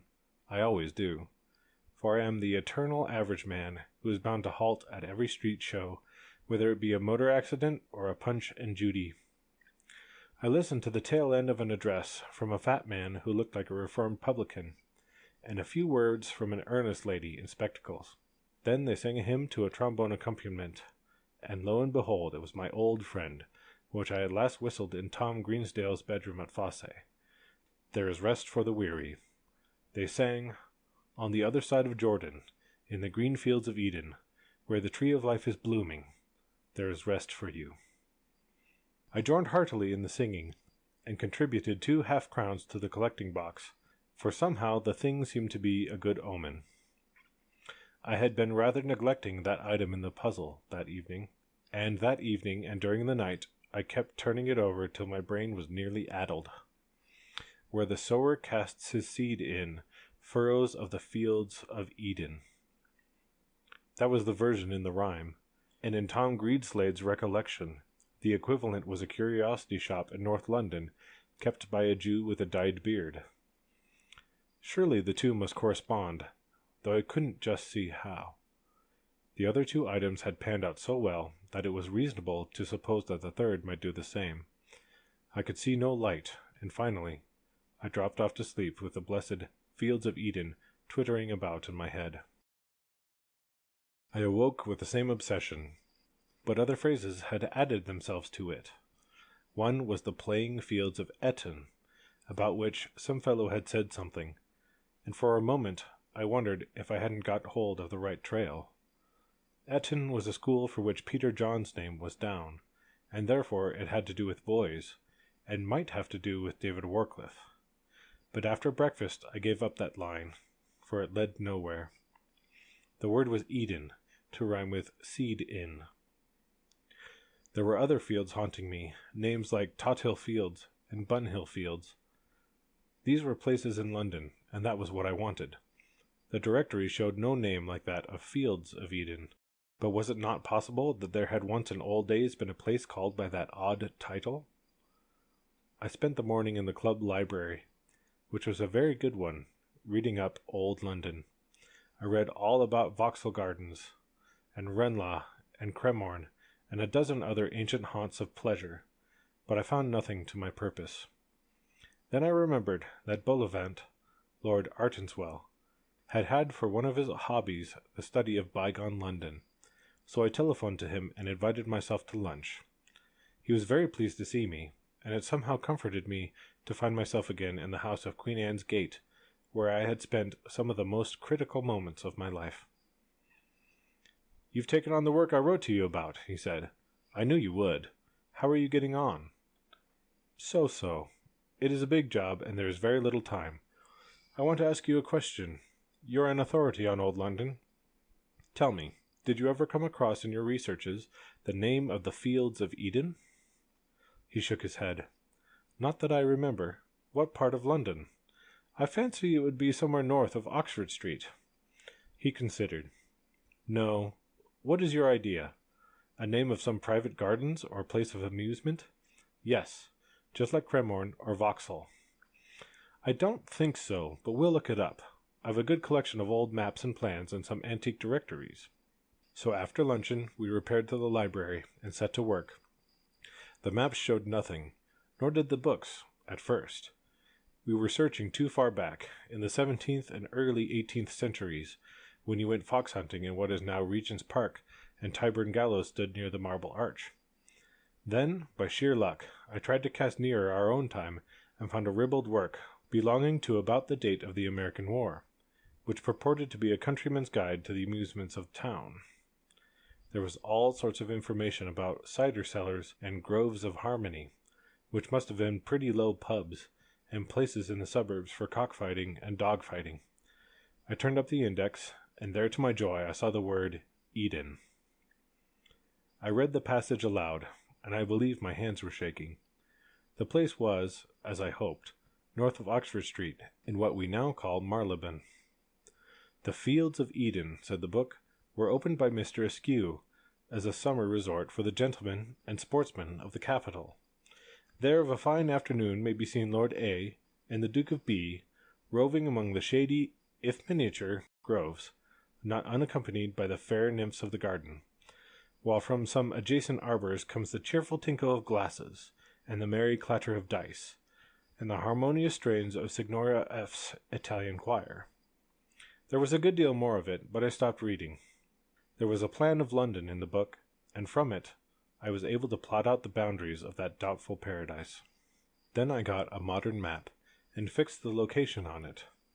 The place had been quite small, only a few acres, and today it was covered by the block defined by Wellesley Street, Apworth Lane, Little Fardell Street, and the mews behind Royston Square. I wrote this down in my notebook, and took my leave. "You look pleased, Dick. Have you found what you want?" Curious that I never heard the name, but it seems to have belonged to the dullest part of London at the dullest period of its history. Lord Artonswell, I could see, was a little nettled, for your antiquary hates to be caught out in his own subject. I spent the rest of the afternoon making a very thorough examination of a not very interesting neighborhood. What I wanted was a curiosity shop, and at first I thought I was going to fail. Apworth Lane was a kind of slum, with no shops, but a disreputable foreign chemist's and a small, dirty confectioner's, round the corner of which dirty little children played. The inhabitants seemed to be chiefly foreigners. The mews at the back of Royston Square were, of course, useless. It was long since any dweller in that square had kept a carriage, and they seemed to be occupied chiefly with the motor vans of a steam laundry and the lorries of a coal merchant. Wellesley Street, at least a part of it in my area, was entirely occupied with the showrooms of various American automobile companies. Little Fardell Street was a curious place. It had one odd building, which may have been there when the Fields of Eden flourished, which now seemed to be a furniture repository of the sort, with most of the windows shuttered. The other houses were perhaps 40 years old, most of them in the offices of small wholesale businesses, such as you would find in the back streets in the city. There was one big French baker's shop at the corner, a picture framer's, a watchmaker's, and a small and obviously decaying optician's. I walked down the plain twice, and my heart sank, for I could see nothing in the least resembling an antique shop. I patrolled the street once more, and then I observed that the old dwelling, which looked like a furniture depository, was also some kind of shop. Through a dirty lower window I caught a glimpse of what seemed to be Persian rugs, and the bland face of a soapstone idol. The door had the air of never having been used, but I tried it, and it opened, tinkling a bell far in the back premises.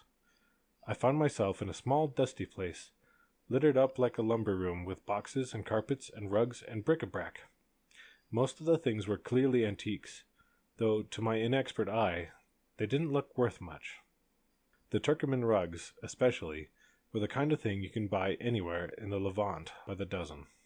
A disheveled Jewess confronted me, wearing sham diamond earrings.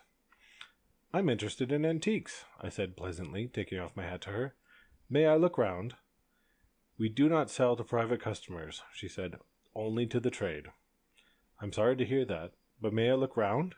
If I fancied something, I dare say I could get some dealer I know to offer for it." She made no answer, but fingered her earrings with her plump, grubby hands. I turned over some of the rugs and carpets, and my first impression was confirmed. They were mostly trash, and a lacquer cabinet I uncovered was a shameless fake. "I like that," I said, pointing to a piece of Persian embroidery. "Can't you put a price on it for me?" "We only sell to the trade," she repeated, as if it were a litany. Her beady eyes, which never left my face, were entirely without expression. "I expect you have a lot of things upstairs," I said. "Do you think I might have a look at them? I'm only in London for the day, and I might see something I badly wanted.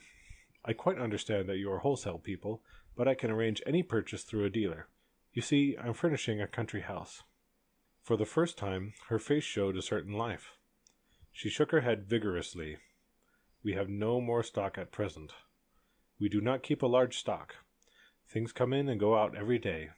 We only sell to the trade." "Well, I'm sorry to have taken up your time. Good afternoon." As I left the shop, I felt that I had made an important discovery. The business was bogus.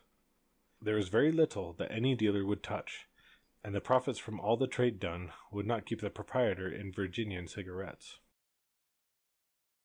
I paid another visit to the neighborhood after dinner. The only sign of life was in the slums of Apwith Lane, where frowsy women were chattering on the curb. Wellesley Street was shuttered and silent from end to end. So was Little Farlow Street. Not a soul was about in it. Not a ray of light was seen at any window. In the midst of the din of London, amid a little enclave, like a graveyard. I stopped at the curiosity shop, and saw that the windows were heavily shuttered, and that the flimsy old door was secured by a strong outer frame of iron, which fitted into a groove at the edge of the pavement, and carried a stout lock. The shutters on the ground floor windows were substantial things, preposterously substantial for so worthless a show. As I looked at them, I had a strong feeling that the house beside the palisade was not as dead as it looked, that somewhere inside it there was life, and that in the night things happened there which it concerned me tremendously to know. Next morning I went to see McGilvery. "Can you lend me a first-class burglar?" I asked. "Only for one night. Some fellow who won't ask any questions and will hold his tongue." "I've given up being surprised when you're about," he said. "No, we don't keep tame burglars here, but I can find you a man who knows rather more about the art than any professional." "Why?" "Simply because I want to get inside a certain house tonight, and I see no chance of doing it except by breaking my way in. I suppose you could so arrange it that a neighboring policeman would not interfere. In fact, I want them to help to keep the coast clear." I went into details with him, and showed him the lie of the land. He suggested trying the back of the house, but I had reconnoitered that side, and seen that it was impossible, for the building seemed to join on with the houses in the street behind. In fact, there was no back door. The whole architecture was extremely odd, and I had a notion that the entrance in Little Farlow Street might itself be a back door. I told McGilvery that I wanted an expert who could let me in by one of the ground floor windows, and replace everything so that there should be no trace next morning. He rang a bell, and asked for Mr. Able to be sent for. Mr. Able was summoned, and presently appeared, a small wizened man, like a country tradesman. McGilvery explained what was required of him, and Mr. Able nodded. It was a job which offered no difficulties, he said, to an experienced man. He would suggest that he investigated the place immediately after closing time, and began work about 10 o'clock. If I arrived at 10:30, he promised to have a mean of entrance prepared. He inquired as to who were the constables at the nearest points, and asked that certain special ones should be put on duty, with whom he would arrange matters. I never saw anyone approach what seemed to me to be a delicate job with such businesslike assurance. "Do you want anyone to accompany you inside?" MacGillivray asked. I said no. I thought I had better explore the place alone, but I wanted somebody within call in case there was trouble. And of course, if I didn't come back, say, within 2 hours, he had better come and look for me. "We may have to arrest you as a housebreaker," he said. "How are you going to explain your presence if there's nothing wrong indoors, and you disturb the sleep of a respectable caretaker?" "I must take my chance," I said. I didn't feel nervous about that point. The place would either be empty or occupied by those who would not invite the aid of the police. End of Chapter 13, Part 1. Chapter 13, Part 2. After dinner, I changed into an old tweed suit and rubber-soled shoes, and as I sat in the taxi, I began to think that I had entered too lightly on the evening's business. How was that little man able to prepare an entrance without alarming the neighborhood, even with the connivance of the police? And if I found anybody inside, what on earth was I to say? There was no possible story to account for a clandestine entry into somebody else's house. And I had suddenly a vision of the erring Jewess screeching in the night, and my departure for the cells in the midst of a crowd of hooligans from Apwith Lane. Even if I found something very shady indoors, it would only be shady in my own mind, in connection with my own problem, and would be all right in the eyes of the law. It was not likely to hit on anything patently criminal, and, even if it did, how was I to explain my presence there? I suffered from a bad attack of cold feet, and would have checked the business there and then, but for that queer feeling at the back of my head that it was my duty to risk it, that if I turned back I should be missing something of tremendous importance. But I can tell you I was feeling far from happy when I dismissed the taxi at the corner of Royston Square and turned into Little Fardell Street. It was a dark, cloudy evening, threatening rain, and the place was none too brilliantly lit. But to my disgust I saw opposite the door of the curiosity shop a brazier of hot coals and the absurd little shelter which means that part of the street is up. There was the usual roped-in enclosure, decorated with red lamps, a heap of debris, and a hole where some of the sets had been lifted. Here was bad luck with a vengeance, that the borough council should have chosen this place and moment of all others for investigating the drains.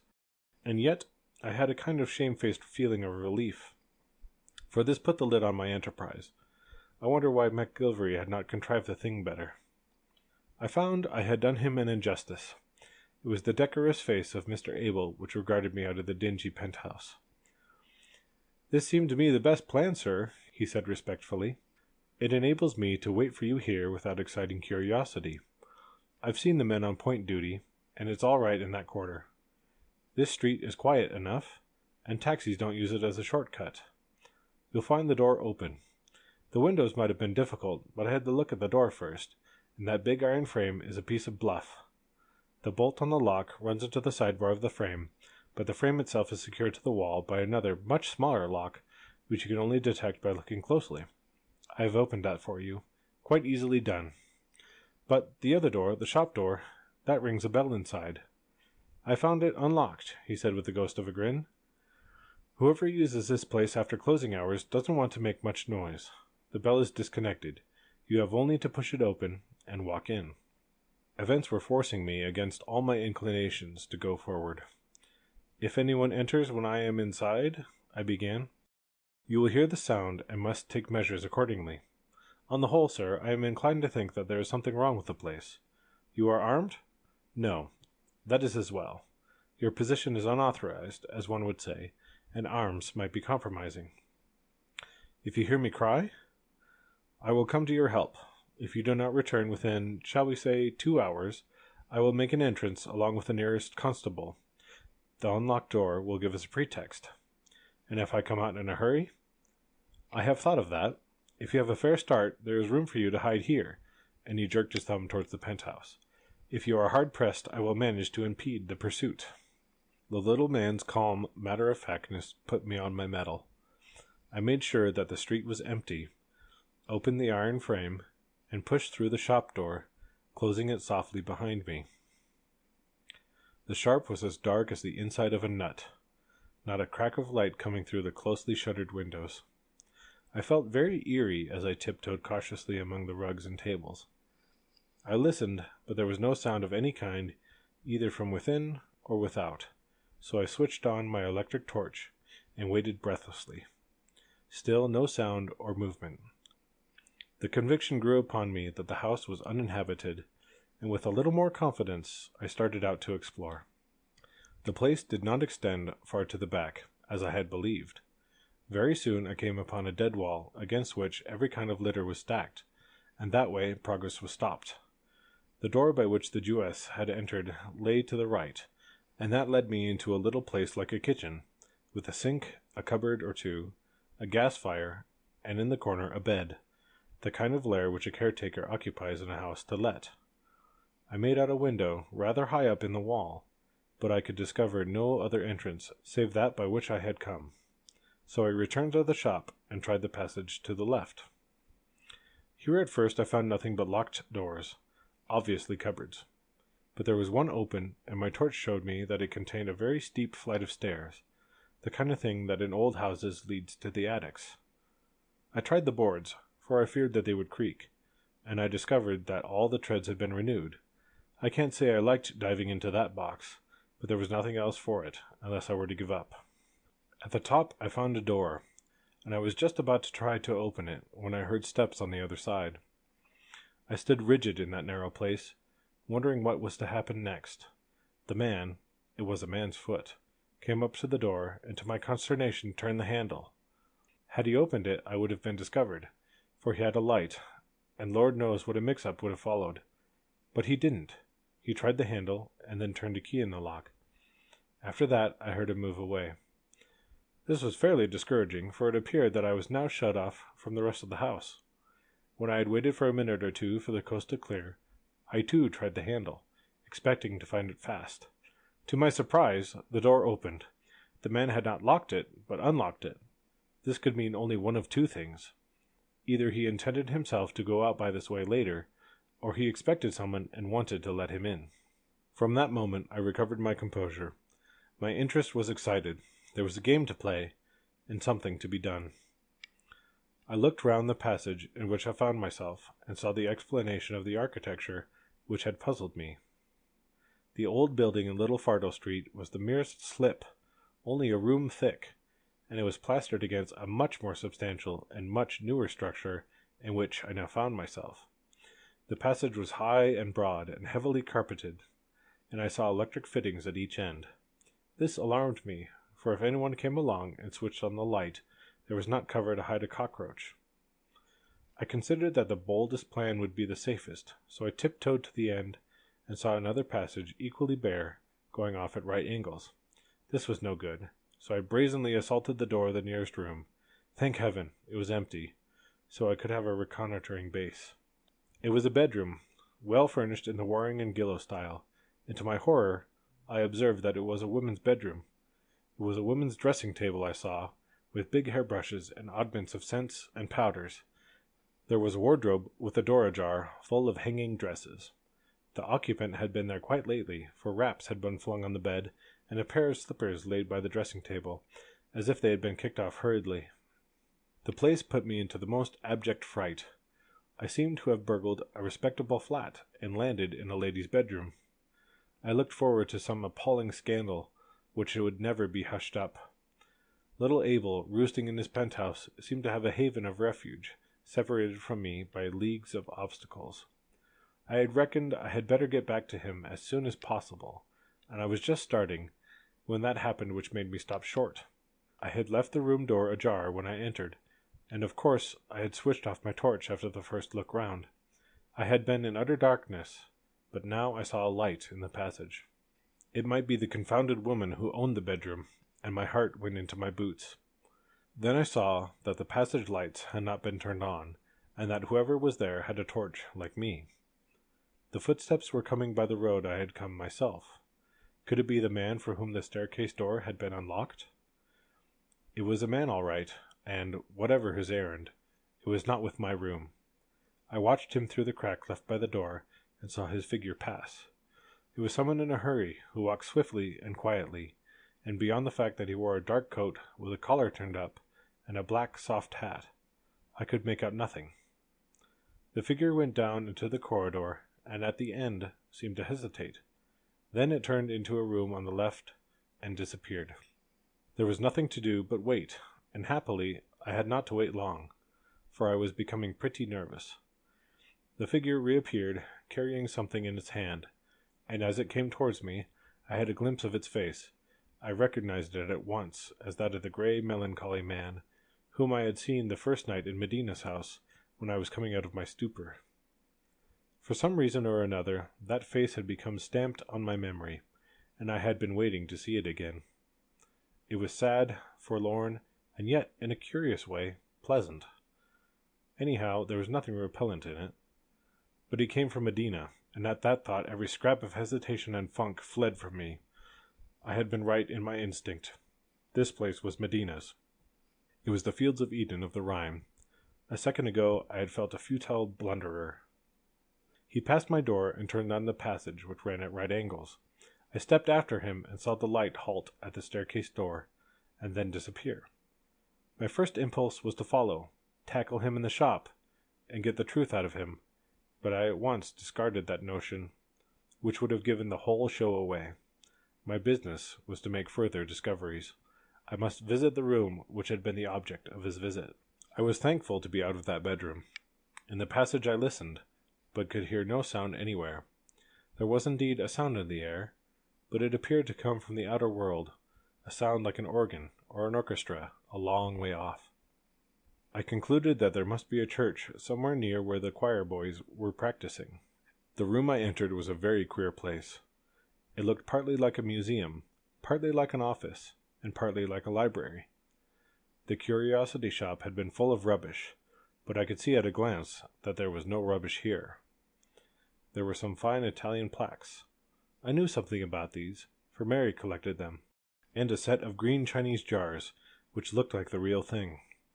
Also, there was a picture which seemed good enough to be a Hobbema. For the rest, there were several safes of most substantial make, but there were no papers lying about, and every drawer of a big writing table was locked. I had not the wherewithal to burgle the safes and the table, even if I had wanted to. I was certain that the most valuable information lurked somewhere in that place, but I did not see how I could get at it. I was just about to leave when I realized the sound of music which I had heard in the passage was much louder here. It was no choir boys practicing, but strictly secular music, apparently fiddles and drums, and the rhythm suggested a dance. Could this odd building abut on a dance hall? I looked at my watch and saw that it was scarcely 11, and that I had only been some 20 minutes indoors. I was now in a mood of almost foolhardy confidence, so I determined to do a little more research. The music seemed to come from somewhere on the left. The windows of the room, so far as I could judge, must look into Wellesley Street, which showed me how I had misjudged that thoroughfare. There might be a dancing hall tucked in among the automobile shops. Anyhow, I wanted to see what lay beyond the room, for there must be an entrance to it other than by the curiosity shop. Sure enough, I found the door between the two bookcases covered with a heavy portiere, and emerged into still another passage. Here the music sounded louder, and I seemed to be in a place like those warrens behind the stage in a theatre, where rooms are all kinds of shapes and sizes. The door at the end was locked, and another door, which I opened, gave on a flight of wooden steps. I did not want to descend just yet, so I tried another door, and then shut it softly. For the room it opened upon was lighted, and I had the impression of human beings not very far off. Also the music, as I opened the door, came out in a great swelling volume of sound.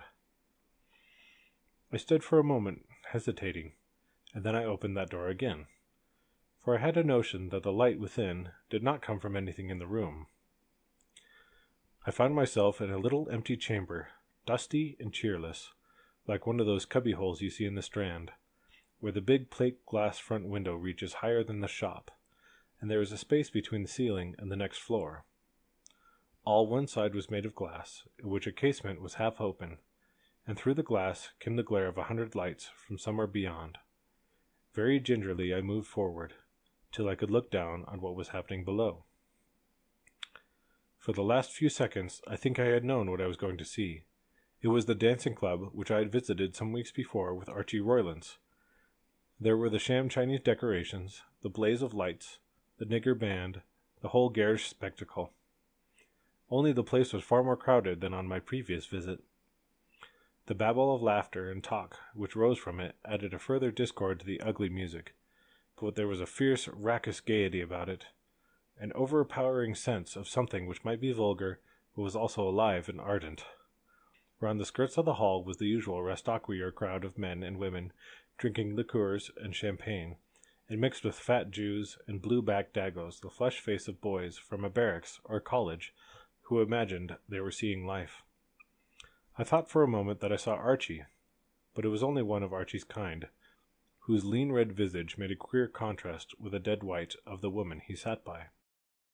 The dancing was madder and livelier than on the last occasion. There was more vigor in the marionettes, and I was bound to confess that they knew their trade, little as I valued it. All the couples were expert, and when now and then a bungler barged in, he did not stay long.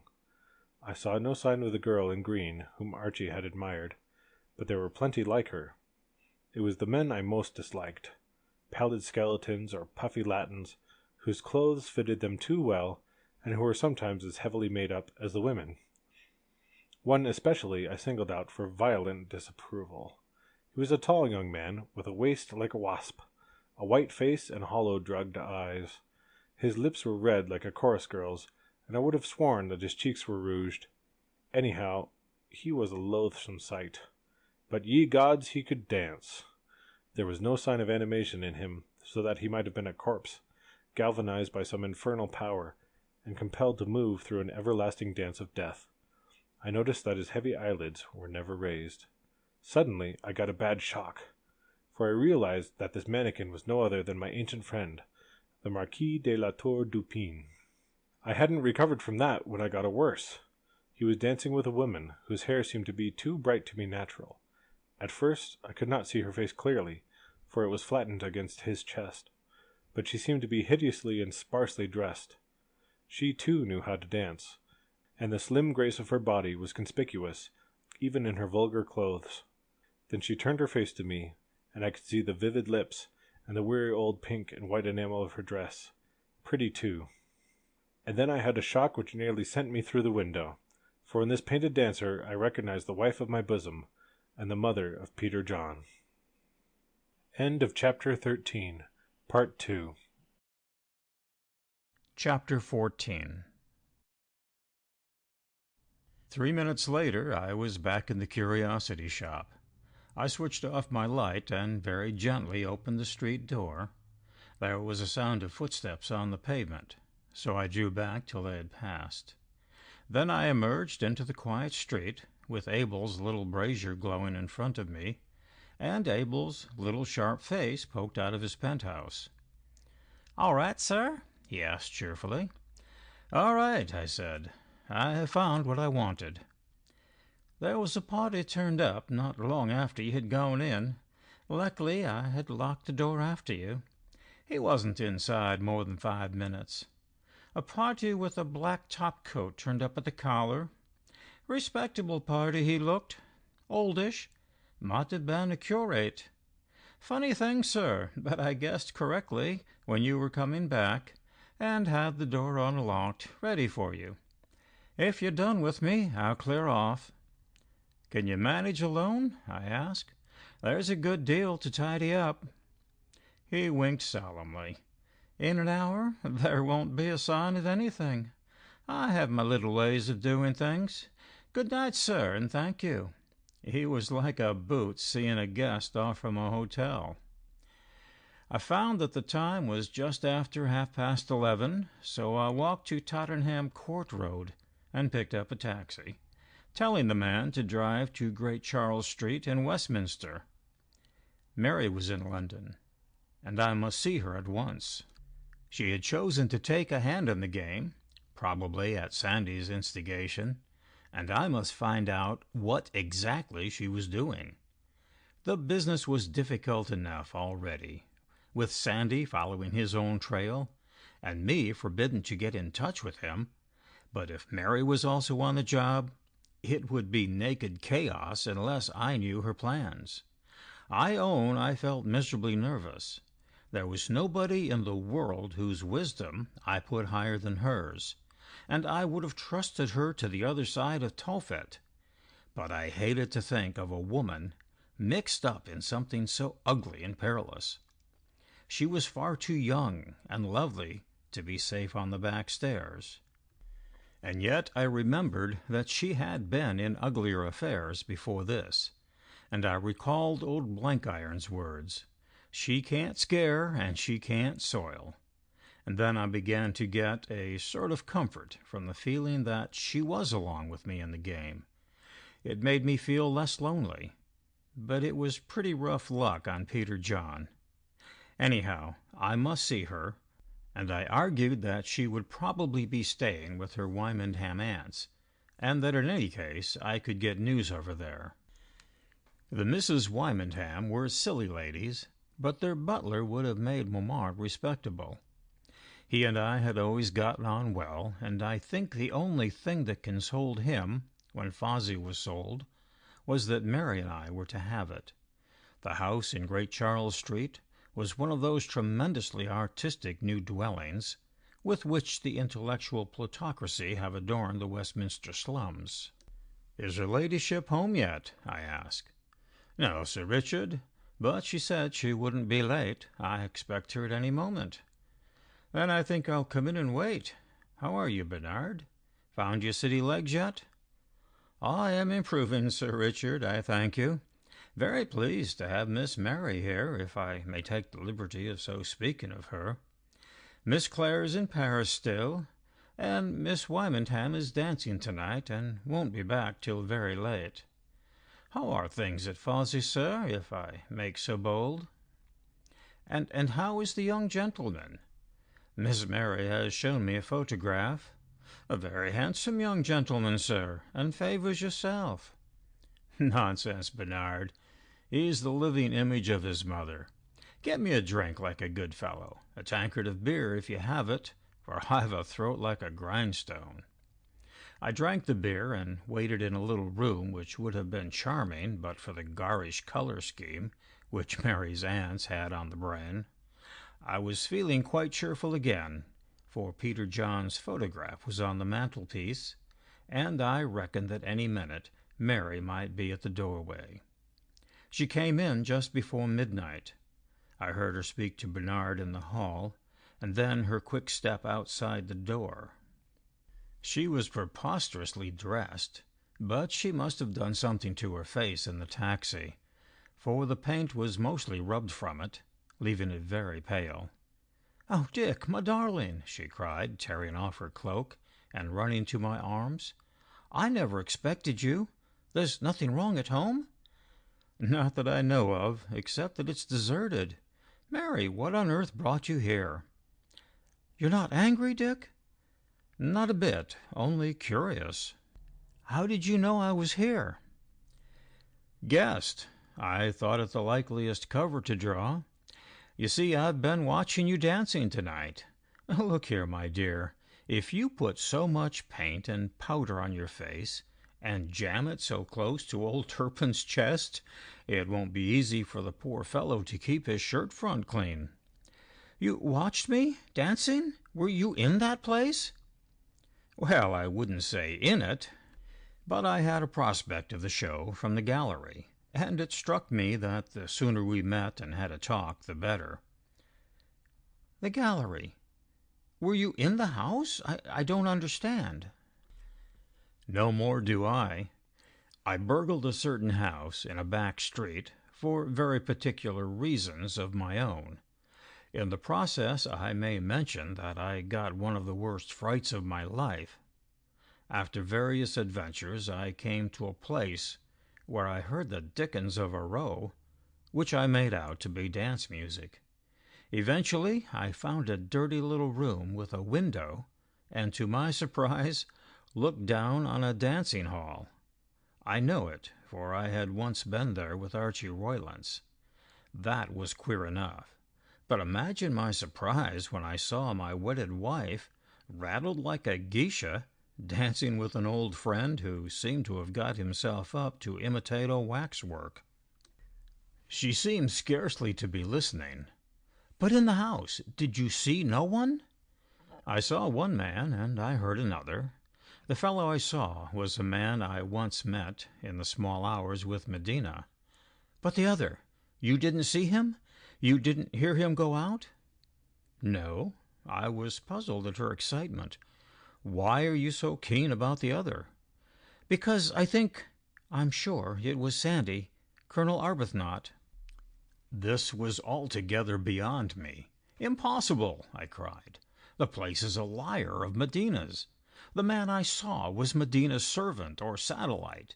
Do you mean to say that Sandy has been exploring that house?" She nodded. "You see, it is the Fields of Eden." "Oh, I know. I found that out for myself. Do you tell me that Sandy discovered it too?" "Yes." "That is why I was there. That is why I have been living a perfectly loathsome life and am now dressed like a chorus girl."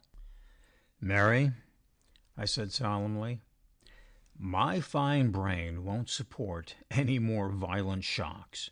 Will you please to sit down beside me and give me the plain tale of all that you have been doing since I said good-bye to you at Fosse?" "First," she said, "I had a visit from a dramatic critic on holiday, Mr. Alexander Thompson. He said he knew you, and that you had suggested that he should call. He came 3 times to Fosse, but only once to the house. Twice I met him in the woods. He told me a good many things, and one was that he couldn't succeed and you couldn't succeed unless I helped. He thought that if a woman was lost, only a woman could find her. In the end he persuaded me.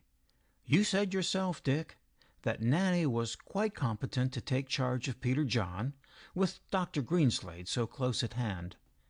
And I hear from her every day, and he is very well and happy." "You came to London, but when?" "The day you came back from Norway." "But I've been having letters regularly from you since then." "That is my little arrangement with Paddock. I took him into my confidence. I send him the letters in batches, and he posts one daily." "Then you've been here for more than a fortnight. Have you seen Sandy?" "Twice. He has arranged my life for me, and has introduced me to my dancing partner, the Marquis de la Tour du Pin, whom you call Turpin. I think I have had the most horrible, the most wearing time that any woman ever had. I have moved in raffish circles, and have had to be the most raffish of the lot. Do you know, Dick, I believe I'm really a good actress. I have acquired a metallic voice, and a high silly laugh, and hard eyes, and when I lie in bed at night I blush all over for my shamelessness. I know you hate it, but you can't hate it more than I do. But it had to be done. I couldn't be a piker, as Mr. Blankiron used to say." "Any luck?" "Oh, yes," she said wearily. "I have found Miss Victor. It wasn't very difficult, really. When I had made friends with the funny people that frequent these places, it wasn't hard to see who was different from the others. They're all mannequins, but the one I was looking for was bound to be the most mannequinish of the lot. I wanted someone without mind or soul, and I found her. Besides, I had a clue to start with. Odell, you know." "It was the green girl." She nodded. "I couldn't be certain, of course, till I had her lover to help me. He is a good man, your French Marquis. He has played his part splendidly. You see, it would never do to try to awake Adela Victor now. We couldn't count on her being able to keep up appearances without arousing suspicion till the day of release arrived. But something had to be done, and that is my business especially. I have made friends with her, and I talk to her, and I have attached her to me just a little, like a dog. That will give me the chance to do the rest quickly when the moment comes. You cannot bring back a vanished soul all at once unless you have laid some foundation. We have to be very, very careful, for she is keenly watched. But I think, yes, I am sure, it is going well." "Oh, bravo!" I cried. "That makes number 2. I may tell you that I have got number 1.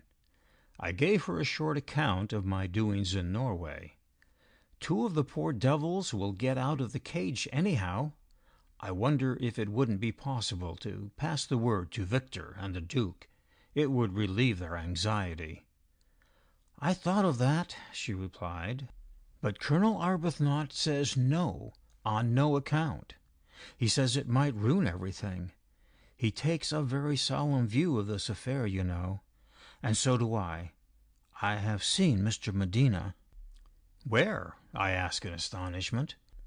"I got Aunt Doria to take me to a party where he was to be present. Don't be worried. I wasn't introduced to him, and he never heard my name. But I watched him, and knowing what I did, I was more afraid than I have ever been in my life. He is extraordinarily attractive. No, not attractive. Seductive. And he is as cold and hard as chilled steel. You know these impressions I get of people, which I can't explain? You say they are always right. Well, I felt him almost superhuman. He exhales ease and power like a god, but it is a god from a lost world. I can see that, like a god, too, it is souls that he covets. Ordinary human badness seems decent in comparison with that Lucifer's pride of his. I think if I ever could commit murder, it would be his life that I would take. I should feel like Charlotte Corday. Oh, I'm dismally afraid of him." "I'm not," I said stoutly, "and I see him at closer quarters than most people." The measure of success we had attained was beginning to make me confident. "Colonel Arbuthnot is afraid for you," she said. "The 2 times I have seen him in London he kept harping on the need of you keeping very near to him. I think he meant me to warn you. He says that when you are fighting a man with a long-range weapon, the only chance is to hug him. Dick, didn't you tell me that Mr. Medina suggested that you should stay in his house? I have been thinking a lot about that, and I believe it would be the safest plan. Once he saw you secure in his pocket, he might forget about you." "It would be most infernally awkward, for I should have no freedom of movement. But all the same, I believe you are right.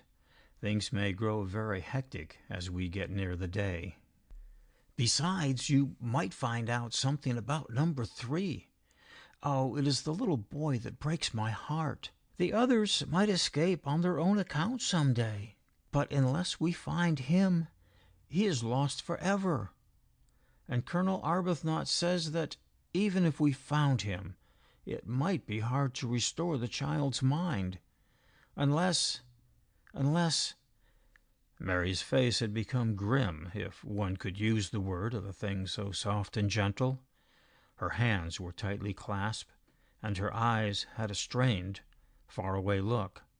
"I am going to find him," she cried. "Listen, Dick, that man despises women and rules them out of his life, except in so far as he can make tools of them. But there is one woman who is going to stop at nothing to beat him. When I think of that little David, I grow mad and desperate. I am afraid of myself. Have you no hope to give me?" "I haven't the shadow of a clue," I said dolefully. "Has Sandy none?" She shook her head. "He is so small, the little fellow, and so easy to hide. If I were in Central Africa, I would get Medina by the throat and peg him down and torture him till he disgorged. Again she shook her head. Those methods are useless here. He would laugh at you, for he isn't a coward. At least, I think not. Besides, he is certain to be magnificently guarded. And for the rest, he has the entrenchments of his reputation and popularity, and a quicker brain than any of us. He can put a spell of blindness on the world, on all men, and nearly all women. The arrival of Miss Wymondham made me get up to leave. She was still the same odd-looking creature, with a mass of tow-colored hair piled above her long white face. She had been dancing somewhere, and looked at once dog-tired and excited. "Mary has been having such a good time," she told me. "Even I can scarcely keep pace with her ardent youth. Can't you persuade her to do her hair differently? The present arrangement is so demode.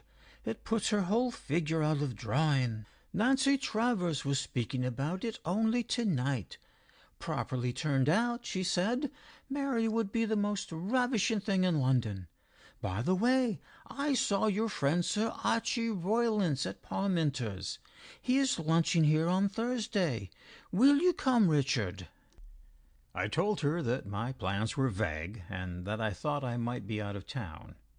But I arranged with Mary, before I left, to keep me informed at the club of any news that came from Sandy.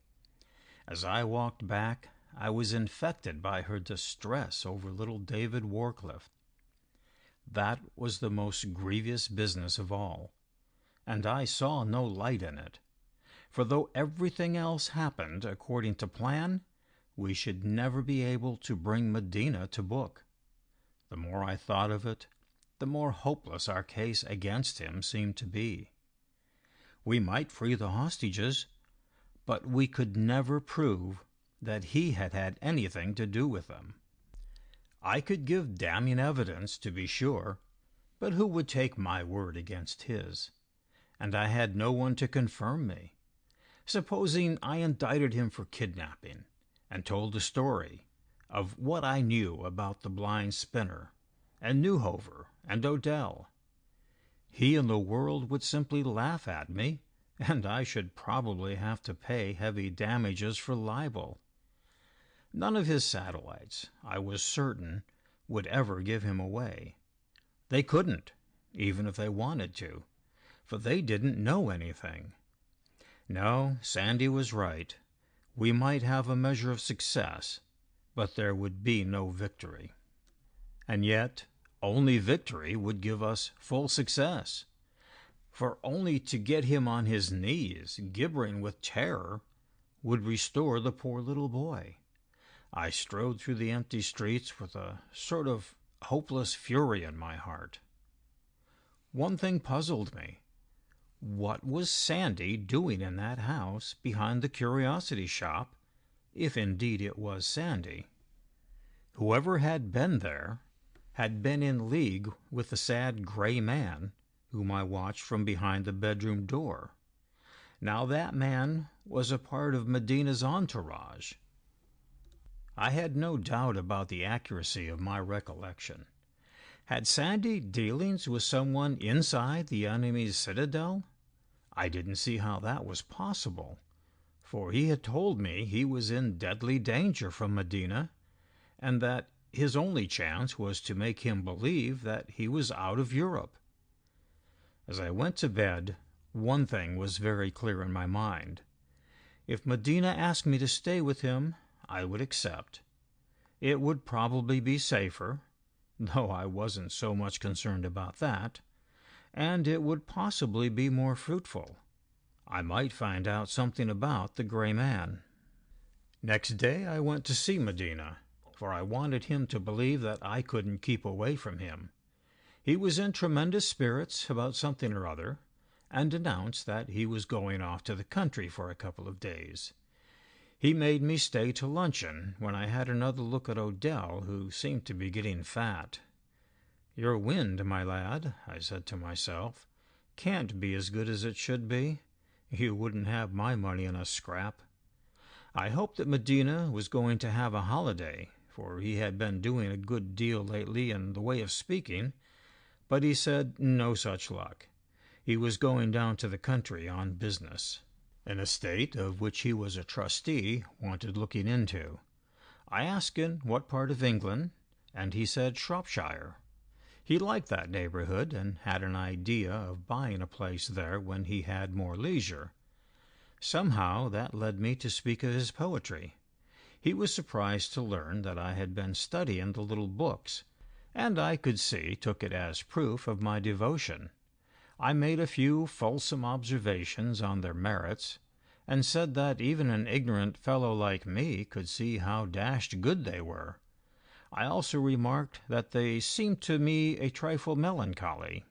"Melancholy," he said.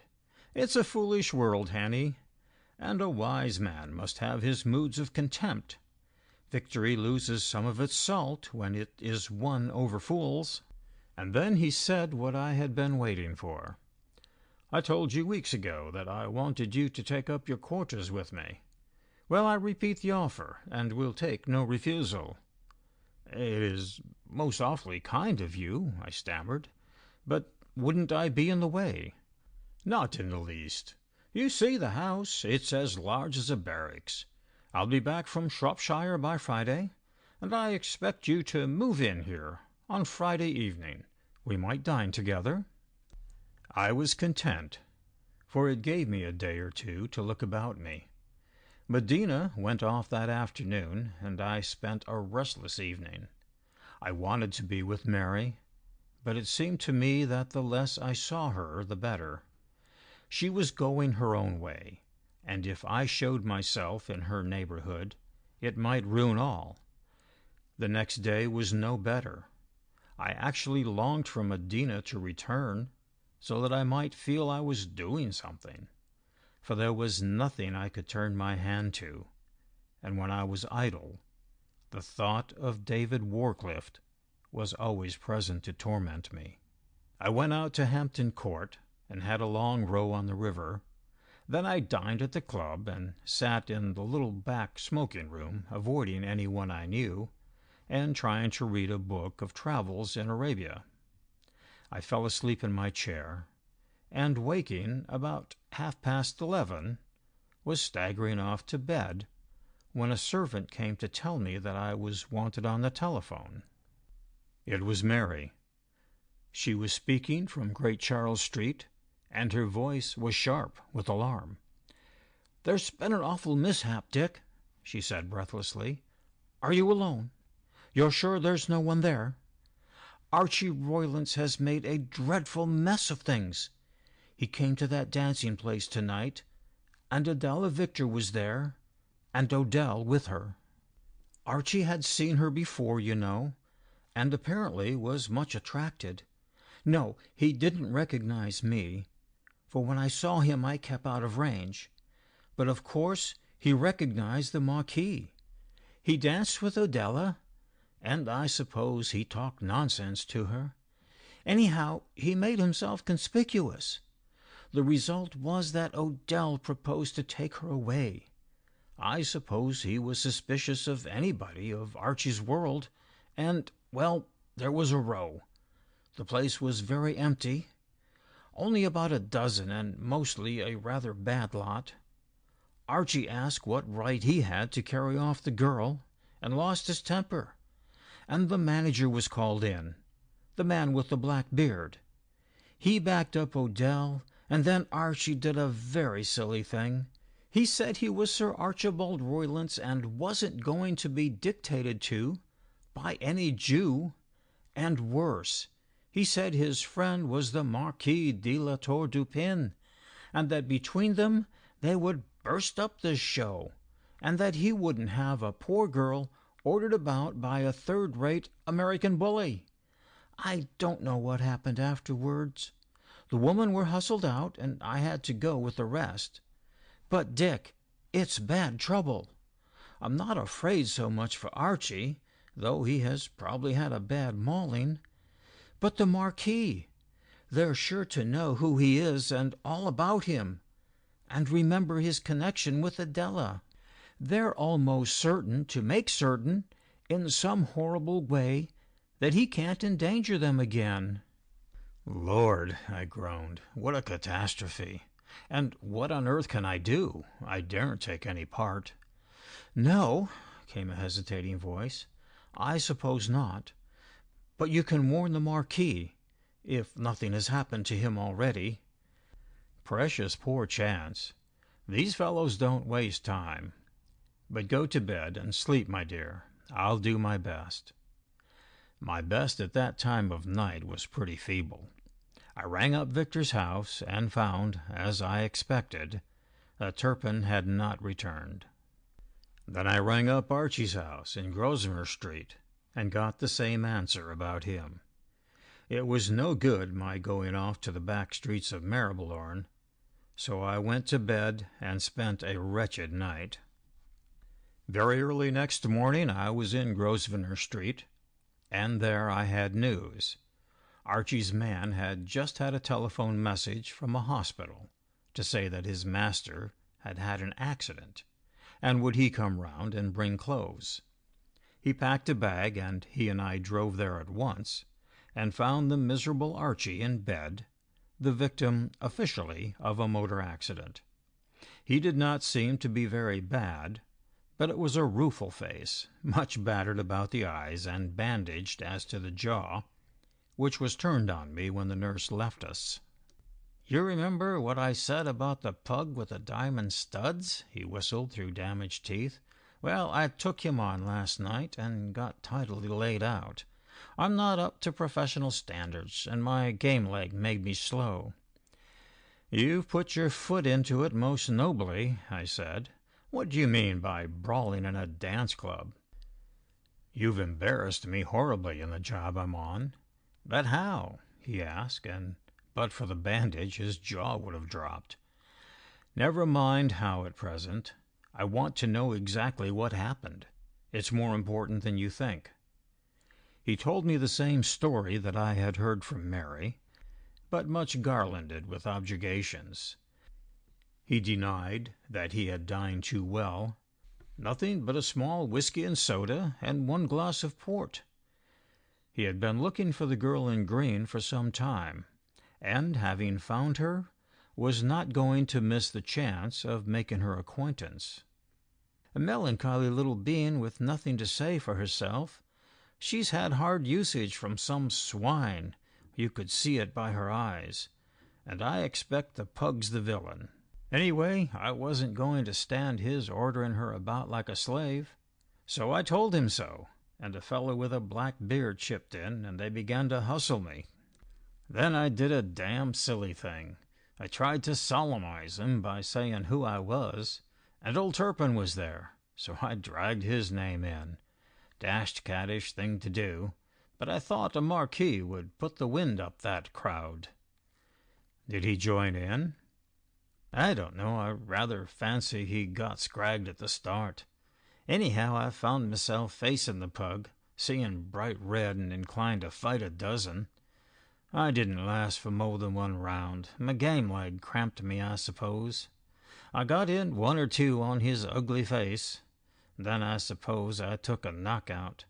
After that I don't remember anything till I woke up in this bed, feeling as if I had been through a mangle. The people here say I was brought in by 2 bobbies, and a fellow with a motor car who said I had walked slap into his bonnet at a street corner and hurt my face. He was very concerned about me, but omitted to leave his name and address. Very thoughtful of the sweeps to make sure there would be no scandal. I say, Dick, you don't suppose this will get into the newspapers? I don't want to be placarded as having been in such a vulgar shindy, just as I'm thinking of going in for Parliament." "I don't think there's the remotest chance of your hearing another word about it, unless you talk too much yourself. Look here, Archie, you've got to promise me never to go near that place again, and never, on any account whatever, go hunting for that girl in green. I'll give you my reasons some day, but you can take it that they're good ones. Another thing, You've got to keep out of Turpin's way. I only hope you haven't done him irreparable damage because of your idiocy last night." Archie was desperately penitent. "I know I behaved like a cad. I'll go and grovel to old Turpin as soon as they let me up. But he's all right, sure to be. He wasn't looking for a fight like me. I expect he only got shoved into the street and couldn't get back again." I did not share Archie's optimism, and very soon my fear was a certainty. I went straight from the hospital to Carlton House Terrace, and found Mr. Victor at breakfast. I learned that the Marquis de la Tour du Pin had been dining out on the previous evening and had not returned. End of Chapter 14. Chapter 15. How a French Nobleman Discovered Fear. I have twice heard from Turpin the story I am going to set down, once before he understood much of it, a second time when he had got some enlightenment, but I doubt whether to his dying day he will ever be perfectly clear about what happened to him. I have not had time to introduce Turpin properly, and in any case I am not sure that the job is not beyond me. My liking for the French is profound, but I believe there is no race on earth which the average Briton is less qualified to comprehend. For myself, I could far more easily get inside the skin of a Boche. I knew he was as full of courage as a berserker, pretty mad, but with that queer core of prudence which your Latin possesses, and which in the long run makes his madness less dangerous than an Englishman's. He was high-strung, excitable, imaginative, and I should have said in a general way very sensitive to influences such as Medina wielded. But he was forewarned. Mary had told him the main lines of the business, and he was playing the part she set him as dutifully as a good child. I had not done justice to his power of self-control. He saw his sweetheart leading that blind, unearthly life, and it must have been a torture to him to do nothing except look on. But he never attempted to wake her memory, but waited obediently till Mary gave orders, and played the part to perfection of the ordinary half-witted dancing mountebank. When the row with Archie started and the scurry began, he had the sense to see that he must keep out of it. Then he heard Archie speak his real name, and saw the mischief involved in that, for nobody knew him except Mary, and he had passed as a Monsieur Claude Simon from Buenos Aires. When he saw his friend stand up to the bruiser, he started off instinctively to his help, but stopped in time, and turned to the door. The man with the black beard was looking at him, but said nothing. There seemed to be a good deal of racket at the foot of the stairs. One of the girls caught his arm. "No go that way," she whispered. "It's a raid all right. There's another road out. You don't want your name in tomorrow's papers." He followed her into a little side passage, which was almost empty and very dark, and there he lost her. He was just starting to prospect when he saw a little dago whom he recognized as one of the bartenders. "Up at the stairs, monsieur," the man said. "Then first to the left and down again. You come out in the yard of the Apollo garage. Quick, monsieur, or les flics will be here." Turpin sped up the steep wooden stairs and found himself in another passage, fairly well lit, with a door at each end. He took the one to the left and dashed through, wondering how he was to recover his hat and coat, and also what had become of Mary. The door opened easily enough, and in his haste he took 2 steps forward. It swung behind him so that he was in complete darkness, and he turned back to open it again to give him light. But it would not open. With the shutting of that door he walked clean out of the world. At first he was angry, and presently, when he realized the situation, a little alarmed. The place seemed to be small, it was utterly dark, and as stuffy as the inside of a safe. His chief thought at the moment was that it would never do for him to be caught in a raid on a dance club, for his true name might come out, and the harm which Archie's foolish tongue had wrought might be thereby aggravated. But soon he saw that he had stepped out of one kind of danger into what was probably a worse. He was locked in an infernal cupboard in a house which he knew to have the most unholy connections. He started to grope around and found that the place was larger than he thought. The walls were bare, the floor seemed to be of naked boards, and there was not a stick of furniture anywhere, nor, so far as he could see, any window. He could not discover the door he had entered by, which on the inside must have been finished dead level with the walls. Presently he found that his breathing was difficult, and that almost put him in a panic, for the dread of suffocation had always been for him the private funk from which the bravest man is not free. To breathe was like having his face tightly jammed against a pillow. He made an effort and controlled himself, for he realized that if he let himself become hysterical, he would only suffocate the faster. Then he declares that he felt a hand pressing on his mouth. It must have been imagination, for he admits that the place was empty, but all the same the hand came again and again, a large soft hand smelling of roses. His nerves began to scream and his legs to give under him. The roses came down on him in a cloud, and that horrible flabby hand, as big as a hill, seemed to smother him. He tried to move, to get away from it, and before he knew he found himself on his knees. He struggled to get up, but the hand was on him, flattening him out, and that intolerable sweet sickly odour swathed him in its nauseous folds. And then he lost consciousness. How long he was senseless he doesn't know, but he thinks it must have been a good many hours. When he came to, he was no longer in the cupboard. He was lying on what seemed to be a couch in a room which felt spacious, for he could breathe freely, but it was still as black as the nether pit. He had a blinding headache, and felt rather sick and as silly as an owl. He couldn't remember how he had come there, but as his hand fell on his shirt front, and he realized he was in dress clothes, he recollected Archie's cry. That was the last clear thing in his head, but it steadied him, for it reminded him how grave was his danger.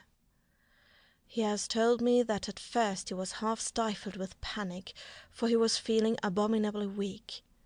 But he had just enough reason left in him to let him take a pull on his nerves. "You must be a man," he repeated to himself. "Even if you have stumbled into hell, you must be a man." Then a voice spoke out of the darkness, and at the sound of it most of his fright disappeared. It was no voice that he knew, but a pleasant voice, and it spoke to him in French. Not ordinary French, you understand, but the French of his native valley in the south, with the soft slurring patois of his home. It seemed to drive away his headache and nausea, and to soothe every jangled nerve, but it made him weaker. Of that he has no doubt. This friendly voice was making him a child again. His memory of what it said is hopelessly vague.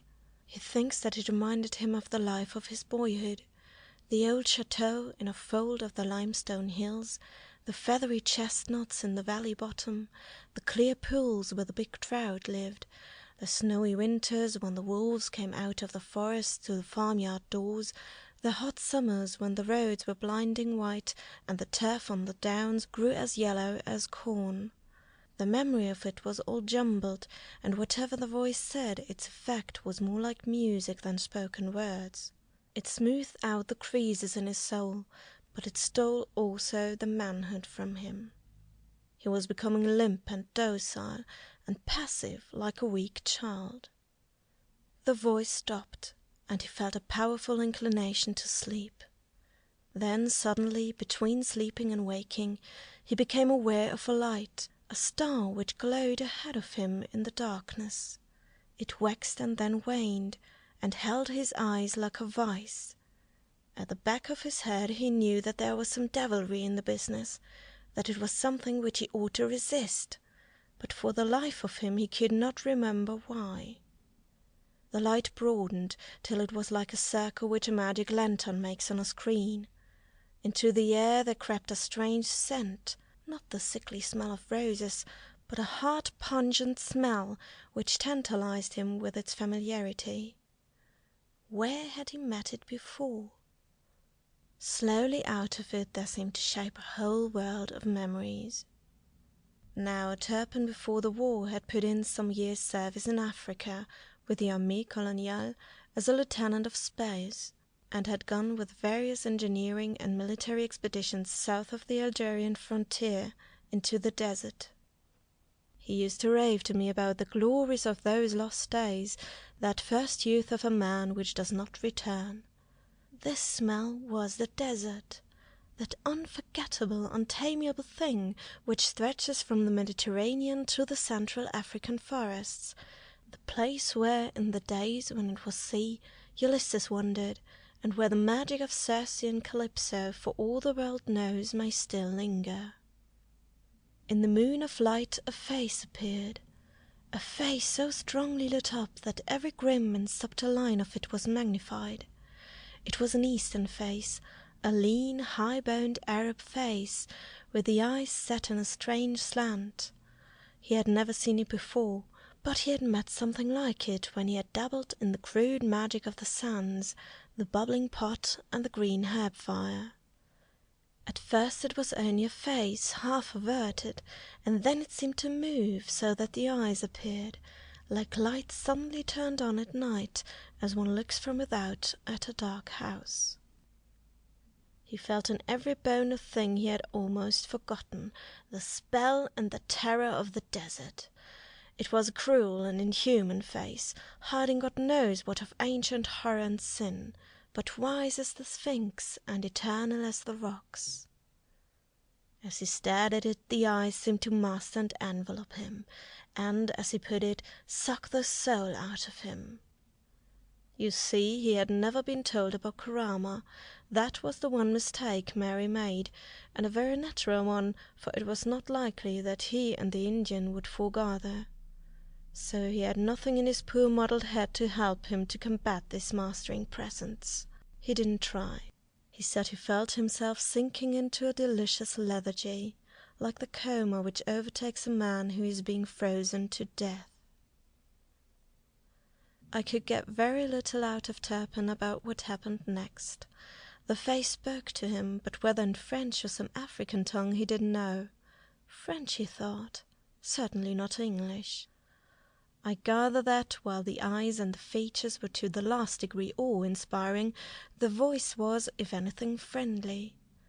It told him that he was in instant danger, and that the only hope lay in utter impassivity. If he attempted to exercise his own will, he was doomed, and there was sufficient indication of what that doom meant to shake his lethargy into spasms of childish fear. "Your body is too feeble to move," said the voice, "for Allah has laid his hand on it." Sure enough, Turpin realized that he hadn't the strength of a kitten. "You have surrendered your will to Allah till he restores it to you." That also was true, for Turpin knew he could not summon the energy to brush his hair unless he was ordered to. "You will be safe," said the voice, "so long as you sleep. You will sleep till I bid you awake." Sleep he probably did, for once again came a big gap in his consciousness. The next he knew he was being jolted in something that ran on wheels, and he suddenly rolled over on his side as the vehicle took a sharp turn. This time it didn't take him quite so long to wake up.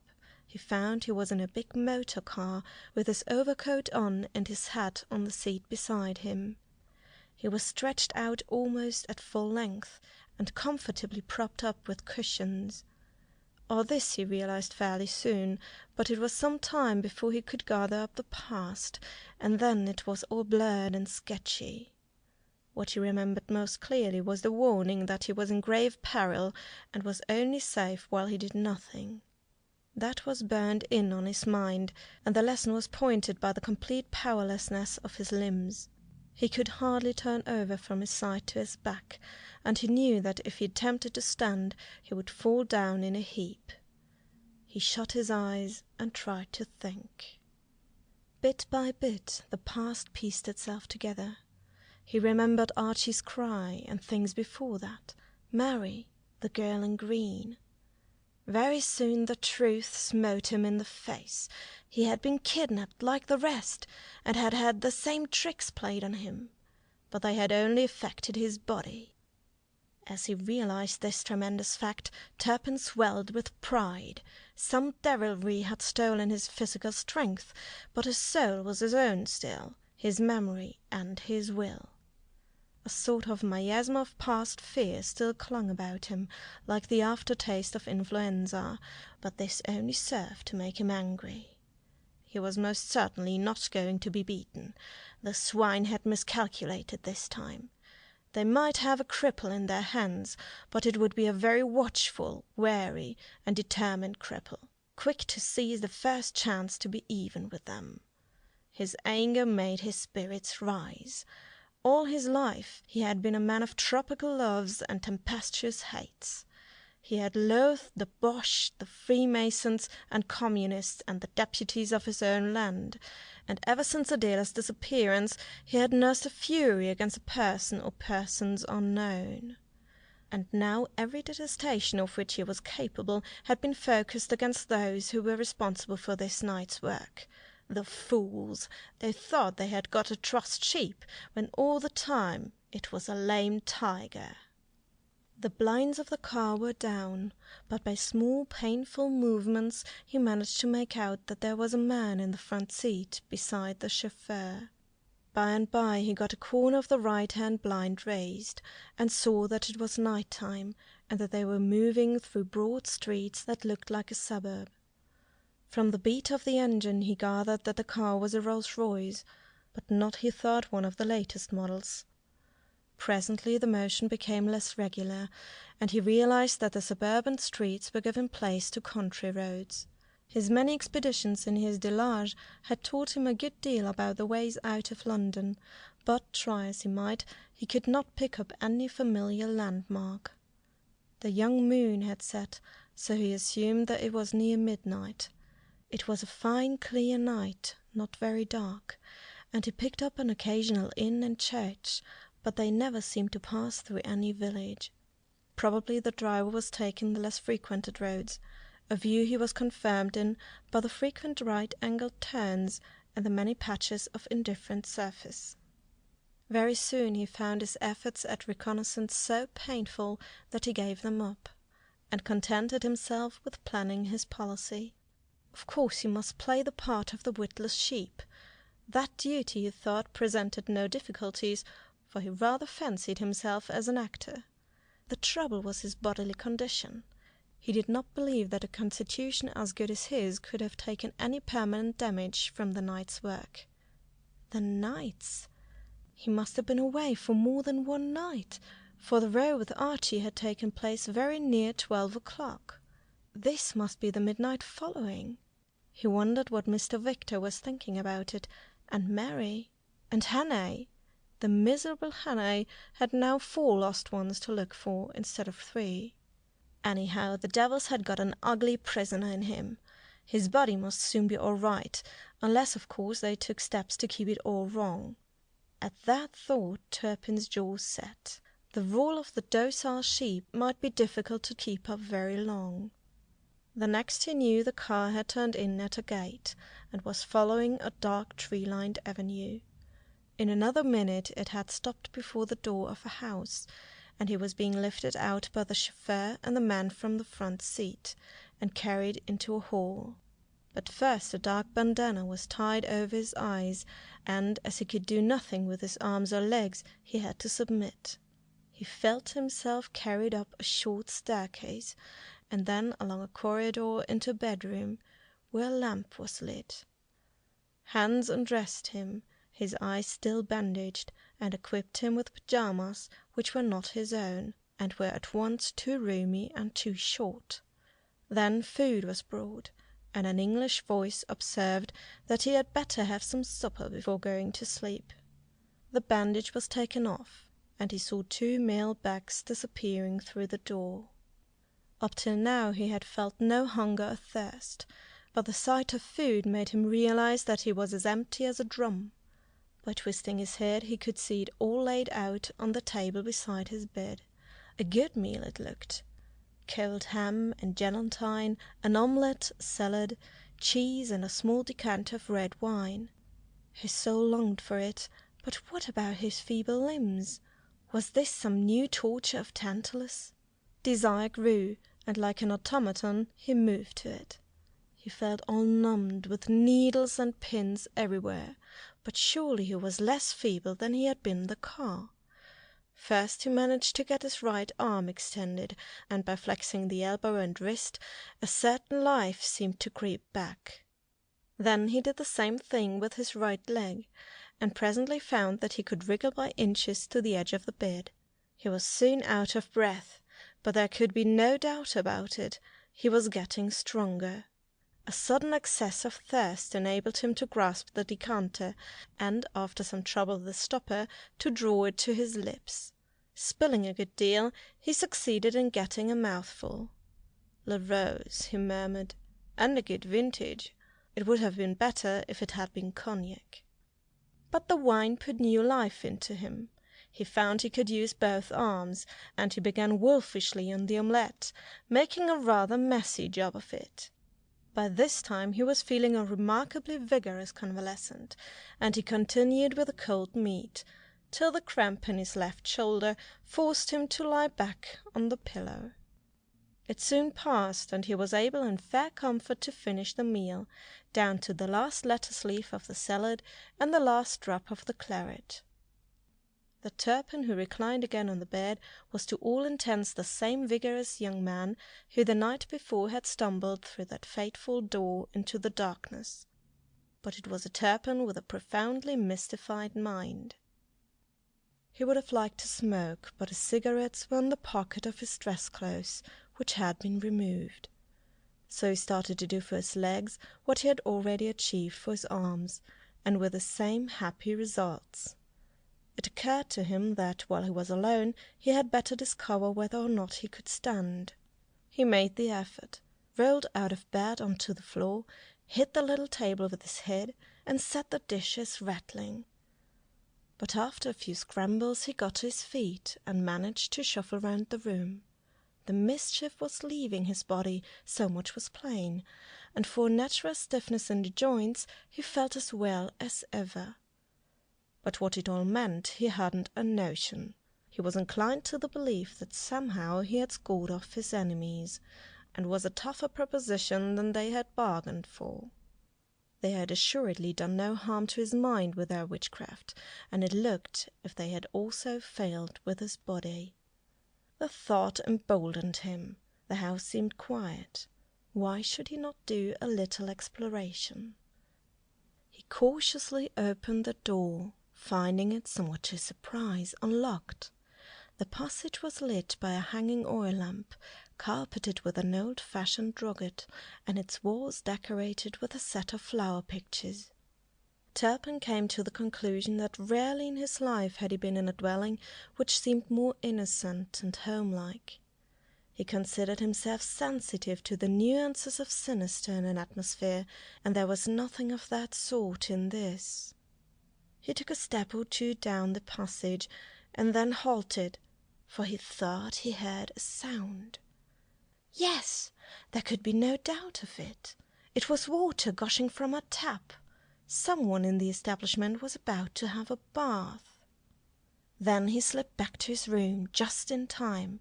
The someone was approaching with light feet and a rustle of draperies. He had his door shut when the steps passed, and then opened it and stuck his head out. He saw a pink dressing-gown, and above it a slender neck and masses of dark hair. It was the figure which he of all men was likely to know best. It seemed that the place for him was bed, so he got between the sheets again and tried to think. Adela Victor was here. Therefore he was in the hands of her captors, and made a fourth in their bag. But what insanity had prompted these wary criminals to bring the two of them to the same prison? Were they so utterly secure, so confident of their power, that they took this crazy risk? The insolence of it made him furious. In the name of every saint he swore that he would make them regret it. He would free the lady and himself, though he had to burn down the house and wring the neck of every inmate. And then he remembered the delicacy of the business, and the need of exact timing if the other 2 hostages were not to be lost. And at the thought he groaned. There was a tap at the door, and a man entered to clear away the supper table. He seemed an ordinary English valet, with his stiff collar and decent black coat, and smug, expressionless face. "Beg pardon, my lord," he said. "At what hour would you like your shaving water? Seeing it's been late night, I make so bold as to suggest 10 o'clock." Turpin assented, and the servant had hardly gone when another visitor appeared. It was a slim, pale man, whom he was not conscious of having seen before, a man with grey hair and a melancholy droop of the head. He stood at the foot of the bed, gazing upon the prostrate Turpin, and his look was friendly. He addressed him in French of the most Saxon type. "Êtes-vous confortable, monsieur? C'est bien. Soyez tranquille. Nous sommes vos amis. Bonsoir." End of chapter 15.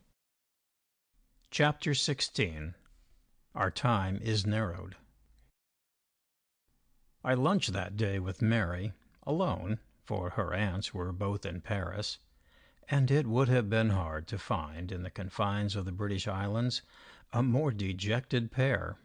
Mary, who had always a singular placid gentleness, showed her discomposure only by her pallor. As for me, I was as restless as a bantam.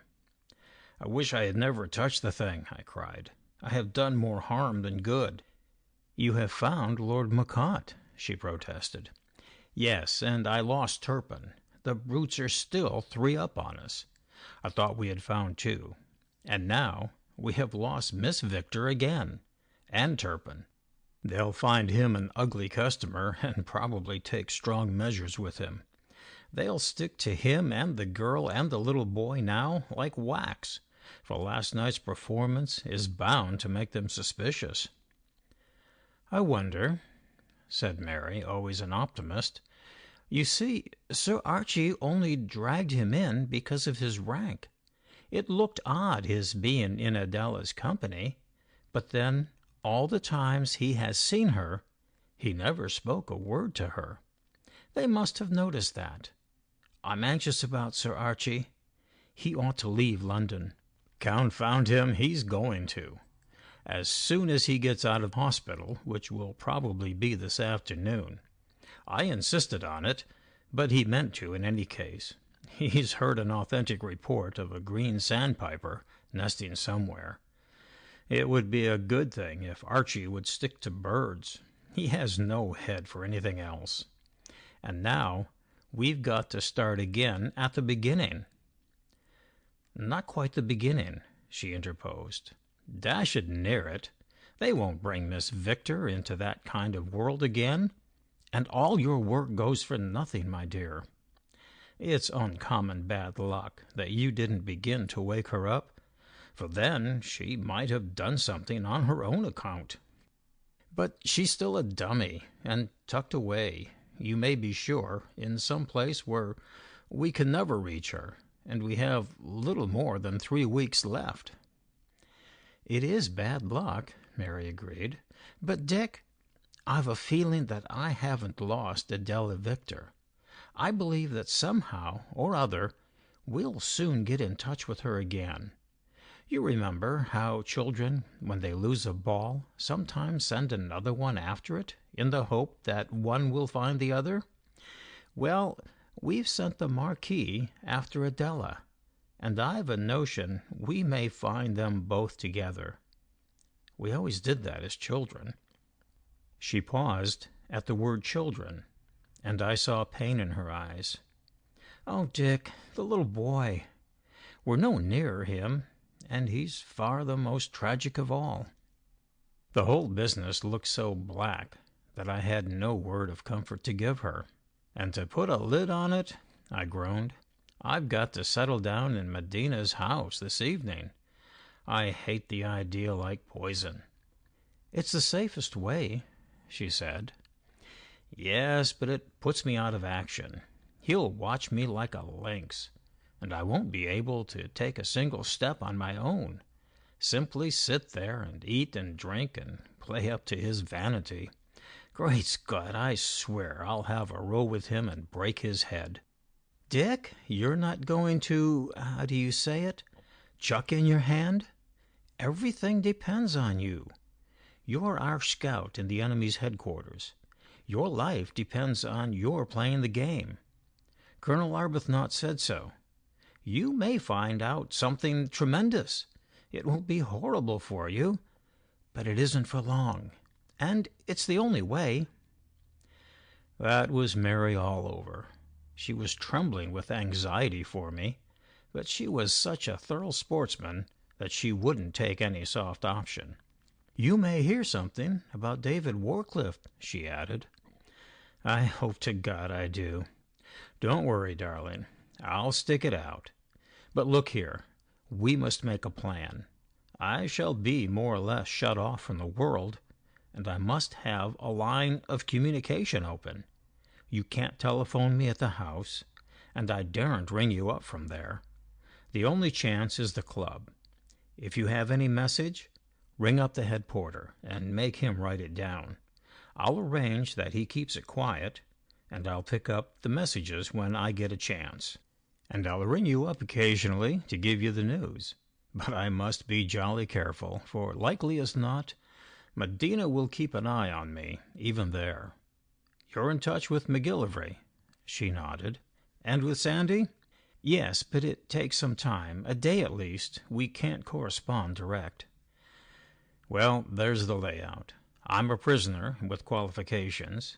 You and I can keep up some sort of communication. As you say, there's only about another 3 weeks. It would be nothing if only we had some hope." "That's life, my dear.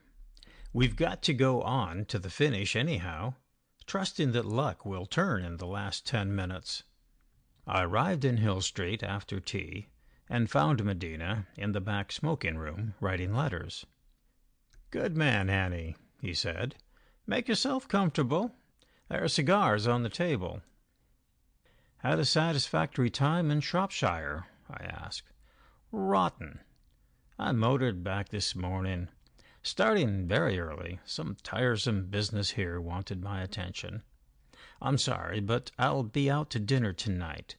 The same thing always happens when I want to see my friends. A hideous rush of work." He was very hospitable, but his manner had not the ease it used to have. He seemed on the edge about something, and rather preoccupied. I guessed it was the affair of Archie Roylance and Turpin. I dined alone, and sat after dinner in the smoking-room, for Odell never suggested the library, though I would have given a lot to fossick about that place. I fell asleep over the field, and was awakened about 11 by Medina. He looked almost tired, a rare thing for him. Also his voice was curiously hard. He made some trivial remark about the weather, and a row in the cabinet which was going on. Then he said suddenly, "Have you seen Arbuthnot lately?" "No," I replied, with real surprise in my tone. "How could I? He has gone back to the East." "So I thought, but I had been told that he has been seen in England." For a second I had a horrid fear that he had got on the track of my meeting with Sandy at the Cotswold Inn, and his visit to Fosse. His next words reassured me. "Yes, in London, within the last few days." It was easy enough for me to show astonishment. What a crazy fellow he is. He can't stay put for a week together. All I can say is that I hope he won't come my way. I've no particular wish to see him again. Medina said no more.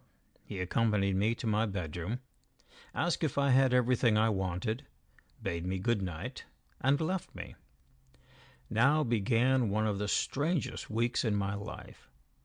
Looking back, it is still the inconsequence of a nightmare, but 1 or 2 episodes stand out like reefs in a tide race.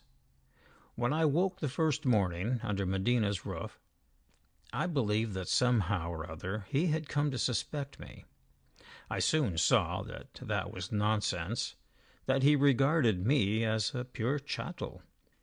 But I saw, too, that a most active suspicion of something had been awakened in his mind.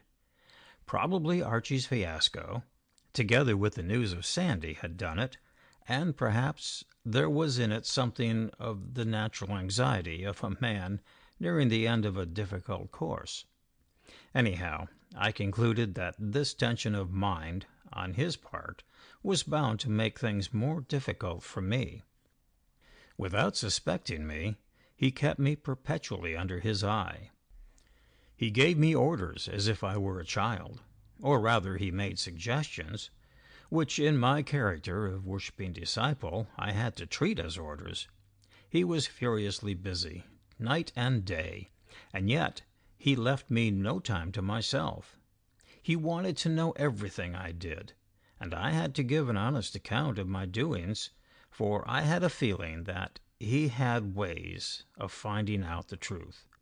One lie discovered would, I knew, wreck my business utterly. For if I were under his power, as he believed I was, it would be impossible for me to lie to him.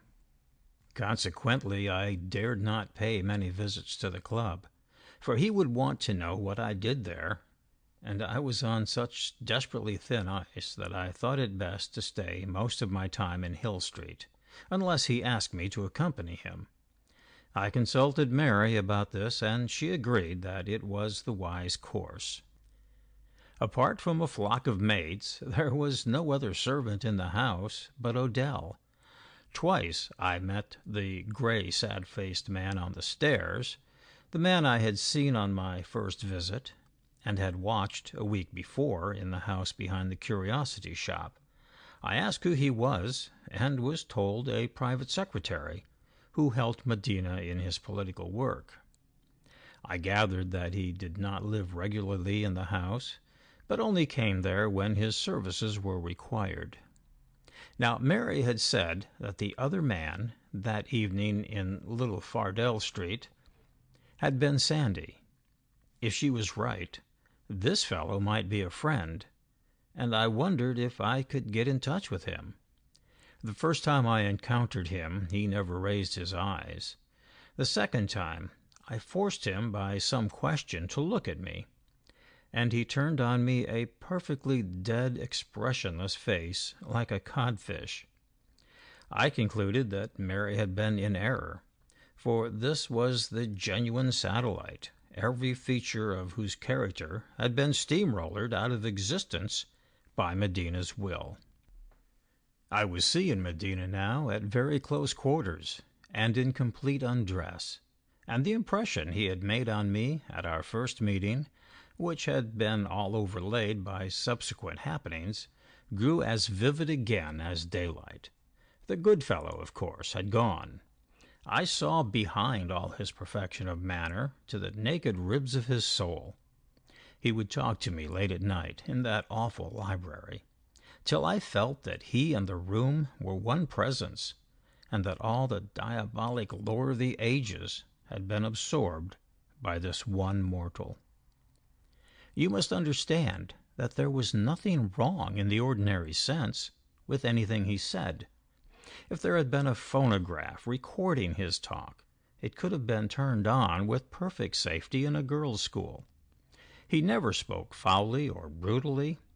I don't believe he had a shadow of those faults of the flesh which we mean when we use the word vice, but I swear that the most wretched libertine before the bar of the Almighty would have shown a clean sheet compared to his. I know no word to describe how he impressed me, except wickedness. He seemed to annihilate the world of ordinary moral standards, all the little rags of honest impulse and stumbling kindness with which we try to shelter ourselves from the winds of space. His consuming egotism made life a bare cosmos in which his spirit scorched like a flame. I have met bad men in my day, fellows who ought to have been quietly and summarily put out of existence, But if I had had the trying of them, I would have found bits of submerged decency and stunted remnants of good feeling. At any rate, they were human, and their beastliness was a degeneration of humanity, not its flat opposite. Medina made an atmosphere which was like a cold, bright air in which nothing can live. He was utterly and consumedly wicked, with no standard which could be remotely related to ordinary life. That is why, I suppose, mankind has had to invent the notion of devils. He seemed to be always lifting the corner of a curtain and giving me peeps into a hoary mystery of iniquity older than the stars.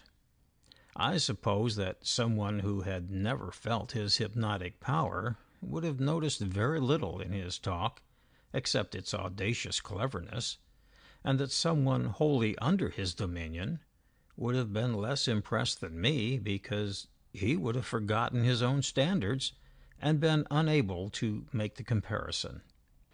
I was just in the right position to understand and tremble. Oh, I can tell you, I used to go to bed solemnized, frightened half out of my wits, and yet in a violent revulsion, and hating him like hell. It was pretty clear that he was mad, for madness means just this dislocation of the modes of thought which mortals have agreed upon as necessary to keep the world together. His head used to seem as round as a bullet, like nothing you find even in the skulls of cavemen, and his eyes to have a blue light in them, like the sunrise of death in an Arctic waste. One day I had a very narrow escape. I went to the club to see if there was anything from Mary, and received instead a long cable from Gaudian in Norway. I had just opened it when I found Medina at my elbow. He had seen me enter, and followed me in order that we should walk home together. Now I had arranged a simple code with Gaudian for his cables, and by the mercy of heaven that honest fellow had taken special precautions and got some friend to send this message from Christiania. Had it borne the Murdell stamp, it would have been all up with me. The only course was the bold one, though I pursued it with a quaking heart. "Hello," I cried. "Here's a cable from a pal of mine in Norway. Did I tell you I had been trying to get a beat on the Lirdal for July? I had almost forgotten about the thing. I started inquiring in March, and here's my first news." I handed him the 2 sheets, and he glanced at the place of dispatch. "Code," he said. "You want to work it out now. If you don't mind waiting a few seconds, it's a simple code of my own invention, and I ought to be able to decipher it pretty fast." We sat down at one of the tables in the hall, and I took up a pen and a sheet of notepaper. As I think I have mentioned before, I am rather a swell at codes, and this one in particular I could read without much difficulty. I jotted down some letters and numbers, and then wrote out a version which I handed to Medina. This is what he read. Upper Beat Lirdal, available from 1st of month. Rent 250, with option of August at 100 more. No limit to rods, boat on each pool. Tidal water can also be got for sea trout by arrangement. If you accept, please cable word yes. You should arrive not later than June 29th. Bring plenty of bottled prawns. Motorboat can be had from Bergen. Anderson, Grand Hotel, Christiania. But all the time I was scribbling this nonsense, I was reading the code correctly and getting the message by heart. Here is what Gaudian really sent. Our friend has quarreled with keeper and beaten him soundly. I have taken charge at farm and frightened latter into docility. He will remain prisoner in charge of ally of mine till I give the word to release. Meantime, think it safer to bring friend to England and start on Monday. Will wire address in Scotland and wait your instructions. No danger of keeper sending message? Do not be anxious. All is well. Having got that clear in my head, I tore the cable into small pieces and flung them into the wastepaper basket. "Well, are you going?" Medina asked. "Not I. I'm off salmon fishing for the present." I took a cable from the table and wrote, "Sorry, must cancel Leerdal plan," signed it Hannay, addressed it to Anderson, Grand Hotel, Christiania, and gave it to the porter to send off. I wonder what happened to that telegram. It is probably still stuck up on the hotel board awaiting the arrival of the mythical Anderson. On the way back to Hill Street, Medina put his arm in mine and was very friendly. "I hope to get a holiday," he said, "perhaps just after the beginning of June. Only a day or two off now. I may go abroad for a little. I would like you to come with me." That puzzled me a lot. Medina could not possibly leave town before the great liquidation, and there could be no motive in trying to mislead me on such a point, seeing that I was living in his house. I wondered if something had happened to make him change the date. It was of the first importance that I should find this out, and I did my best to draw him about his plans, but I could get nothing out of him except that he hoped for an early holiday, and early might apply to the middle of June as well as to the beginning, for it was now the 27th of May. Next afternoon at tea-time, to my surprise, Odell appeared in the smoking-room, followed by the long, lean figure of Tom Greenslade. I never saw anybody with greater pleasure, but I didn't dare to talk to him alone. "Is your master upstairs?" I asked the butler.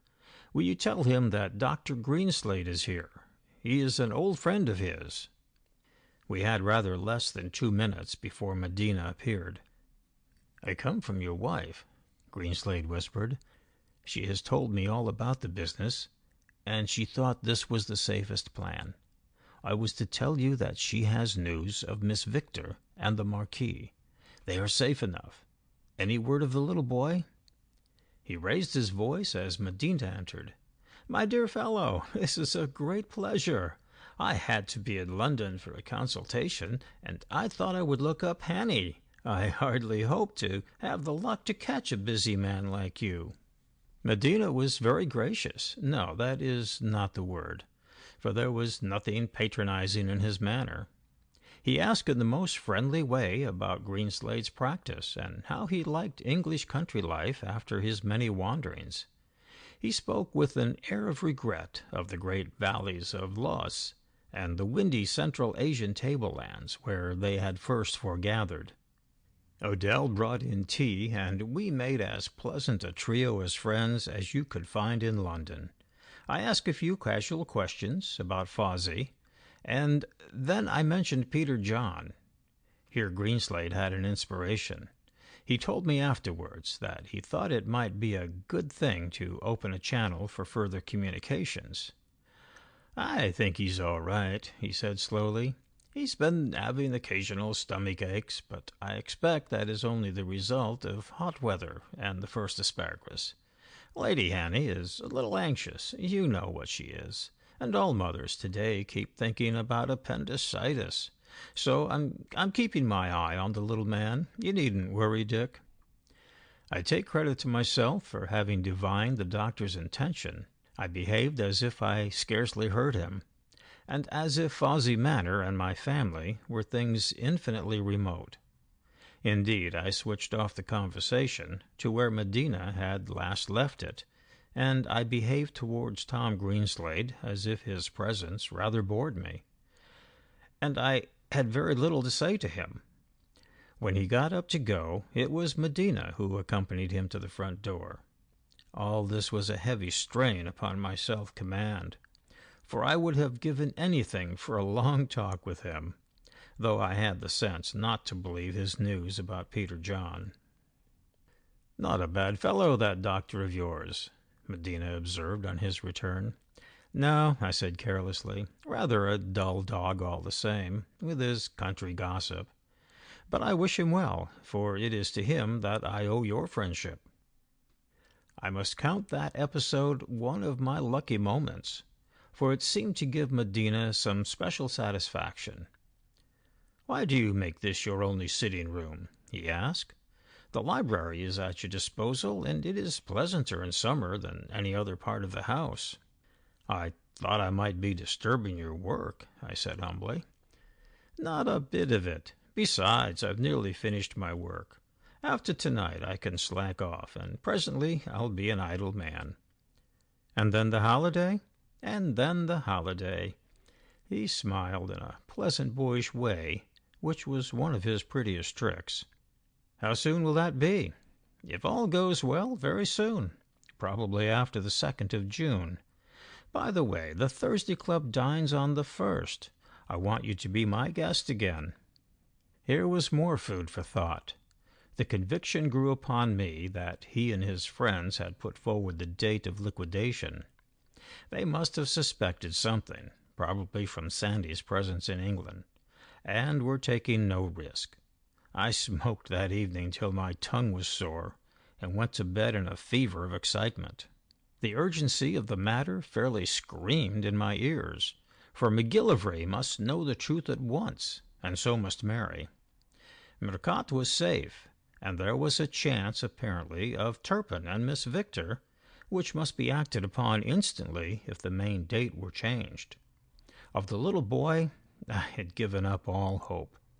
But how to find the truth? I felt like a man in a bad dream, who was standing on the lines with an express train approaching, and does not know how to climb back onto the platform. Next morning Medina never left me. He took me in his car to the city, and I waited while he did his business, and then to call in Carlton House Terrace, a few doors from the Victor's house. I believe it was the residence of the man who led his party in the Lords. After luncheon he solemnly installed me in the library. "You're not much of a reader, and in any case you would probably find my books dull, but there are excellent armchairs to doze in." Then he went out, and I heard the wheels of his car move away. I felt a kind of awe creeping over me when I found myself left alone in the uncanny place, which I knew to be the devil's kitchen for all his schemes. There was a telephone on his writing table, the only one I had seen in the house, though there was no doubt one in the butler's pantry. I turned up the telephone book and found a number given, but it was not the one on the receiver. This must be a private telephone, by means of which he could ring up anybody he wanted, but of which only his special friends knew the number.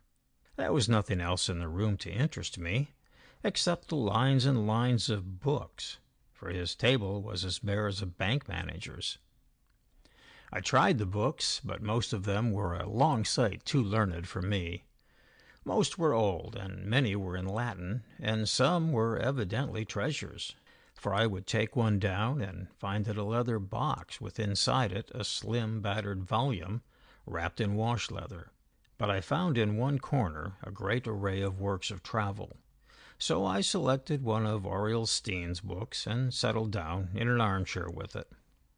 I tried to fix my attention, but found it impossible. The sentences would not make sense to my restless mind, and I could not follow the maps. So I got up again, replaced the work on its shelf, and began to wander about. It was a dull, close day, and out in the street a water cart was sprinkling the dust, and children were going parkwards with their nurses. I simply could not account for my disquiet, but I was like a fine lady with the vapors. I felt that somewhere in that room there was something that it concerned me deeply to know. I drifted toward the bare writing table. There was nothing on it but a massive silver inkstand in the shape of an owl, a silver tray of pens and oddments, a leather case of notepaper, and a big blotting book. I would never have made a good thief, for I felt both nervous and ashamed as, after listening for steps, I tried the drawers. They were all locked, all that is except a shallow one at the top, which looked as if it were meant to contain one of those big engagement tablets which busy men affect. There was no tablet there, but there were 2 sheets of paper. Both had been torn from a loose-leaf diary, and both covered the same dates, the fortnight between Monday, the 29th of May, and Sunday, the 11th of June. In the first, the space for the days was filled with entries in Medina's neat writing, entries in some sort of shorthand.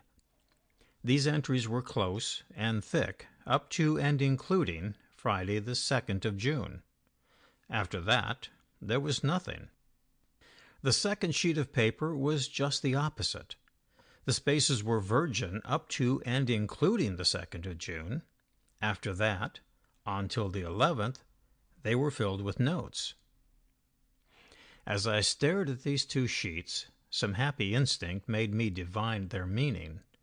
The first sheet contained the steps that Medina would take up to the day of liquidation, which was clearly the 2nd of June. After that, if all went well, came peace and leisure. But if they didn't go well, the second sheet contained his plans. Plans, I have no doubt, for using the hostages for wringing safety out of certain great men's fears. My interpretation was confirmed by a small jotting in longhand on the first sheet in the space for 2nd June. It was the two words, dies irae, which my Latin was just good enough to construe. I had lost all my tremors now, but I was 1,000-fold more restless.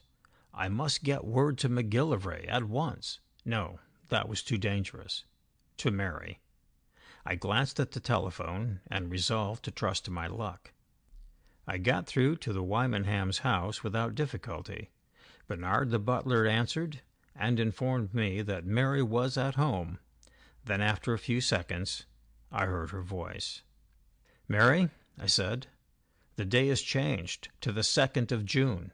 You understand? Warn everybody. I can't think why you were worrying about that child," for I was conscious that Medina was entering the room.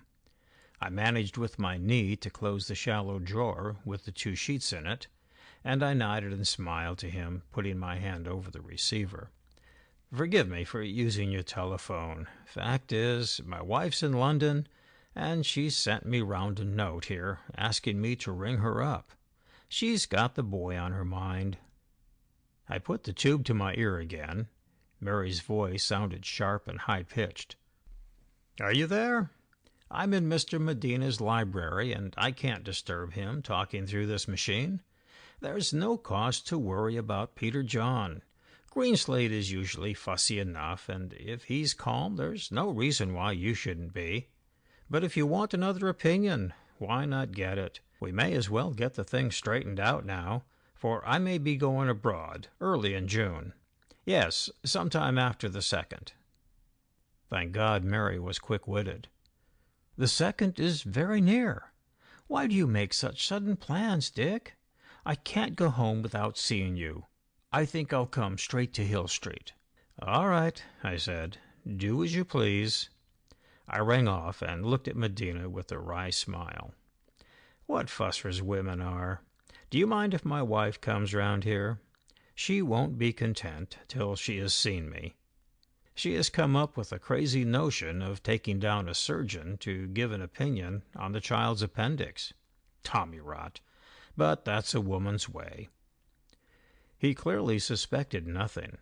"Certainly. Let Lady Hannay come here. We'll give her tea. I'm sorry that the drawing-room is out of commission just now.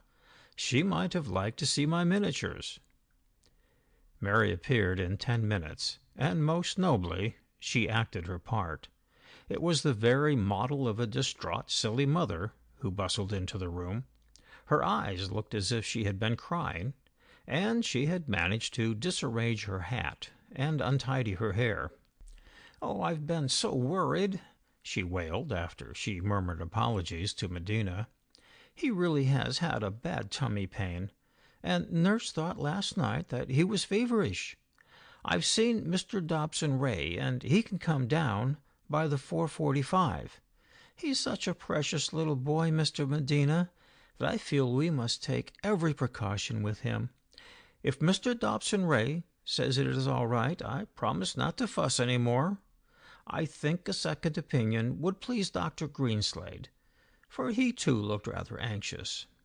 Oh, no, thank you so much, but I can't stay for tea. I have a taxi waiting, and I might miss my train. I'm going to pick up Mr. Dobson Ray in Wimpole Street."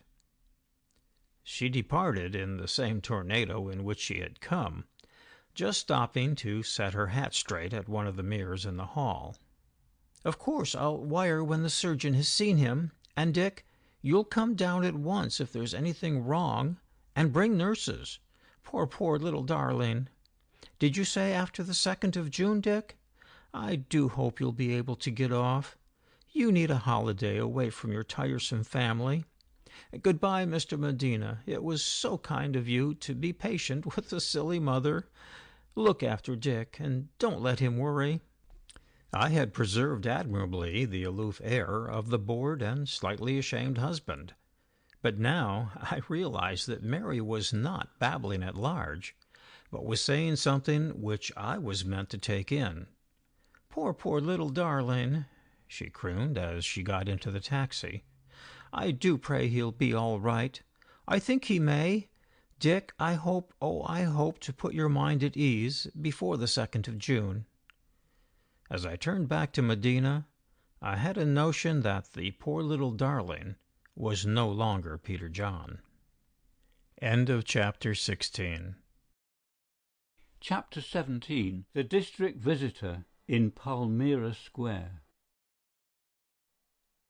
During the last fortnight a new figure had begun to appear in Palmyra Square. I do not know if MacGillivray's watchers reported its presence, for I saw none of their reports, but they must have been cognizant of it, unless they spent all their time in the nearest public house. It was a district visitor of the familiar type, a woman approaching middle age, presumably a spinster, who wore a plain black dress and, though the weather was warm, a cheap fur round her neck, and carried a rather old black silk satchel. Her figure was good, and had still a suggestion of youth, but her hair, which was dressed very flat and tight, and coiled behind in an unfashionable bun, seemed, the little that was seen of it, to be sprinkled with grey. She was dowdy, yet not altogether dowdy, for there was a certain faded elegance in her air, and an observer might have noted that she walked well. Besides the black satchel she carried usually a sheaf of papers, and invariably, and in all weathers, a cheap, badly rolled umbrella. She visited at the doctor's house with the brass plate, and the music teacher's, and at the various lodging-houses. She was attached, it appeared, to the big church of St. Jude's, a quarter of a mile off, which had just got a new and energetic vicar.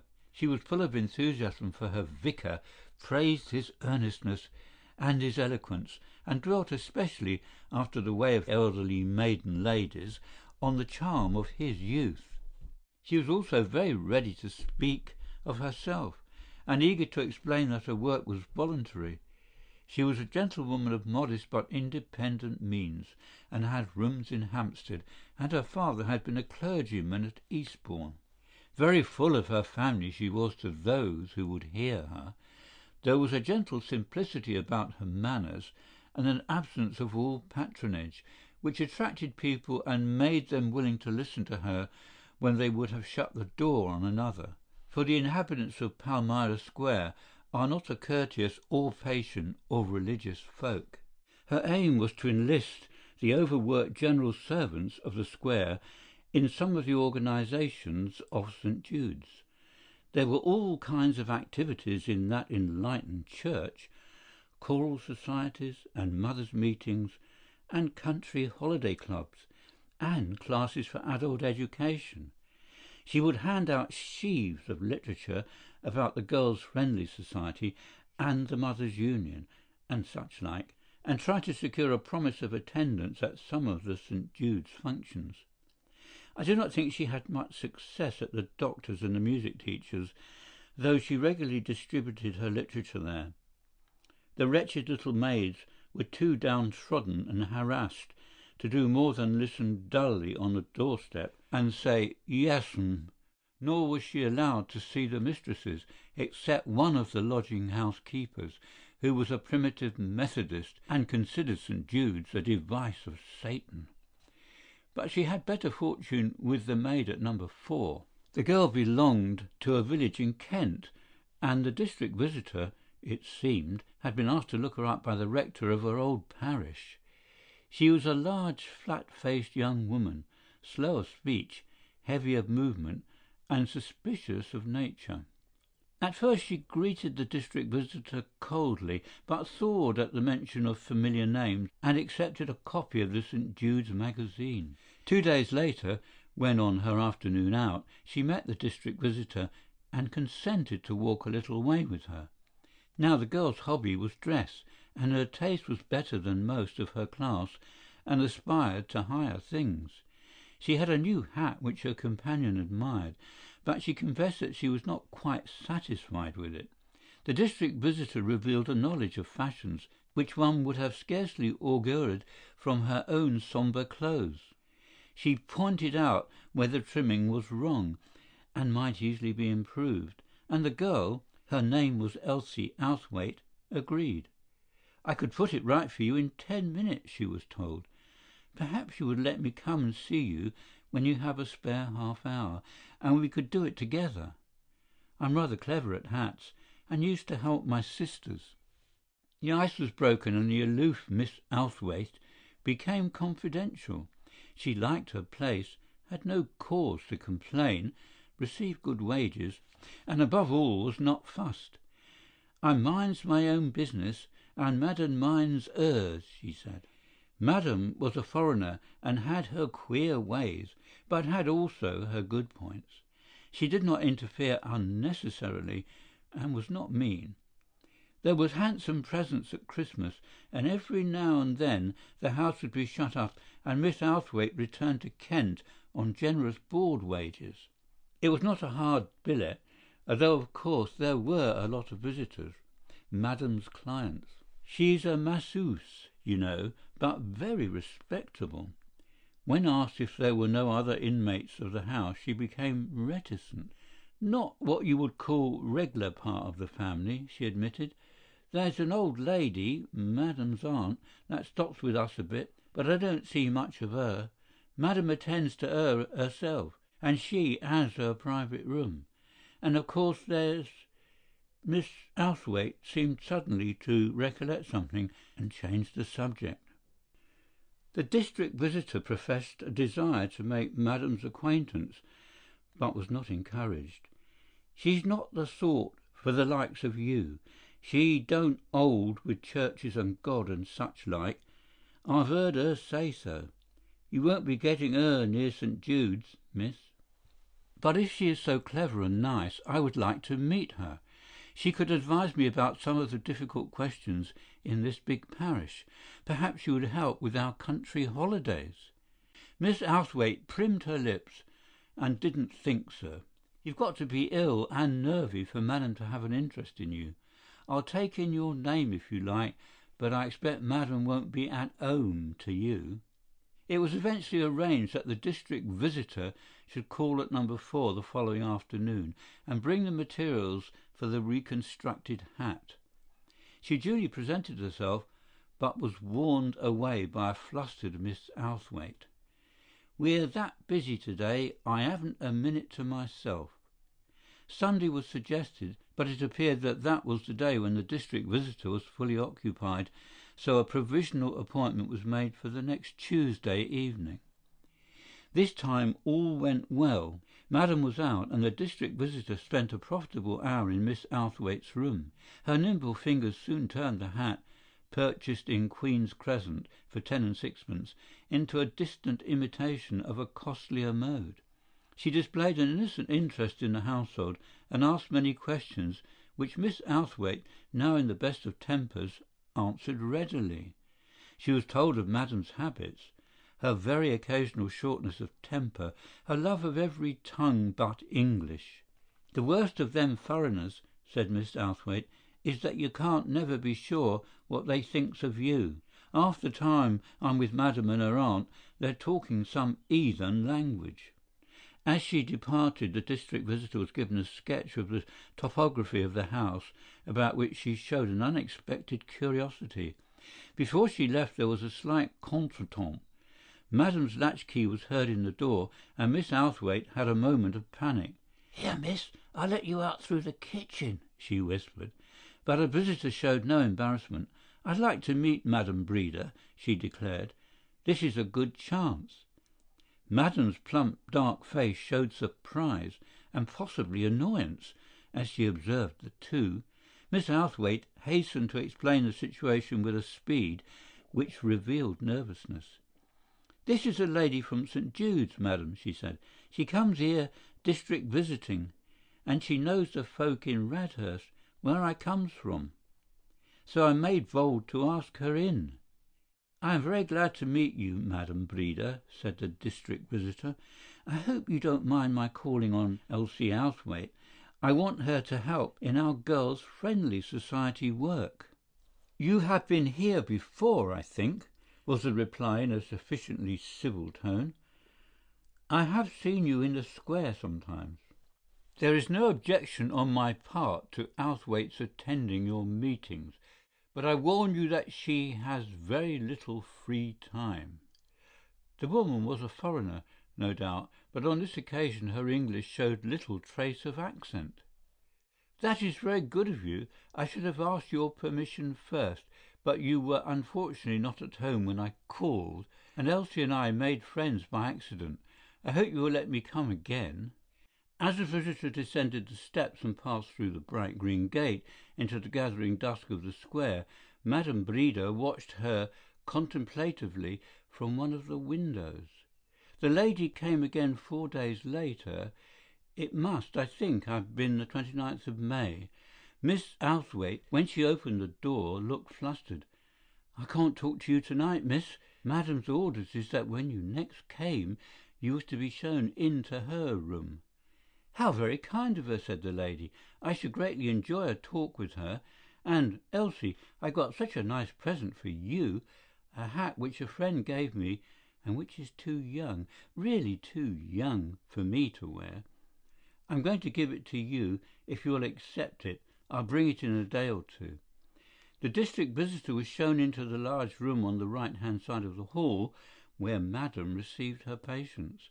There was no one there except a queer-looking little girl in a linen smock, who beckoned her to follow to the folding doors which divided the apartment from the other at the back. The lady did a strange thing, for she picked up the little girl, held her a second in her arms, and kissed her, after the emotional habit of the childless devotee. Then she passed through the folding doors. It was an odd apartment in which she found herself, much larger than could have been guessed from the look of the house, and, though the night was warm, there was a fire lit, a smouldering fire which gave off a fine blue smoke. Madame Breda was there, dressed in a low-cut gown as if she had been dining out, and looking handsome and dark, and very foreign in the light of the shaded lamps. In an armchair by the hearth sat a wonderful old lady, with a thing like a mantilla over her snow-white hair. It was a room so unlike anything in her narrow experience that the newcomer stood hesitating as the folding doors shut behind her. "Oh, Madame Breda, it is so very kind of you to see me," she faltered.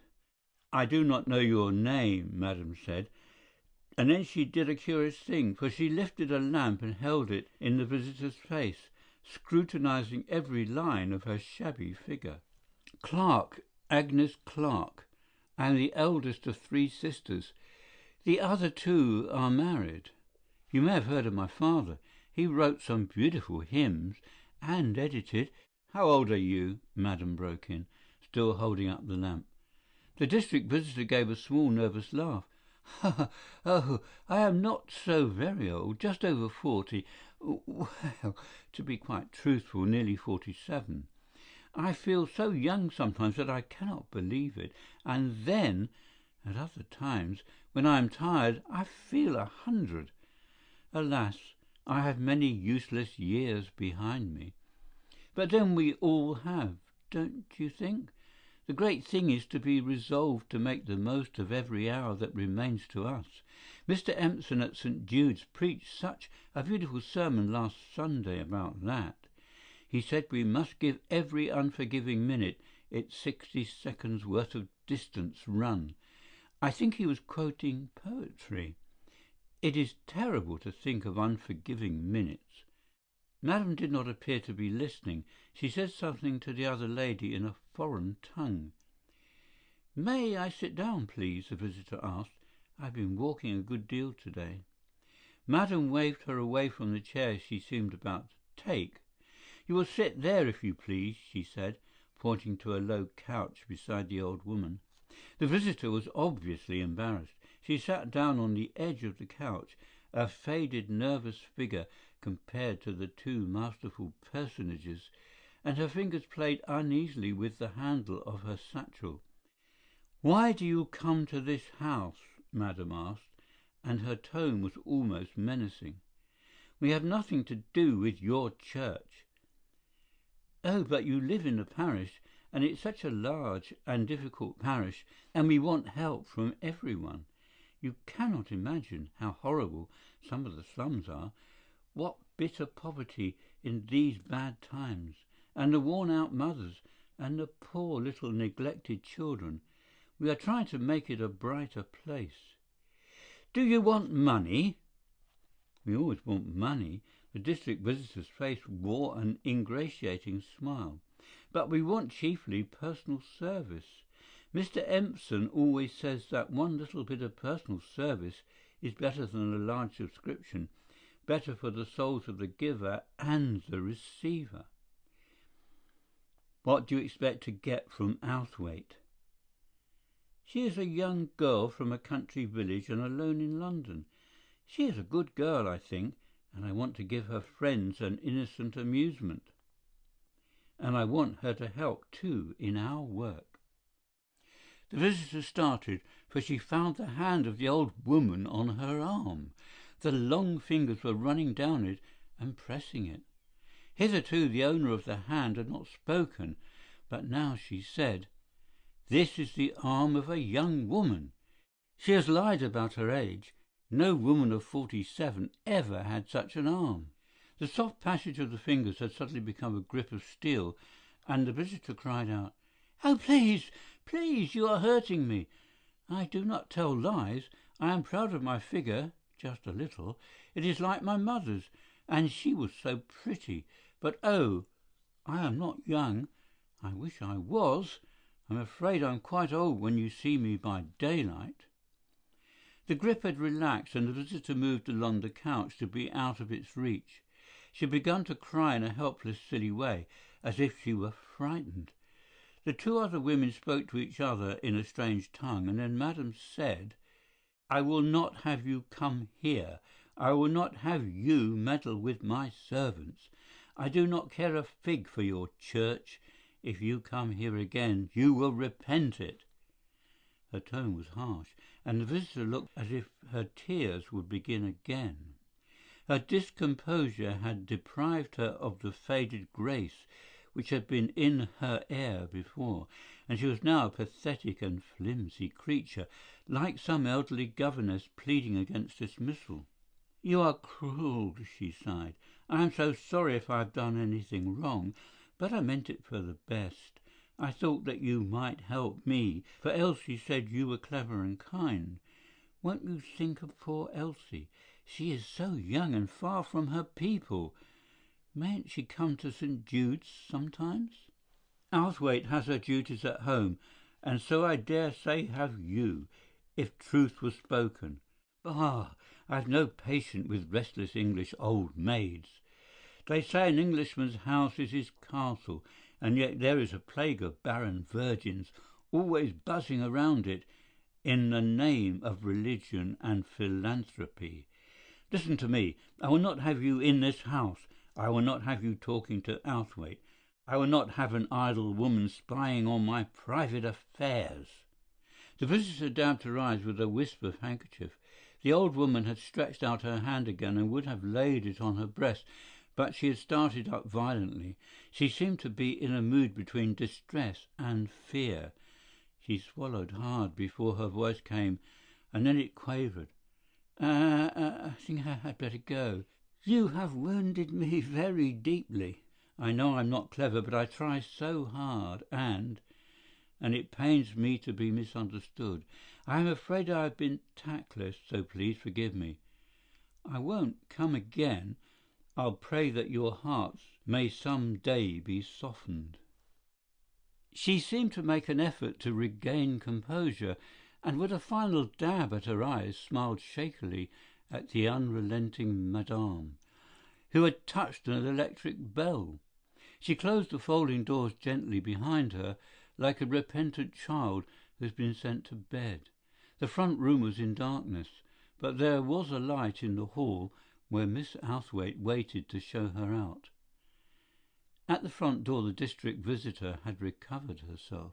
"Elsie," she whispered, "Madame Breda does not want me to come again, but I must give you the hat I promised you. I'll have it ready by Thursday night. I'm afraid I may be rather late, after 11 perhaps, but don't go to bed till I come. I'll go round to the back door. It's such a smart, pretty hat. I know you'll love it." Once in the square, she looked sharply about her, cast a glance back at number 4, and then walked away briskly. There was a man lounging at the corner to whom she spoke. He nodded and touched his hat, and a big motor car, which had been waiting in the shadows on the other side, drew up at the curb. It seemed a strange conveyance for the district visitor, but she entered it as if she were used to it, and when it moved off, it was not in the direction of her rooms in Hampstead. End of chapter 17. Chapter 18. The night of the 1st of June. The last 2 days of May were spent by me in the most miserable restlessness and despondency. I was cut off from all communications with my friends, and I did not see how I could reopen them. For Medina, after his late furious busyness, seemed to have leisure again, and he simply never let me out of his sight. I dare say I might have managed a visit to the club and a telephone message to Mary, but I durst not venture it, for I realized, as I had never done before, how delicate was the ground I walked on, and how one false step on my part might blow everything sky-high. It would have mattered less if I had been hopeful of success, but a mood of black pessimism had seized me. I could count on Mary passing on my news to MacGillivray, and on MacGillivray's taking the necessary steps to hasten the rounding up. By the 2nd of June, Murcott would be restored to his friends, and Miss Victor too, if Mary had got on her track again. But who was arranging all that? Was Mary alone in the business, and where was Sandy? Murcott and Gaudian would be arriving in Scotland, and telegraphing to me any moment, and I could not answer them. I had the maddening feeling that everything was on a knife-edge, that the chances of a blunder were infinite, and that I could do nothing. To crown all, I was tortured by the thought of David Warcliffe. I had come to the conclusion that Mary's farewell words at Hill Street had meant nothing. Indeed, I couldn't see how she could have found out anything about the little boy, for as yet we had never hit on the faintest clue. And the thought of him made success with the other two seem no better than failure. Likewise, I was paying the penalty for the assurance about Medina which I had rashly expressed to Mary. I felt the terror of the man in a new way. He seemed to me impregnable beyond the hope of assault, and while I detested him, I also shuddered at him, a novel experience, for hitherto I had always found that hatred drove out fear.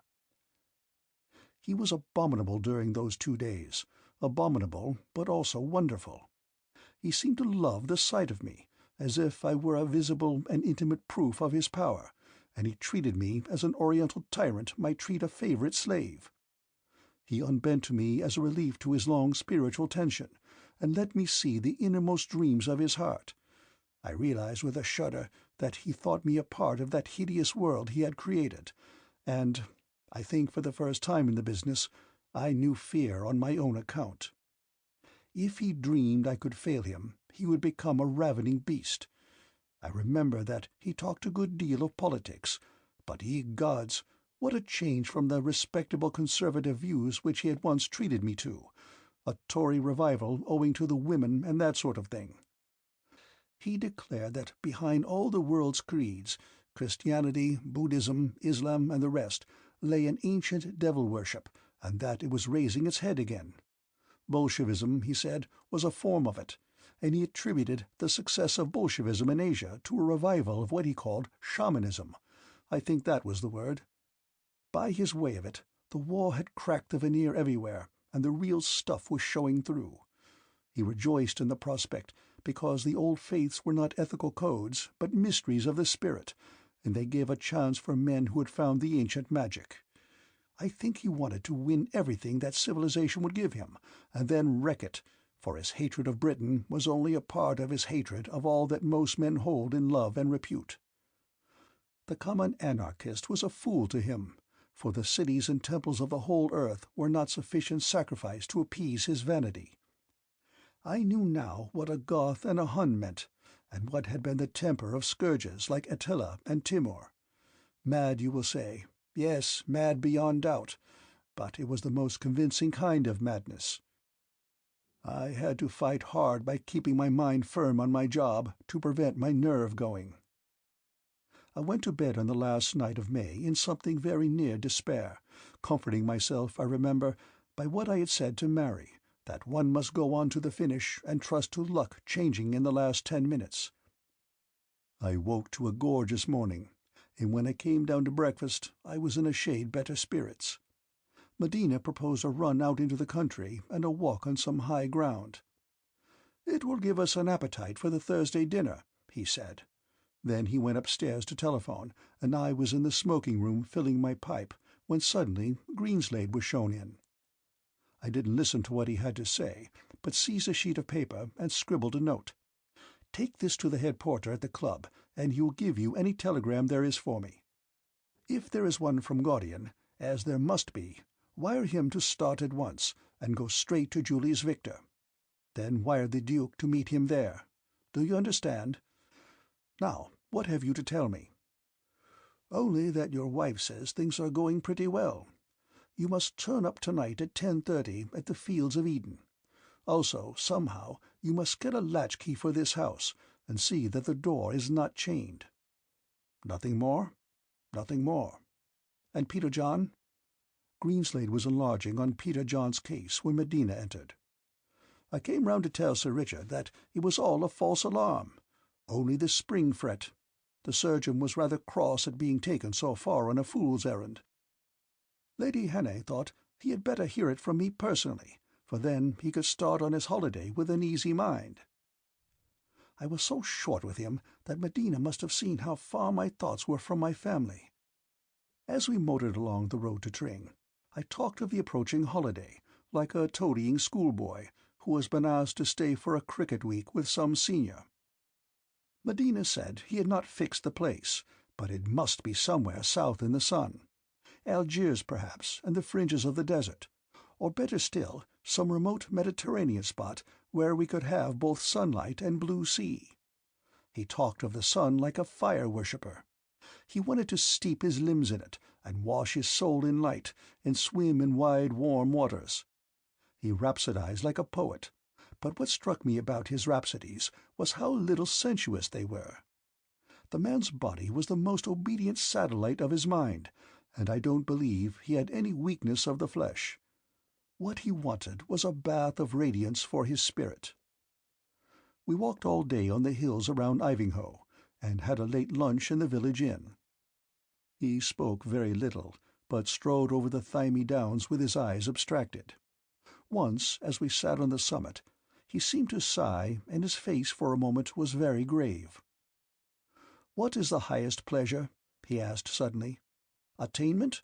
No. Renunciation." "So I've heard the parson say," I observed. He did not heed me. "To win everything that mankind has ever striven for, and then to cast it aside. To be emperor of the earth, and then to slip out of the ken of mankind and take up the sandals and begging bowl. The man who can do that has conquered the world. He is not a king, but a god. Only he must be a king first to achieve it. I cannot hope to reproduce the atmosphere of that scene, the bare top of the hill in the blue summer weather, that man nearing, as he thought, the summit of success, and suddenly questioning all mortal codes of value. In all my dealings with Medina, I was obsessed by the sense of my inferiority to him, that I was like a cab-horse compared to an Arab stallion, and now I felt it like a blow in the face. That was the kind of thing Napoleon might have said and done had his schemes not gone astray. I knew I was contending with the devil, but I know also that it was a great devil. We returned to town just in time to dress for dinner, and all my nervousness revived 100-fold. This was the night of crisis, and I loathed having to screw myself up to emergencies late in the day. Such things should take place in the early morning. It was like going over the top in France.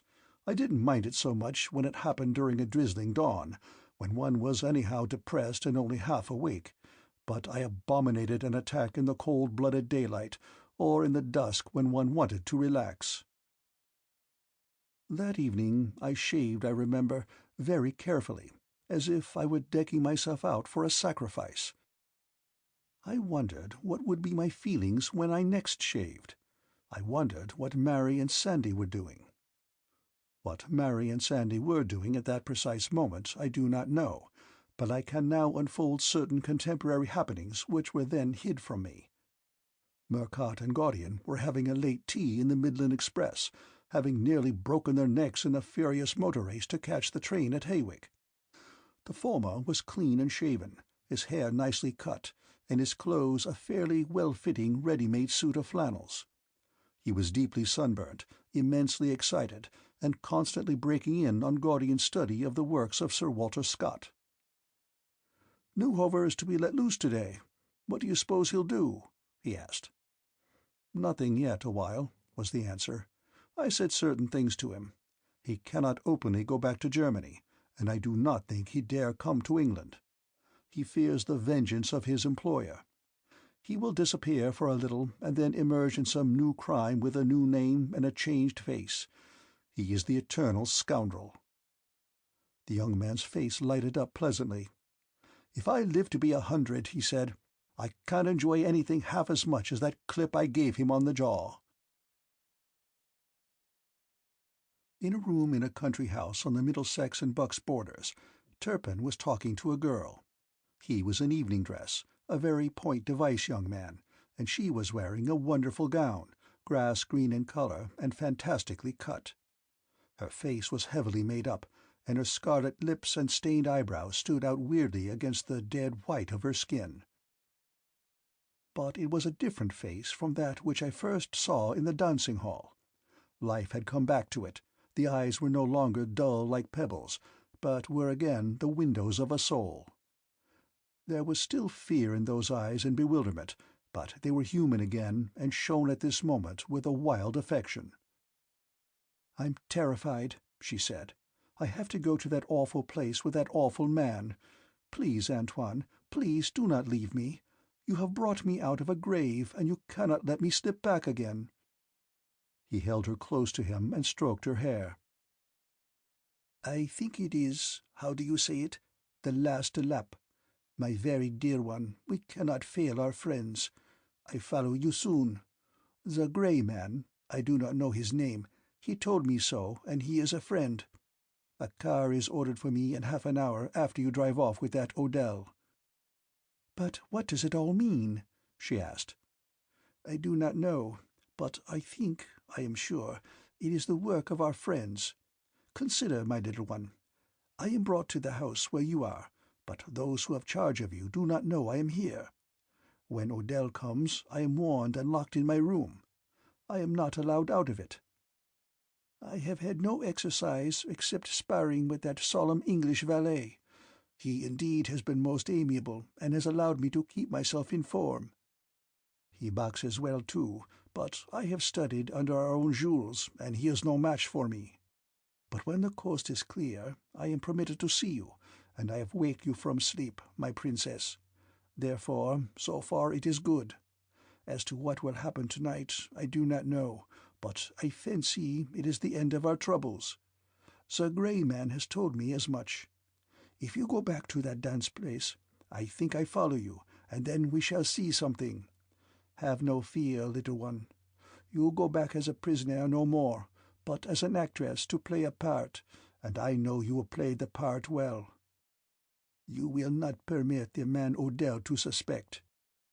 Presently I come, and I think there will be an éclaircissement. Also, please God, a reckoning." The wooden-faced valet entered and signed to the young man, who kissed the girl and followed him. A few minutes later, Turpin was in his own room, with the door locked behind him. Then came a sound of the wheels of a car outside, and he listened with a smile on his face. As he stood before the glass, putting the finishing touches to his smooth hair, he was still smiling, an ominous smile. Other things, which I did not know about, were happening that evening. From a certain modest office near Tower Hill, a gentleman emerged to seek his rooms in Mayfair.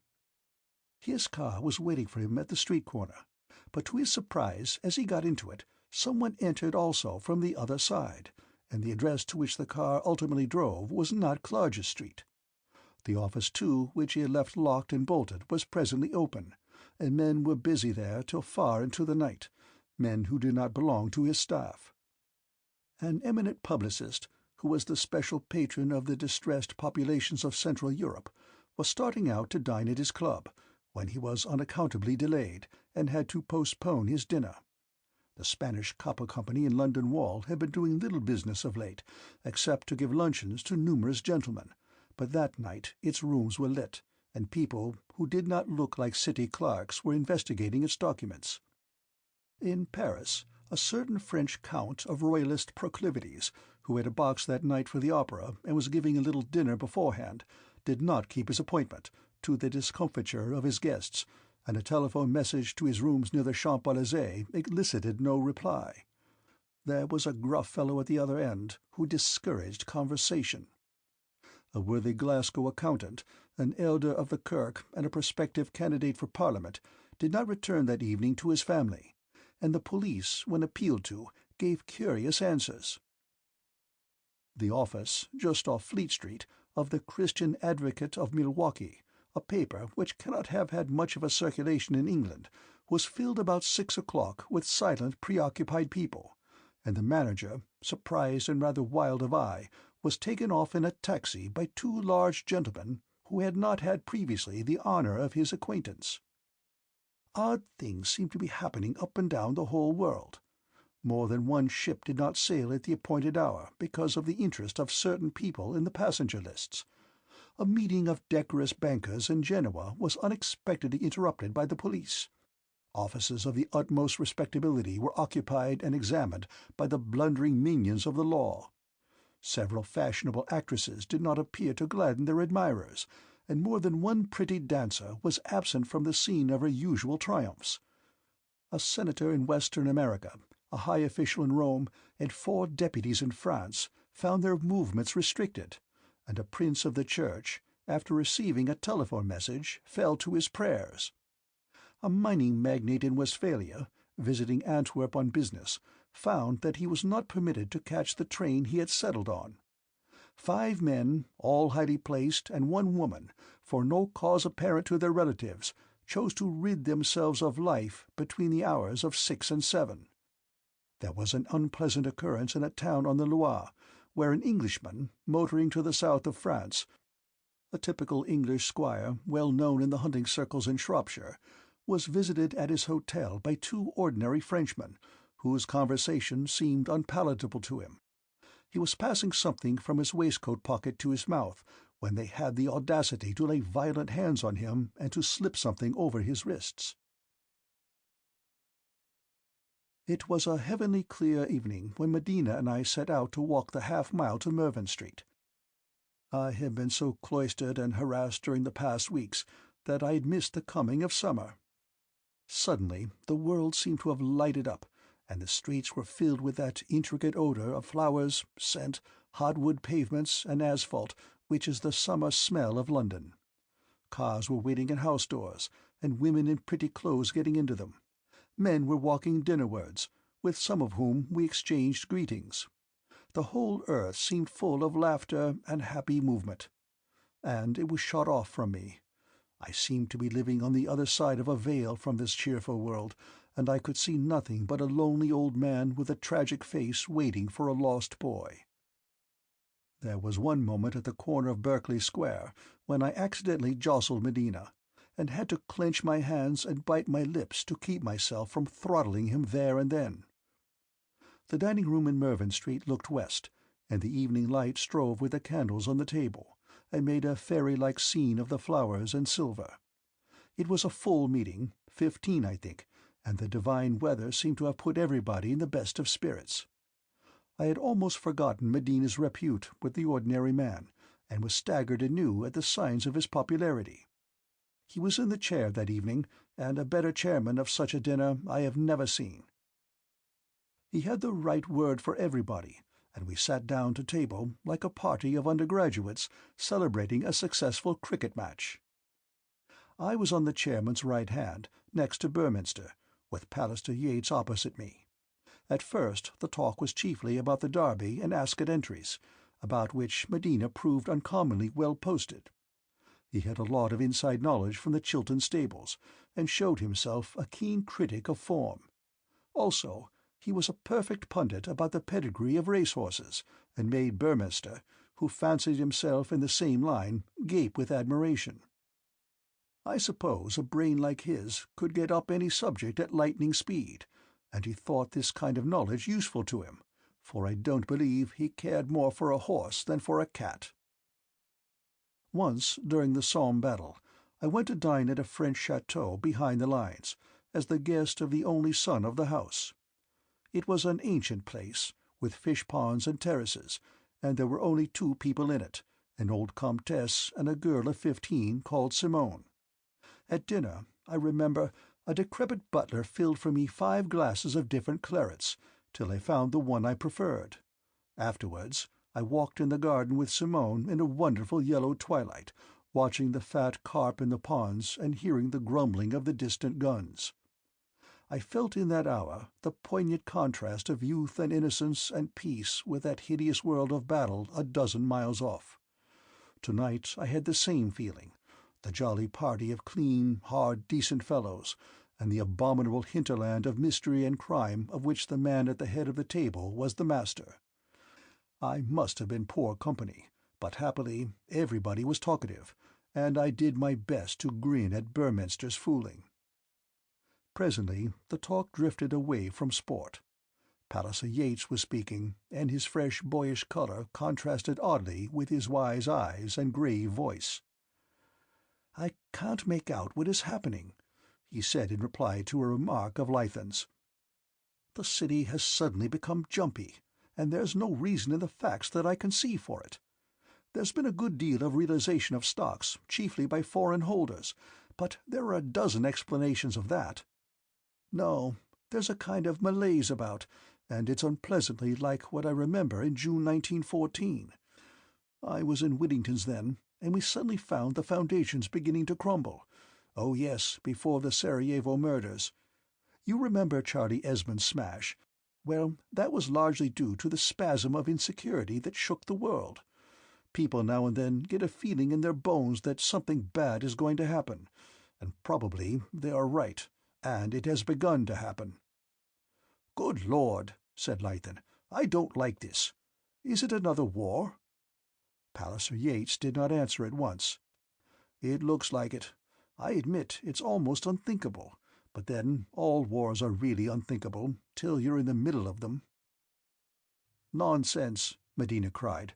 "There's no nation on the globe fit to go to war, except half-civilized races with whom it is the normal condition. You forget how much we know since 1914. You couldn't get even France to fight without provoking a revolution, a middle-class revolution, the kind that succeeds." Burminster looked relieved. "The next war," he said, will be a dashed unpleasant affair. So far as I can see, there will be very few soldiers killed, but an enormous number of civilians. The safest place will be the front. There will be such a rush to get into the army that we'll have to have conscription to make people remain in civil life. The embusqués will be the regulars." As he spoke, someone entered the room, and to my amazement I saw that it was Sandy. He was looking extraordinarily fit and as brown as a berry. He murmured an apology to the chairman for being late, patted the bald patch on Burminster's head, and took a seat at the other end of the table. "I'll cut in where you've got to," he told the waiters. "No, don't bother about fish. I want some English roast beef and a tankard of beer." There was a chorus of questions. "Just arrived an hour ago. I've been in the East, Egypt and Palestine. Flew most of the way back." He nodded to me and smiled at Medina and raised his tankard to him. I was not in a good position for watching Medina's face, but so far as I could see it was unchanged. He hated Sandy, but he didn't fear him now, when his plans had practically come to fruition. Indeed, he was very gracious to him, and asked in his most genial tones what he had been after. "Civil aviation," said Sandy. "I'm going to collar the pilgrim traffic to the holy places. You've been in Mecca?" he asked Pugh, who nodded. "You remember the Hameladari crowd who used to organize the transport from Mespot? Well, I'm a Hameladari on a big scale. I'm prepared to bring the rank of the Haji within reach of the poorest and feeblest. I'm going to be the great benefactor of the democracy of Islam, by means of a fleet of patched-up planes and a few kindred spirits that know the East. I'll let you fellows in on the ground floor when I float my company. John," he addressed Palliser Yates, "I look to you to manage the flotation." Sandy was obviously ragging, and no one took him seriously. He sat there with his merry brown face, looking absurdly young and girlish, so that the most suspicious could have seen nothing more in him than the ordinary mad Englishman who lived for adventure and novelty. Me he never addressed, and I was glad of it, for I was utterly at sea. What did he mean by turning up now? What part was he to play in the events of the night? I could not have controlled the anxiety in my voice if I had been forced to speak to him. A servant brought Medina a note, which he opened at leisure and read. "No answer," he said, and stuffed it into his pocket. I had a momentary dread that he might have got news of MacGillivray's round trip, but his manner reassured me. There were people there who wanted to turn Sandy to other subjects, especially Fullylove and the young Cambridge don, Nightingale. They wanted to know about South Arabia, of which at the time the world was talking. Some fellow, I forget his name, was trying to raise an expedition to explore it. "It's the last geographical secret left unriddled," he said, and now he spoke seriously. "Well, perhaps not quite the last. I'm told there's still something to be done with the southern tributaries of the Amazon. Mornington, you know, believes there's a chance of finding some of the Inca people still dwelling in the unexplored upper glens, but all the rest have gone. Since the beginning of the century, we've made a clean sweep of the jolly old mysteries that made the world worth living in. We have been to both poles, and to Lhasa, and to the mountains of the moon. We haven't got to the top of Everest yet, but we know what it is like. Mecca and Medina are as stale as Bournemouth. We know that there's nothing very stupendous in the Brahmaputra gorges. There's little left for a man's imagination to play with, and our children will grow up in a dull, shrunken world, except, of course, the great southern desert of Arabia." "Do you think it can be crossed?" Nightingale asked. "It's hard to say, and the man who tried it would take almighty risks. I don't fancy myself pinning my life to milk camels. They're chancy brutes." "I don't believe there's anything there," said Fullylove, "except 800 miles of soft sand." "I'm not so sure. I've heard strange stories. There was a man I met once in Oman who went west from the Mana Oasis." He stopped to taste the Club Madeira, then set down the glass and looked at his watch. "Great Scott," he said, "I must be off. I'm sorry, Mr. President, but I felt I must see you all again. You don't mind my butting in?" He was halfway to the door when Burnminster asked where he was going. "To see the straw in some sequestered grange, meaning the 10:30 from King's Cross. I'm off to Scotland to see my father. Remember, I'm the last prop of an ancient house. Good-bye, all of you. I'll tell you about my schemes at the next dinner." As the door closed on him, I had a sense of the blackest depression and loneliness. He was my one great ally, and he came and disappeared like a ship in the night without a word to me. I felt like a blind bat, and I must have showed my feeling in my face, for Medina saw it and put it down, I dare say, to my dislike of Sandy. He asked Palliser Yates to take his place. It's not the Scotch Express like Arbuthnot, but I'm off for a holiday very soon, and I have an appointment I must keep. That was all to the good, for I had been wondering how I was to make an excuse for my visit to the Fields of Eden.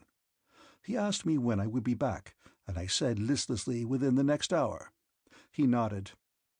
"I'll be home by then, and can let you in if Odell has gone to bed." Then, with a little chaff of Burnminster, he left, so much at ease that I was positive he had had no bad news. I waited for 5 minutes and followed suit. The time was 10:15. At the entrance to the club in Wellesley Street, I expected to have some difficulty, but the man in the box at the head of the stairs, after a sharp glance at me, let me pass. He was not the fellow who had been there on my visit with Archie Roylance, and yet I had a queer sense of having seen his face before. I stepped into the dancing-room with its heavy flavour of scent and its infernal din of mountebank music, sat down at a side-table, and ordered a liqueur. There was a difference in the place, but at first I could not put my finger on it. Everything seemed the same. The only face I knew was Miss Victor's, and that had the same mask-like pallor. She was dancing with a boy, who seemed to be trying to talk to her and getting few replies. Odell I did not see, nor the Jew with the beard. I observed with interest the little casement above from which I had looked when I burgled the curiosity shop. There were fewer people tonight, but apparently the same class. No, not quite the same class. The women were the same, but the men were different. They were older and more, how shall I put it, responsible-looking, and had not the air of the professional dancing partner or the young man on the spree. They were heavier-footed, too, though good enough performers. Somehow I got the notion that most of them were not habitués of this kind of place, and were here with a purpose. As soon as this idea dawned on me, I began to notice other things. There were fewer foreign waiters, and their number was steadily decreasing. Drinks would be ordered, and would be long in coming. A servant, once he left the hall, seemed to be unaccountably detained. And then I observed another thing. There was a face looking down from the casement above. I could see it like a shadow behind the dirty glass. Presently Odell appeared, a resplendent figure in evening dress, with a diamond solitaire in his shirt and a red silk handkerchief in his left sleeve. He looked massive and formidable, but puffier than ever, and his small pig's eyes were very bright. I fancied he had been having a glass or two, just enough to excite him. He swaggered about among the small tables, turning now and then to stare at the girl in green, and then went out again. I looked at my watch and saw that it was 11:15. When I lifted my head, Mary had arrived. No more paint and powder and bizarre clothes.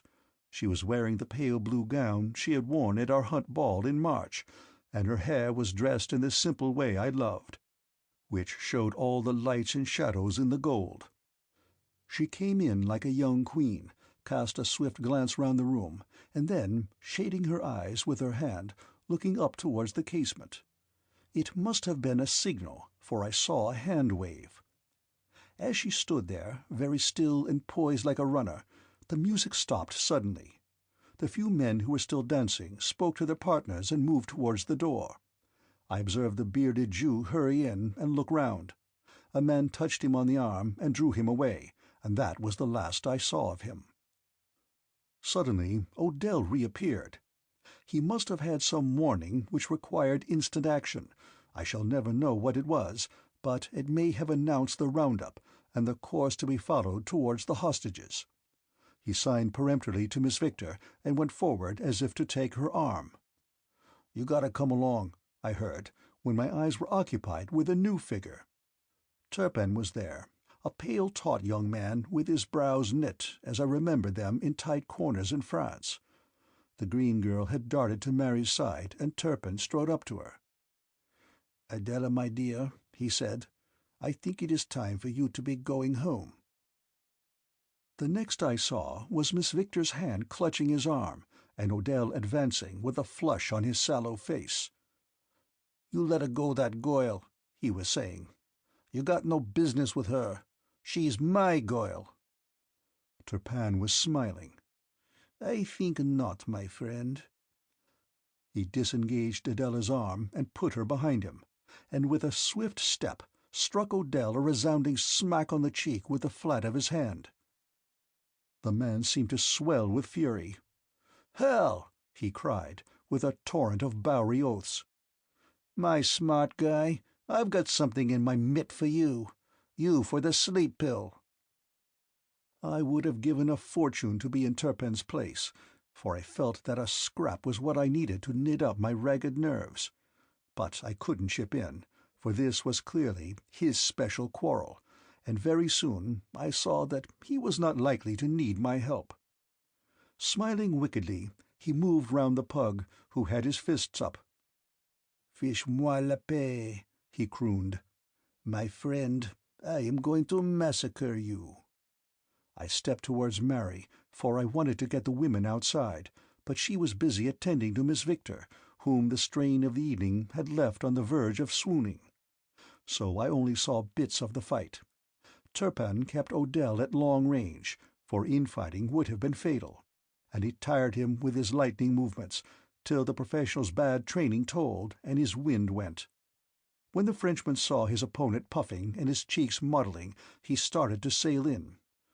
That part I witnessed, and I hope that Mary and Miss Victor did not understand old Turpin's language, for he spoke gently to himself the whole time, and it was the quintessence of all the esoteric abuse that the French poilus accumulated during the 4 years of war.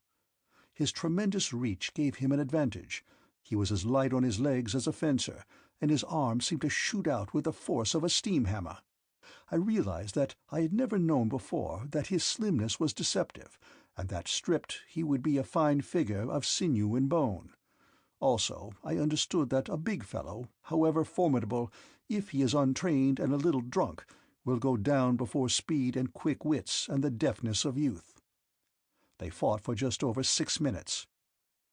Turpin's deadliest blows were on Odell's body, but the knockout came with one on the point of the chin. The big man crumpled up in a heap, and the back of his head banged on the floor. Turpin wrapped a wisp of a handkerchief round his knuckles, which had suffered from Odell's solitaire, and looked about him. "What is to become of this offal?" he asked. One of the dancers replied, "We will look after him, sir. The whole house is in our hands. This man is wanted on a good many grounds." I walked up to the prostrate Odell and took the latchkey from his waistcoat pocket.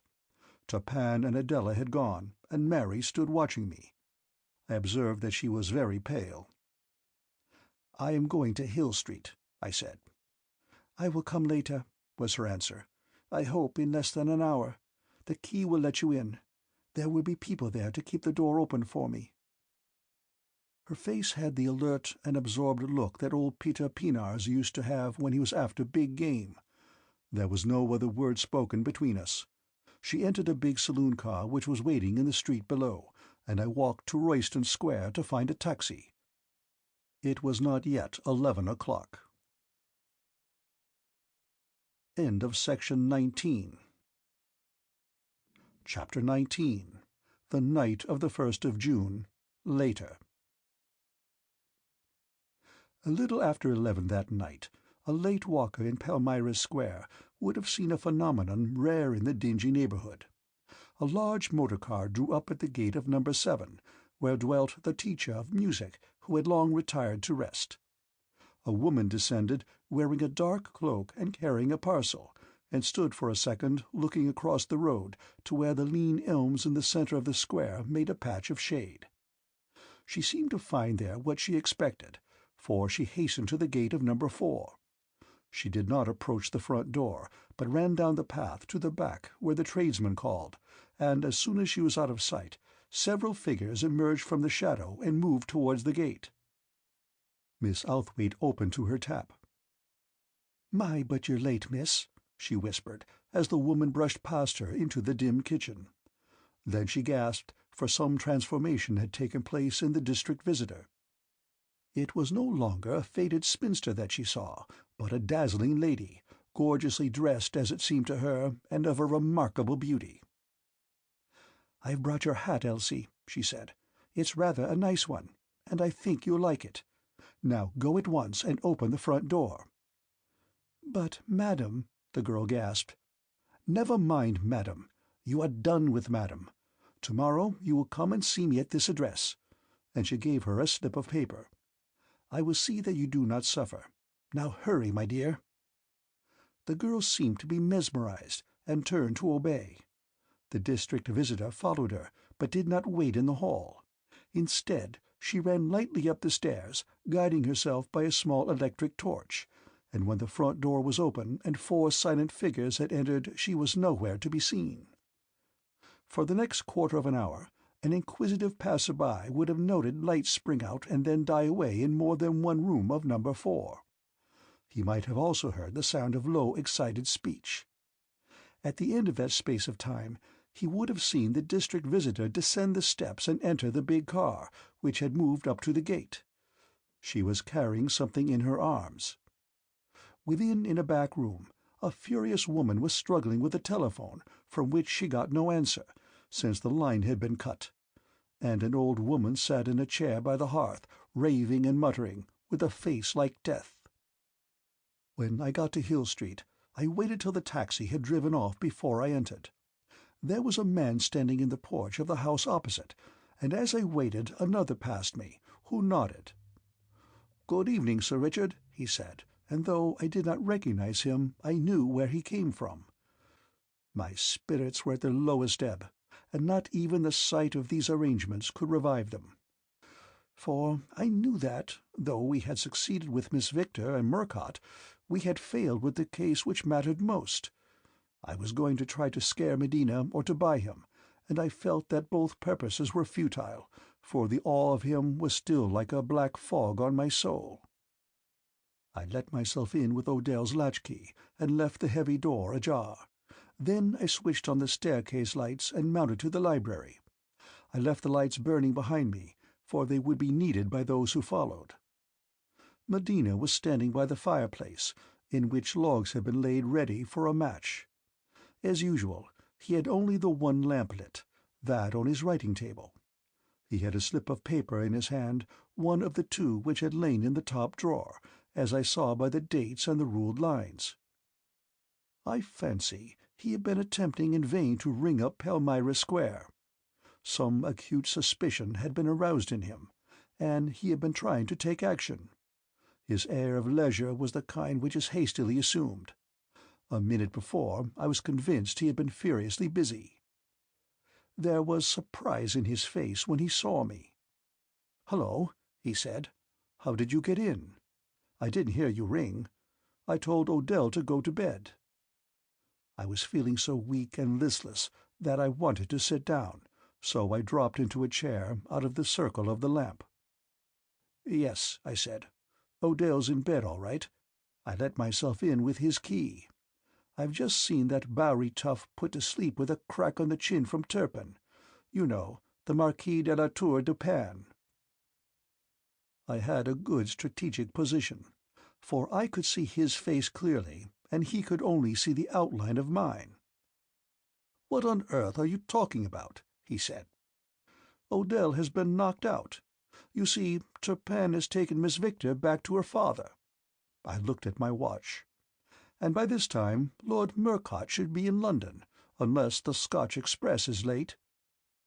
A great tide of disillusion must have swept over his mind, but his face gave no sign of it.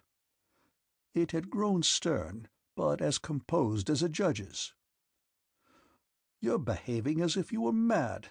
What has come over you? I know nothing of Lord Murcott. You mean the Alchester boy? Or Miss Victor?" "Oh, yes, you do," I said wearily. I did not know where to begin, for I wanted to get him at once to the real business. "It's a long story. Do you want me to tell it when you know it all already?" I believed I yawned, and I felt so tired I could hardly put the sentences together. "I insist that you explain this nonsense," was his reply. One thing he must have realized by now, that he had no power over me, for his jaw was set and his eyes stern, as if he were regarding not a satellite, but an enemy and an equal. "Well, you and your friends, for your own purposes, took 3 hostages, and I have made it my business to free them. I let you believe that your tomfoolery had mastered me. Your performance in this room, and Newhover, and Madame Breda, and the old blind lady, and all the rest of it. When you thought I was drugged and demented, I was specially wide awake. I had to abuse your hospitality. Rather a dirty game, you may say, but then I was dealing with a scoundrel. I went to Norway when you thought I was in bed at Fosse, and I found Murcott, and I expect at this moment Newhover is feeling rather cheap. Miss Victor, too. She wasn't very difficult, once we hit on the fields of Eden. You're a very clever man, Mr. Medina, but you oughtn't to circulate doggerel verses. Take my advice and stick to good poetry." By this time the situation must have been clear to him, but there was not a quiver in that set, hard face. I take my hat off to the best actor I have ever met, the best but one, the German Count who lies buried at the farm of Gavrelle. "You've gone off your head," he said, and his quiet, considerate voice belied his eyes. "Oh, no, I rather wish I had. I hate to think that there can be so base a thing in the world as you. A man with the brains of a god, and living only to glut his rotten vanity. You should be scotched like a snake." For a moment I had a blessed thought that he was about to go for me, for I would have welcomed a scrap like nothing else on earth. There may have been a flicker of passion, but it was quickly suppressed. His eyes had become grave and reproachful. "I have been kind to you," he said, "and have treated you as a friend. This is my reward. The most charitable explanation is that your wits are unhinged. But you had better leave this house." "Not before you hear me out. I have something to propose, Mr. Medina. You have still a 3rd hostage in your hands. We are perfectly aware of the syndicate you have been working with, the Barcelona nut business, and the Jacobite Count, and your friend the Shropshire Master of Hounds. Scotland Yard has had its hands over the lot for months, and tonight the hand will be closed.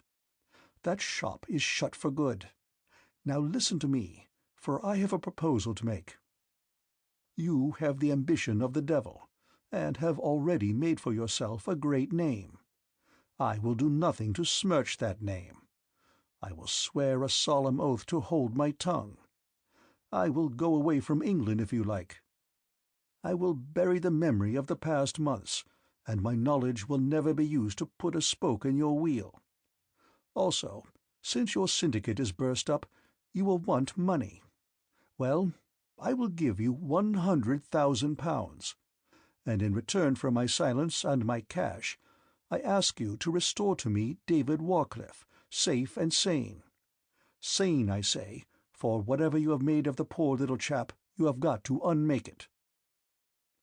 I had made up my mind about this offer as I came along in the taxi. It was a big sum, but I had more money than I needed, and Blenkiron, who had millions, would lend a hand.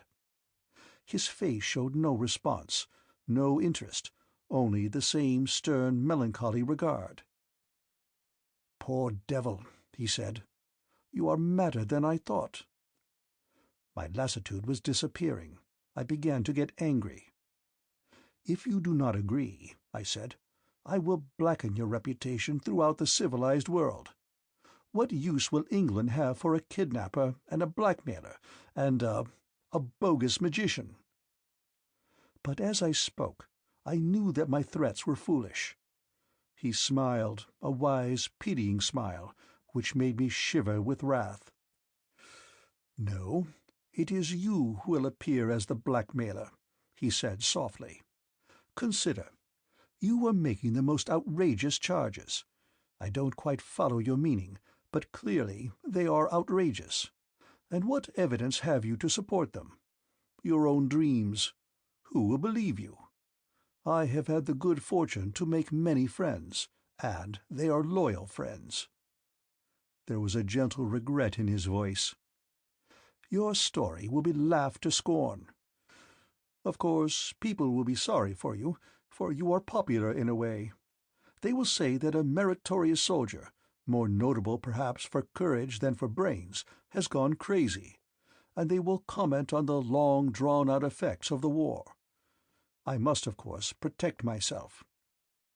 If you blackguard me, I will prosecute you for slander and get your mental condition examined." It was only too true. I had no evidence except my own word. I knew that it would be impossible to link up Medina with the doings of the syndicate. He was too clever for that. His blind mother would die on the rack before she spoke, and his tools could not give him away because they were tools and knew nothing. The world would laugh at me if I opened my mouth. At that moment, I think I had my first full realization of Medina's quality. Here was a man who had just learned that his pet schemes were shattered, who had had his vanity wounded by the quick revelation of how I had fooled him.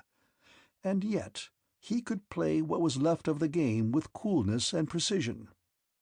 I had struck the largest size of opponent. "What about the £100,000, then?" I asked. "That is my offer for David Warcliffe." "You are very good," he said mockingly. "I might feel insulted if I did not know you were a lunatic." I sat there staring at the figure in the glow of the one lamp, which seemed to wax more formidable as I looked, and 1,000-fold more sinister.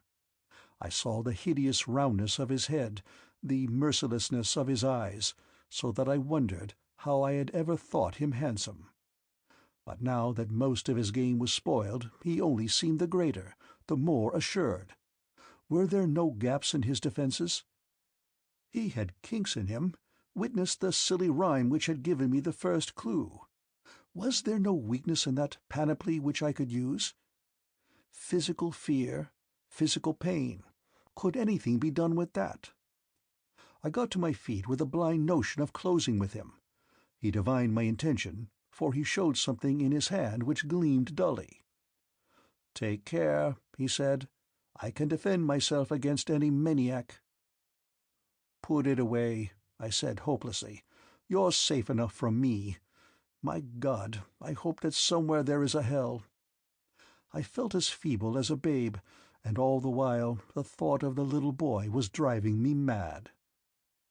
Suddenly I saw Medina's eyes look over my shoulder. Someone had come into the room, and I turned and found Karama. He was in evening dress, wearing a turban, and in the dusk his dark malign face seemed an embodied sneer at my helplessness. I did not see how Medina took his arrival, for all at once something seemed to give in my head. For the Indian I felt now none of the awe which I had for the other, only a flaming, overpowering hate. That this foul thing out of the East should pursue his devilries unchecked seemed to me beyond bearing. I forgot Medina's pistol and everything else, and went for him like a wild beast. He dodged me, and before I knew, had pulled off his turban and tossed it in my face. "Don't be an old ass, Dick," he said. Panting with fury, I stopped short and stared. The voice was Sandy's, and so was the figure. And the face, too, when I came to look into it. He had done something with the corners of his eyebrows and tinted the lids with kohl, but the eyes, which I had never before seen properly opened, were those of my friend. "What an artist the world has lost in me!" he laughed, and tried to tidy his disordered hair. Then he nodded to Medina. We meet again sooner than we expected. I missed my train and came to look for Dick. Lay down that pistol, please. I happen to be armed too, you see. It's no case for shooting anyhow. Do you mind if I smoke?" He flung himself into an armchair and lit a cigarette. Once more I was conscious of my surroundings, for hitherto, for all I knew, I might have been arguing in a desert. My eyes had cleared, and my brain was beginning to work again. I saw the great room with its tiers of books, some glimmering, some dusky. Sandy taking his ease in his chair and gazing placidly up into Medina's face. Medina with his jaw set but his eyes troubled. Yes, for the first time I saw flickers of perplexity in those eyes. "Dick, I suppose, has been reasoning with you," Sandy said mildly. "And you have told him that he was a madman? Quite right. He is. You have pointed out to him that his story rests on his unsupported evidence, which no one will believe, for I admit it is an incredible tale. You have warned him that if he opens his mouth you will have him shut up as a lunatic. Is that correct, Dick?" "Well," he continued, looking blandly at Medina, "that was a natural view for you to take. Only, of course, you made one small error. His evidence will not be unsupported." Medina laughed, but there was no ease in his laugh. "Who are the other lunatics?" "Myself, for one. You have interested me for quite a long time, Mr. Medina. I will confess that one of my reasons for coming home in March was to have the privilege of your acquaintance. I have taken a good deal of pains about it. I have followed your own line of studies. Indeed, if the present situation weren't so hectic, I should like to exchange notes with you as a fellow inquirer. I have traced your career in Central Asia and elsewhere with some precision. I think I know more about you than anybody else in the world." Medina made no answer. The tables were turning, and his eyes were chained to the slight figure in the armchair. "All that is very interesting," Sandy went on, "but it is not quite germane to the subject before us. Karama, whom we both remember in his pride, unfortunately died last year. It was kept very secret for obvious reasons. The goodwill of his business was very valuable and depended upon his being alive, and I only heard of it by a lucky accident. So I took the liberty of borrowing his name, Mr. Medina. As Karama, I was honored with your confidence. Rather a cad's trick, you will say, and I agree, but in an affair like this one has no choice of weapons. You did more than confide in me. You trusted me with Miss Victor and the Marquis de la Tour du Pin, when it was important that they should be in safe keeping. I have a good deal of evidence to support Dick." "Moonshine," said Medina. "Two lunacies do not make sense. I deny every detail of your rubbish." "Out of the mouth of 2 or 3 witnesses," said Sandy pleasantly, "there is still a third. Lavater," he cried, "come in, we're ready for you." There entered the grey, melancholy man, whom I had seen on my first visit here, and in the house behind Little Fardell Street. I noticed that he walked straight to Sandy's chair and did not look at Medina. Lavater you know already, I think.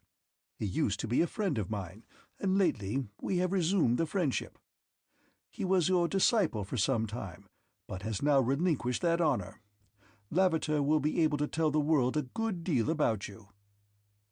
Medina's face had become like a mask, and the colour had gone out of it. He may have been a volcano within, but outside he was cold ice. His voice, acid and sneering, came out like drops of chilly water. "3 lunatics," he said. "I deny every word you say. No one will believe you. It is a conspiracy of madmen." "Let's talk business anyhow," said Sandy. "The case against you is proven to the hilt, but let us see how the world will regard it. The strong point on your side is that people don't like to confess that they have been fools. You have been a very popular man, Mr. Medina, and your many friends will loathe to believe that you are a scoundrel. You've the hedge of your reputation to protect you. Again, our story is so monstrous that the ordinary Englishman may call it unbelievable, for we are not an imaginative nation. Again, we can get no help from the principal sufferers. Miss Victor and Lord Murcott can tell an ugly story of kidnapping, which may get a life sentence for Odell, and for Newhover if he is caught, but which does not implicate you. That will be a stumbling block to most juries, who are not as familiar with occult science as you and I. These are your strong points. But consider what we can bring on the other side. You are a propagandist of genius, as I once told Dick, and I can explain just how you have fooled the world, your exploits with Denikin and such like. Then the three of us can tell a damning story, and tell it from close quarters. It may sound wild, but Dick has some reputation for good sense, and a good many people think that I am not altogether a fool. Finally, we have on our side Scotland Yard, which is now gathering in your associates, and we have behind us Julius Victor, who is not without influence. I do not say we can send you to prison, though I think it likely, but we can throw such suspicion on you that for the rest of your days you will be a marked man. You will recognize that, for you, that means utter failure, for to succeed you must swim in the glory of popular confidence. I could see that Medina was shaken at last. "You may damage me with your lies," he said slowly, "but I will be even with you. You will find me hard to beat." "I don't doubt it," was Sandy's answer. "I and my friends do not want victory. We want success.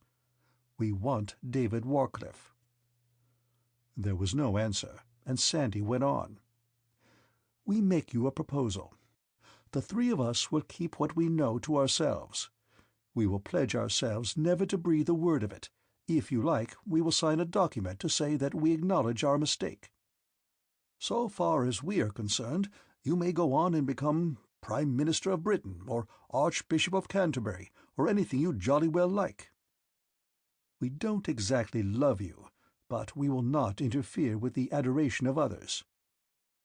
I'll take myself off again to the east with Lavater, and Dick will bury himself in Oxfordshire mud, and in return we ask that you hand over to us David Warcliffe in his right mind." There was no answer. Then Sandy made a mistake in tactics. "I believe you are attached to your mother," he said. "If you accept our offer, she will be safe from annoyance. Otherwise, well, she is an important witness." The man's pride was stung to the quick. His mother must have been for him an inner sanctuary, a thing apart from him and holier than his fiercest ambitions, the very core and shrine of his monstrous vanity. That she should be used as a bargaining counter stirred something deep and primeval in him, something, let me say it, higher and better than I had imagined. A new and a human fury burned the mask off him like tissue paper. "You fools!" he cried, and his voice was harsh with rage. "You perfect fools! You will sweat blood for that insult." "It's a fair offer," said Sandy, never moving a muscle. "Do I understand that you refuse?" Medina stood on the hearthrug like an animal at bay, and upon my soul I couldn't but admire him. The flame in his face would have scorched most people into abject fear. "Go to hell, the pack of you! Out of this house! You will never hear a word from me till you are bleating for mercy. Get out!" His eyes must have been dimmed by his rage, for he did not see Mary enter. She had advanced right up to Sandy's chair before even I noticed her. She was carrying something in her arms, something which she held close as a mother holds a child. It was the queer little girl from the house in Palmyra Square. Her hair had grown longer and fell in wisps over her brow, and her pale, tear-stained cheeks. A most piteous little object she was, with dull blind eyes which seemed to struggle with perpetual terror. She still wore the absurd linen smock, her skinny little legs and arms were bare, and her thin fingers clutched at Mary's gown. Then Medina saw her, and Sandy ceased to exist for him. He stared for a second uncomprehendingly, till the passion in his face turned to alarm. "What have you done with her?" he barked, and flung himself forward. I thought he was going to attack Mary, so I tripped him up. He sprawled on the floor, and since he seemed to have lost all command of himself, I reckoned that I had better keep him there. I looked towards Mary, who nodded. "Please tie him up," she said, and passed me the turban cloth of the late Karama. He fought like a tiger, but Lavater and I, with a little help from Sandy, managed to truss him fairly tight, supplementing the turban with one of the curtain cords. We laid him in an armchair. "What have you done with her?" he kept on, screwing his head round to look at Mary. I could not understand his maniacal concern for the little girl, till Mary answered, and I saw what he meant by her. "No one has touched your mother. She is in the house in Palmyra Square." Then Mary laid the child down very gently in the chair where Sandy had been sitting, and stood erect before Medina. "I want you to bring back this little boy's mind," she said. I suppose I should have been astonished, but I wasn't, at least not at her words, though I had not had an inkling beforehand of the truth. All the astonishment I was capable of was reserved for Mary. She stood there looking down on the bound man, her face very pale, her eyes quite gentle, her lips parted as if in expectation. And yet there was something about her so formidable, so implacable, that the other three of us fell into the background. Her presence dominated everything, and the very grace of her body and the mild sadness of her eyes seemed to make her the more terrifying. I know now how Joan of Arc must have looked when she led her troops into battle. "Do you hear me?" she repeated. "You took away his soul, and you can give it back again. That is all I ask of you." He choked before he replied. "What boy? I tell you I know nothing. You are all mad." "I mean David Warcliffe. The others are free now, and he must be free tonight. Free and in his right mind, as when you carried him off. Surely you understand?" There was no answer. "That is all I ask. It is such a little thing. Then we will go away." I broke in. "Our offer holds. Do as she asks, and we will never open our mouths about tonight's work." He was not listening to me, nor was she. It was a duel between the two of them, and as she looked at him, his face seemed to grow more dogged and stone-like. If ever he had felt hatred, it was for this woman, for it was a conflict between two opposite poles of life, two worlds eternally at war. "I tell you, I know nothing of the brat." She stopped him with lifted hand. "Oh, do not let us waste time, please. It is far too late for arguing. If you do what I ask, we will go away, and you will never be troubled with us again. I promise. We all promise. If you do not, of course, we must ruin you." I think it was the confidence in her tone which stung him. "I refuse!" he almost screamed. "I do not know what you mean. I defy you. You can proclaim your lies to the world. You will not crush me. I am too strong for you." There was no mistaking the finality of that defiance. I thought it put the lid on everything. We could blast the fellow's reputation, no doubt, and win victory. But we had failed, for we were left with that poor little mindless waif. Mary's face did not change. "If you refuse, I must try another way." Her voice was as gentle as a mother's. "I must give David Warcliffe back to his father. Dick," she turned to me, "will you light the fire?" I obeyed, not knowing what she meant, and in a minute the dry faggots were roaring up the chimney, lighting up our 5 faces and the mazed child in the chair. "You have destroyed a soul," she said, "and you refuse to repair the wrong. I am going to destroy your body, and nothing will ever repair it." Then I saw her meaning, and both Sandy and I cried out. Neither of us had led the kind of life which makes a man squeamish, but this was too much for us. But our protests died half-born, after one glance at Mary's face. She was my own wedded wife, but in that moment I could no more have opposed her than could the poor bemused child. Her spirit seemed to transcend us all and radiate an inexorable command. She stood easily and gracefully, a figure of motherhood and pity rather than of awe.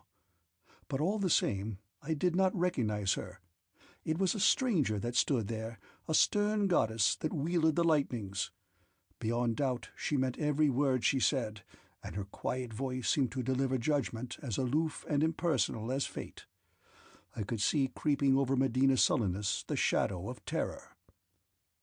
"You are a desperate man," she was saying, "but I am far more desperate. There's nothing on earth that can stand between me and the saving of this child. You know that, don't you? A body for a soul for a body. Which shall it be?" The light was reflected from the steel fire-irons, and Medina saw it and shivered. "You may live a long time, but you'll have to live in seclusion. No woman will ever cast eyes on you except to shudder. People will point at you and say, 'There goes the man who was maimed by a woman, because of the soul of a child.' You will carry your story written on your face for the world to read and laugh and revile." She had got at the central nerve of his vanity, for I think that she was ambitious less of achievement than of the personal glory that attends it. I dared not look at her, but I could look at him, and I saw all the passions of hell chase each other over his face. He tried to speak, but only choked. He seemed to bend his whole soul to look at her and to shiver at what he saw. She turned her head to glance at the clock on the mantelpiece. "You must decide before the quarter strikes," she said. "After that, there will be no place for repentance. A body for a soul for a body." Then from her black silk reticule she took a little oddly shaped green bottle. She held it in her hand as if it had been a jewel, and I gulped in horror. "This is the elixir of death in life, Mr. Medina. It makes comeliness a mockery. It will burn flesh and bone into shapes of hideousness, but it does not kill. Oh no, it does not kill. A body for a soul for a body." It was that, I think, which finished him. The threefold chime which announced the quarter had begun, when out of his dry throat came a sound like a clucking hen's.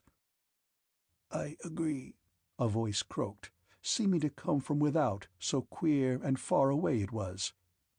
"Thank you," she said, as if someone had opened a door for her. "Dick, will you please make Mr. Medina more comfortable?" The fire was not replenished, so the quick-burning faggot soon died down. Again the room was shadowy, except for the single lamp that glowed behind Medina's head. I cannot describe that last scene, for I do not think my sight was clear, and I know that my head was spinning. The child sat on Mary's lap, with its eyes held by the glow of the light. "You are Gerda. You are sleepy. Now you sleep." I did not heed the patter, for I was trying to think of homely things which would keep my wits anchored. I thought chiefly of Peter John. Sandy was crouched on a stool by the hearth. I noticed that he had his hands on his knees, and that from one of them protruded something round and dark, like the point of a pistol barrel. He was taking no chances, but the thing was folly, for we were in the presence of far more potent weapons. Never since the world began was there a scene of such utter humiliation. I shivered at the indecency of it. Medina performed his sinister ritual, but on us spectators it had no more effect than a charade. Mary especially sat watching it with the detachment with which one watches a kindergarten play. The man had suddenly become a mountebank under those fearless eyes. The voices droned on, the man asking questions, the child answering in a weak, unnatural voice. "You are David Warcliffe. You lost your way coming from school. You have been ill and have forgotten. You are better now. You remember Haverham and the Redshanks down by the river. You are sleepy. I think you would like to sleep again." Medina spoke. "You can wake him now. Do it carefully." I got up and switched on the rest of the lights. The child was peacefully asleep in Mary's arms, and she bent and kissed him. "Speak to him, Dick," she said. "Davy," I said loudly, "Davy, it's about time for us to get home." He opened his eyes and sat up. When he found himself on Mary's knee, he began to clamber down. He was not accustomed to a woman's lap, and felt a little ashamed. "Davy," I repeated, "your father will be getting tired waiting for us. Don't you think we should go home?" "Yes, sir," he said, and put his hand in mine. To my dying day, I shall not forget my last sight of that library, the blazing lights which made the books, which I had never seen before except in shadow, gleam like a silk tapestry, the wood fire dying on the hearth, and the man sunk in the chair. It may sound odd after all that had happened, but my chief feeling was pity. Yes, pity. He seemed the loneliest thing on God's earth. You see, he had never had any friends except himself, and his ambitions had made a barrier between him and all humanity. Now that they were gone, he was stripped naked, and left cold and shivering in the Arctic wilderness of his broken dreams. Mary leaned back in the car. "I hope I'm not going to faint," she said. "Give me the green bottle, please." "For heaven's sake!" I cried. "Silly," she said. "It's only eau de Cologne." She laughed, and the laugh seemed to restore her a little, though she still looked deadly pale. She fumbled in her reticule and drew out a robust pair of scissors. "I'm going to cut Davy's hair. I can't change his clothes, but at any rate I can make his head like a boy's again, so that his father won't be shocked." "Does he know we are coming?" "Yes. I telephoned to him after dinner, but of course I said nothing about Davy." She clipped assiduously, and by the time we came to the Pimlico Square where Sir Arthur Warcliffe lived, she had got rid of the long locks, and the head was now that of a pallid and thin but wonderfully composed little boy. "Am I going back to Dad?" he had asked, and seemed content. I refused to go in. I was not fit for any more shocks, so I sat in the car while Mary and David entered the little house. In about 3 minutes Mary returned. She was crying, and yet smiling too. I made Davy wait in the hall, and went into Sir Arthur's study alone. He looked ill, and oh, so old and worn. I said, "I have brought Davy. Never mind his clothes. He's all right." Then I fetched him in. Oh, Dick, it was a miracle. That old darling seemed to come back to life. The two didn't run into each other's arms. They shook hands, and the little boy bowed his head, and Sir Arthur kissed the top of it, and said, "Dear Mousehead, you've come back to me." And then I slipped away. There was another scene that night in which I played a part, for we finished at Carlton House Terrace. Of what happened there I have only a confused recollection. I remember Julius Victor kissing Mary's hand, and the Duke shaking mine as if he would never stop. I remember Murcott, who looked uncommonly fit and handsome, toasting me in champagne, and Adela Victor sitting at a piano and singing to us divinely. But my chief memory is of a French nobleman whirling a distinguished German engineer into an extemporized dance of joy. Chapter 20. Machray. A week later, after much consultation with Sandy, I wrote Medina a letter. The paper said he had gone abroad for a short rest, and I could imagine the kind of mental purgatory he was enduring in some Mediterranean bay. We had made up our mind to be content with success. Victory meant a long campaign in the courts and the press, and which no doubt we should have won, but for which I at any rate had no stomach. The whole business was a nightmare, which I longed to shut the door on.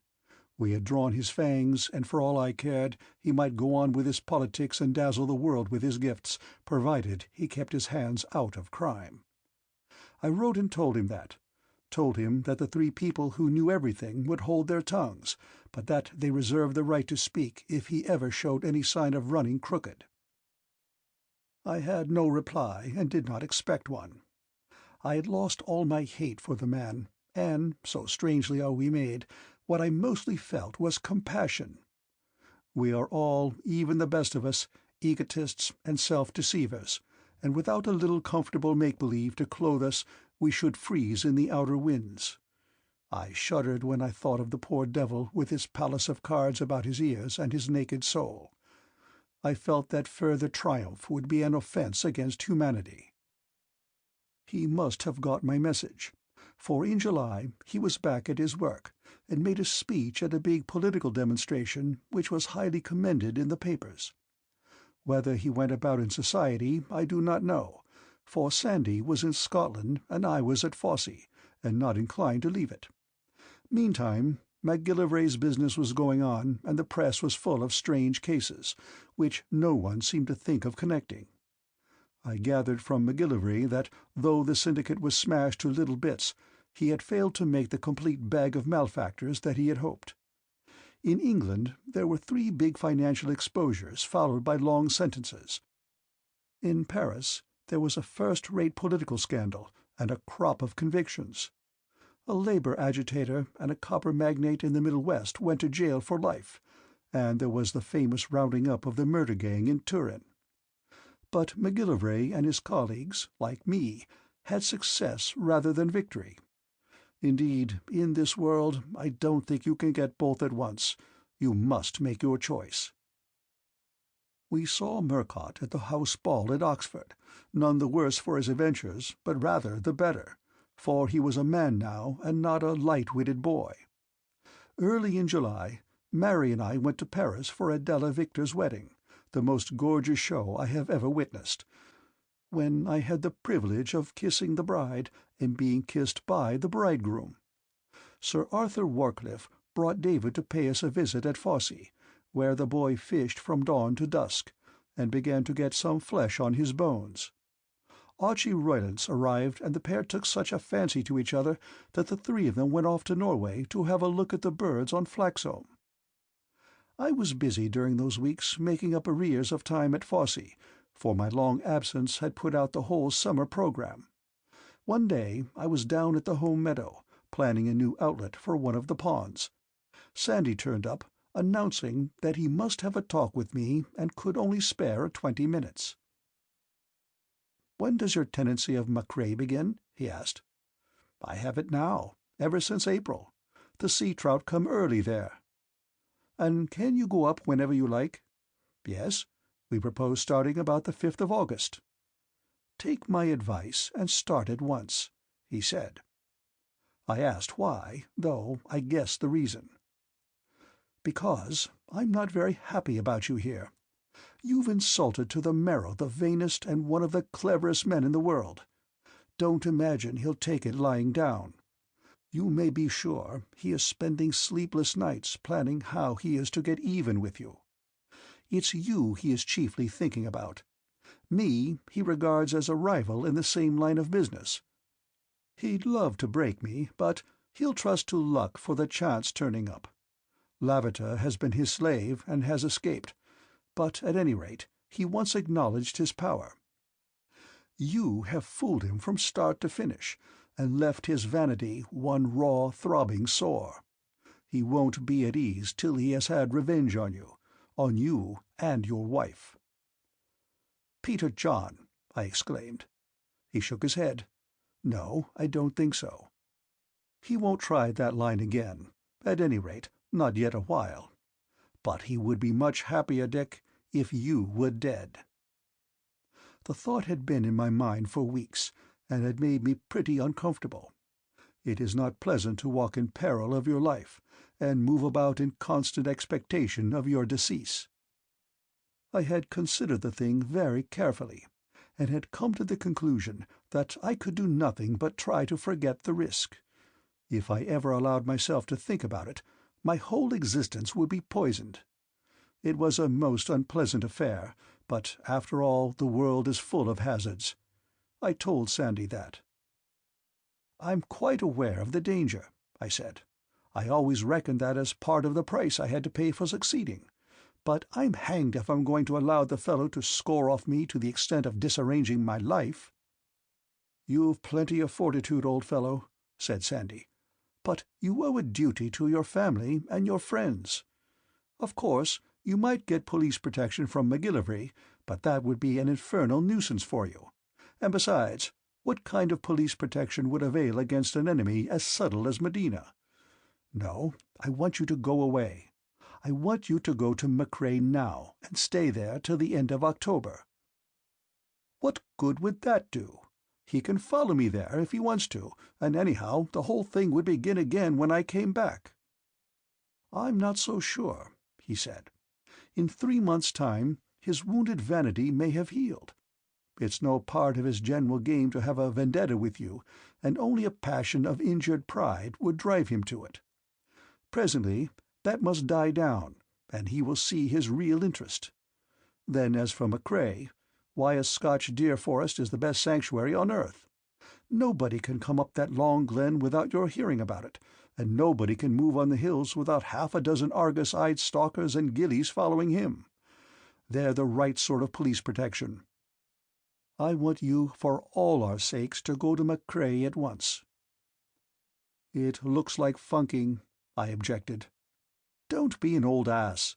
Is there any man alive who is not a raving maniac, likely to doubt your courage? You know perfectly well that it is sometimes a brave man's duty to run away." I thought for a bit. "I don't think he'll hire ruffians to murder me," I said. "Why?" "Because he challenged me to a duel, proposed a place in the Pyrenees, and offered to let me choose both seconds." "What did you reply?" "I wired, 'Try not to be a fool.' It looks as if he wanted to keep the job of doing me in for himself." "Very likely, and that doesn't mend matters. I'd rather face half a dozen cutthroats than Medina. What you tell me strengthens my argument." I was bound to admit that Sandy talked sense, and after he had gone I thought the matter out and decided to take his advice. Somehow the fact that he should have put my suspicions into words made them more formidable, and I knew again the odious feeling of the hunted. It was hardly fear, for I think that, if necessary, I could have stayed on at Fosse and gone about my business with a stiff lip. But all the peace of the place had been spoiled. If a bullet might at any moment come from a covert, that was the crude way I envisaged the risk, then good-bye to the charm of my summer meadows. The upshot was that I warned Tom Greenslade to be ready to take his holiday, and by the 20th of July he and I and Mary and Peter John were settled in a little whitewashed lodge tucked into the fold of a birch-clad hill, and looking alternately at a shrunken river and a cloudless sky, while we prayed for rain. Machray in calm weather is the most solitary place on earth, lonelier and quieter even than a Boer farm lost in some hollow of the veld. The mountains rise so sheer and high that it seems that only a bird could escape, and the road from the sea loch 10 miles away is only a strip of heather-grown sand which looks as if it would end a mile off at the feet of each steep hill-shoulder. But when the gales come, and the rain is lashing the roof, and the river swirls at the garden edge, and the birches and rowans are tossing, then 1,000 voices talk, and one lives in a world so loud that one's ears are deafened and one's voice acquires a sharp pitch of protest from shouting against the storm. We had a few gales, and the last week of July was a very fair imitation of the tropics. The hills were cloaked in a heat haze. The Asil River was a chain of translucent pools, with a few reddening salmon below the ledges. The burns were thin trickles. The sun drew hot scents out of the heather and bog myrtle, and movement was a weariness to man and beast. That was for the daytime. But every evening about 5 o'clock there would come a light wind from the west, which scattered the haze and left the land swimming in cool amber light. Then Mary and Tom Greenslade and I would take to the hills, and return well on for midnight to a vast and shameless supper. Sometimes in the hot noontides I went alone, with old Angus the head stalker, and long before the season began I had got a pretty close knowledge of the forest. The reader must bear with me while I explain the lie of the land. The 20,000 acres of Machray extend on both sides of the Aisill Glen, but principally to the south. West lies the Machray Sealoch, where the hills are low and green and mostly sheep ground. East, up to the riverhead, is Glenaicill Forest, the lodge of which is beyond the watershed and the shore of another sealoch, and on our side of the divide there is only a stalker's cottage. Glenaicill is an enormous place, far too big to be a single forest. It had been leased for years by Lord Glenfinnan, an uncle of Archie Roylance, but he was a frail old gentleman of over 70, who could only get a stag when they came down to the low ground in October. The result was that the place was ridiculously undershot, and all the western end, which adjoined Machray, was virtually a sanctuary. It was a confounded nuisance, for it made it impossible to stalk our northern beat except in a southwest wind, unless you wanted to shift the deer onto Glenaicill, and that beat had all our best grazing and seemed to attract all our best heads. Haripal Forest to the south was not so large, but I should think it was the roughest ground in Scotland. Machray had good beats south of the Aisill, right up to the watershed, and two noble corries, the Corrie Nassith and the Corrie Essen. Beyond the watershed was the glen of the Reskill, both sides of which were Haripole ground. The Machray heights were all over the 3,000 feet, but rounded and fairly easy-going. But the Haripole peaks beyond the stream were desperate rock mountains, Stop Ben, Stop Coriessen, Skurmore, comprising some of the most difficult climbing in the British Isles. The biggest and hardest top of all was at the head of the Reskill, Skurdarg, with its two pinnacle ridges, its three prongs, and the awesome precipice of its eastern face. Machray marched with Haripole on its summit, but it wasn't often that any of our stalkers went that way. All that upper part of the Reskill was a series of cliffs and chasms, and the red deer, who is no rock climber, rarely ventured there. For the rest, these 4 southern beats of ours were as delightful hunting ground as I have ever seen, and the ladies could follow a good deal of the stalking by means of a big telescope in the library window of the lodge. Machray was a young man's forest, for the hills rose steep almost from the sea level, and you might have to go up and down 3,000 feet several times in a day. But Haripole, at least the north and east parts of it, was fit only for athletes, and it seemed to be its fate to fall to tenants who were utterly incapable of doing it justice. In recent years it had been leased successively to an elderly distiller, a young racing ne'er-do-well who drank, and a plump American railway king. It was now in the hands of a certain middle-aged Midland manufacturer, Lord Claybody, who had won an easy fortune and an easier peerage during the war. "Ah, he will be killed," Angus said. "He will never get up 100 feet of Haripole without being killed." So I found myself, to my disgust, afflicted with another unauthorized sanctuary. Angus was very solemn about it. He was a lean, anxious man, just over 50, with a face not unlike a stag's, amazingly fast on the hills, a finished cragsman, and with all the Highlander's subtle courtesy. Kennedy, the second stalker, was of lowland stock.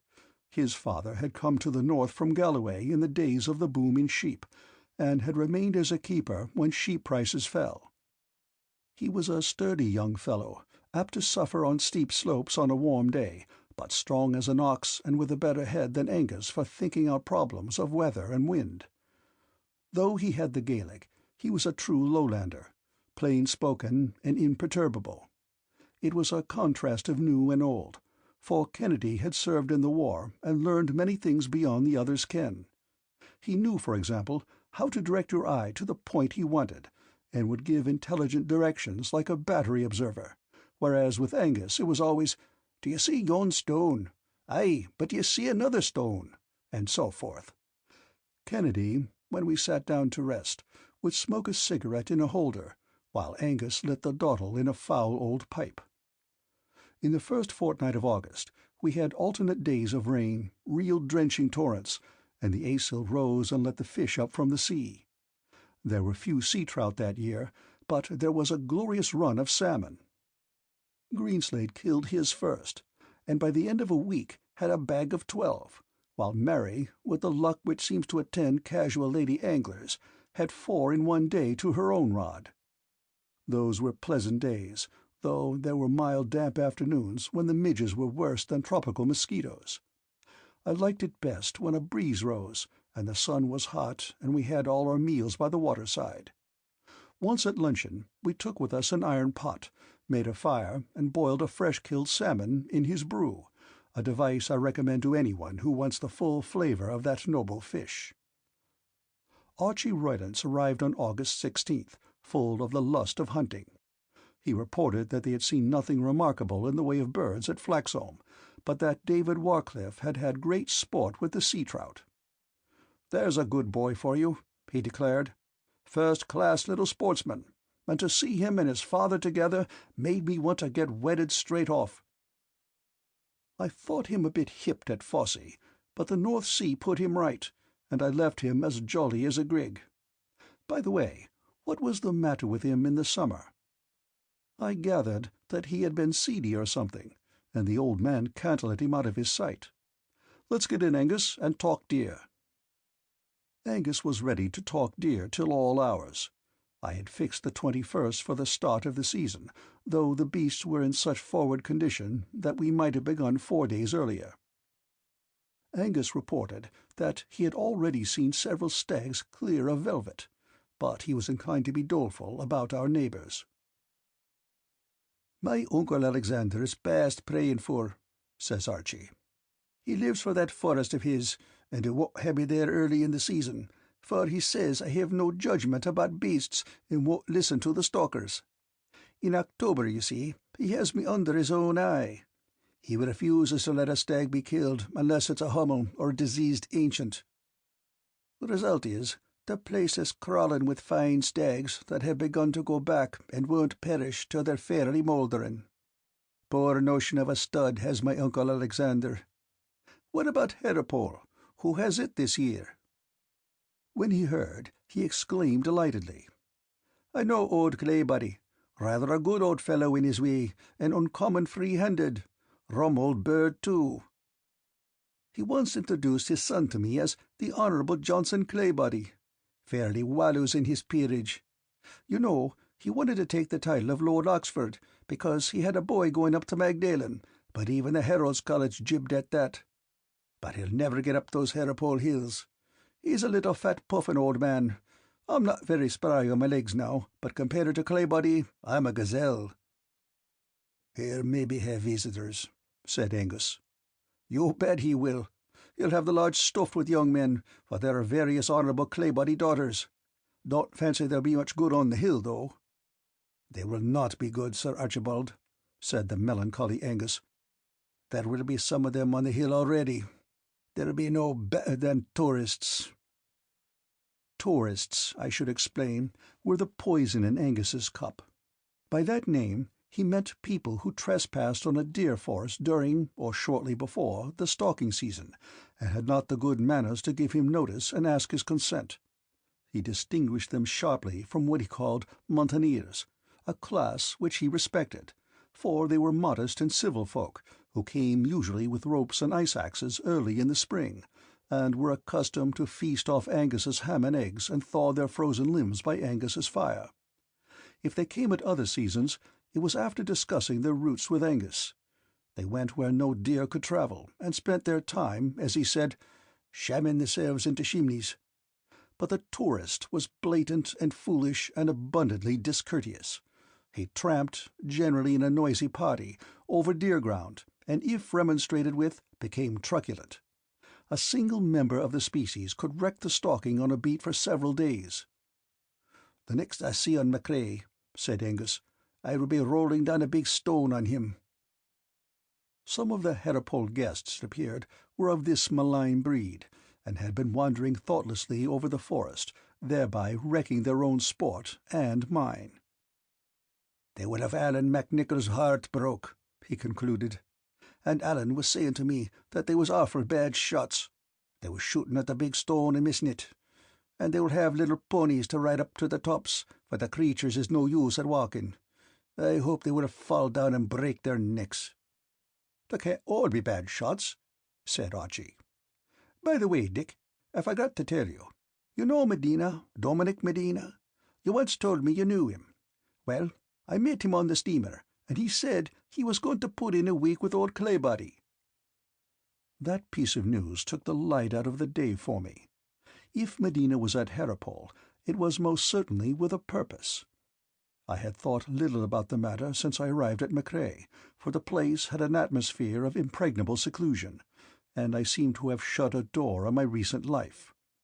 I had fallen into a mood of content and whole-hearted absorption in the ritual of wild sport. But now my comfort vanished. I looked up at the grim wall of hills towards Haripole, and wondered what mischief was hatching behind it. I warned Angus and Kennedy and the Gillies to keep a good lookout for trespassers. Whenever one was seen, they were to get their glasses on him and follow him and report his appearance and doings to me. Then I went out alone to shoot a brace of grouse for the pot, and considered the whole matter very carefully. I had an instinct that Medina had come to these parts to have a reckoning with me, and I was determined not to shirk it. I could not go on living under such a menace.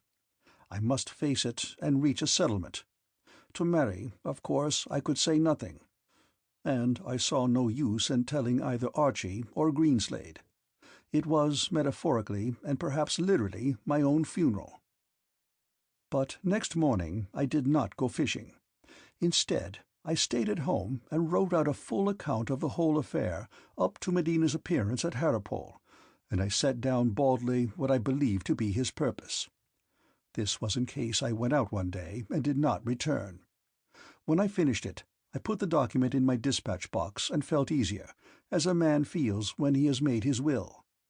I only hoped the time of waiting would not be prolonged. The 21st was a glorious blue day, with a morning haze which promised heat.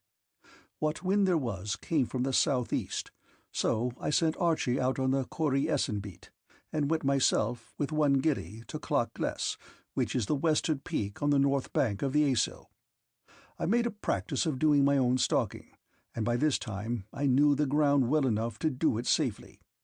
I saw 2 shootable stags, and managed to get within range of one of them, but spared him for the good of the forest, as he was a young beast whose head would improve. I had a happy and peaceful day, and found to my relief that I wasn't worrying about the future. The clear air and the great spaces seemed to have given me the placid fatalism of an Arab. When I returned, I was greeted by Mary with the news that Archie had got a stag, and that she had followed most of his stalk through the big telescope. Archie himself arrived just before dinner, very cheerful and loquacious. He found that his game leg made him slow, but he declared that he was not in the least tired. At dinner we had to listen to every detail of his day, and we had a sweep on the beast's weight, which Mary won. Afterwards, in the smoking-room, he told me more. "Those infernal taters from Haripole were out today. Pretty wild shots they must be. When we were lunching, a spent bullet whistled over our heads, a long way off to be sure, but I call it uncommon bad form. You should have heard Angus curse in Gaelic. Look here, Dick, I've a good mind to drop a line to old Claybody and ask him to caution his people. The odds are 1,000,000 to 1, of course, against their doing any harm, but there's always that 1,000,000th chance. I had a feeling today as if the war had started over again."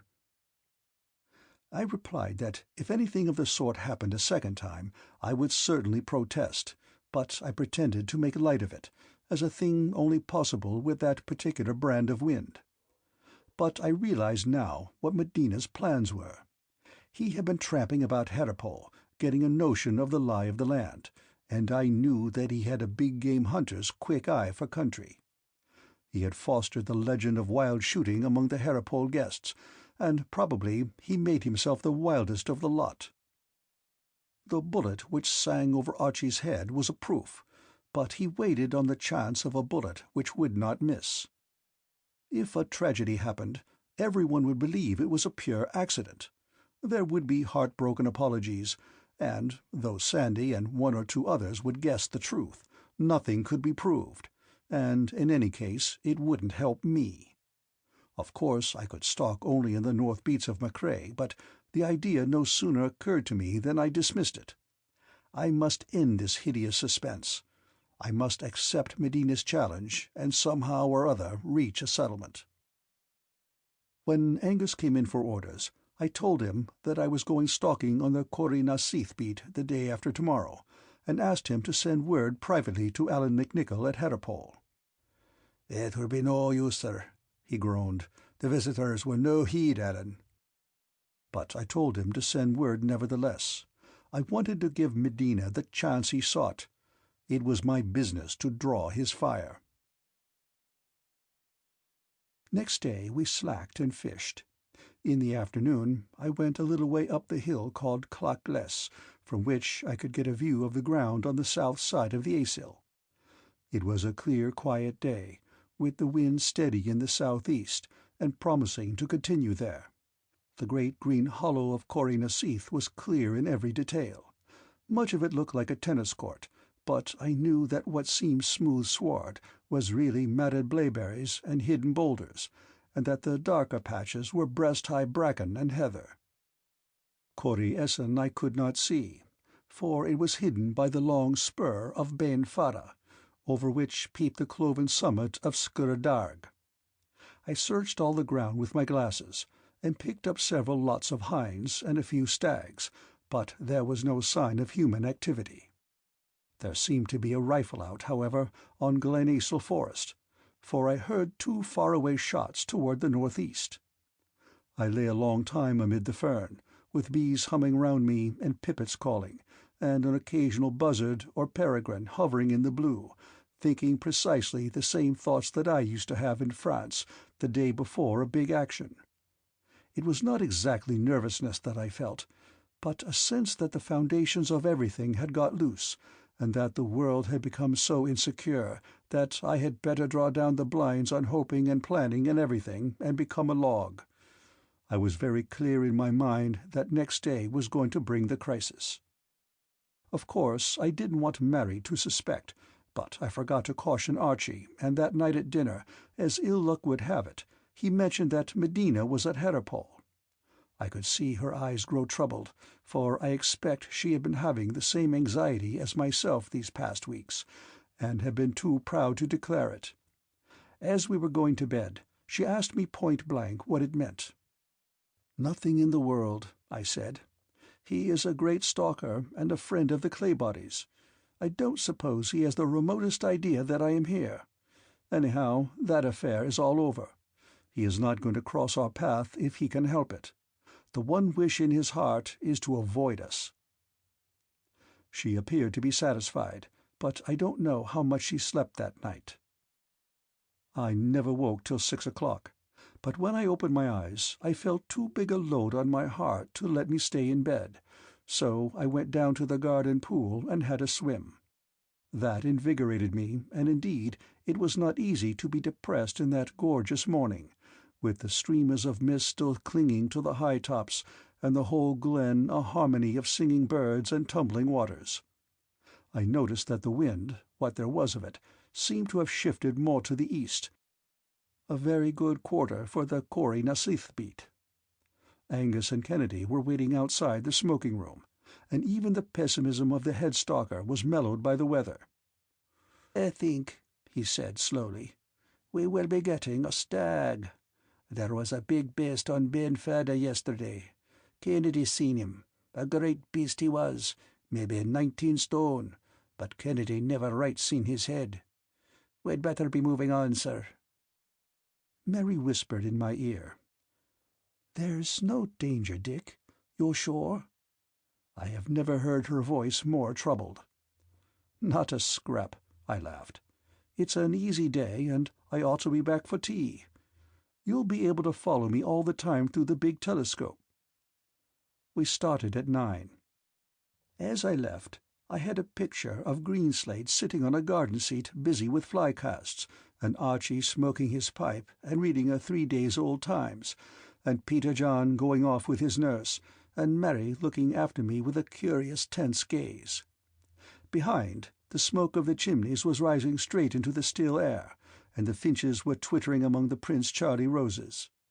The sight gave me a pang. I might never enter my little kingdom again. Neither wife nor friends could help me. It was my own problem, which I must face alone. We crossed the bridge, and began to plod upwards through a wood of hazels. In such fashion I entered upon the strangest day of my life. Chapter 21. How I Stalked the Wilder Game than Deer. 9 a.m. to 2:15 p.m. Obviously, I could make no plan, and I had no clear idea in my head as to what kind of settlement I wanted with Medina. I was certain that I should find him somewhere on that hill, and that, if he got a chance, he would try to kill me. The odds were, of course, against his succeeding straight off, but escape was not what I sought. I must get rid of this menace forever. I don't think that I wanted to kill him, but indeed, I never tried to analyze my feelings. I was obeying a blind instinct and letting myself drift on the tides of fate. Quarry Wayside is an upper quarry, separated from the Asil valley by a curtain of rock and Machray, which I dare say was once the moraine of a glacier, and down which the Alt na Sidhe tumbled in a fine chain of cascades. So steep its fall is that no fish can ascend it, so that while at the foot it is full of a sizable trout, in the quarry itself it holds nothing, as Greenslade reported, but little dark fingerlings. It was very warm as we mounted the chaos of slabs and boulders, where a very sketchy and winding track had been cut for the bringing down of the deer. Only the toughest kind of pony could make that ascent. Though the day was young, the heat was already great, and the glen behind us swam in a glassy sheen. Kennedy, as usual, mopped his brow and grunted, but the lean Angus strode ahead as if he were on the flat. At the edge of the quarry we halted for a spy. Deep hollows have a trick of drawing the wind, and such faint currents of air as I could detect seemed to be coming on our own left rear from the northeast.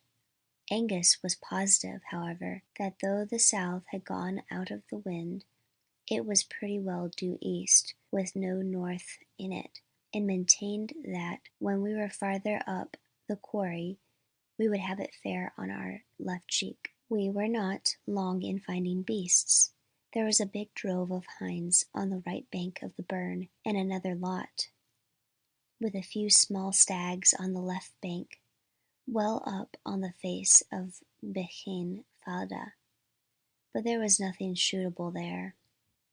"The big stags will be on all the high tops," said Angus. "We must be getting up to the burn head."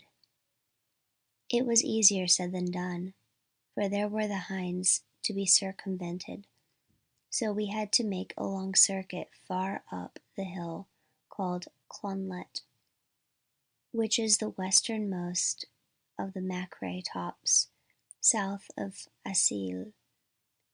It was rough going, for we mounted about 3,000 feet level, and traversed the hillside just under the upper scarp of the rock.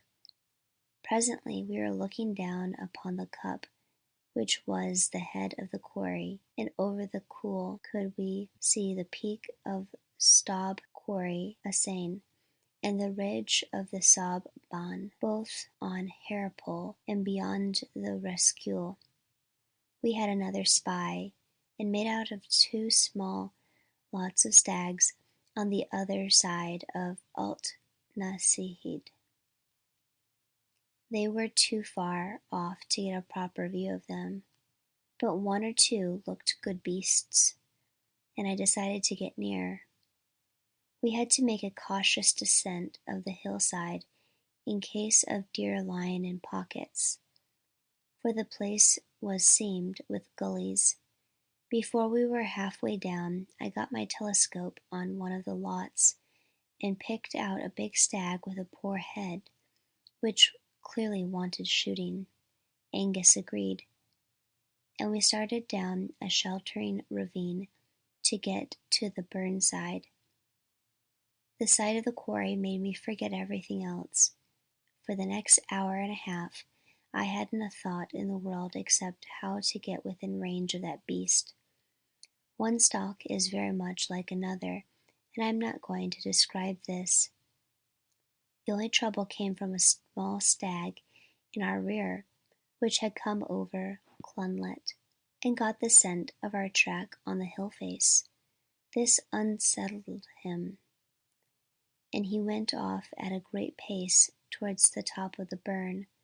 I thought at first that the brute would go up to Blenheim Fada and carry off our lot with him, but he came to a halt, changed his mind, and made for the Harepool march and the Col. After that it was plain sailing. We crawled up the right of the Alt na Sihid, which was the first-class cover, and then turned up a tributary gully which came down from Blenheim Fada. Indeed, the whole business was too simple to be much of interest to anyone except the man with the rifle. When I judged I was about the latitude of my stag, I crept out of the burn and reached a hillock from which I had a good view of him. The head, I suspected, was poor, only 9 points, though the horns were of rough, thick old Highland type, but the body was heavy, and he was clearly a back-going beast. After a wait of some 20 minutes, he got up and gave me the chase of about 200 yards. I dropped him dead with a shot in the neck, which was the only part of him clear. It was for me the first stag of the season, and it is always a pleasant moment when the tension relaxes and you light your pipe and look around you. As soon as the walk was over, I proposed lunch, and we found for the purpose a little nook by a spring. We were within a few hundred yards of Harepool Marsh, which does not run along the watershed but crosses the quarry about half a mile below the Col. In the old days of sheep there had been a fence, the decaying post of which could be observed a little way off on the knoll. Between the fence and the Col lay some very rough ground, where the Alt na Sihid had its source, ground so broken that it was impossible, without going a good way up the hill, to see from it the watershed ridge. I finished Mary's stuffing, scones, and ginger biscuits, and had a drink of whiskey and spring water, while Angus and Kennedy ate their lunch a few yards off in the heather. I was just lighting my pipe when a sound made me pause, with the match in my hand. A rifle bullet sang over my head. It was not very near, 50 feet or so above me, and a little to the left. "The tamed tourists," I heard Angus exclaim. I knew it was Medina, as certainly as if I had seen him. He was somewhere in the rough ground between the Harepool Marsh and the Col, probably close to the Col, for the sound of the report seemed to come from a good way off. He could not have been aiming at me, for I was perfectly covered, but he must have seen me when I stalked the stag. He had decided that his chance was not yet come, and the shot was camouflage to keep up the reputation of Harepool for wild shooting. It would be the staggy that went over the march, grunted Angus. The tourists to be shooting at such a wee beast. I had suddenly made up my mind. I would give Medina the opportunity he sought. I would go and look for him. I got up and stretched my legs. I'm going to stalk on my own, I told Angus. I'll go over to the quarry Isan. You had better pull this beast down to the burn side and then fetch the pony. You might send Hughie and the other pony up to Glenisle to the mad burn. If I get a stag, I'll grolock him and get him down somehow to the burn. So tell Hughie to look out for my signal. I'll wave a white handkerchief. The wind is backing round to the north, Angus.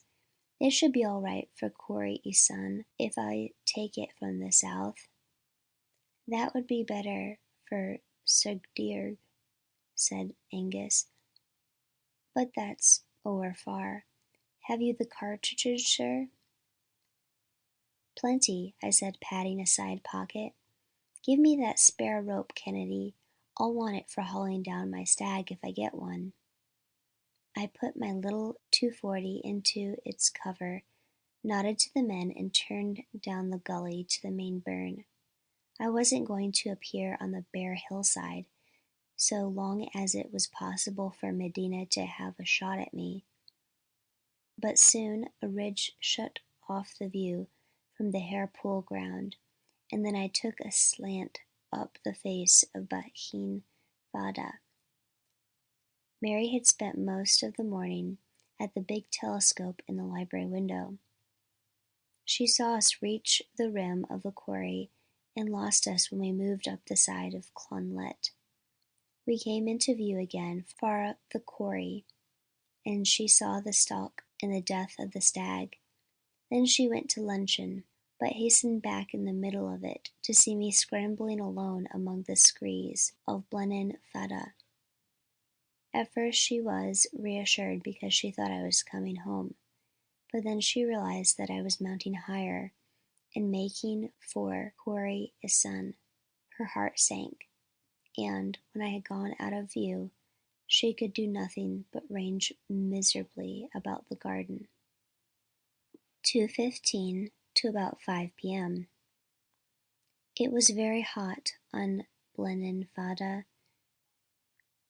for I was out of the wind, but when I reached the ridge and looked down on Quarry Isan, I found a fair breeze, which had certainly more north than east in it. There was not a cloud in the sky, and every top for miles round stood out clear, except the Hairpool peaks, which were shut off by the highest of the ridge I stood on. Quarry Isan lay far below, not a broad cup like Quarry Nasid, but a deep gash in the hills.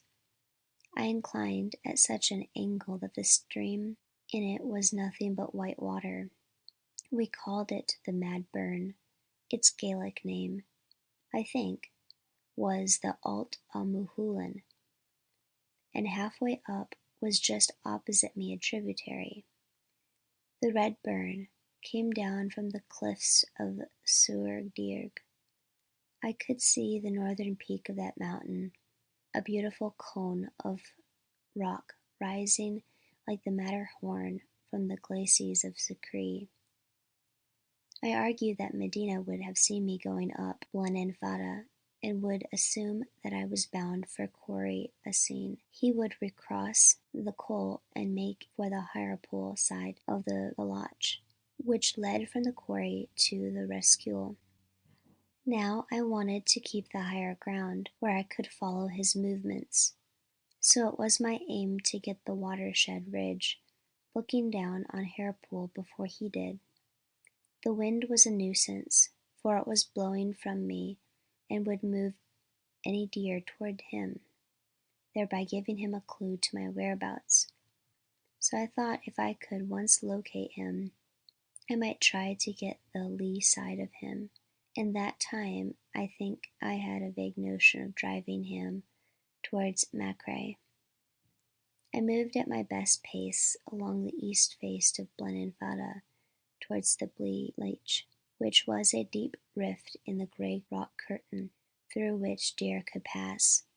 My only feeling was excitement, such I had never known before any stalk. I slipped and sprawled among the slabs, slithered over the secrees, had one or two awkward traverses round the butt end of the cliffs, but in 20 minutes I was at the point where the massif of Blenheim joined the watershed ridge.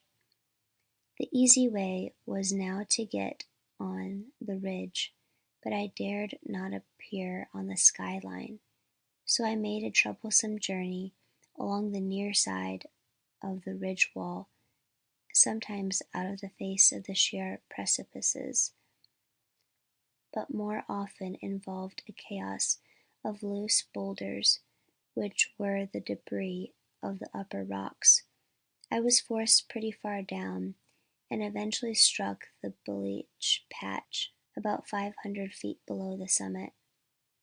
At the crest I found I had no view of the Rescue Valley, only a narrow quarry blocked by the shoulder of a hill, in the bald top of Staub Quarry a scene beyond. A prospect I must have, so I turned east along the watershed ridge in the direction of Sugdir. I was by this time very warm, for I had come at a brisk pace. I had a rifle to carry, and had Angus's rope around my shoulders like a Swiss guide. I was wearing an old grey suit, which, with bluish stockings, made me pretty well visible on that hill side. Presently I mounted the ridge, keeping the course under the skyline. I came to a place where a lift of the rocks enabled me to clear the spurs and command a mile or so of Rescue. The place was on the skyline, bare and exposed. I crawled to the edge where I could get a view. Below me, after a few hundred yards of rocks and scree, I saw a long track of bracken and deep heather sweeping down to the stream. Medina, I made sure, was somewhere thereabouts, watching the ridge. I calculated that, with his recrossing of the Col at the head of the Quarry Nasid, and his working around the south end of the Benenfada, he could not have had time to get down to the Bleach, or near the Bleach, before me.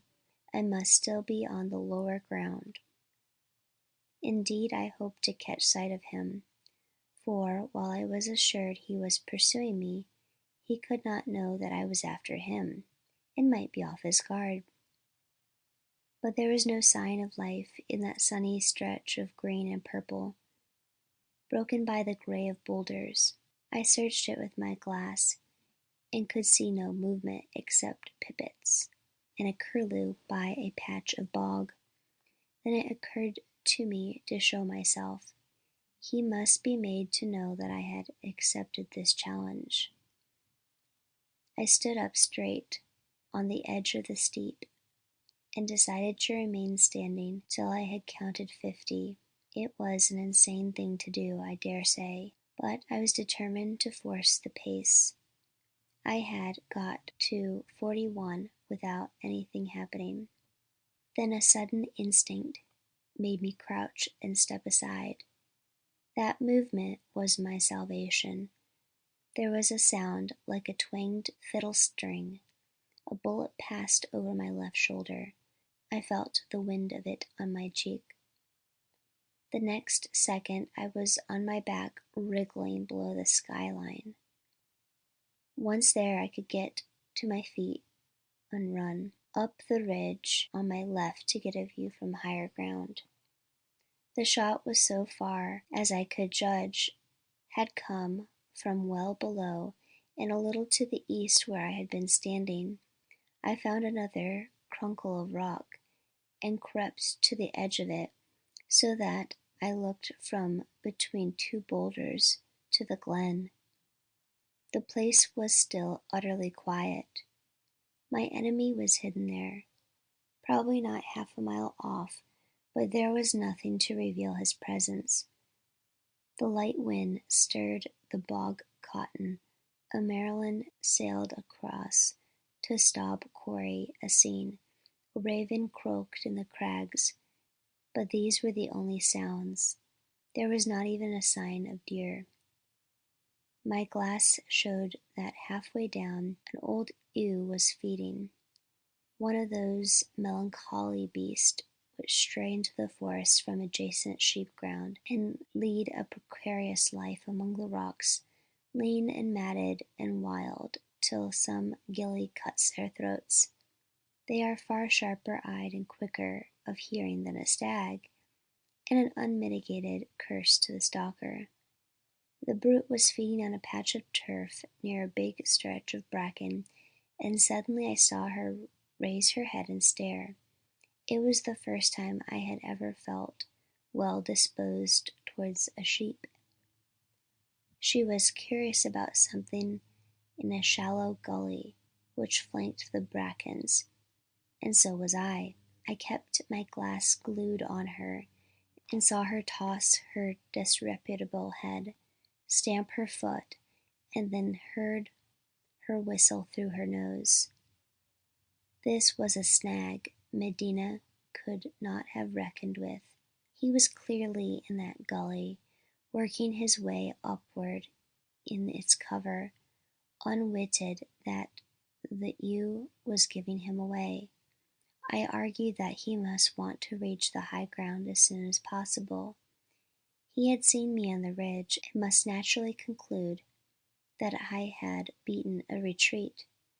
My first business, therefore, was to reassure him. I got my rifle out of its cover, which I stuffed into my pocket. There was a little patch of gravel just on the lip of the gully. I calculated that he would emerge beside it, under the shade of a blaeberry-covered stone. I guessed right. I saw first an arm, then a shoulder part the rushes, and presently a face which peered uphill. My glass showed me that the face was Medina's, very red and dirty from contact with the peaty soil. He slowly reached for his glass and began to scan the heights. I don't know what my purpose was at the time, if indeed I had any purpose. I didn't exactly mean to kill him. I think, though I felt it might come to that. Vaguely I wanted to put him out of action, to put the fear of God in him, and make him come to terms. Of further consequences I never thought, but I had one clear intention, to make him understand that I accepted his challenge. I put a bullet neatly into the center of the patch of gravel, then got my glass on it. He knew the game all right. In a second, like a weasel, he was back in the gully. I reckoned that now I had my chance. Along the ridge I went, mounting fast, and keeping always below the skyline.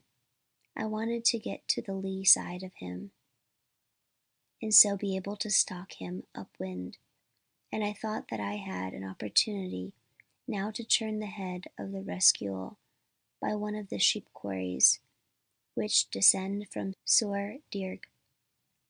Looking back, it all seems very confused and amateurish, for what could I hope to do, even if I had the lee side, beyond killing or wounding him?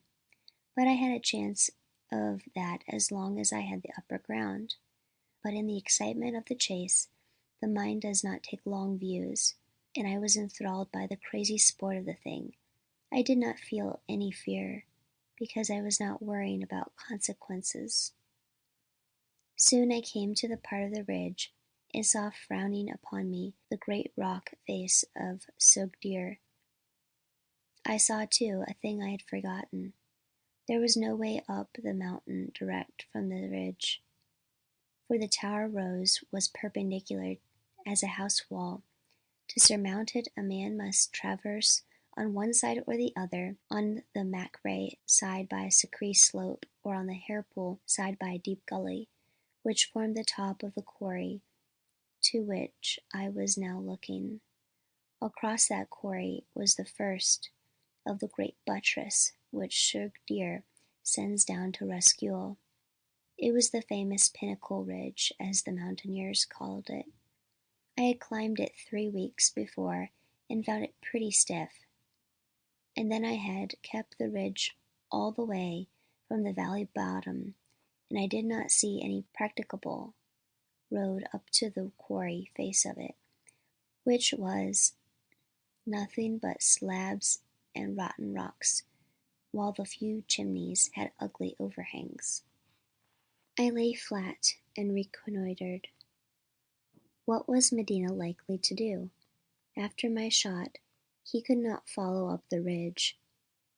The cover was too poor on the upper slopes. I reasoned that he would keep on the broken ground up by the glen till he reached this quarry, and try to find a road to the high ground either by the quarry itself or by one of the spurs. In that case it was my business to wait for him. But first I thought I had better put a fresh clip in my magazine, for the shot I had fired had been the last cartridge in the old clip. It was now that I made an appalling discovery. I had felt my pockets and told Angus that I had plenty of cartridges. So I had, but they didn't fit. I remembered that 2 days before I had lent Archie my .240, and he had been shooting with a Mannlicher. What I had in my pocket were Mannlicher clips left over from that day. I might chuck my rifle away, for it was no more use than a poker. At first I was stunned by the fatality. Here was I engaged in a duel on a wild mountain with one of the best shots in the world, and I had lost my gun. The sensible course would have been to go home. There was plenty of time for that, and long before Medina reached the ridge I could be in cover in the gorge of the Mad Burn. But that way out of it never occurred to me. I had chosen to set the course, and the game must be played out here and now. But I confess that I was pretty well in despair, and could see no plan. I think I had a faint hope of protracting the thing till dark, and then trusting to my hill craft to get even with him. But I had an unpleasant feeling that he was not likely to oblige me with so long a delay. I forced myself to think, and decided that Medina would either come up to the quarry or take the steep spur which formed the right-hand side of it and ran down to the Roskilde. The second route would give him cover, but also render him liable to a surprise at close quarters if I divined his intention, for I might suddenly confront him 4 yards at the top of one of the pitches. He would therefore prefer the quarry, which was magnificently broken up with rocks, seamed with ravines, and at the same time gave a clear view of all the high ground. With my face in a clump of loose wort, I raked the place with my glass, and to my delight saw a deer feeding about halfway down in the right-hand corner. Medina could not ascend the quarry without disturbing these deer, a batch of some 30 hinds with 5 small and 2 fair stags among them. Therefore I was protected from that side, and had only the ridge to watch. But as I lay there, I thought of another plan. Medina, I was pretty certain, would try the quarry first, and would not see the deer till he was well inside it, for they were on that kind of platform which hid them from below. Opposite me, across the narrow quarry, rose the great black wall of the Pinnacle Ridge, with the wind blowing from me towards it. I remember a trick which Angus had taught me. how a stalker might have his wind carried against his face of an opposite mountain, and then, so to speak, reflected from it, and brought back to his own side, so that deer below him would get it and move away from it upward towards him.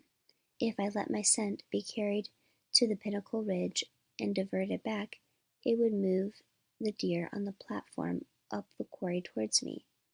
It would be a faint wind, so that they would move slowly away from it, no doubt, towards a gap under the tower of Sogdier, which led to the little quarry at the head of the red burn.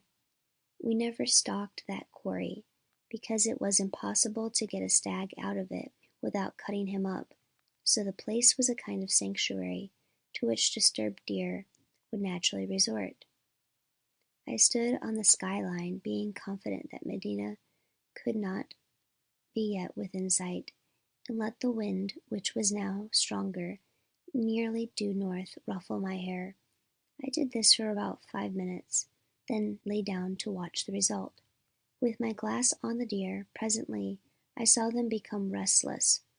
First the hinds, and then the small stags lift their heads, looking towards Pinnacle Ridge. Soon a little fellow trotted a few yards uphill, and then a couple of hinds moved after him, and then by a sudden and simultaneous impulse, the whole party began to drift up the quarry.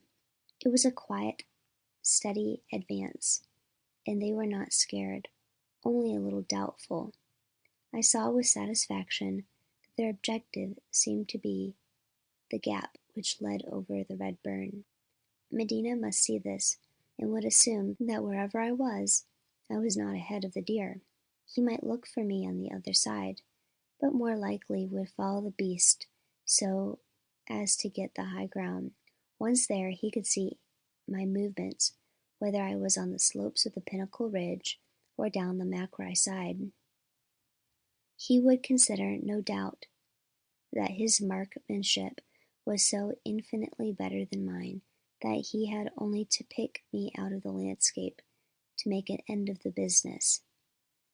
What exactly I intended to do, I did not know. I had a fleeting notion of lying hidden and surprising him, but the chances against that were about 1,000,000 to 1, and even if I had got him at close quarters, he was armed and I was not. I moved a little to the right, so as to keep my wind from the deer, and waited with a chill beginning to creep over my spirit. My watch told me it was about 5 o'clock. Mary and Peter John would be having tea among Prince Charlie roses, and Greenslade and Archie coming up from the river. It would be heavenly at Machray, now among greenery and the cool airs of the evening. Up here there was loveliness enough, from the stars of the butterwort and the grass of the Paranus by the wellhead to the solemn tops of Sogdier, the colour of the stormy waves against a faint turquoise sky. But I knew now that the beauty of the earth depends on the eye of the beholder, for suddenly the clean airy world around me had grown leaden and stifling. End of Part 1, Chapter 21. Chapter 21, Part 2. 5 p.m. to about 7:30 p.m. It was a good hour before he came. I had guessed rightly. He had made the deduction I was hoping for. He was following the deer toward the gap, assuming I was on the Machray side. I was in a rushy hollow at a junction of the main ridge of the spur I have mentioned. I could see him clearly as, with immense circumspection, in the use of every scrape of cover, he had made his way up the quarry. Once he was over the watershed, I would command him from higher ground and have the wind to my advantage. I had some hope now, for I ought to be able to keep him on the hill till the light failed, when my superior local knowledge would come to my aid. He must be growing tired, I reflected, for he had far more ground to cover. For myself, I felt that I could go on forever. That might have been the course of events, but for a second sheep. Servitude had always been noted for possessing a few sheep, even on its high rocks. Infernal, tattered outlaws, strays originally from some decent flock, but now, to all intents, a new species, unclassified by science. How they lived and bred I knew not, but there was a legend of many a good stock ruined by their diabolical cunning.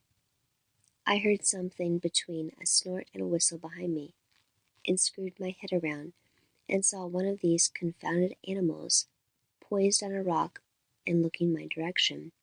It could see me perfectly, too, for on that side I had no cover. I lay like a mouse watching Medina. He was about half a mile off, almost on top of the quarry, and had halted for a rest and a spy. I prayed fervently that he would not see the sheep. He heard it. The brute started its whistling and coughing, and a novice could have seen that it suspected something and knew that something was. I observed him get his glass on my lair, though from the place where he was he could see nothing but rushes. Then he seemed to make up his mind suddenly and disappeared from view. I knew what he was after. He had dropped into a scar which would take him to the skyline and enable him to come down on me from above, while he himself would be safe from my observation. There was nothing to do but to clear out. The spur dropping to the rescue seemed to me the best chance, so I started off, crouching and crawling, to get round the nose of it and on the steep glenward face. It was a miserable job, till I had turned the corner, for I expected every moment a bullet in the back. Nothing happened, however, and soon I was slithering down awesome slabs to an insecure ledge of heather.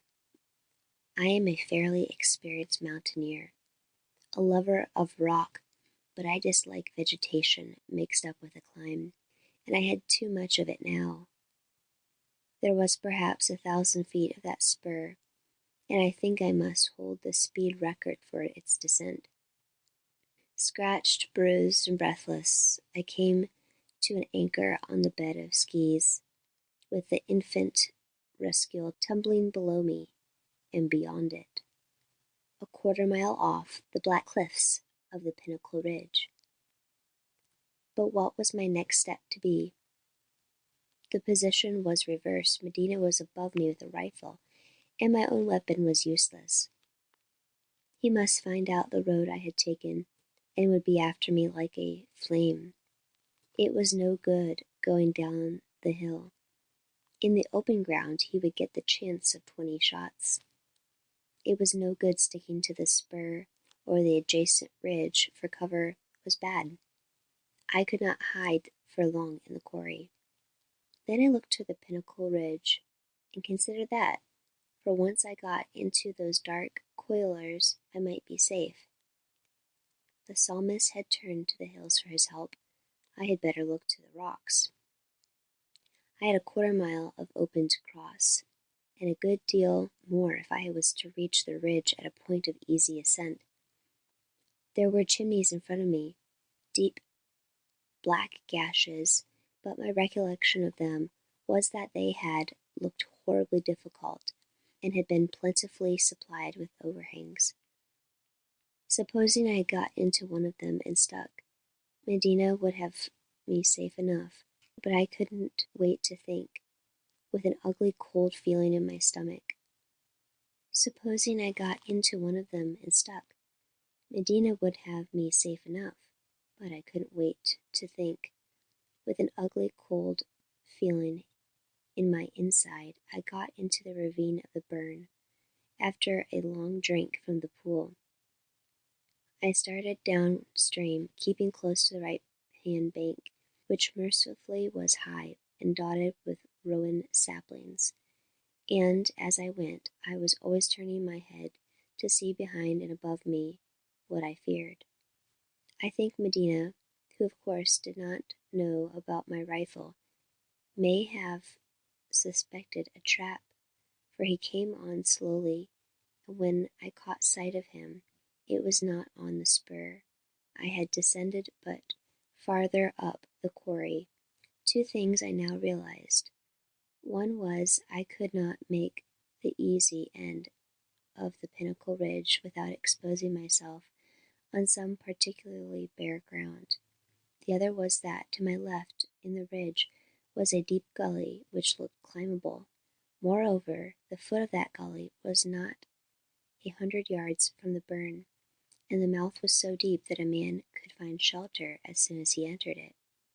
For a moment I could not see Medina. I don't think he had yet caught sight of me. There was a trickling of water coming down from the gully to the burn that gave me an apology for cover. I ground my nose into the flow moss and let the water trickle down my neck as I squirmed my way up, praying hard the enemy's eyes might be sealed. I think I had got about halfway when a turn gave me a view of the quarry, and there was Medina halted and looking towards me. By the mercy of Providence my boots were out of sight, and my head a little lower than my shoulders, so that I suppose, among the sand and the gravel and rushes, I must be hard to detect. He had used his telescope. I think he must have spotted me, though I'm not certain. I saw him staring. I saw him half raise his rifle to his shoulder, while I heard my heart thump. Then he lowered his weapon and moved out of sight. 2 minutes later I was inside the gully, the place like a cave with a sandy floor, and then came a steep pitch of rock, while the sides narrowed into a chimney. This was not very difficult. I swung myself up into the second stowey, and found that the cleft was so deep that the back wall was about 3 yards from the opening, so that I climbed in almost complete darkness and in complete safety from view. This went on for about 50 feet, and then, after a rather awkward chalkstone, I came to a fork. The branch on the left looked homeless, while that on the right seemed to offer some chances. But I stopped to consider, for I remembered something. I remembered that this was the chimney which I had prospected 3 weeks ago, before when I climbed the pinnacle ridge. I had prospected it from above, and had come to the conclusion that, while the left fork might be climbed, the right was impossible, or nearly so, for modestly as it began, it ran out into a fearsome crack on the face of the cliff, and did not become a chimney again till after 100 feet of unclimbable rotten granite. So I tried the left fork, which looked horribly unpromising. The first trouble was a chalkstone, which I managed to climb around, and then the confounded thing widened and became perpendicular. I remembered that I had believed a way could be found by taking to the right-hand face, and in the excitement of the climb I had forgotten all precautions. It simply did not occur to me that this face route might bring me in sight of the eyes which at all costs I must avoid. But it was not an easy business, for there was an extreme poverty of decent holds. But I have done worse pitches in my time, and had I not had a rifle to carry, I had no sling, might have thought less of it. Very soon I was past the worst, and saw my way to returning to the chimney, which had once more become reasonable. I had stopped for a second to prospect my route, with my foot on a sound ledge and my right elbow crooked round a jag of rock, and my left hand, which held the rifle, stretched out so that my fingers could test the soundness of a certain hold. Suddenly I felt the power go out of those fingers. The stones seemed to crumble, and splinter flew into my eye. There was a crashing of echoes, which drowned the noise of my rifle as it clattered down into the precipice. I remember looking at my hand spread eagle against the rock and wondered why it looked so strange. The light was beginning to fail, so it must have been 7:30. 7:30 and onwards. Had anything of the sort happened to me during an ordinary climb, I should, beyond doubt, have lost my footing with the shock and fallen. But being pursued, I suppose my nerves were keyed to a perpetual expectancy, and I did not slip. The fear of a second bullet saved my life. In a trice, I was back in the chimney, and the second bullet spent itself harmlessly on the granite. Mercifully, it was now easier going, honest knee and back work, which I could manage in spite of my shattered fingers. I climbed feverishly with a cold sweat on my brow, but every muscle was in order, and I knew I could make no mistake. The chimney was deep, and the ledge of rock hid me from my enemy below. Presently I squeezed through a gap, swung myself with my right hand and my knees to a shelf, and saw that the difficulties were over. A shallow gully, filled with screes, led up the crest of the ridge, and was the place I had looked on 3 weeks before. I examined my left hand, which was a horrid mess. The top of my thumb was blown off, and the 2 top joints of my middle and third fingers were smashed to a pulp. I felt no pain in them, though they were dripping blood, but I had a queer numbness in my left shoulder.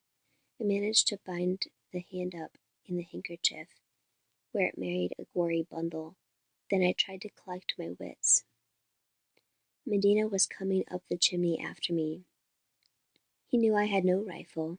He was, as I had heard, an expert cragsman, and he was the younger man by at least 10 years. My first thought was to make for the upper part of the pinnacle ridge, and try to hide or elude him somehow till the darkness. But he could follow me in the transparent northern night. I must soon weaken from loss of blood. I could not hope to put significant distance between us for safety, and he had his deadly rifle. Somewhere in the night, or in the dawning, he would get me. No, I must stay and fight it out. Could I hold the chimney? I had no weapons but stones, but I might be able to prevent a man ascending by those intricate rocks. In the chimney, at any rate, there was cover, and he could not use his rifle. But would he try the chimney? Why should he go round by the lower slopes of the pinnacle ridge and come up from above me? It was the dread of his bullets that decided me. My one passionate longing was for cover. I might get him in a place where his rifle was useless, and I had a chance to use my greater muscular strength. I did not care what happened to me, provided I got my hands on him. Behind all my fear and confusion and pain, now there was a cold flurry of rage. So I slipped back into this chimney, and descended to where it turned slightly to the left past a nose of rock. Here I had cover. I could peer down into the darkening depths of the great couloir. A purple haze filled the quarry, and the Machray tops were like dull amethysts. The sky was a cloudy blue, sprinkled with stars, and mingling with the last flush of sunset was the first tide of the afterglow. At first all was quiet in the gully, and I heard the faint trickling of stones, which are always falling in such a place, and once the croak of a hungry raven. Was my enemy there? Did he know of the easier route up the pinnacle ridge? Would he not assume that if I could climb the cleft he could follow? And would he feel any dread of a man with no gun and a shattered hand? Then far below came a sound I recognized.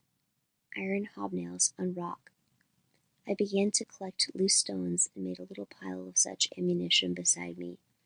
I realized that Medina had begun the ascent of the lower pitches. Every breach in the stillness was perfectly clear.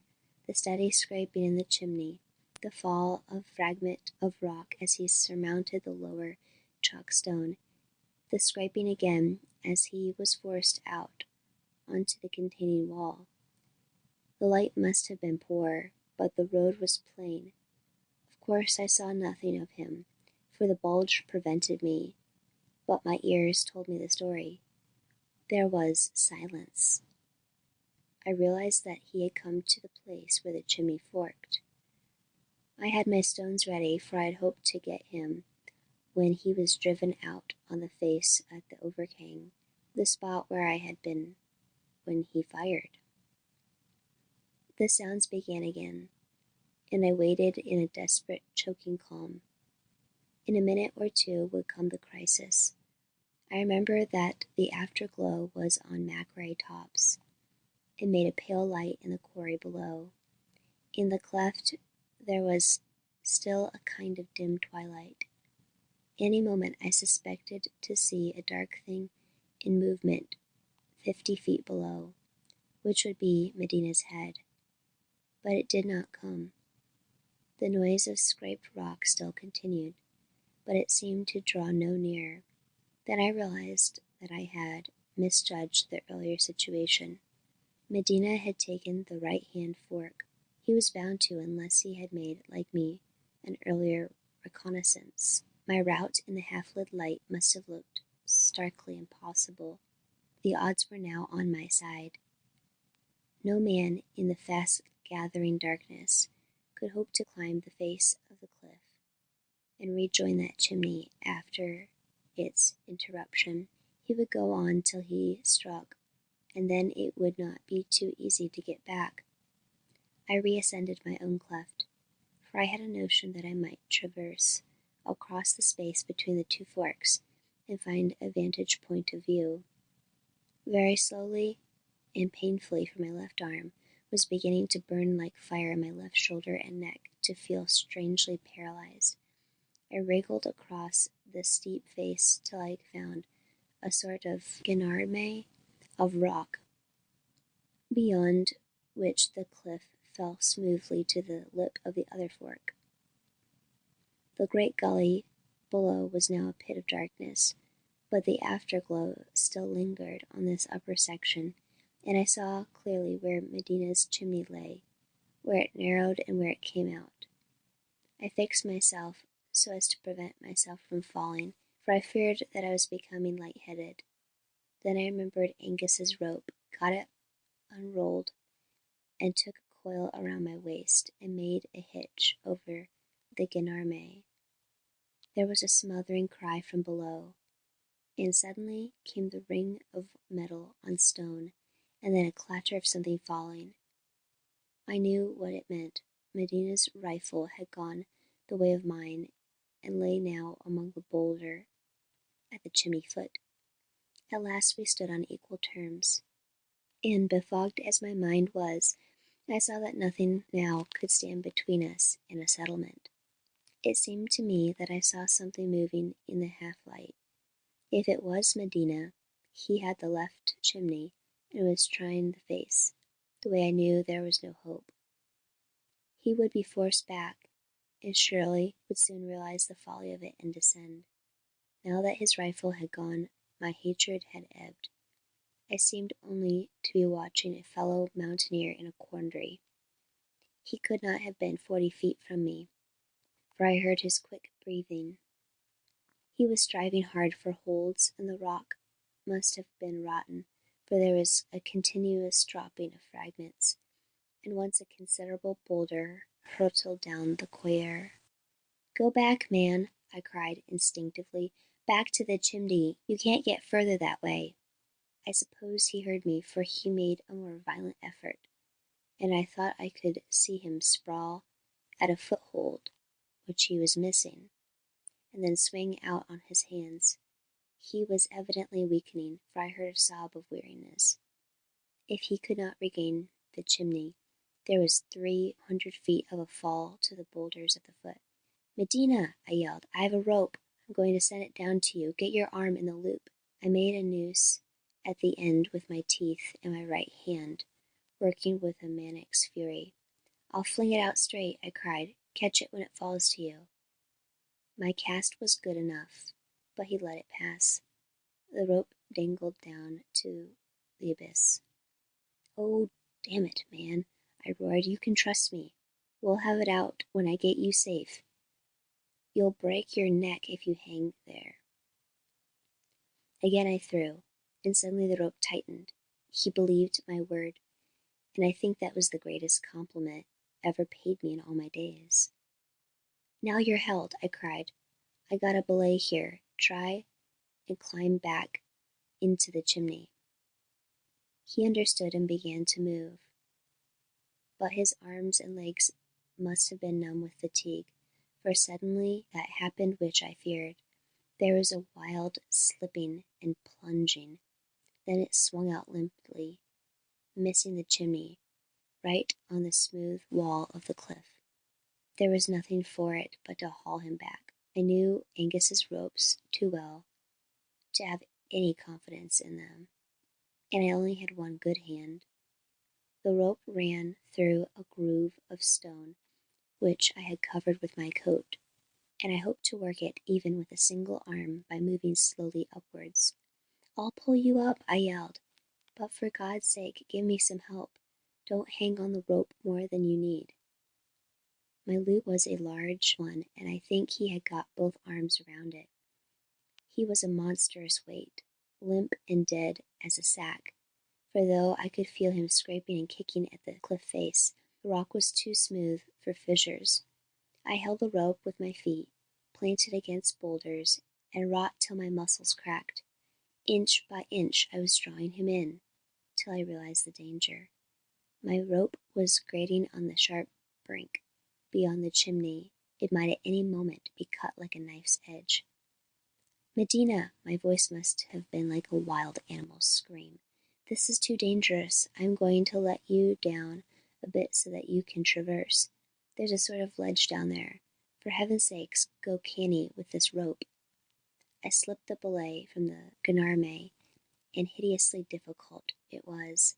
Then I moved farther down to a little platform near the chimney. This gave me about 60 extra yards. Now, I cried, when I had to let him slip down. A little to your left. Do you feel the ledge? He had found some sort of foothold, and for the moment there was a relaxation of the strain. The rope swayed to my right toward the chimney, and I began to see a glimmer of hope. Cheer up, I cried. Once in the chimney you're safe. Sing out when you reach it. The answer out of the darkness was a sob. I think giddiness must have overtaken him, or that atrophy of muscle which is the peril of rock climbing. Suddenly the rope scorched my fingers, and a shock came on my middle, which dragged me to the very end of the abyss. I still believe that I could have saved him if I had the use of both my hands, for I could have guided the rope away from the fatal knife edge. But I knew it was hopeless. But I put every ounce of strength and will into the effort to swing it with its burden to the chimney. He gave me no help, for I hope that he was unconscious. Next second the strands had parted. I fell back with a sound in my ears which I pray God I may never hear again, the sound of a body rebounding dully from crag to crag, and then a long, soft rumbling of screes like a snow slip. I managed to crawl the few yards to the anchorage of the Glenarme before my senses departed. There, in the morning, Mary and Angus found me. End of Chapter 21, Part 2, and end of The Three Hostages by John Buchan.